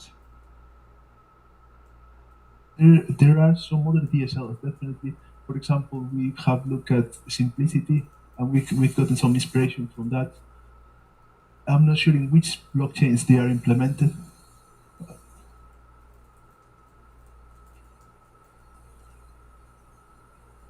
So, also there is a BitML project, and I forgot the name from the Dion Digital guys. How is it called? But we took an approach based on Simon Peyton Jones' work from early 2000s. He had a work about algebra for financial contracts, and I haven't seen it implemented anywhere else. Actually, what's interesting about Marlowe is that we can implement it on other blockchains. For example, on Ethereum, and it's quite likely that we will. So it's going to be potentially a language that works cross-blockchain. So we have a contract that works on both Cardano and Ethereum. That I haven't seen anywhere.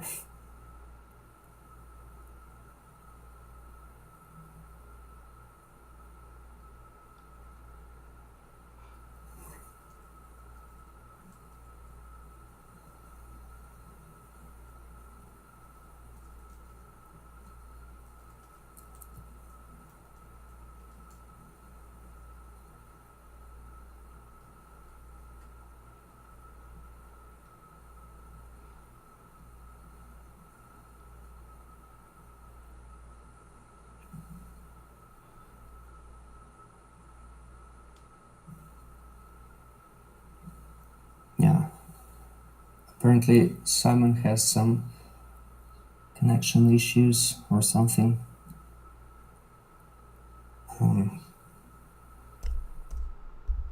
All right, you guys. So I guess they're having some technical difficulties here with their live stream Q&A. So I wanted to go ahead and just put that on pause for just a moment to just say thank you to everybody who has been here to join the live stream. I really appreciate all you guys.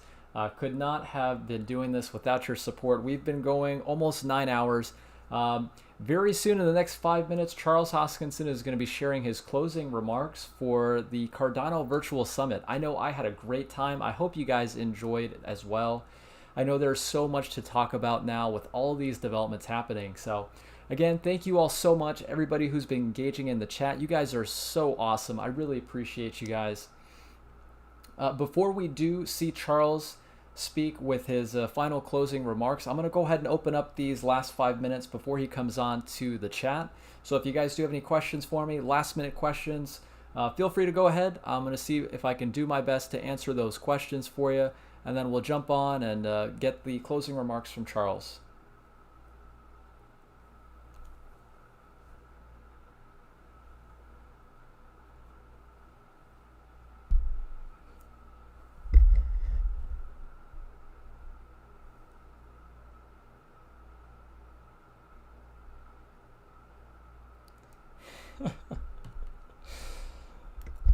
Man, you guys are awesome. God Hand, thank you so much, man. I appreciate it. Thanks for being here for part of the stream. Really enjoyed having you guys here. KS, all these programmers from Eastern Bloc Europe. I don't know, man. There's people from all over. There's such a diverse crowd here. It's pretty incredible. C, this is historic. It's been awesome spending it with all of you guys. Badass. Yeah, it's been great spending the time with you as well. Thanks so much for joining us. Mario Rodriguez, did you ever go to the bathroom? Yes, I did go to the bathroom. I had to excuse myself a couple times. I've been keeping up with the water, you know, just sitting down all day. So I guess keeping up with the water is pretty important. Daniel Ward, anything you expected that didn't come up at the summit, or did we just tick all the boxes? You know, that's a great question. As far as my expectations for the summit, I really didn't have any expectations about what they were going to be talking about. So for me, it was, you know, Coinbase was pretty unexpected, but I'm not surprised. Let's just put it that way. As far as some things that I would have liked to see, as far as adoption for Cardano, it would have been really great to hear more about how they want to, you know, compete with all these different DeFi protocols. I mean, we did hear a bit about DeFi and all these different initiatives that they're doing to help onboard all these different developers to start building these dApps. But I don't know, that's just me. You know, DeFi is such a big thing, and they're talking about bringing all these services and whatnot to the unbanked or underbanked. I would like to see how they want to bring DeFi using a decentralized platform to these developing economies. But that's just me. What do you guys think? That's a great question, man. I appreciate you asking that. The Real Dark Lord, do you have any sort of price predictions for the end of 2020? You know, don't hold me to it. I wouldn't be surprised if we see Cardano trading at 25 cents by the end of the year. I think that's pretty conservative, but it's really anybody's guess, because honestly, considering the amount of ADA that's going to be locked up for staking, that's really going to have a huge demand on the price. If we see Goguen, if we see Voltaire, all these developments happening, Coinbase listing, I think 25 cents is pretty conservative. Great question, man. I appreciate that. Jay Boland, yo, shout out to my day ones. Yeah, man. Preach. Say what you got to say. That's what's up. Godhand, man, thank you for the super chat. I appreciate you. Thank you for all the hard work you do. I had a great time with you in the chat these past 2 days.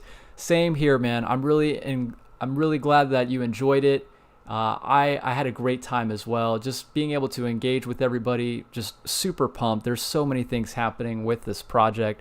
Really glad I got to spend these past couple days with you guys. Had a lot of fun. Mr. Adesla, yeah, would have really wanted to see projects in Africa.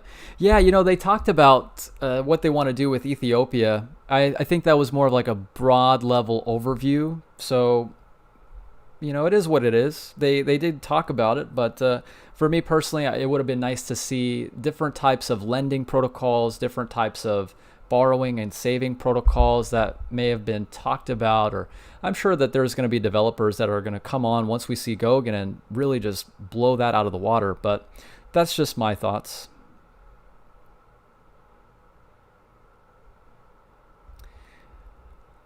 Spearmint Man, will you make Cowdana? Is it Cowdana merch? Yeah, yeehaw. I might give it a shot. That'd be pretty funny. KS, I thought they should have given New Balance certificates. Interesting. Yeah, we did get a chance to see the New Balance real chain. You know, they talked a little bit about that. But yeah, that's a good point. Definitely a good point. The Real Dark Lord, your channel deserves to be up there with the other top crypto channels. Going to send your videos out to my friends that are interested. Hey man, I appreciate that. That really means a lot. You know, I started this channel so that I could help people who wanted to get into cryptocurrency but wanted to avoid all the noise. You know, I'm the type of person that's not really about spreading like FUD or unnecessary just nonsense. I really like to keep it layman for you guys. I enjoy being real on the channel. So yeah, I appreciate that, man. That really means a lot. Definitely spread the word. So guys, for those of you who have just tuned in, I appreciate you guys joining us for the second day of the Cardano Virtual Summit live stream. We are expecting Charles to be speaking here very soon. Yep, there he is, the man himself. Oh, and rocking some incredible Japanese attire. Look at that. Here he is.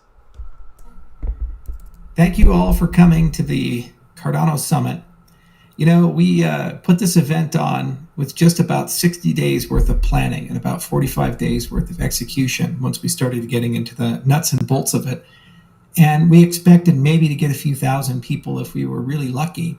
Originally, before coronavirus hit, for the celebration launch of Shelley, I actually wanted to go to Kyoto and have a nice event there with the Japanese community, because that's where Cardano began. And unfortunately, we weren't able to do that due to the quarantine and people's travel restrictions. But hopefully we were able to bring this event to as many people in Japan as possible. And in homage to them, I decided to wear my yukata. I actually have several of these that I picked up when I lived in Hawaii as well as when I lived in Osaka. You know, this event was really about three things at its core. First, it was a celebration of the fact that we've ended the era of we will do, and it's the dawn of a new era in our project's history, the dawn of does. For a long time, people have kept saying Cardano will do this, Cardano will do that, Cardano shall have this capability. And now with the launch of Shelley, and in the next 120, 150 days, as we turn on all these capabilities, it's no longer the case that we will do something. It's the case that our platform does do something. You'll be able to run a small business and operate the chain. You'll be able to issue native assets. You'll be able to write smart contracts on par or better with any other system in the ecosystem.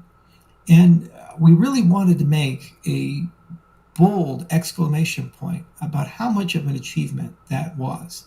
This was not something that we decided to do lightly. We took it very seriously. Our scientists and engineers took it very seriously. And they put their heart and soul into that. Every aspect of the design of our protocols, every little thing, from where a button is in the GUI to basically how our architecture works, how big or how small, doesn't particularly matter. We cared about it. And we wanted to have an event to tell the world that it's finally here. And now people can use it, do things, love it, experience it, and build things with it. And this was really just a remarkable event from that perspective. But what was more important, and this is the second thing that I really wanted to emphasize in this event, is we wanted to show the world who we are. Who is Cardano? What are we all about? You know, every cryptocurrency has a community, and a lot of them are good communities. Bitcoin, for example, is where I started, and I was in that community for a long time. And in the early days, it was a great community, which I really enjoyed and had a lot of fun with. I fit in there, and a lot of other people did as well. So when we looked at the Cardano community, a lot of people are starting to pay attention to us and think about us for the first time, or the first time in a few years. And so we have this big spotlight on us. And so it was really important to me that we show our culture and we tell the world how we think, how we approach the world, how we communicate with each other, what our community is all about. So we invited people like Vint Cerf, for example, who's a blockchain skeptic, and he's the father of the internet. And we as a community were able to communicate with him, have a discussion, and you, our community, the Cardano community, were even able to ask him questions yourselves and get really good answers, really good feedback, great questions that we have to answer as a community, from how will we achieve scale, what are the killer use and utilities, how will we offer alternative systems to the identity problem, and so forth. And that was just a great experience. Similarly, we invited Stephen Wolfram, and he bridged two impossible things, the world of computation, the world of physics, with the world of distributed systems and smart contracts, and managed to talk about the theory of everything at the same time. And our community rose to the occasion and asked him great questions, thought-provoking ones, where he was able then to share even more information. Over 70 speakers from all wakes of life, a former commissioner of the Securities Exchange Commission, Paul Atkins, leaders of countries, for example, the former Prime Minister of Georgia. You know, we had great exchange operators like from Binance and Coinbase here. And many of our engineers and scientists and other people throughout our business had a chance to sit down and systematically show the things they cared about with their style. I saw Phil Kahn's presentation where he was talking about something that's traditionally as dry as formal methods, but found a way to lighten it up a bit by presenting with a lightsaber. And his daughter, his young daughter, had to help him disable the little sound thing of the lightsaber so it wouldn't make sound effects while he pointed at the screen with it. Meanwhile, he's teaching us about process calculus. and how he and others invested thousands and thousands of hours throughout the last few years trying to go from pure science to something that an engineer can read, implement, and test and realize into code that now is actually in market and being used by people. We saw a wonderful panel with the original Haskell committee, many members of it, from John Hughes to Simon Peyton-Jones. And they had a chance to reflect on the fact that in 1985, they were just trying to solve a very simple problem, which was that the language they liked to use, Miranda, had suddenly gone a little crazy on intellectual property and became closed source, and they weren't able to use it in academic capacity. So they were trying to replace that with something a bit more reasonable, to the fact that they basically inspired the design of dozens of languages that are now commonly used in our industry. From features that are in Go and Java to Swift to things in JavaScript and Python, they've left a legacy that has inspired thousands of computer scientists and subsequently hundreds of thousands of engineers to write billions of lines of code with ideas that were so innocent and innocuous back in 1985. And we had a chance to pick their brains, thanks to Duncan Coote's great moderation, and ask, what would you have done differently? We, as language designers, with Plutus and Marlowe and the many languages to come on Cardano, will one day be hopefully in the same position where we get to lament and regret the poor decisions that we made today and we had to somehow fix in the future because we're victims of our own success with millions of smart contract developers in our system. And it was really great to see that. We had panels that talked about enterprise, things like Hyperledger. What is our place and purpose in these large consortia that Fortune 500 companies use? And to that point, we also had a lot of great industry partners like Beef Chain showing real life examples of how they are actually trying to solve real problems that we're deeply concerned about across the world. The safety of our food, the security of our supply chain, the verification of claims. We all go to the supermarket, we see things labeled vegan or organic. We see things saying no GMO. But how do you truly know as a consumer? And how do you know that that is actually honest? Solutions like this will give you that certainty and give you a great user experience, as simple as a QR code that you can scan with your phone, thanks to the hard work that these entrepreneurs are doing as they slowly integrate these systems, not only to the United States supply chain, but hopefully into supply chains throughout the world, throughout Africa, throughout Mongolia. And we can actually get much better markets and less people have to die of adulterated food or experience problems as a consequence of that. So it's truly remarkable to see the breadth and depth of conversation. We saw things like Atlas. You see, we need to kind of build a new type of explorer because it's no longer sufficient just to visualize transactions. It's no longer sufficient to just talk about where did the money go. You also have to have a discussion about exchanges, stake pool operators, dApps. You have to have discussions about assets issued on the system. And all of these have unique visualization and data presentation requirements about them, data analytic requirements about them, above and beyond the explorers of the first and second generations.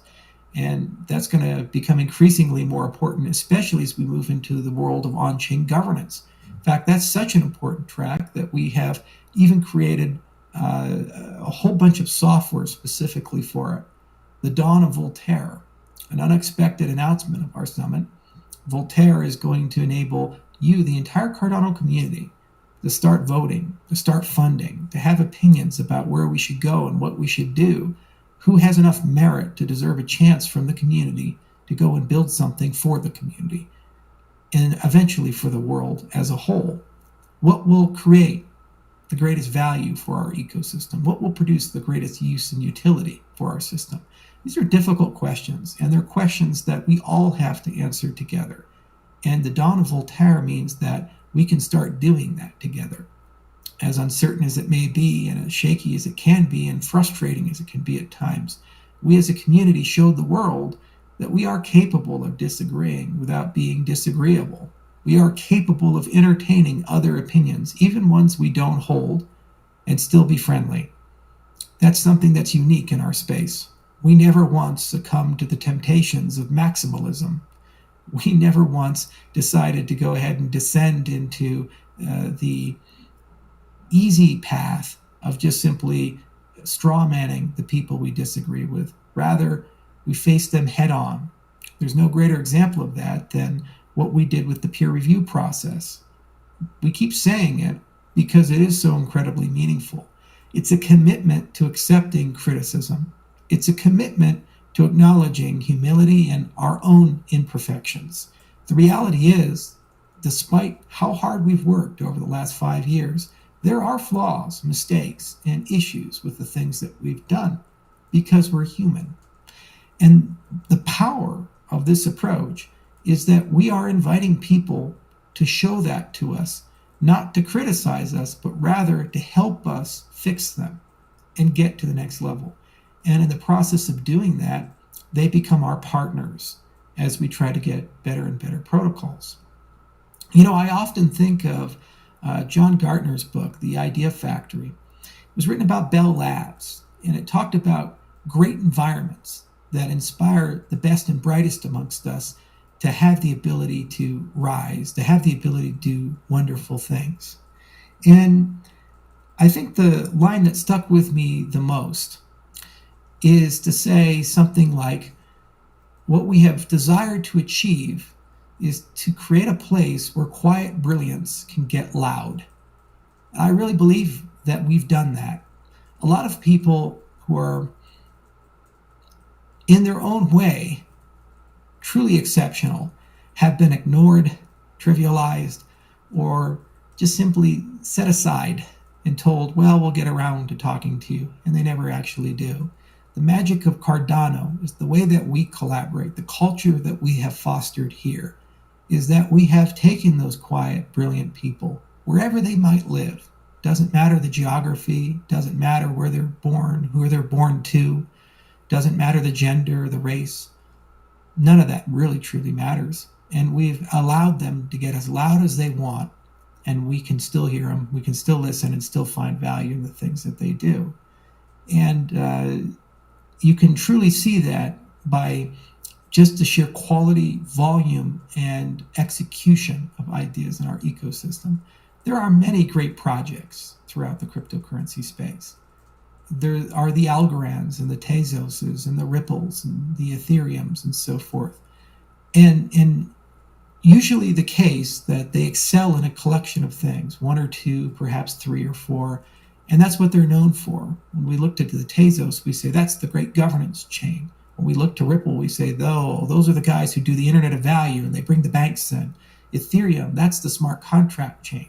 The challenge for us in the Cardano ecosystem is that we are the first chain that truly aspires to be a third generation cryptocurrency, which means that we must find balance and harmony amongst many competing trade-offs and demands and do a lot more than just one thing. We need to talk to other chains. We need to scale to billions of users. We need to have on-chain governance.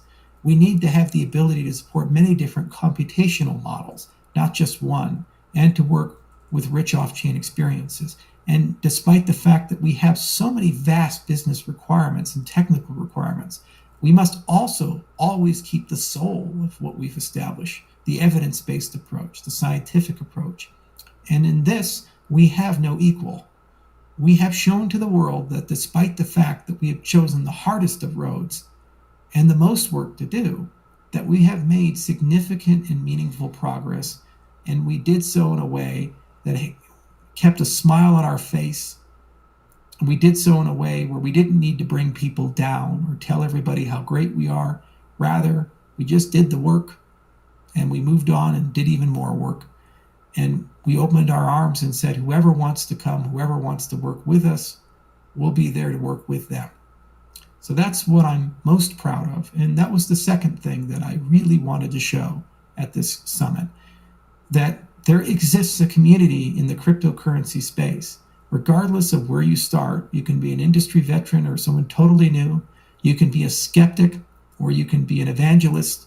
There exists a community that will always have a place for you. And if you wish to commit some time to working with us, we'll commit some time and perhaps even money to work with you and this community has more tools than any other to do so.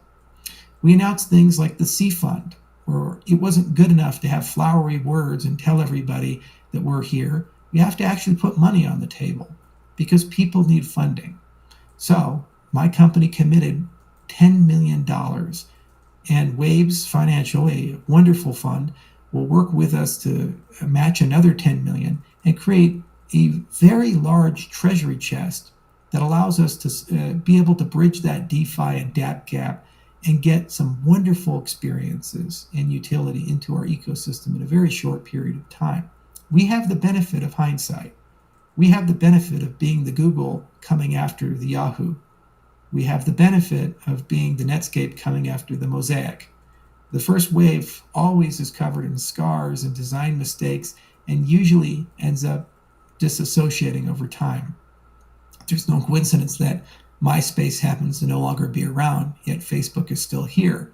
So in that short window where we have that benefit, we can leapfrog the competition if the experiences are sufficiently good and we leverage the unique capabilities of our platform, which truly are above the rest. And so the purpose of this fund is to make sure that we strike while the iron is hot, and we're able to do that quickly. But no amount of wisdom or capabilities on our side will allow us to be wiser than the community as a whole. And as a consequence, we have the DC fund. As I've mentioned before, you, the community, now get to decide funding priorities. And these priorities do not have to be profit-oriented. They can be as simple as sponsoring an event to as complicated as a long arc research agenda to do high risk, high return research, which may never end up in the protocol. Regardless of where it sits, the priorities and the authorization of that rest within your hands. And you as a community now get to have that conversation starting in July with our partner Submittable.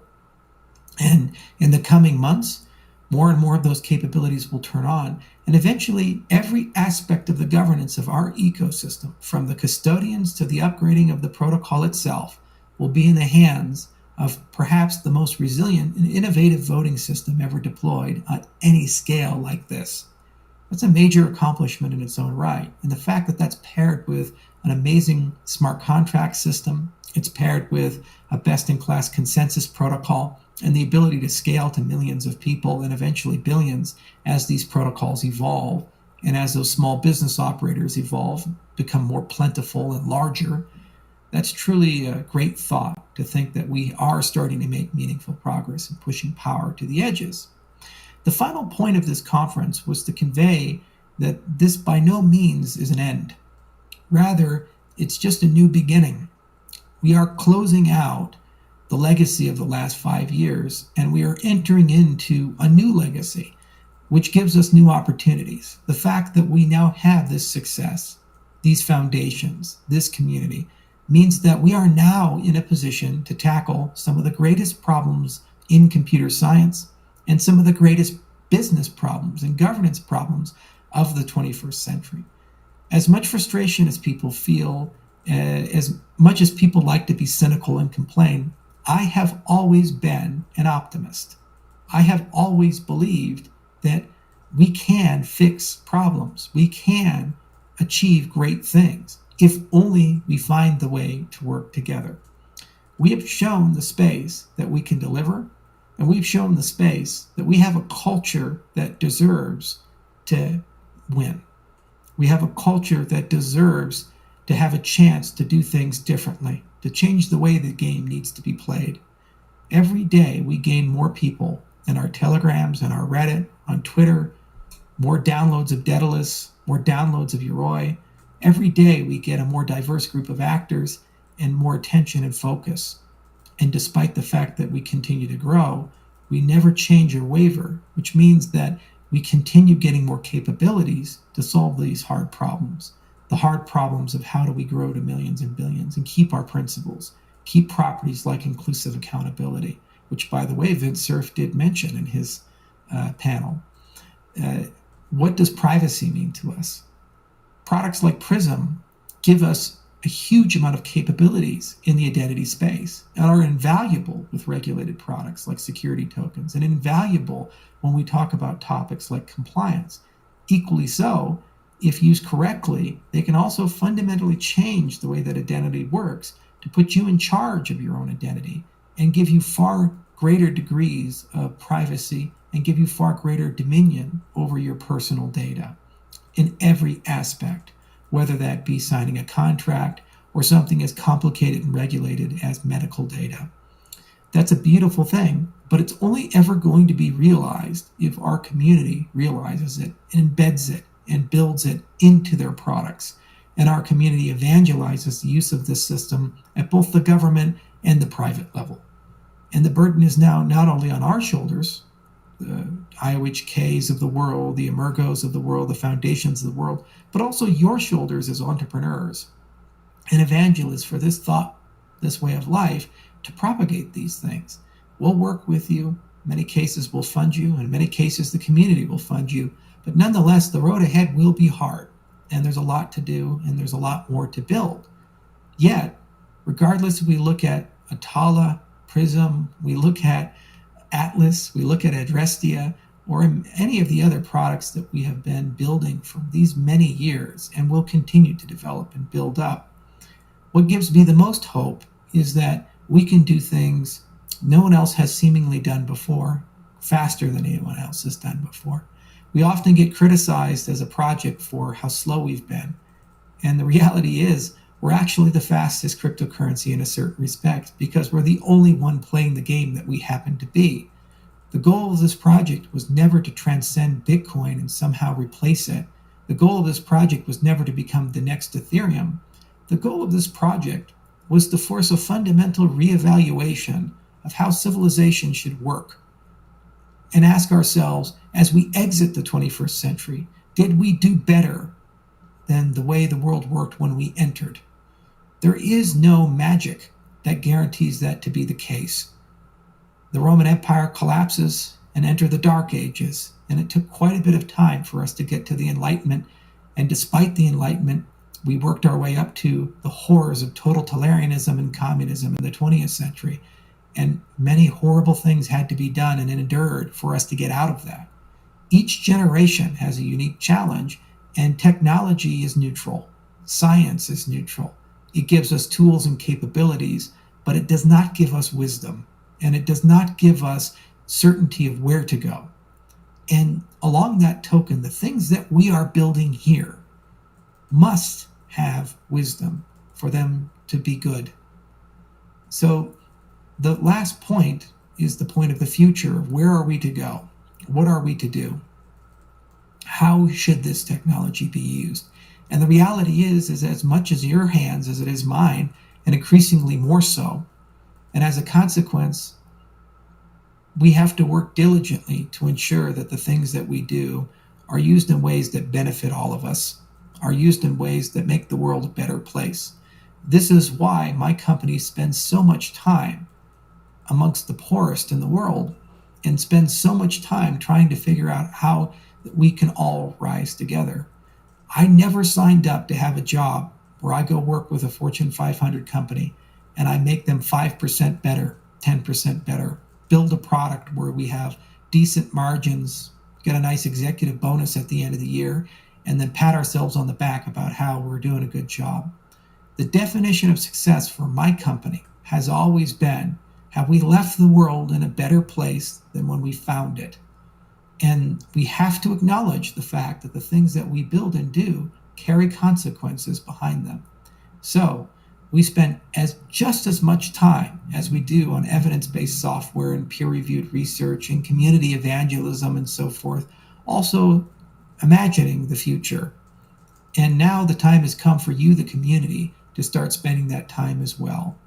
We as a community have to keep the culture that has gotten us here and evolve and grow to a point where our culture can allow us to transform other communities and eventually companies and governments altogether. I firmly believe we can accomplish this, and I firmly believe that this will be the moment where humanity did something a little different We didn't descend into the temptations of division and chaos, but rather we ascended to a new way of doing things where we value the dignity of all humanity. And that's really the last point of this summit. We need to look to the future. And now that we are the platform that does instead of will do, we need to use that does with great wisdom. And I have every reason to believe that each and every one of you is capable of doing that.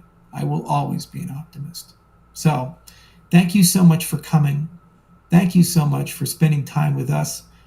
This actually wasn't as hard to put on as you'd think, because it's just a snapshot of who we are.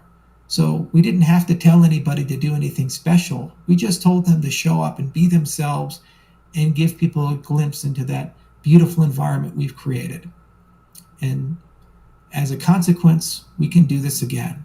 And the next time we do this, instead of having just 10,000 people, perhaps we can surprise everybody and have 100,000. And then the next time, perhaps we can have 1 million. There's really no limit. It'll keep scaling. And as a final note, to the people of Japan, arigato. Thank you so much for all your trust, faith, and love that you've had for us since the very beginning. I will never forget it. You changed my life, and I hope that I can change yours, or already have. Thank you.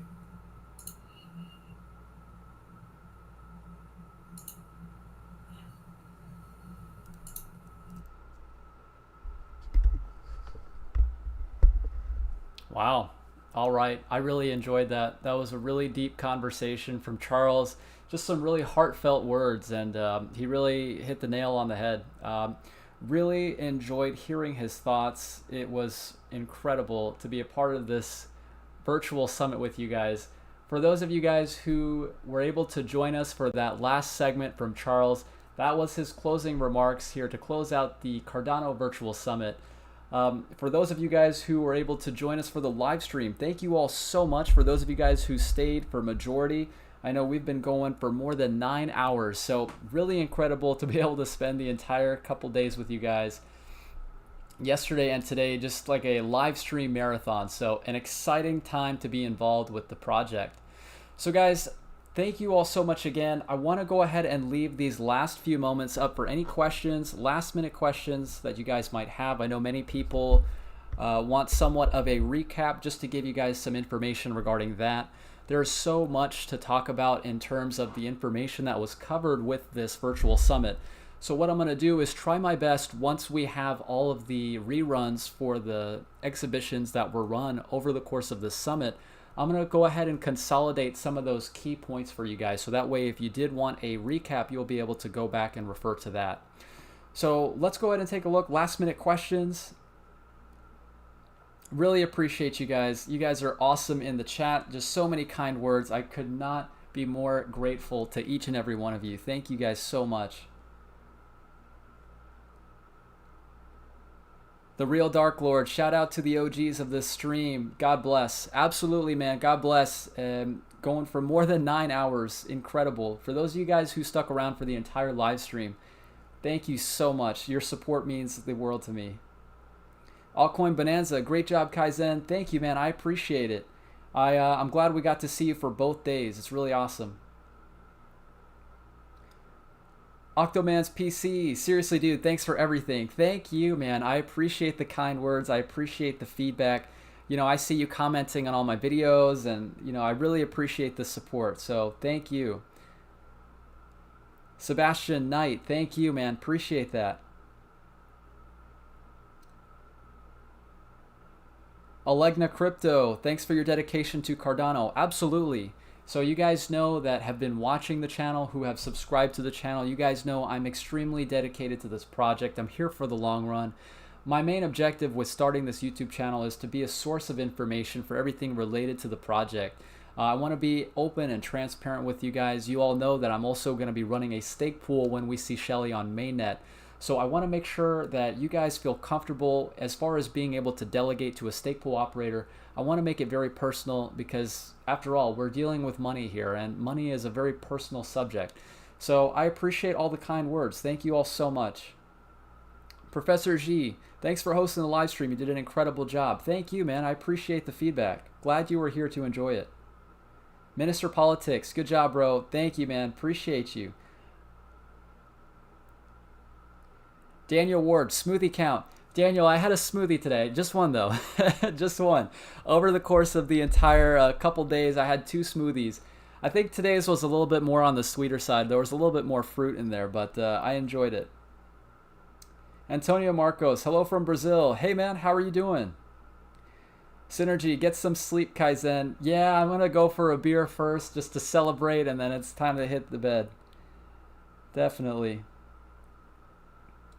David Umar, great work, man. Any calls for Moon Day? Well, hopefully we see something like that when Shelly is launched.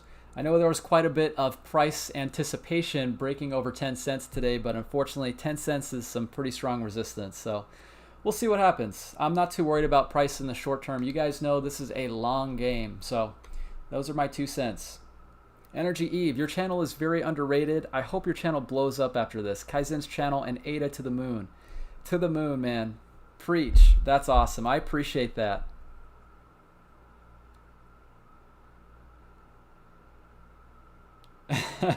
Marley Dawkins, watch out, BitBoy, Lark, Chico, Kaizen coming hard. Hey man, it couldn't be without you guys. I appreciate all of the viewers. I appreciate all the comments. You guys are awesome. So guys, I want to go ahead and wrap it up. It's been quite a day. I want to go ahead and bid you all farewell. I hope you enjoyed this virtual summit. I hope you guys enjoyed this live stream. If you guys haven't done so already, if you could, drop a like for me on your way out. It definitely does help out the channel. Anyway, all, thank you guys so much for watching. I really appreciate you guys, and I will see you all in the next video. Take care.